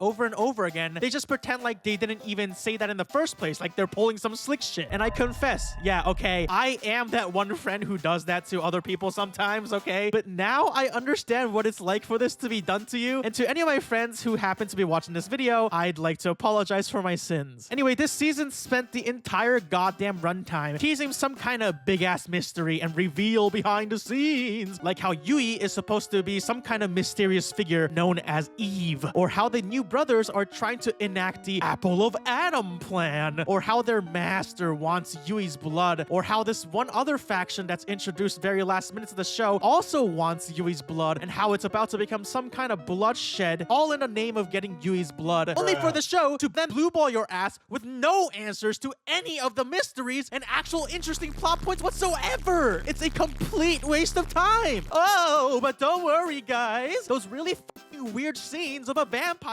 boy being weird and flirty and overtly touchy with Yui and then sucking your blood while saying and doing some very violating things that feel super yucky. Oh, of course, we get those scenes in almost every episode because, my friends, that is the backbone of Diabolik Lovers. All of this vampire lore, their family line, the brothers' backstories, none of these things matter to the anime as long as we get the weird-ass blood-sucking scenes every single episode. Previous to watching this season, I was uninterested in playing the game, and after finishing this season, I can confidently say that I am now definitively uninterested in playing the game. Season 2 is frustrating because it had the potential to be somehow way more entertaining than Season 1. Not only did we get the absolutely unhinged weirdo Sakamaki brothers from Season 1 back in the show, but we now have a group of new vampire brothers that want to beef with the Sakamaki brothers, as well as want to take Yui for some mysterious reason. We have the potential for some verbal destruction between the two families, like roasting battles, or maybe even something interesting actually happening in a story to distract from the awful blood drinking scenes that they just need to include in every goddamn episode. But instead of getting anything actually entertaining, all we get is a jumbled garbage adaptation of a video game that feels more like a show that adapted the trailer for the video game into an anime rather than adapt the actual game itself. Usually before breaking down a show, I like to talk about what I liked and didn't like about it, but Diabolik Lovers Season 2 has pretty much nothing to like and only things that suck. So let's talk about those, okay? The characters are absolutely butchered in this season. They introduced an entirely new group of vampire brothers this season, which in itself isn't a bad thing, but it feels like a horrible idea when the season itself only has 12 episodes with a runtime of like around 10 minutes each episode. Like, what are we even trying to do here, guys? I honestly think as characters, the new vampire brothers are actually way more interesting than the Sakamaki brothers featured in Season 1, mainly because their backstories and relationship with each other are way more fleshed out and help them feel a bit more human and way more sympathetic than the Sakamaki brothers. Unfortunately, it does not help when the show they're featured in sucks ass, and it also doesn't help when these brothers then turn and also do some really gross and creepy shit to Yui without her consent in like every episode, you know? Like, watching someone do that kind of thing to someone else makes it really hard to like or sympathize with that perpetuator, in my opinion. And in a show with already so many goddamn vampire boys fighting over the spotlight, obviously it's impossible to fit all of them in such a stupidly short runtime. Like, the rules of physics probably won't allow that at this point. Now imagine trying to combine 4 entirely new characters, an entirely new storyline involving Yui and the new boys, as well as trying to incorporate the entire cast of Season 1 at the same time. You get a disaster! So not only are the new characters not given as much time to shine despite being the featured characters of the season, the Sakamaki brothers from Season 1 are also absolutely butchered and destroyed as they are now a shell of their former selves. Not to say that they were any actual good characters in Season 1, but at the same time, these characters all lack the absolutely unhinged charm that they carried in Season 1, and all feel like a one-dimensional caricature that are somehow more unlikable than before. I thought the vampires were all assholes in Season 1, but in Season 2, they've only upgraded into even bigger assholes. Like, they're such assholes to Yui. They literally treat Yui like absolute shit. I can't. And speaking of Yui, she as a character was also completely butchered in this season. I mean, she's supposed to be a self-insert character because she's the player character in the game, so it's expected that she doesn't have any sort of personality of her own, but I swear to God, I feel like the anime decided to adapt the version of the character that decides to choose to stay silent during like basically every choice they can make during a conversation in the game. Just like season 1, Yui becomes a complete victim to these horrible vampire brothers no matter where she goes, and continues to face constant harassment from these brothers who desperately thirst over her blood. She still has pretty much zero agency and ability to consent to any of the situations happening to her because she's trapped in this horrible situation where she's only surrounded by these freakazoid vampires who just see her as livestock to feed on 24/7 live stream. But then she acts like everything is completely okay or seems just unaffected and is totally fine being in the same room as these fuckers who constantly make her life into a living hell. Like, what is this writing? I feel like there ain't no way Yui is walking out of this series without literal life-changing trauma, but I don't know, man. But at the end of the day, the problem with Yui and the rest of the characters as well as this entire season in general is that it just sucks ass when you cram 100 different things into a space that can only fit like 0.1 of those things, okay?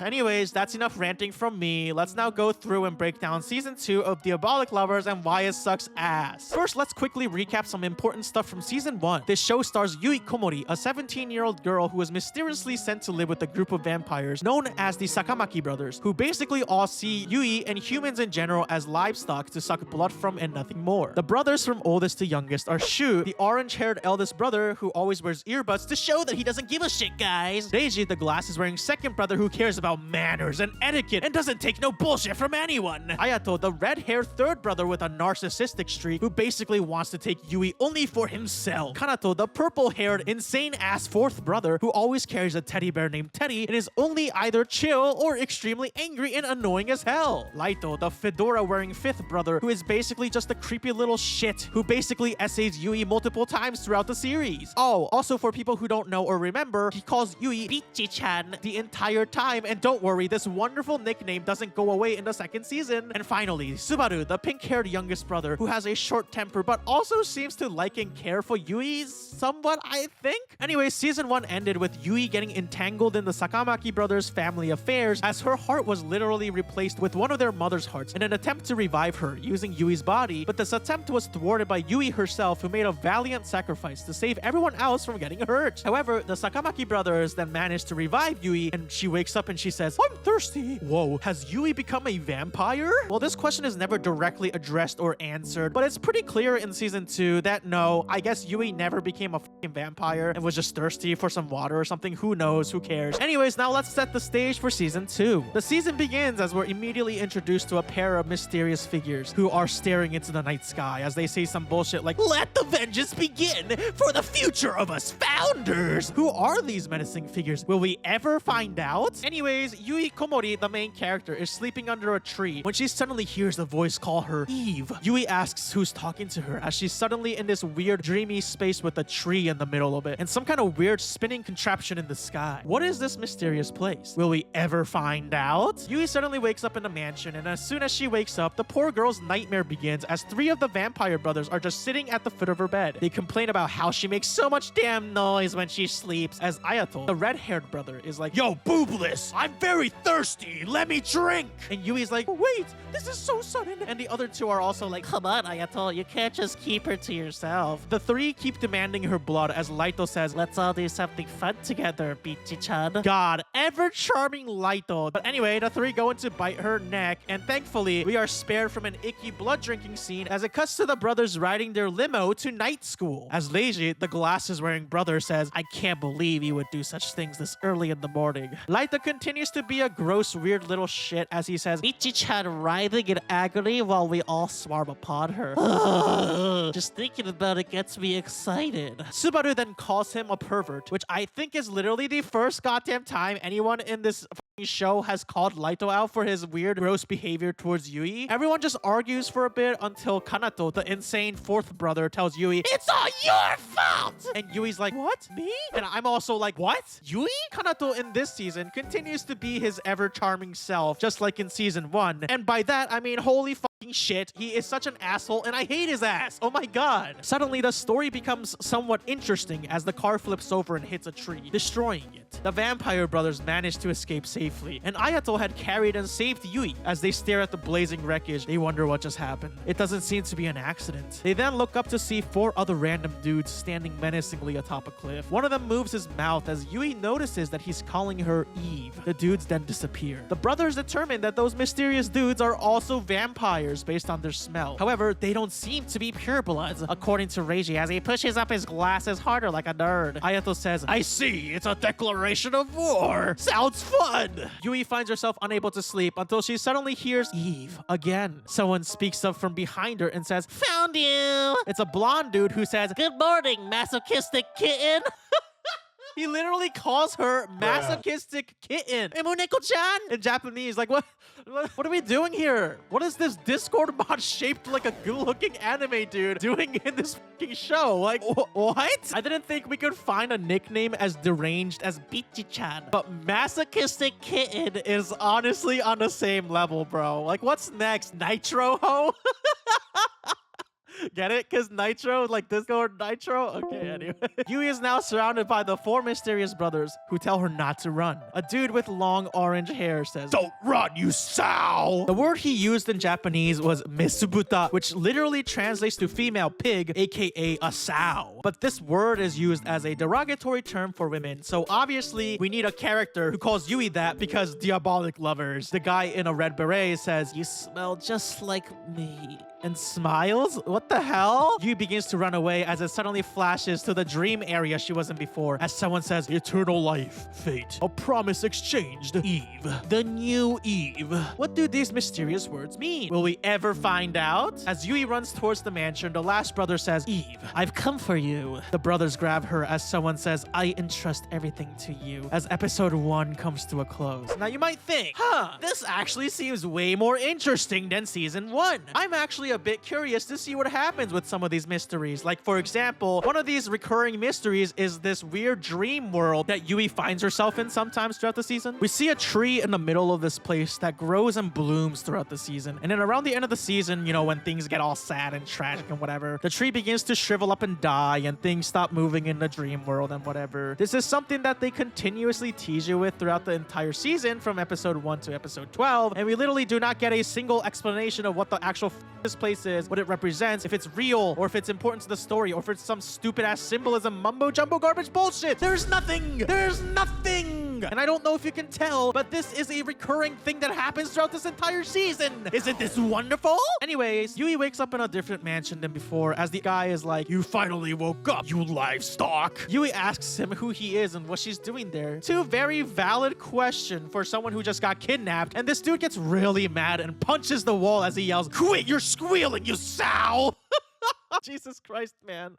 Poor Yui. The brothers then introduce themselves. They are the Mukami brothers. Ko is the blonde guy Discord mod who calls her masochistic kitten. Yuma is the orange-haired guy who calls her a sow, female pig. Azusa is the green-haired dude wearing a red beret. And finally, Ruki is the black-haired guy who kind of looks generic as hell and is the clear main love interest of the season. The 4 brothers tell Yui that she'll be living in this mansion from here on out. Yui says she can't do that and has to go back to the Sakamaki household. Ruki, the brother with black hair, says, you were treated like a plaything by the vampires at that mansion, were you not? As Yui is unable to respond, or I guess they chose the silent dialogue response here or something, I don't know. Ruki says, what? Did your mind degrade to the level of livestock while you were being kept as their pet? Yui says they're all vampires too, so it would be the same if she stayed there, to which the brothers are like, we don't appreciate being compared to them. We actually have sense. Ko, the blonde Discord mod, gets real pissed off suddenly and he yells, we really don't care if you're convinced or not. Oh boy, don't piss him off because he'll turn into a werewolf and tear you apart. Ruki says their plan requires Yui, or Eve in this case, in her blood. Yui is shocked, saying, Eve?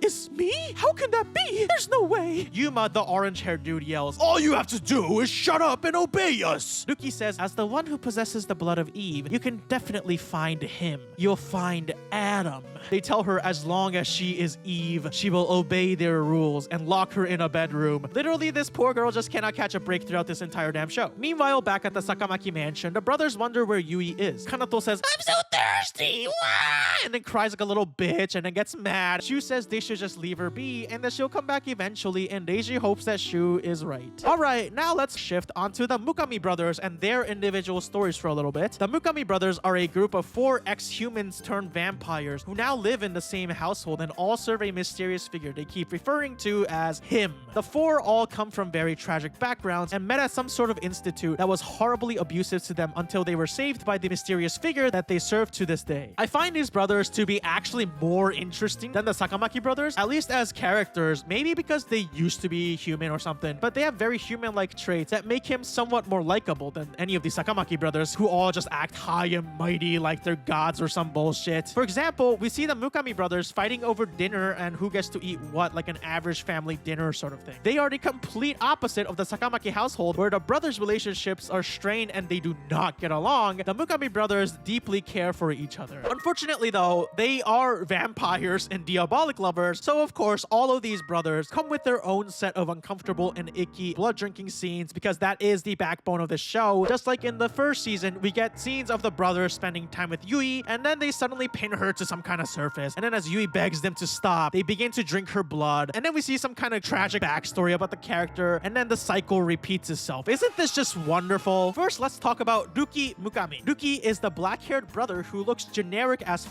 He's clearly portrayed as the main love interest figure of the season, and I tried to describe his personality to you, but now that I think about it, I find it impossible to actually describe this dude. It feels like he's mostly just there for the story as a plot device and doesn't have any actual personality traits except, well, he exists, and I guess he's handsome, and he's good at cooking, so I guess those are 2 things I can say about him, I guess. I'd say that he's the first vampire to treat Yui like an actual human being in a show, but at the same time, he does treat her like complete shit too, so he feels just as unlikable as everyone else. Yui at first tries to escape the Mukami household until Ruki suddenly spawns in front of her and throws her onto the ground. He calls her ill-behaved livestock for trying to run away. As Yui gets very upset, Ruki's like, "Are you trying to sympathy bait? That kind of stuff doesn't work on us vampires. To think that Eve, the one we've been searching for this whole time, turned out to be such a mediocre woman such as yourself." He grabs her and says, "This must be done for our cause," and bites into her neck and begins to drink her blood. Of course, as per usual, Yui tells him to stop and tries to push him off, but Ruki's like, "As long as he wishes it, we will continue to desire your blood." We see a flashback of Ruki's past at some point. He and the other brothers are beaten up and running away from men with guns from the horrific institute that they were staying at. As Ruki is on the ground, the men call him a former aristocrat and accuse him of inciting the incident, branding him as punishment, which is horrible. As Ruki is on the ground, hopeless, a random ass dude spawns in front of him and says some words that we can't hear as he reaches his hand out to Ruki, who takes it. So yeah, a big thing about Ruki is that he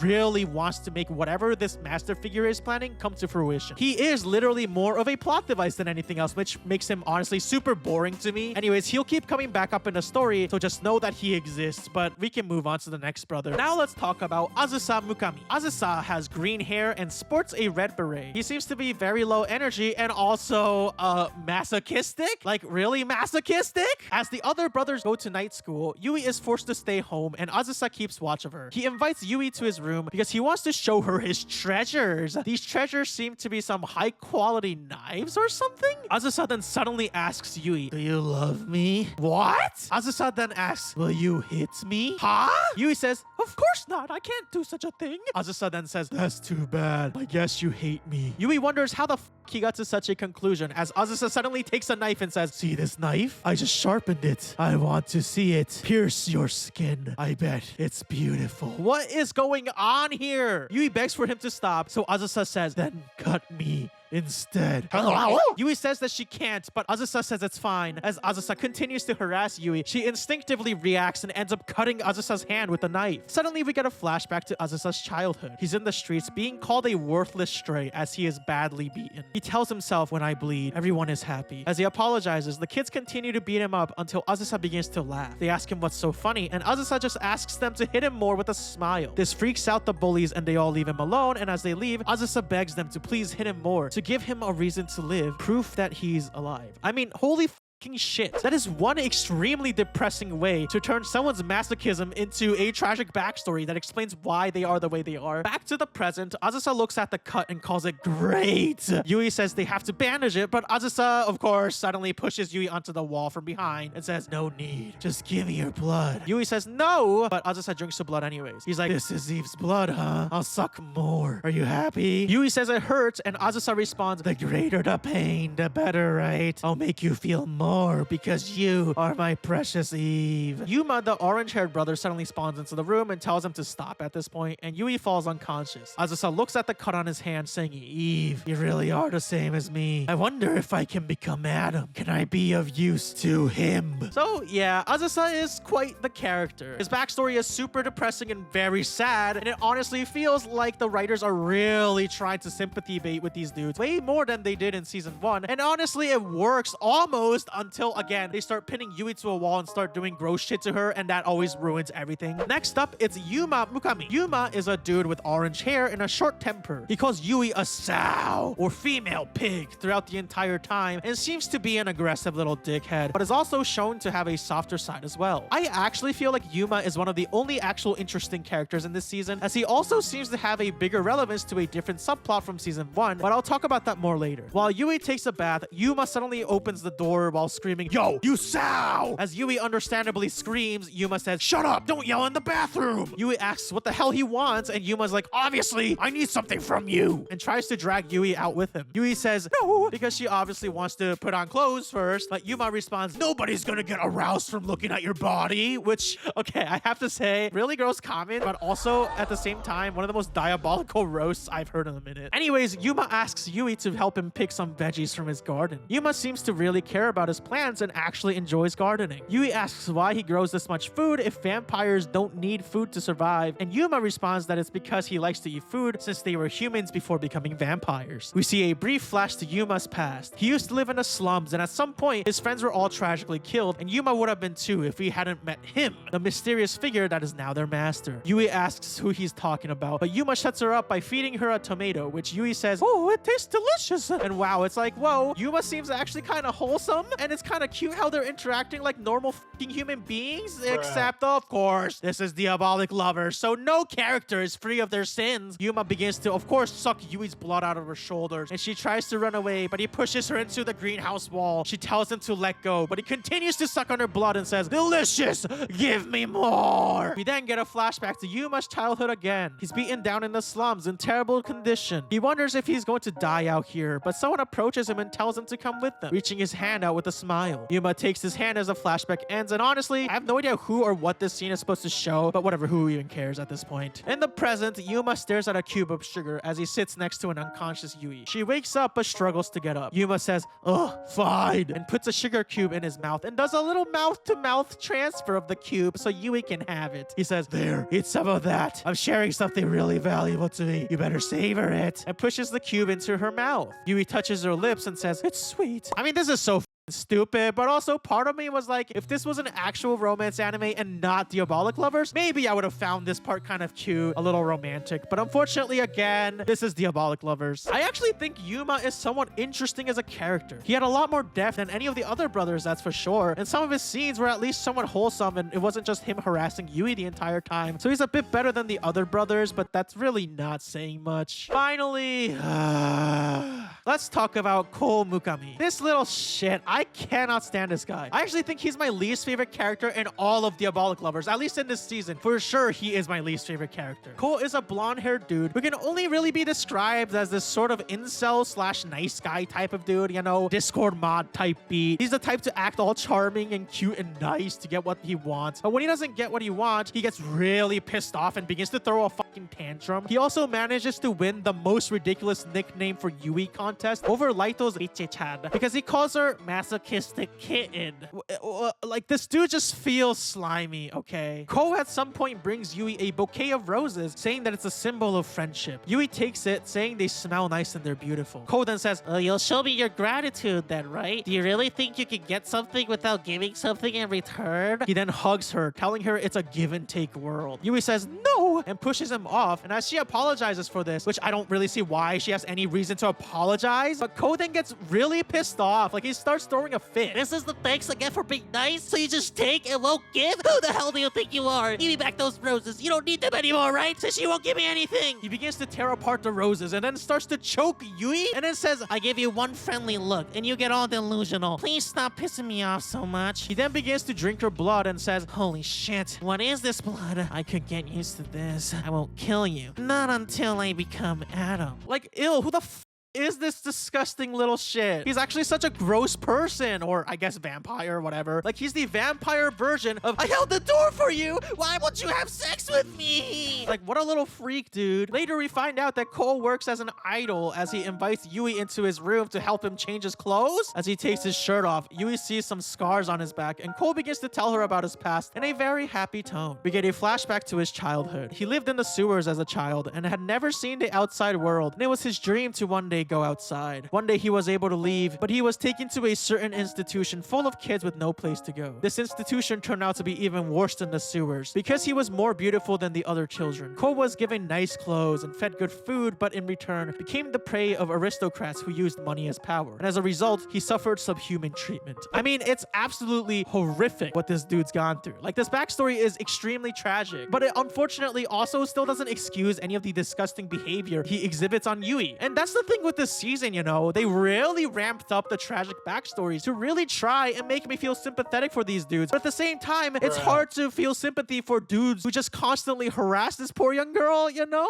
Anyways, Yui asks how Cole can speak so cheerfully about something so painful. Cole says that good stuff has happened too. He obtained brothers because of this experience. He then says, Hey, masochistic kitten, sleep with me. let's share a bed. And he grabs her arm and pulls her in. Suddenly, we see a young Cole being told by a man that he can't obtain anything without paying the price. And that's just how the world works. The adults tell him to come here, asking if he wants a better life. Turns out that Ko is having a nightmare. As Yui wakes up and hears him screaming, stop, Ko, still asleep, grabs Yui's arm as he whimpers in fear. So yeah, Ko is just... I hate all of it, man. He acts like a little shit, but then they try to make me care about this guy by giving him one of the most messed up and tragic backstories, and it's like, come on, man, what are we doing here? This character sucks because it feels like they're just begging me to care about a character who constantly harasses and violates Yui. Like, I just can't deal with this dichotomy, man. Anyways, that's pretty much the individual brothers and their interactions with Yui. After a certain point, the show starts to focus more on the actual story than the individual characters, so I'll be dividing up the rest of this video up into shorter arc sections. Next up is a little story arc I like to call the return of the Sakamaki brothers. That's right, we finally get to see our beloved, well, I don't know if that's the word I use, vampire brothers that we got to know in season 1. Yui one day goes back to night school along with the Mukami brothers. This is the same night school that Yui had gone to before, meaning that the Sakamaki brothers were also going to be there as well. As Yui walks towards her class, she walks past Reiji, the glasses brother, who says he was wondering where she went off to, but now he understands. Yui says, sorry, I couldn't keep in touch. The Mukami brothers took me. But suddenly Reiji says, I don't have the slightest interest in where you are or who you're with. and I'm like, I remember why I didn't like these guys. Laito then sneaks up on her saying, You're so cold, bitch-chan. you tossed us aside to go and have fun with them? Kanato appears saying, I'm very displeased. Yui apologizes, and I'm like, wait, what? Why are they getting mad at her? It was very clearly not her fault. None of this is really Yui's fault at all. Why do they keep blaming her for everything? I don't know if this is clear yet, but the show loves to kind of victim blame a lot. Like, Yui gets blamed for everything, and she apologizes for everything. Sometimes shit she doesn't even have control over, and it drives me insane, man. Anyways, they tell her that Ayato, the red-haired brother, had been looking for her the entire time. Later, Subaru, the pink-haired youngest brother of the Sakamaki household, pulls Yui up to the rooftop where he throws her onto a fence and asks if it was her own will to live with them. Yui says, well, and then doesn't say anything back. Subaru then gets pissed, saying, you can't even answer! Ko, the blonde-haired Discord mod, appears and taunts Subaru, saying, Are you mad because your food was taken away? Oh, I got it. You actually like her, don't you? Ko says Subaru isn't being honest with himself as his eyes begin to glow red. Ko's eyes do this thing where sometimes they glow red for some reason, but basically, like every other goddamn mystery in this season, this is never explained or addressed in any way. Ko then hugs Yui from behind, telling Subaru that if he wants her back. He should just take her back. Subaru doesn't respond, and Ko says, okay, I guess you don't want her. I'll take her then. Subaru suddenly grabs Yui and drinks her blood as she tells him to stop. Subaru then says, this is stupid, and walks off as Ko looks at the bite mark Subaru just made on Yui's neck. Ko says, I'll disinfect that for you, and then bites into the same spot that Subaru just bit into and begins to drink her blood. How is this disinfecting her?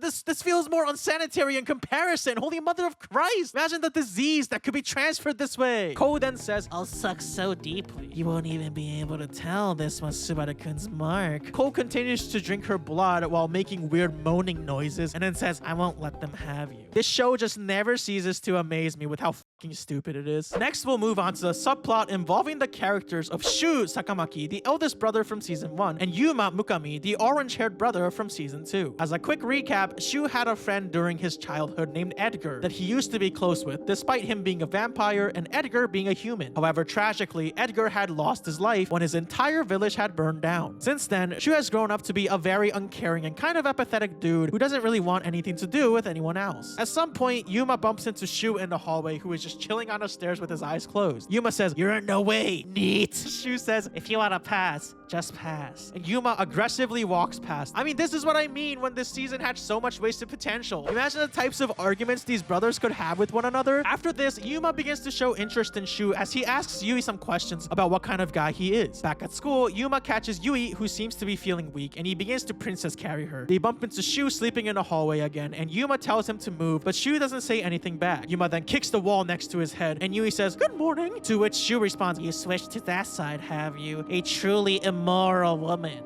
Again, we out here blaming Yui for everything, I guess, and just like demeaning her and only her, but whatever. Yuma tells the NEET to stop blabbing and to move, asking, did your brain rot because you barely move? You think everything in this world was put for you? This is why I hate aristocrats. This causes Shu to open his eyes. And of course, once again, Yuma's like, come to think of it, Yui was yours too. Come here, Sao! And bites her and drinks her blood again. Shu sighs and walks off, calling all of it a pain in the ass. And Yuma stops as he had only bit Yui to make a point, I guess? Anyways, as Shu walks away, we see a flashback to his childhood. He's sitting in the forest and gets recognized as an aristocrat by a random kid who says this place isn't for a nobleman. The two kids bond as the other kid, who looks just like Yuma, says, I'm Edgar. Shu then realizes that Yuma actually might be Edgar from his childhood, but that shouldn't be possible. Reiji, the glasses brother, also seems surprised to see that Edgar is alive. However, he was a human before, so how did he become a vampire? And let me answer this question for you right now. We never find out again! Eternal blue balling of Diabolik Lovers Season 2 continues. They'll bring up something interesting only to then just destroy and obliterate all of your hopes and dreams of this show actually being interesting in any fucking way.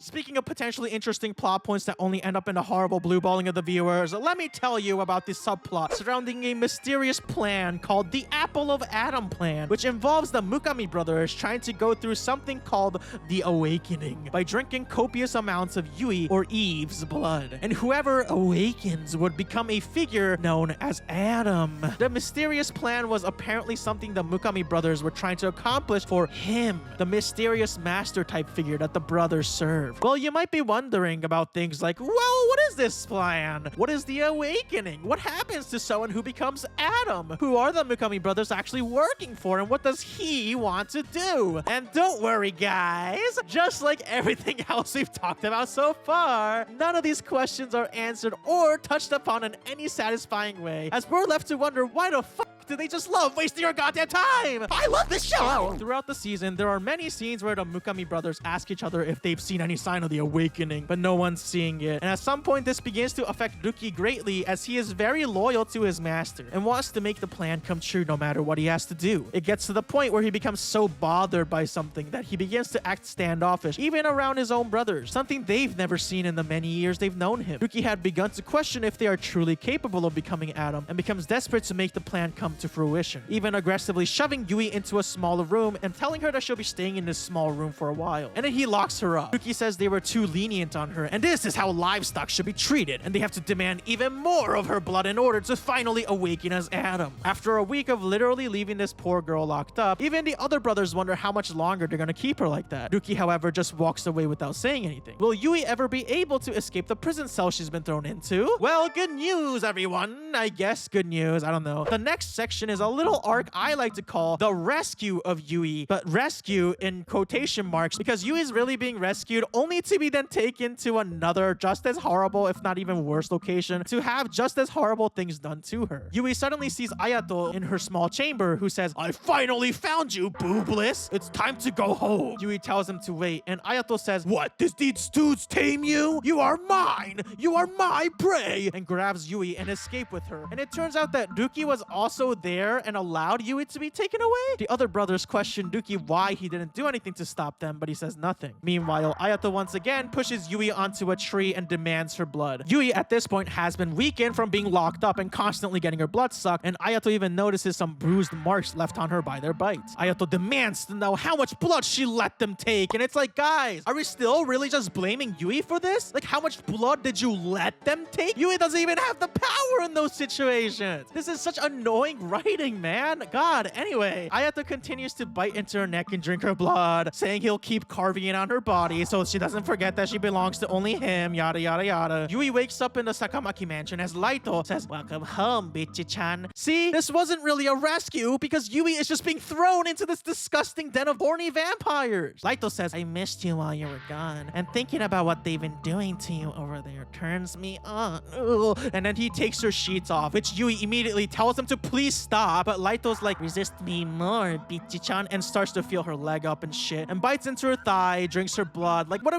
we doing here, guys? Anyways, Neji cuts Laito's creep activities short as he summons Yui into the living room. He asks her if she can tell him what she knows about the other group of brothers. Yui doesn't know how to respond, or I don't even know anymore. She just stays silent, and Neji says, "You're just as useless as ever." Yui then says she's not sure why, but they keep calling her Eve, and Neji asks if they mentioned anything about Adam. As Yui confirms this, Neji wonders what those ex-humans might be planning, and asks if Yui knows anything else. Once again, Yui decides to stay completely silent for some reason. I don't understand. And Neji barrages her with some insults. "Wow, you really are useless. What have you been doing there all this time?" "I don't know, Neji. She was being fucking victimized by a bunch of freakazoid vampires. That's what she's been doing there the entire time? Like, how is any of this on Yui, Neji? Anyway, Neji then says, "Did you do nothing but let them suck your blood whenever they wanted? How foolish." Like, again, Yui didn't let them do it. Oh my god, I'm gonna lose my mind. Yui says they needed her blood for some kind of plan for him, and Neji finally seems to understand what's going on. Suddenly, all of the brothers begin to spawn in, all taunting and blaming Yui for leaving them for the other dudes, like they've been doing to her all goddamn season. Neji had gathered everyone, which is something that only happens on rare occasions. Neji says they can't be careless now because they don't have much time until the next lunar eclipse. Apparently, this is a special lunar eclipse that occurs simultaneously in both the human and demon worlds. Yeah, lore expansion out of nowhere. During this time, their vampire powers will decrease tremendously. They just hope that nothing bad happens then. Yui talks to Neji that night to ask exactly what the hell is going on with all this stuff, but as usual, Neji says she doesn't need to know about that. This is something that also keeps happening too, not just in this season, but both seasons. They'll tease some interesting lore, something actually f***ing interesting, and then go, "Oh, but you don't need to know about that," to Yui, and then eternally blueball us from learning about anything. It's like the writers are just telling us to go fuck ourselves. Neji also says that the Mukami brothers probably won't be able to carry out their plan anyways, and of course suddenly pushes Yui onto the table, calls her a fool, but her blood is special, and bites into her arm and drinks her blood, yada yada yada, same shit all over again. Anyways, now we start entering the end game. Like Diabolik Lovers version of Avengers Endgame, all of the plot points begin to converge together as we get some really interesting crossovers that definitely won't blueball you like everything else in this goddamn show. This arc, and also the final arc of the season, which I like to call the Founders Attack. We see a bunch of angry-looking wolves with a red aura approaching the mansions and preparing for some kind of attack. Duki seems very downtrodden about something as sad music plays. The other Mukami brothers discuss what they should do until suddenly the wolves break into their mansion to attack them. Oh no! Meanwhile, back at the Sakamaki household, Yui is just thinking about something when Kanato walks in looking angry as usual. Yui asks him what's wrong, and Kanato begins to whine and moan and bitch about how Yui's a traitor her. She belongs to him. Why does she go with them? Yada, yada, yada. Same old bullshit. He obviously then begins to suck her blood forcefully yet again, and Azusa walks into the mansion looking very disheveled. He calls out for Yui and tells her that Duki is in trouble. Yui asks what's wrong, but Kanato tries to block her off, and he finally snaps, saying, I guess you'll betray me, huh? I'll destroy you and Azusa if you won't be with me, and I can just kill you! Kanato begins to choke Yui, actually trying to kill her. Azusa suddenly grabs Teddy, Kanato's beloved bestie, and throws it into the fireplace, which causes Kanato to absolutely lose his mind and break down as he screams for Teddy! As Azusa takes Yui with him. I mean, I'm not gonna lie, Heiki, Kanato deserve that, okay? Like, Azusa kind of coming in clutch here. Someone's gonna teach this little shit a goddamn lesson. Oh my god, like, what do you mean? Why did you choose them, you traitor? Like, what do you mean? Like, she had no choice. Yui arrives at the Mukami household and sees Duki injured in bed. Apparently, Duki had covered for Azusa during the wolf attack, and none of them have any idea why this would suddenly happen. The brothers confide in Yui that Duki's been feeling pressured because of the Apple of Adam plan, and how there were no signs of the awakening. Duki had always wanted the plan over everything else, which is why he cares so much, maybe too much about this. The brothers also say that despite life's hardships though, they were able to live and be happy as brothers thanks to Duki. I mean, at least these brothers actually seem to give a fuck about each other, unlike another family of vampire freaks that we know. Later, Duki awakens as Yui is next to him. As Yui tries to console him, Duki tells her to leave him alone. Yui says that if he's so bothered by his issues, he should at least talk to his brothers about it. But Duki says that it doesn't matter and nothing will change no matter what. Duki had realized that no matter how much of Yui's blood they sucked, none of them are able to become Adam because they are non-pure blood vampires. Only pure blood vampires are given the right to be Adam. Again, I have no idea what the fuck Adam is supposed to be in this situation. Is it a buffed up Chad-looking vampire? Is Adam given the gift of having the largest vampire cock in history? We'll never ever know. Anyways, Duki says there's no way he could tell his brothers that they were trying to achieve something impossible from the start. Yui says that it's possible the brothers figured this out already and are also aware of how Duki's been struggling with this. She also mentions how they said that Duki always puts them first. Hearing these words of encouragement cheers Duki up, who says, "You think I've been cheered up by livestock?" And Yui smiles. And of course, as per usual, Duki grabs Yui's shoulder, stares into her eyes, and tells her, "I don't understand you. Is it because you're Eve? Stay that way. You're my Eve and mine alone. Stay with me. Stay with me." And bites into her neck and begins to drink her blood. And this is supposed to be romantic? Because romantic happy music is playing during the scene? Like what? The wolves are running through the forest as someone talks about how the lunar eclipse will help the founders reach their peak power. And the first thing they'll do is to claim that woman's blood. Vengeance has begun for the future of the founders or whatever. And you might be wondering, who the hell are these random ass dudes that decided to show up in the show last minute? Well, these guys are known as the founders. Who exactly are the founders? Well, you silly.